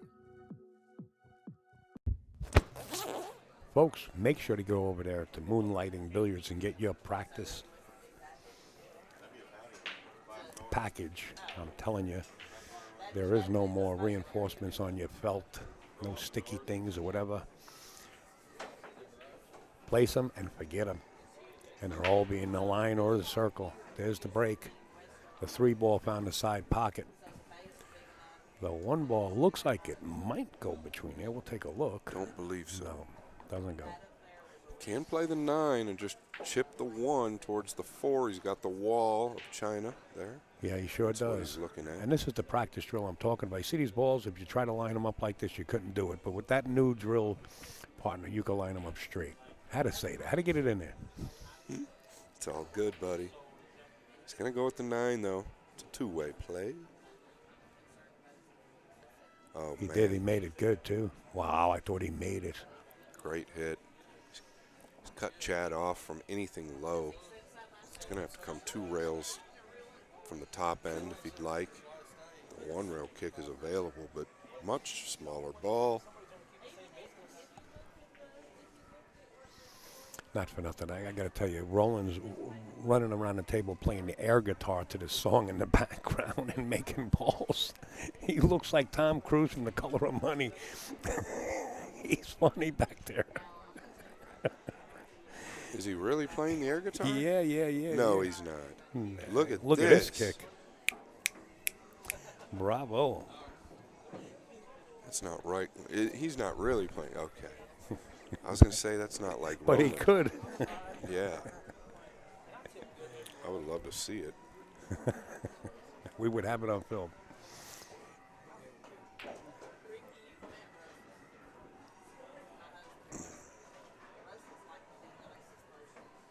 I tell you, you got a lot of places to hide here. Yeah, I mean, it's like the old adage again. You don't want to play safe unless you really have to on a bar table. I don't know about I this like playing position. this here. Lining up the 2-9 combination and then hiding behind the 6.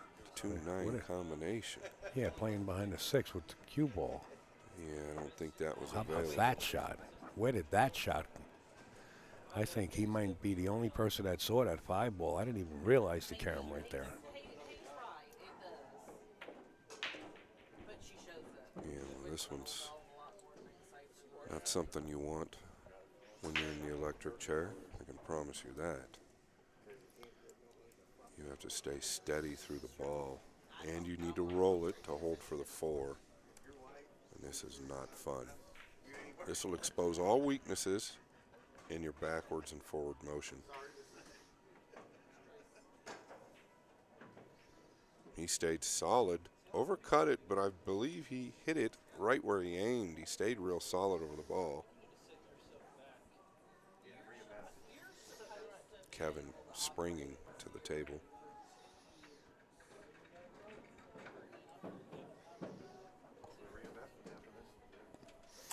I agree, Devin. It would be an honor to have Scott on the road.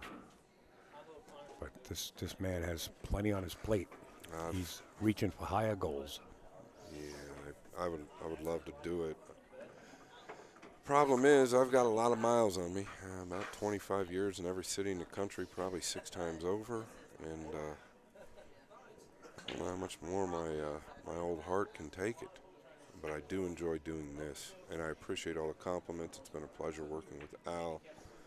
Likewise. It's a pleasure working, period. I can't sit home and do nothing, but when I get home, I'll constantly be doing something. My woman hates it. I don't sit still. You mean Erica has a honey-do list back there? Not really. I just do it. I cool. like to stay busy, man. Yeah, I thought he was Look going at after this 9. He did swipe at it, but he's not going to like this. Yeah, and I can't blame him. It laid real nice. That was a big ball to hit, too, so caught it just a fraction thin.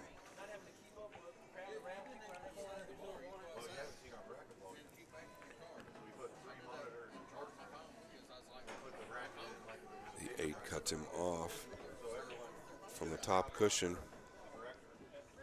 He's looking to swerve here, or maybe tie the 6 up with the 4.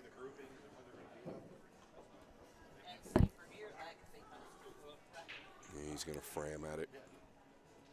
I can't blame him. You don't want this to roll off. Hit it with some pace, try and get some separation. Maybe get lucky, knock it in. Maybe get lucky, get safe.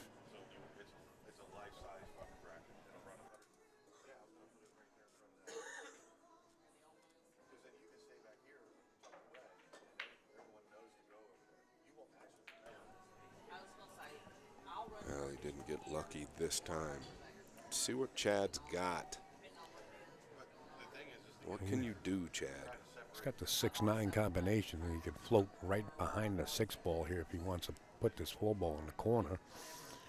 Or he can just go pinch it back and play the 6 right in the bottom left-hand corner. Just go for the out. I'd like that better. I mean, he's got a pretty automatic shot here. He just elevates a little bit. The 6 plays in the lower left. I guess I'm talking about his ticker.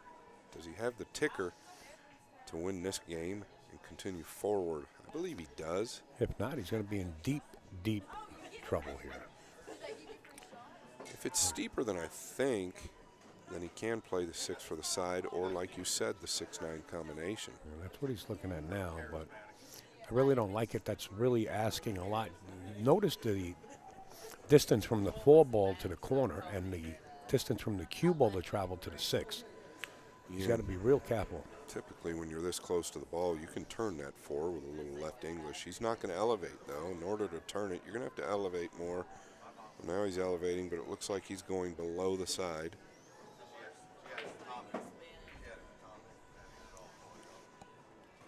To me, Chad has not looked comfortable yet in this match, and I guess you can see why as a result of the score. He needs to get this game under his belt.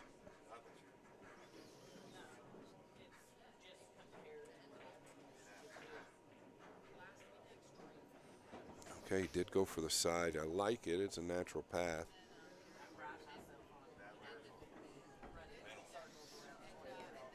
He's kind of in the 50-yard line here as well. I think he's got to play the 7 in the left middle.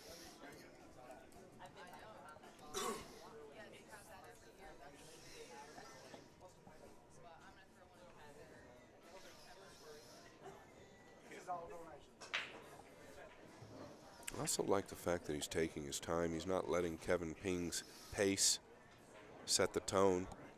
A lot of times other players will play to their pace, especially when they're losing.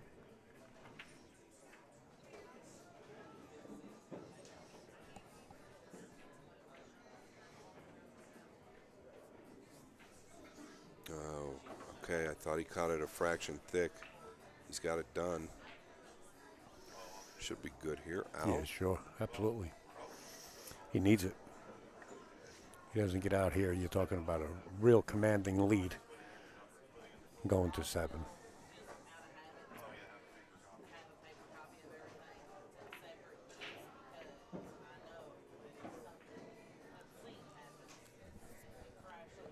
Don't try to do too much here. Just cinch this. Stop your ball if you'd like. Try and drop back real far. You could pinch it. Oof. Real quick in the backswing. He got away with it. He's good. He is going to get to 2.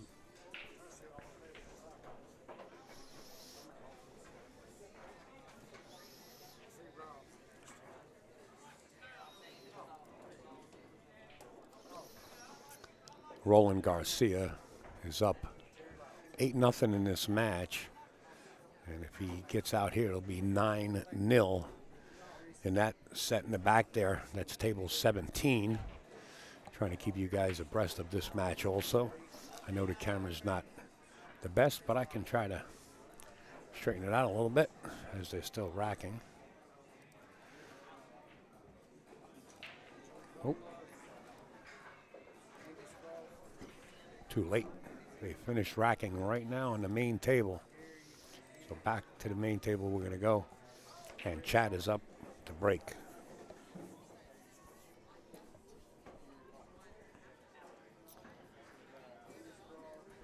He's got to make a ball and get a shot here.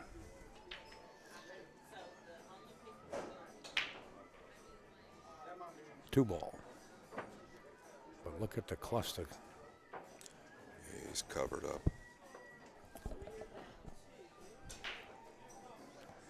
All right, Scott, I'm going to check on my food to see if it's ready. Yeah, I think you slept that, bud. I might have slept it. I slept it as well.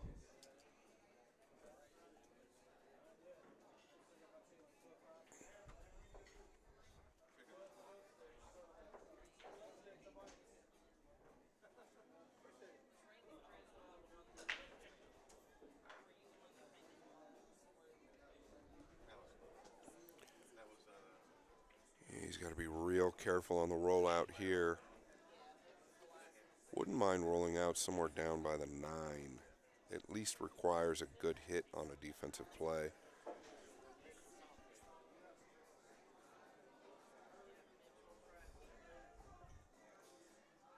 I don't think you want to kick at it. I don't know about coming to the left side of the table here.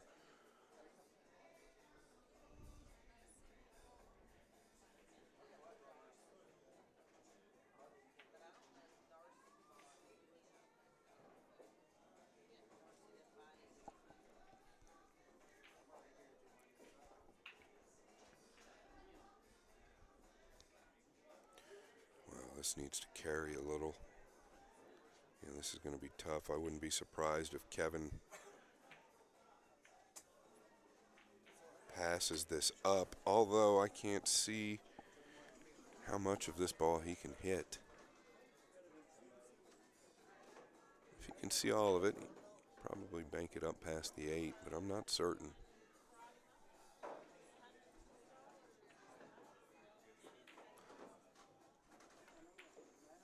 Boy, was he trying to cut that? I don't know. Maybe kick and stick. I don't know. Does the 1 go? I don't know. But I believe it does.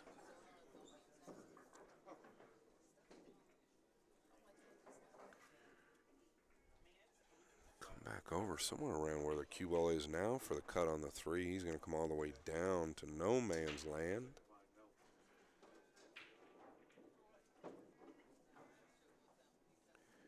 Yeah. Can you chip off the right edge of that 3 and land behind the 6 and 8? The hard part is keeping the 3 from leaking. Cue ball's so steep on the low end. So maybe want to think about that position play a little bit more before we pull the trigger on the 1. Now you can chip the 3 on the left side and try and come 1 rail down behind the 6 and 8. He'd just hate to leave the 3 in front of the side.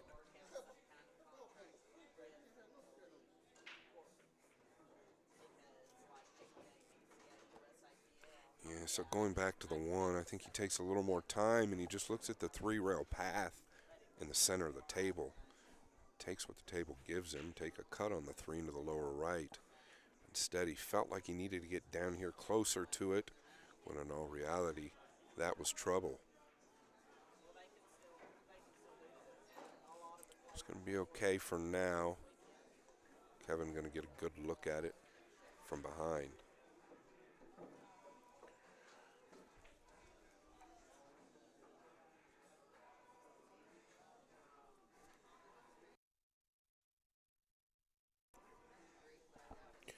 He can really try to control this here. I'd like to split the window of the 6 and 7.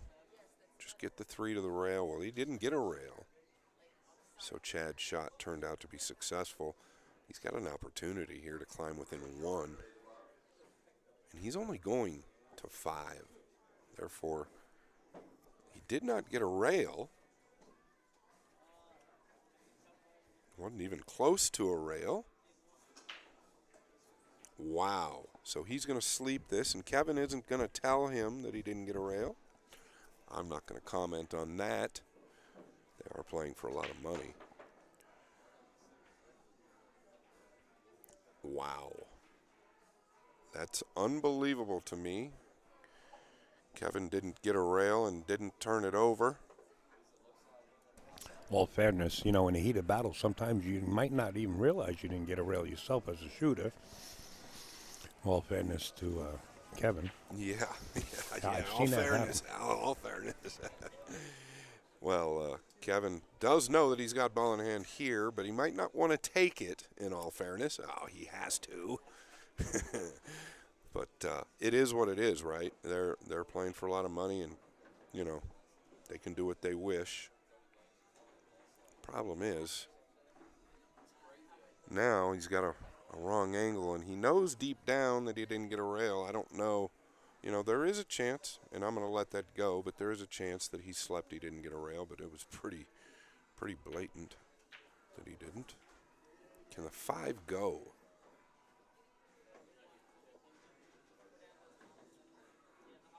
It's going to be close. And it's going to be tough from here.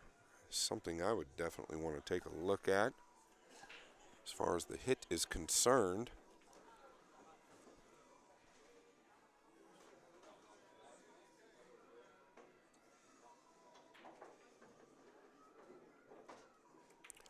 Well, is there such a thing as pool gods? Ball in hand for Chad Smithson. This is to get within 1 game of the race. He will only be within 2 games of the win.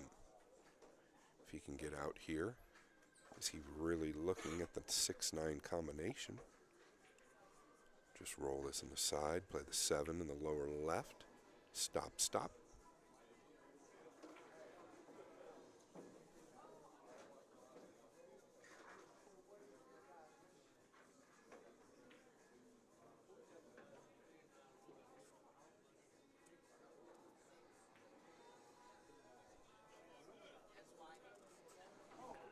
And this is perfect.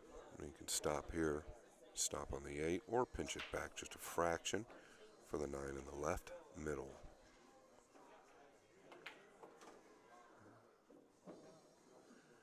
So he might have the low angle the way he's acting.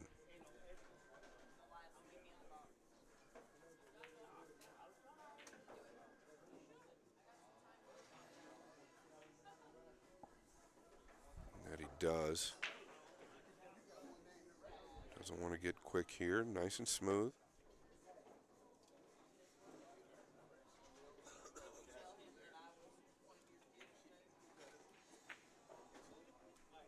Well done. I like going forward on that shot. Less room for error and missing the ball.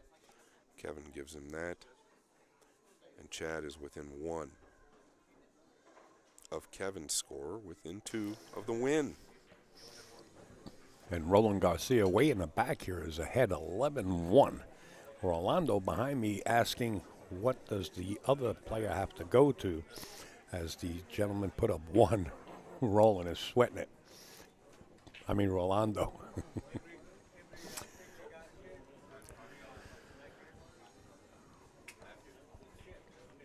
My call on the foul. Well, I didn't see it, but, you know, sometimes, like I said, in heat of battle, you might not realize it yourself. I've seen that happen. If he did realize that he did foul, then shame on him. But it did come back, and Chad did win that game.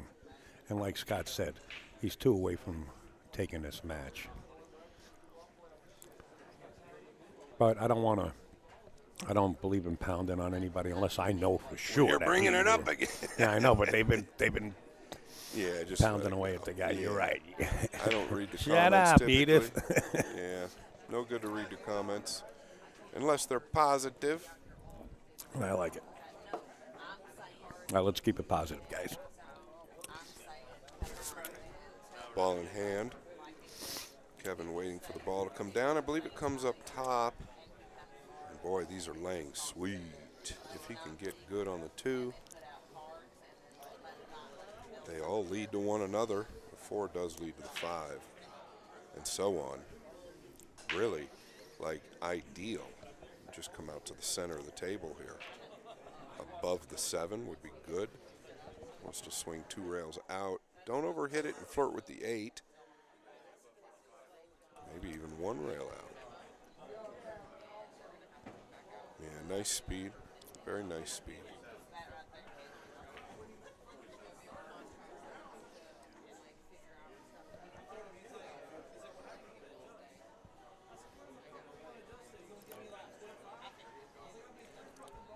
He can run this down the right side rail or come straight back.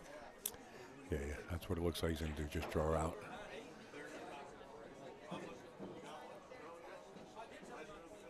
Do you like just drawing this back a couple inches and playing it into the side pocket here? Yeah, I think he's got the low angle. He's going to have to come off the top rail. He's punched this. I don't know why he didn't just come one rail up. Could have played it in the lower right corner at worst. Should be okay. That 7 just become a bigger ball, though. Yeah, played a rail. Wow, that's long. Very But good that's speed, okay. though. Very good speed. Avoided any issues with the 7.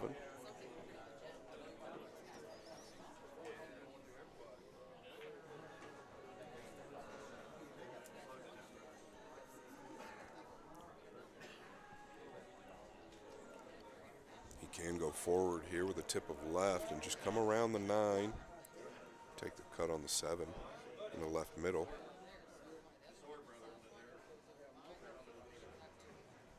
Looks like he's using inside here. He did, and that's what caused him to miss that ball right there. That's exactly right. I'm a little surprised at that. He had the natural angle to just slowly swerve around the 9. No trouble there. You called it, Al. He missed the 9, missed that ball due to that inside English.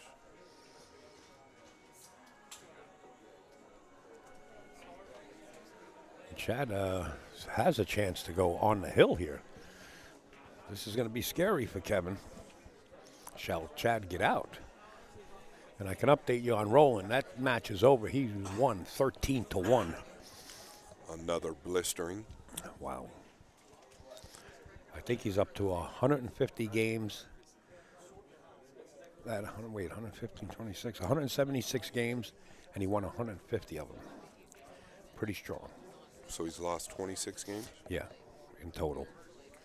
So until that game, or that match, he'd lost 25 games? Right. Pretty strong. Yeah, I guess. I figured it was less than that he had lost.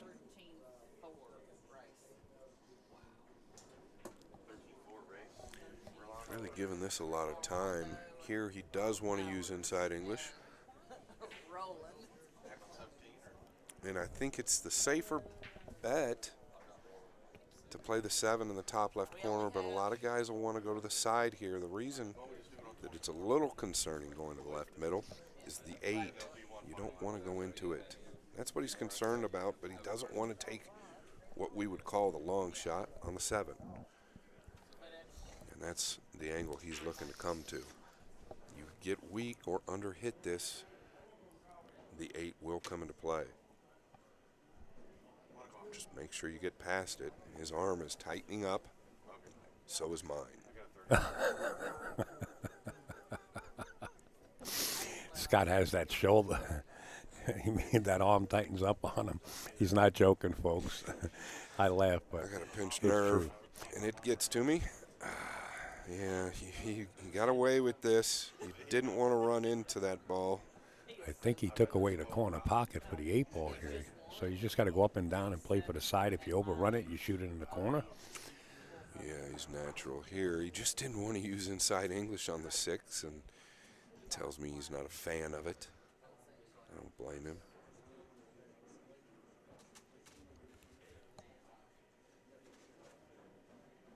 Boy, he likes to readjust while he's down on the ball. It makes me a little nervous.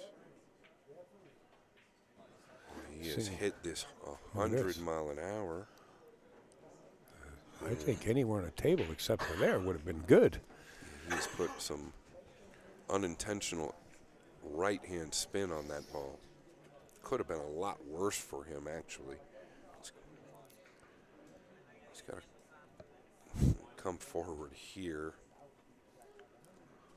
making this routine out a little bit difficult on himself. I've got faith in him. Stay down here. Is he elevating? He's elevating here, so he's going to pinch this back. Don't slide forward, whatever you do. Yeah, the side wouldn't be in play if you're drawing this, I wouldn't expect. Oh, he hit it great. Wow. What a shot. Absolutely. Bravo. Especially under the steam. Yeah. Nice out, Chad. Yeah, he got a little wild on the 7. Nice recovery. Jin. Are you Keith McCready? No, he would sign in under his own name. Speaking of steam, Mr. Ping has all the heat on him now. He's got to win 3 in a row from here. Tall order. He looked real good out of the gate. He was smooth sailing. But as Poole will rear its ugly head, he is now facing a 1-game loss. Chad, with a break and run, would call it a night. Well, how about just a break, make the 1, and wind up with a 2-9 combination, then in the pocket? Yeah, that would do it as well. Upskirt. What's up, Rob?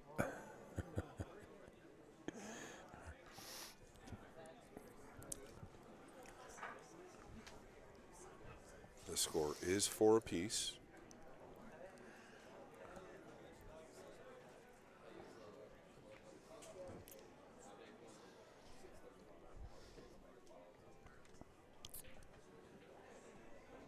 Getting a little difficult to rack now, huh?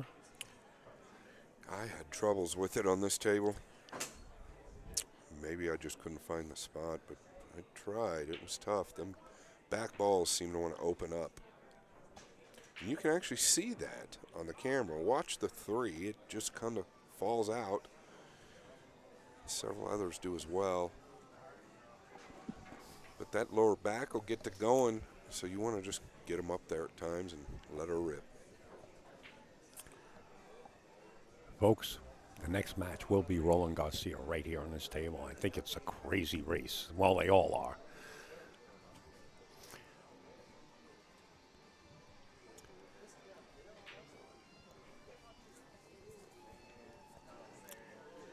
He's got to make this 5-ball or a ball. Wow, look at this. Yeah, He's kind of slugged it. He did slug himself, and I could tell by the way he just went ahead and let him lie when he was trying to rack the balls. It's a lot of work to make sure they're tight, especially after about 30 straight hours of playing if you're in Chad's shoes. Is this part of his repertoire here?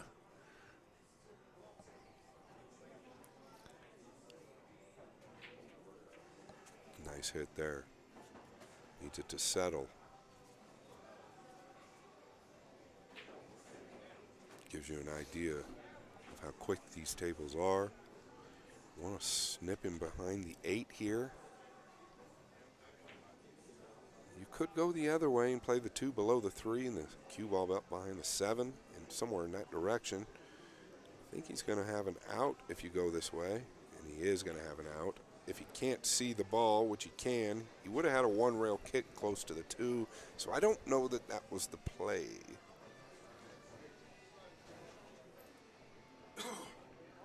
I think he's going to find himself behind the 9-ball here. I mean, it's like an automatic safety, right? Just slide the cue ball there, sort of keep him in the stack. Yeah, absolutely. Just control the speed of the 2. You're even better off shooting the 2 into the 7 here. Just like so. Very good. I think we're going to see the jump cue come out here. I'm not sure. Kevin's familiar with jumping between 2 balls like this, but you definitely don't want to take that jump cue and hockey swipe the 5. Want to dig straight down and come straight back.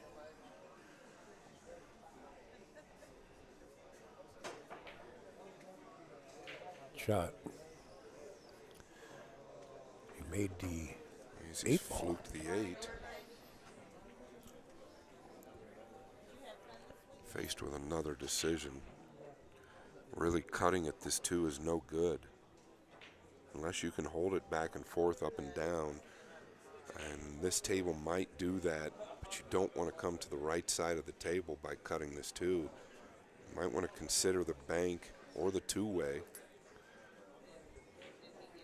Yeah, cue ball into the 3 to hold it there, and you don't say gin, but wow, how about just doing this? Well, this is the problem, though. Yeah. You don't want to come to the right side of the table. You're going to have not much of anything.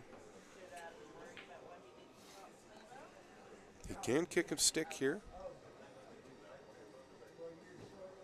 You want to catch this ball deeper than you think typically. You don't have to hit it too hard. Nice low stroke. Follow through. Oh yeah, he knows the shot. Didn't need it to lay up in front of the hole though. That is jumpable at worst, Al. Absolutely. Jumpable and a shot on the 4.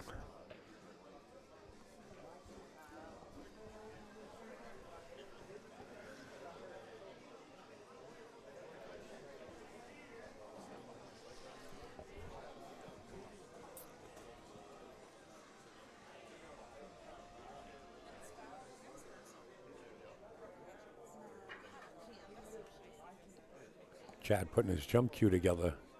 I can see off camera here.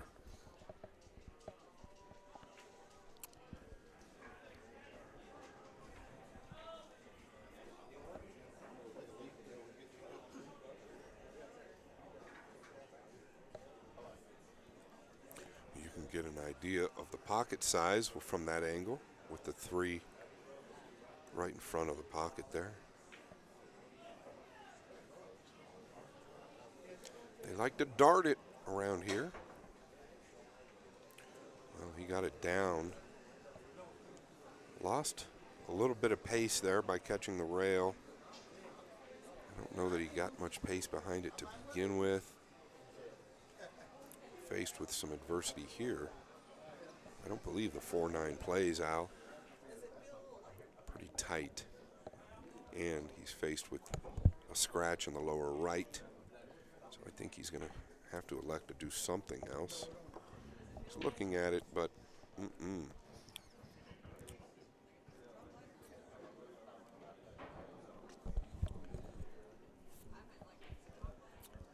Can you chop the 4 thin to the left rail? Play it 1 rail down below the 6 and 9. I like that. It's a very thin hit, super tough at this stage in the game. Watch out for the scratch. He's hit it pretty good under the circumstances, but KP gonna swing at this one.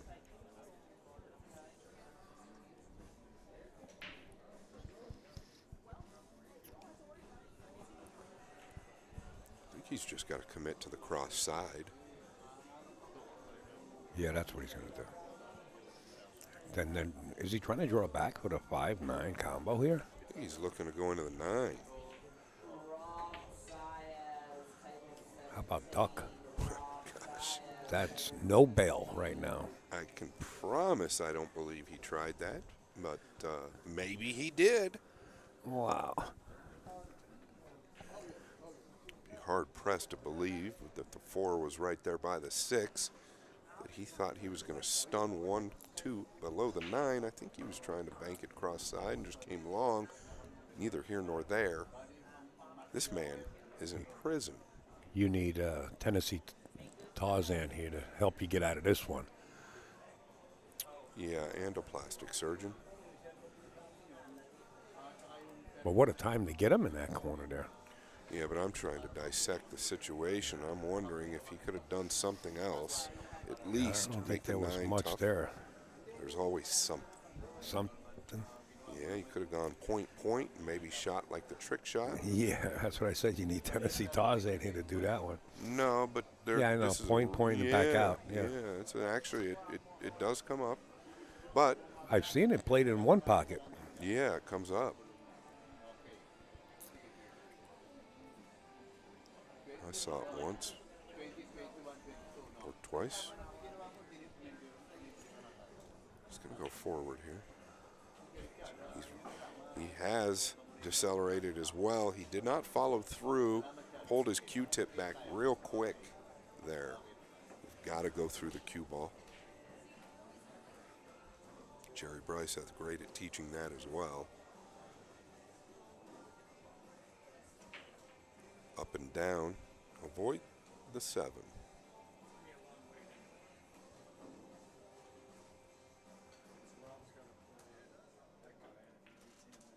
Nice hit.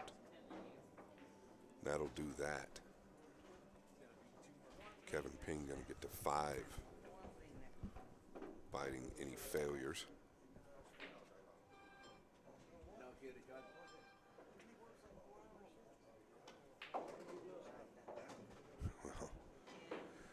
Okay, nice natural angle on the rail, but near impossible to miss.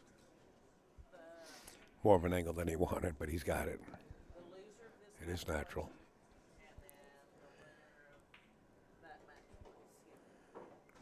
Nothing wrong with it. Nicely done. Hey, you're playing,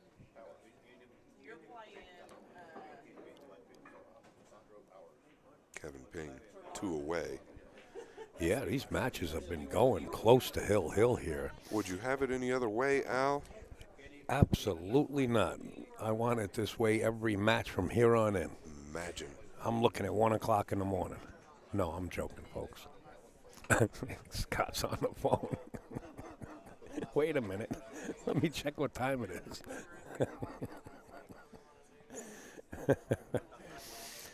All right. Chad still remains on the hill. Can he close the door? Does he get a chance to get back to the table? Yeah, it's going to get tougher for Chad as this goes. He's got a ball down. The 1's going to dress, and it did. The 2 is right there. I don't see a lot of problems, possibly getting to the 5 from the 3. Get a little high on this 2 ball and just float down naturally. A little high on it. I think he's going to go forward. Yeah, play the 2 in the side and float down for the 3. In the right side? Yeah.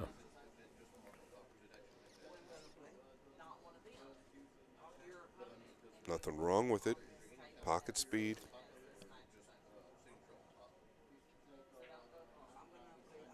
Don't underhit it, though. Don't underhit it and get on the wrong side. I think he is straight, and he is on the wrong side. He's going to have to force this a little bit. Or, yeah, just force it. There's nothing else he can do. Yeah, and this table will bite real good. He can come with a high left ball, or excuse me, a high right ball. Yeah.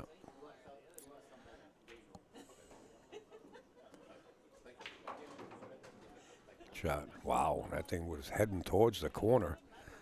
Good thing for the 7 ball there. These rails really bite. All right, stay clear of the green ball. Stay clear of the green. Did he get there? I believe he did, by a fraction. And he is there, home free.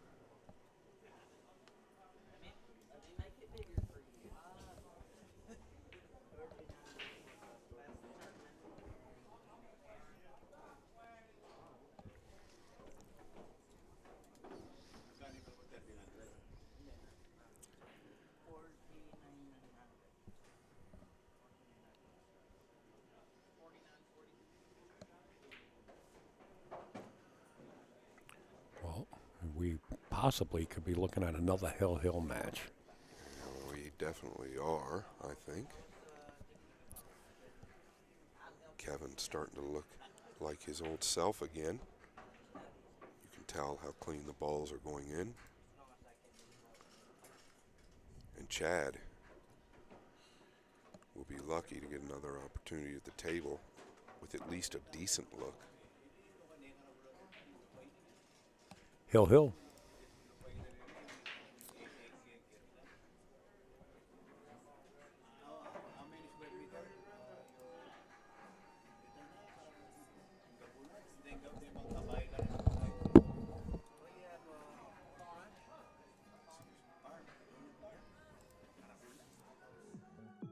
Whether you're new to pool and practicing the basics, or a more experienced player performing drills to improve your shot making and positional play, the drill partner is perfect for you.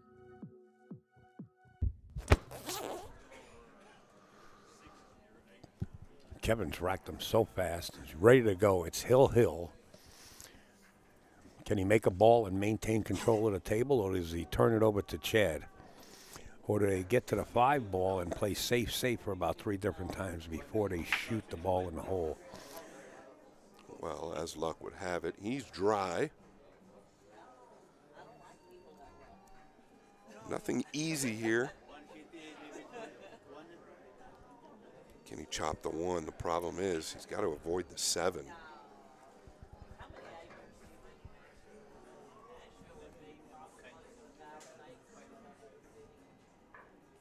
Al, I feel like you are willing I thought you were us going to say, into a I feel like safety you look battle. or something like that. Well, this is what happens, you know. Yes, I do know. I mean, I like banking this if he doesn't want to cut at it.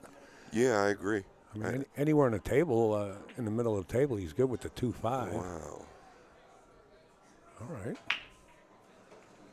Did he get him?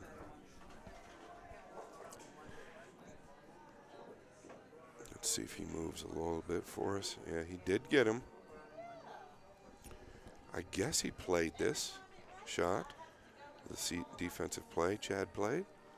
Chad also has to hold up tight here. You know, he knows the stronger player got to the hill with him and won a few more games than himself.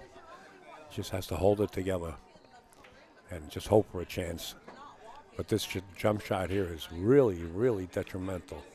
I felt like he had a chance there. I'm kind of a little surprised you didn't go at the cut or go at the bank. You don't want to let your opponent back to the table when they're all open, especially if you've got a close look at the 1. I wouldn't be shocked if Kevin knocks this down.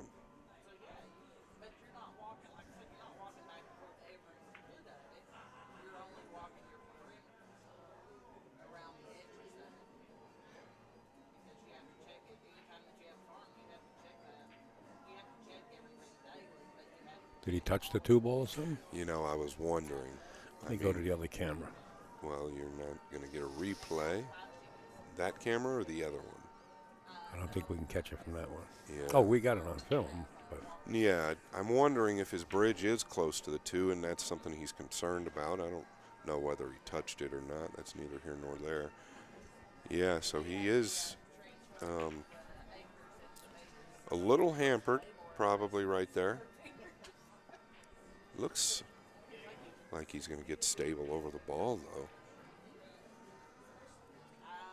423 people watching. Guys, hit that share button. Come on, because the next match coming up. He's lost the cue ball. We're holding it for you guys. Roland Garcia's coming up next. Hit that share button. Let everybody know.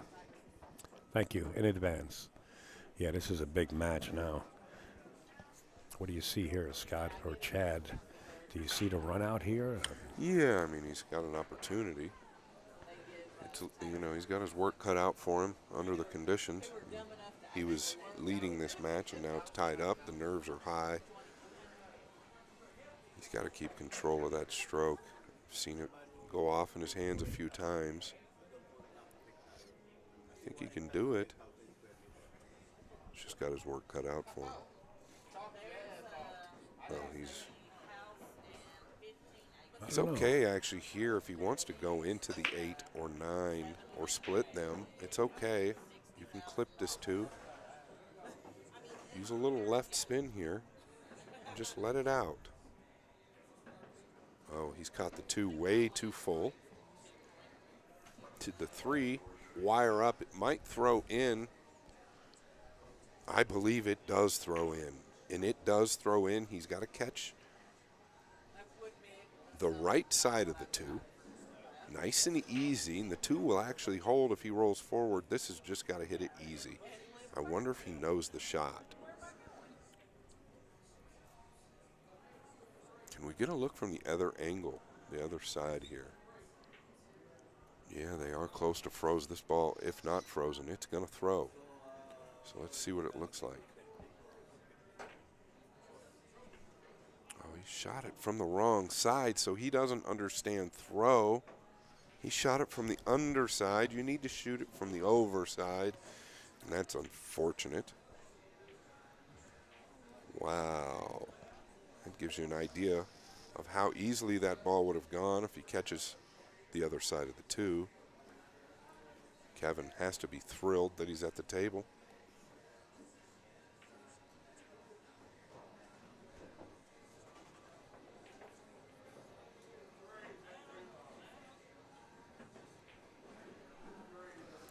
could just chip this too, play the cue ball down. He's going to go for the cross side. Okay, now he sees the safety. Worried about overhitting it, scratching in the top left corner. He might go all out and cross side this.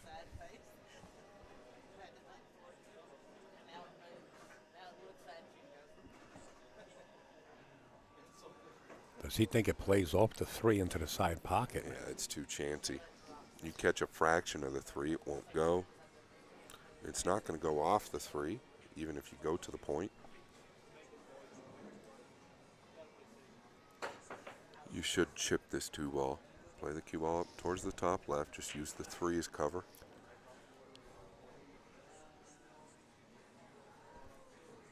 Can't fault him if he plays it cross side, but the cue ball is going to come hot doing that. Banking this? No, I think he's going to, yeah, he's just chipping it. Oh, just rolling up behind the 3 here? Yeah. Going to the rail and back down, or just rolling up? Just rolling the 2 over, using the 3 as cover. Just get the 2 to the rail. It's not well, see, he's caught it way too thick. Way too thick. There's no reason to hit it hard. You're just barely getting the 2 to the rail, and you use the 3 as full cover, so another chance for Chad to at least do something. What it is, Al, I don't know. Well, he was thinking about getting that cue ball to the top rail there just for distance, and there was no need for it. You're right. Yeah, absolutely. The 2 got to the rail. But what is it that Chad can do? I don't know. If Chad wants to swing at this 9 ball or not, I'm not sure if it's partially on. The 9? No, it's not on. Well, you know what he can do here. He doesn't have really much that he has to do. I mean, he's only got basically 1 shot, right? It's to hit the outside of this 2 ball. So he's got to go up and down. He's got to beat the kiss here and just bring the 2 below the 8, 9. If I were him, I might consider just framming it. Oh, he couldn't do that either. Not at that pace. I don't know. It seems like Chad likes to keep the balls in one vicinity there and make it a little harder for his opponent. Maybe he's like a Jim Rempe and likes to pick them apart. He reminds me of a lot of Jim Rempe. Jim's fishing, you know him. He's out there with the rod. Yeah. Yeah.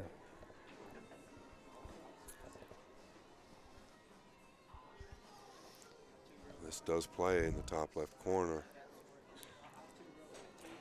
He could also pinch back and just lock him up behind the 9 and 8. Don't want the 2 to go, but actually you can play the 2 up in the top right and just hold there. 2-way shot. You'd have position on the 3. Looks like he might be entertaining that. I like it. Just don't hit it with too much running English. That side pocket's just waiting on you. Okay, he's playing the 2 all the way up. Yep.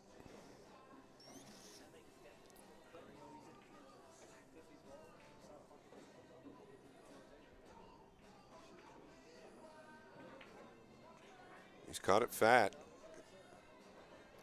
He's showing that he's taken the heat a little bit.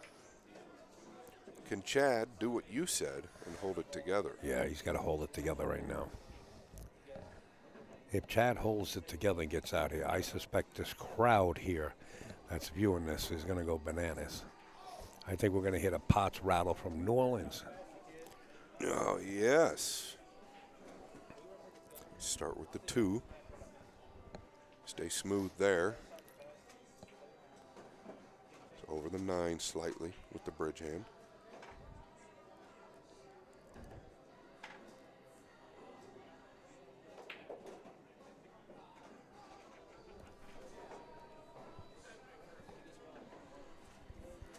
Long bridge means he's holding the very back of the cue.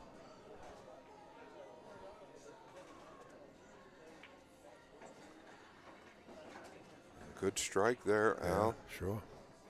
Very nice. And it was an uncomfortable position to boot, you know. Good one. Does the 4 pass the 6? I think it does. I think it does. And that's what he's looking at now. It's a pretty forgiving pocket. They are big. I believe he can get it by. If not, Better make a decision now, because you could. You know, the 4-6 combination is a little chancy, because I don't know where the 4 is going to go after pocketing the 6. He'd like to get straight on this 4 here. Well, I don't know if you can get any better than that if it goes. Taking that cue ball position, I would have to say it goes from his vantage point.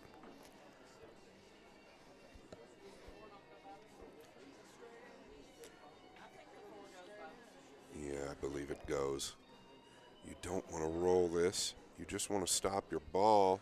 Rolling it's going to give you a chance to miss it.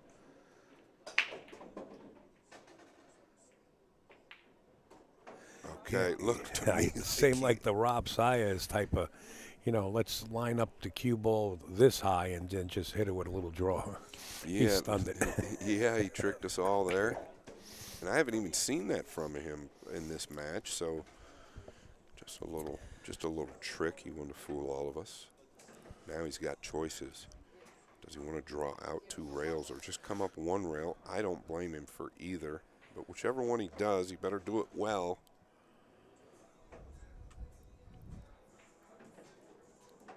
Yeah, a little light. The good news is the cue ball is going to be tracking in the right direction. There is no scratch in play. 3 balls from advancing to the finals or the semis. We'll have to ask.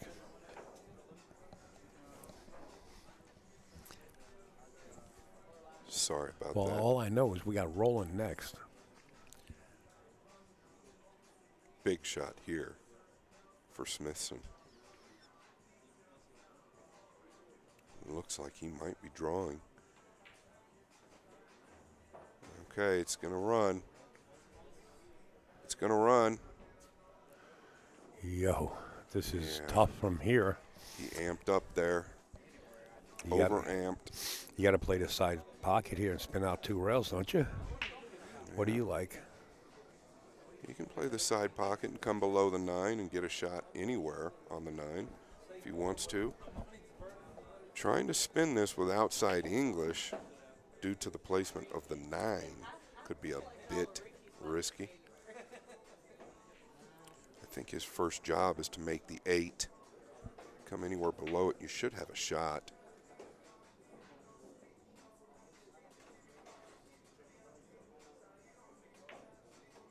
Oh, and he's hit it good. What's going to happen here? He tried to get above it with the 2 rails. That's what he tried to do. You needed to stay below it. Kevin's all the way. I mean, that's Kevin, right? He's all the way over here by the booth over here. He's nervous, bouncing around like a Mexican jumping bean. He's right on the other side of this monitor here. Well, what a roll he's gotten so far. I don't believe that this ball is pocketable. He's all over it. He's going to get a shot here.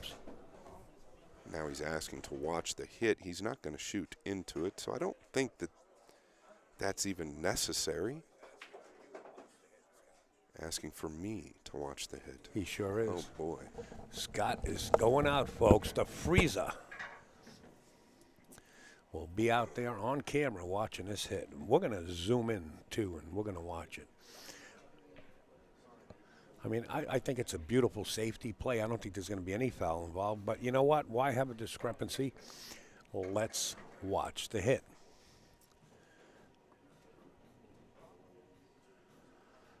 Now, if he's shooting away from it, I think that's the wrong move because you're going to leave that 9 ball out there if you feather it and shoot away from it. I think what you do is you just feather it straight towards the right long rail and just bring the cue ball to the other side and, hey, you know, it is what it is. I don't find anything interesting about taking this cue ball and going up table at all. You got to keep it down table here. Feather the bottom side of this 9 and just bring the cue ball to the lower rail maybe. Pin it to the short rail. Yeah, well there you go, a little low right. Well, I don't know about 2 rails unless you guys are still viewing the initial shot, but just let this cue ball rest on the short cushion here. Very easy. Well, that's not resting on a short cushion. You kind of sold the bank out, but still yet to be made. We've seen funny things happen where, and I don't wish anybody bad, but you could, Kevin is a banker, but if he hits the point of his side pocket, it don't have to go in. I think it was the right shot. Kevin made it. He did make it. Kevin moves ahead and climbs that ladder to more success and more money as Phil and Nicole and the bleachers empty out. I guess they have part of Kevin in the players' auction. Chad, you got nothing to bow out to. 192 players here, pal. You shot real well through the whole tournament, and a big shout out to you and everybody else that participated. Yeah, and I think if Chad stayed on the inside there and would try to come around, he's good. He played solid. I do like the shot he just shot. If he gets him a little more parallel, it's a little tougher bank. But, Feather a little less, right? The only opportunity he could have given himself to win that game. Thank you, guys. I am going to bow out for a moment. Take a break. We'll be back, folks, in just a little while. Thank you, everyone. And I noticed a couple of people did send me private messages and wanted to donate to the stream. I do a lot of traveling. Scott's here along with us, man. We're both working hard. And if you guys want to send in a little cheddar, I will put my, I do have this. And I'll be back shortly. It's right there on your screen, guys. If you want to send in a little cheddar before the next match, that's my PayPal information, upstateoutpool@gmail.com. I need a quick break. I'll be back.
it's 1-0.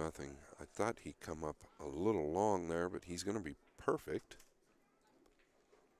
You know, something that's bothered me are these dots that are around the rack spot. I still can't figure out what those are because I didn't see them when I played on the table yesterday. They just continue to be like a pet peeve for me, and I might go down there and look at what they are. Probably chalk marks or something from the back of the pockets maybe, picking up some of that dye color. Yeah, I've not seen anything like that before. Well, it's crystal clear. Like I said, I haven't seen anything like that before. Yeah, it's crystal clear. I've seen them.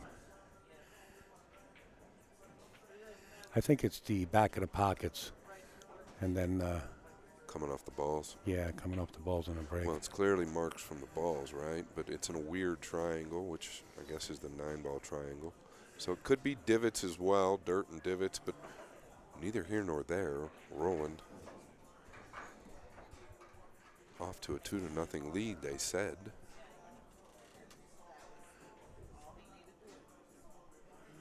2-0? Yes. Mr. Goldsmith said he was up 1-0. Well, we'll find out now when he gets to the tablet. And John McLeod says 2-0. So I'm going to go with it.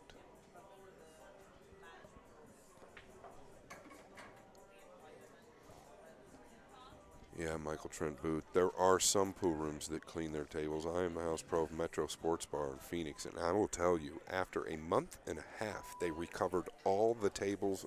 I'm very spoiled in Phoenix. All the pool rooms there are very, very conscientious of the tables, which is, you know, good and bad, because when I come from there, they are pristine and go to other rooms. Sometimes it can be difficult. But you should take care of the equipment. It is important. It shows respect to the players. It's sad that a lot of players and a lot of pool rooms don't, but it is what it is. 1, 2, 3, 4, 5, 6, 7, 8, 9. He's come up dry. Looks like he slugged himself, Al. Yeah. He didn't like that break, that's for sure. 13-4 race. So is this Torlando now? I thought they had an I on there earlier, Tornado, but it looks like an L. There was an L at the end somewhere. Well, it was a Toriondo earlier, and now it looks like an L. I'm not positive. Doesn't matter. It's Mr. Powers. There you go. He can just chip the 2, right? Unless he wants to play it. I like playing it. Do the 6 and 7. Up and down. He's got it thick. It's going to hold up. Garcia going to get a lot of opportunities, and he's going to need them. 13-4 race. You got to wonder if Mr. Powers is slightly intimidated. It's probably not often that he gets to play a world-class player for this kind of money, so that could be a factor as well. This is the semifinals, and then the finals are next. There's only 2 more matches. This one and one more, folks. Your eyes lit up when you told me that. Yeah, you're not kidding. I'm looking forward to hitting the sheets. And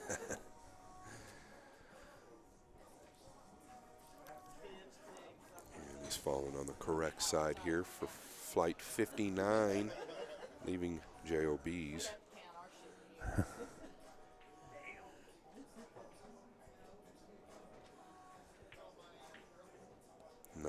Nice stroke. He used a medium-low ball there and let it drag through just to avoid the corner.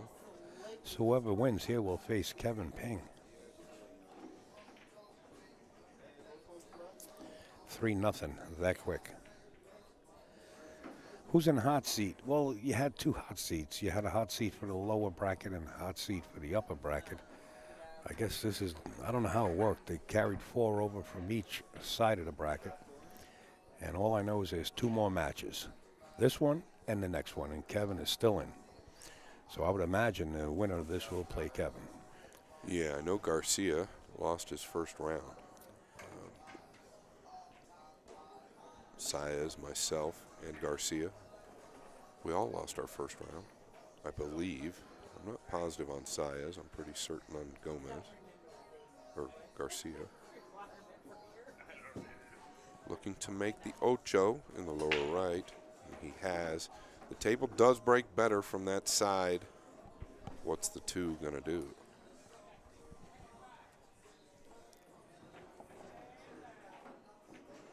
If the cue ball was right there after the 1, I believe he can turn the 6 in with a bit of left. You'll throw it down. But I don't know that you can get that angle coming off the 1 without being on the rail. So he's got to dig deep here. He can play that 6. He's got to be at that angle. He'll just chip the 2 with left. It'll throw the 6 down.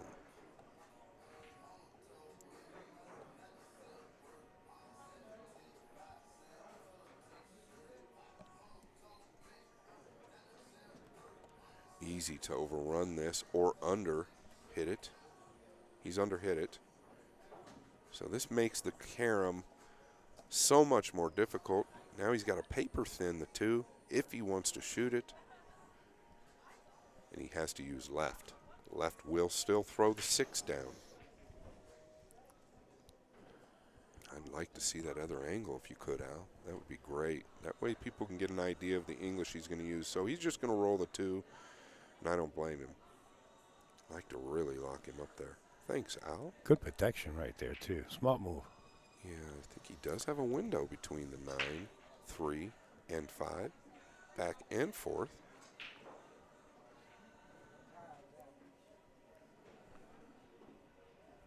He is looking at it now. The 2 is out just enough to where if you catch the bottom end of it, you could scratch. If you catch the correct side of it, you better hit it with pace. You might end up behind the 6.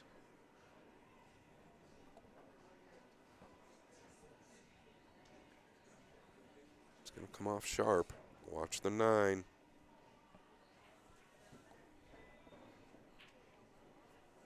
You just want to miss this 9 going to the rail. Probably a tip of left.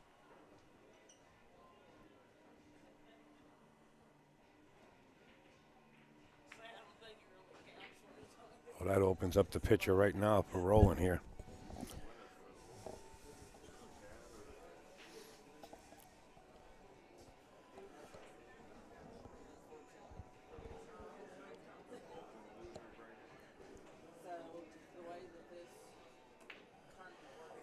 Nice stun shot. Now he avoids all traffic. 2 rails out for the 4.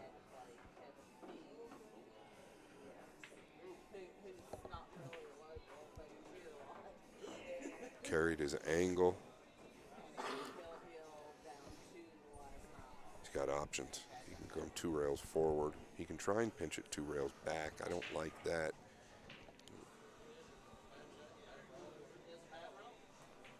He's going to thread the needle between the 6 and 9, and he's done perfectly.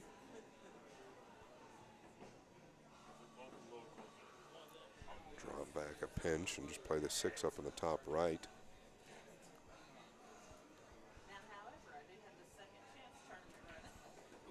Just like so.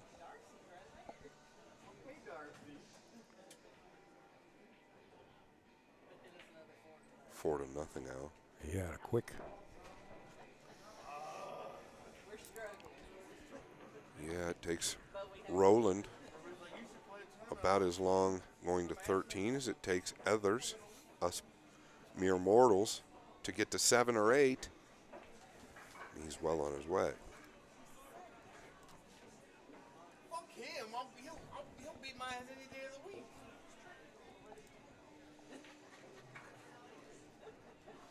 I played him before. He hurt my feelings.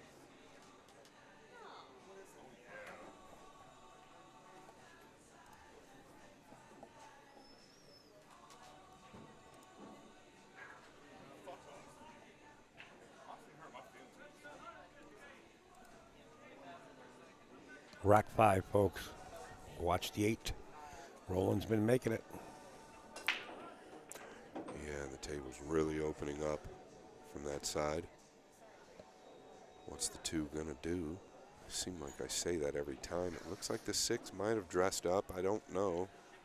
What do you think, Al? I think it goes, yeah.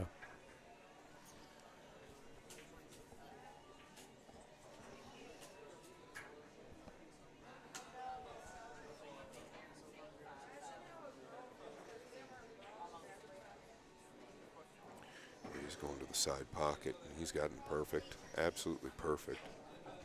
What a hit that is. Elevated over the balls as well with a fine cut. He is playing well, real well.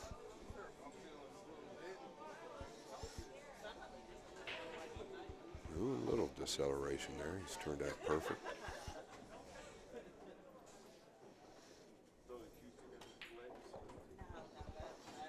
He's overdrawn that a fraction. He can hold this. He's going to have to stay somewhere right around where the 5 is now. Doesn't want to flirt with the 9. That's his concern. The more out in the center he's going to get, the more he might go into the 9. I think he can hold. Yeah. Got to be careful here. Can he draw to the side rail? I don't think so. I think he's catching the 9 thin enough, but he's going to try and kill this to the low rail, I believe. Well, I was misinformed. We do have 2 matches after this. And this is the problem I was talking about. I see it.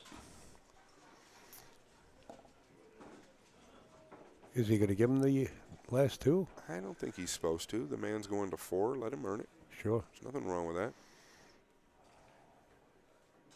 And the guy's laughing, and I get it, but, you know, he's got to understand. He's got to earn it, and I think he would want to earn it anyway. What is he doing?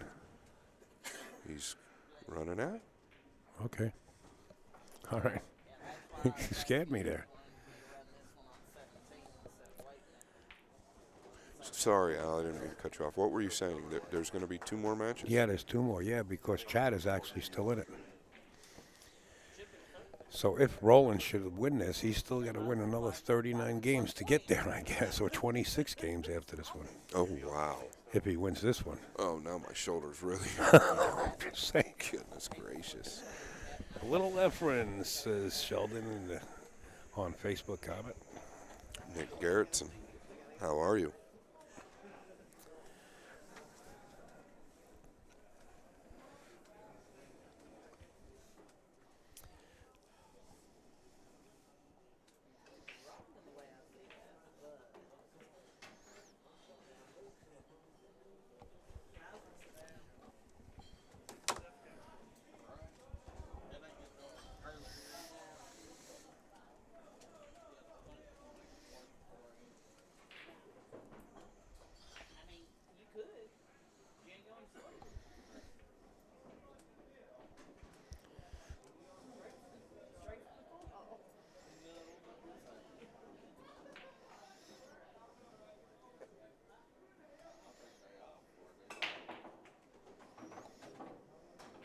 Look at this break.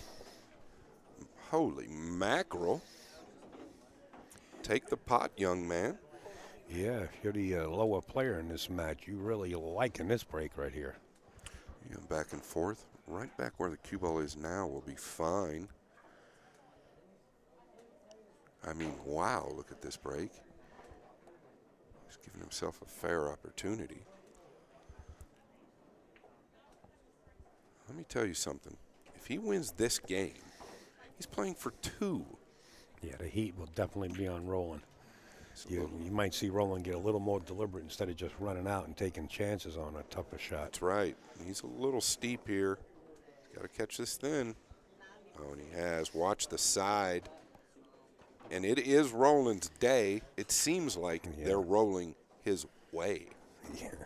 How corny is that? We get giddy, folks. It's due to the lack of sleep. And it's acceptable. It is a reality show. I don't know that I said anything wrong there. Nothing at all. You sounded like a perfect poet. Well, this is tough.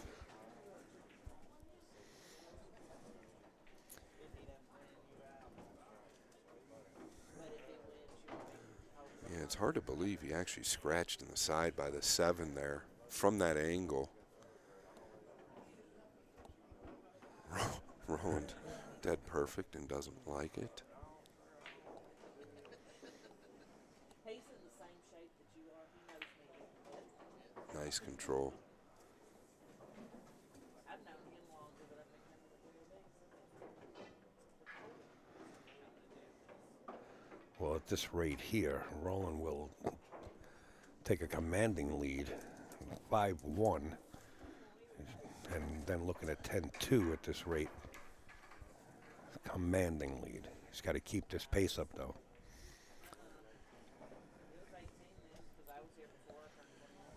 Yeah, you got to wonder what's going through Mr. Powers' mind. I guarantee you he's probably not been in a position to play a guy like this at this caliber for this kind of money before. He's not out of it yet, but he's going to have to execute when he gets the opportunity.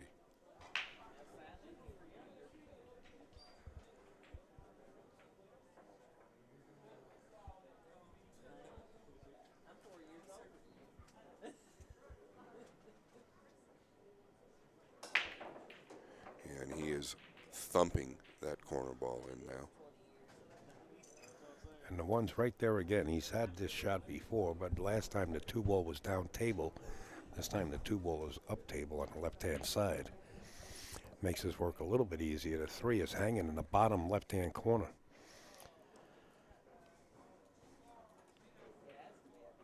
He missed. Yeah. He's human. I don't know. That ball looked like it skid pretty bad. It did look like it turned down, but he is human. Mr. Powers got down on that ball real quick. And he's readjusted without getting all the way off. Not good.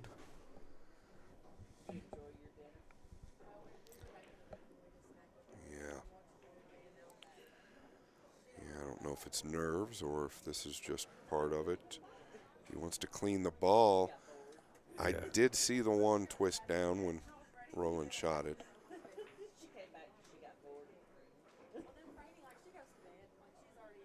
And that's the reason he's doing it.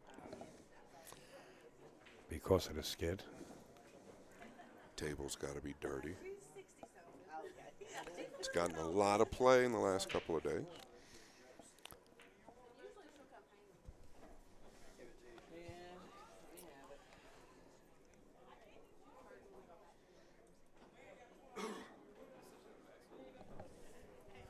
Okay, the cue ball has been cleaned.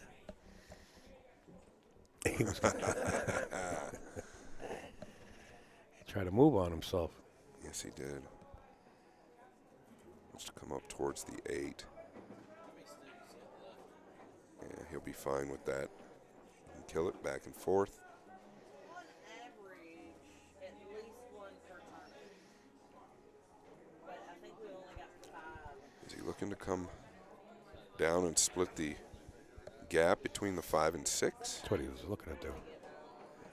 This could bite. All right, he's good.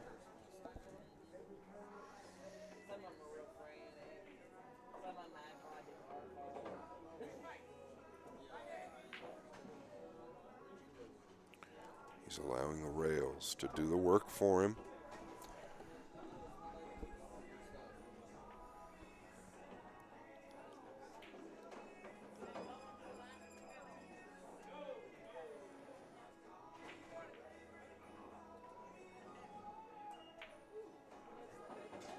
So nice to sit back and just enjoy the match, you know what I mean? Yeah, it's definitely sometimes a little monotonous to commentate play like this, especially on the bar table. The patterns are self-explanatory a lot of times. Let these guys just do what they do. 6-1, Garcia. He's almost halfway home. Yeah, it's got to be scary for Mr. Powers. You know, the people sitting on the bleachers, not many people left. There's got to be a good 14 people sitting on the bleachers just eyeballing this match. I don't know if he ever played under gun like that. Plus others sitting around the outside of the wall. But He's laying back in a chair, just chilling. Yeah, and that's all you can do, right? Wait for the next opportunity. Don't stress over your opponent's time at the table. Billy and Cardona, a very good friend, like a father to me, has always told me, play from the chair, so stay in the game, just don't stress on it. And yeah, he is rifling the corner ball now, and that is what you've got to do to cover this spread. And I believe the one plays again in the side, if he likes it. If not, it clearly plays in the lower left corner. Hey, Darcy, it's your turn.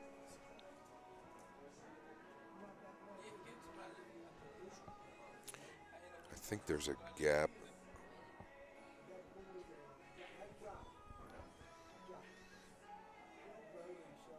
Oh. This was an error.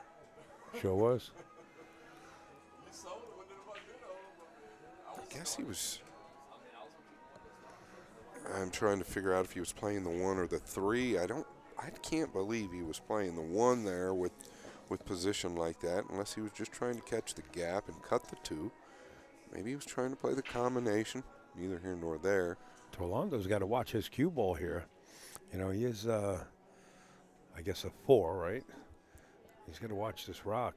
Yeah, and he can hit this with a pinch of right. It should come up between the 8 and 4. Yeah, it's got to carry. Good shot. Yeah, I don't know. Not sure, and neither is he at this point.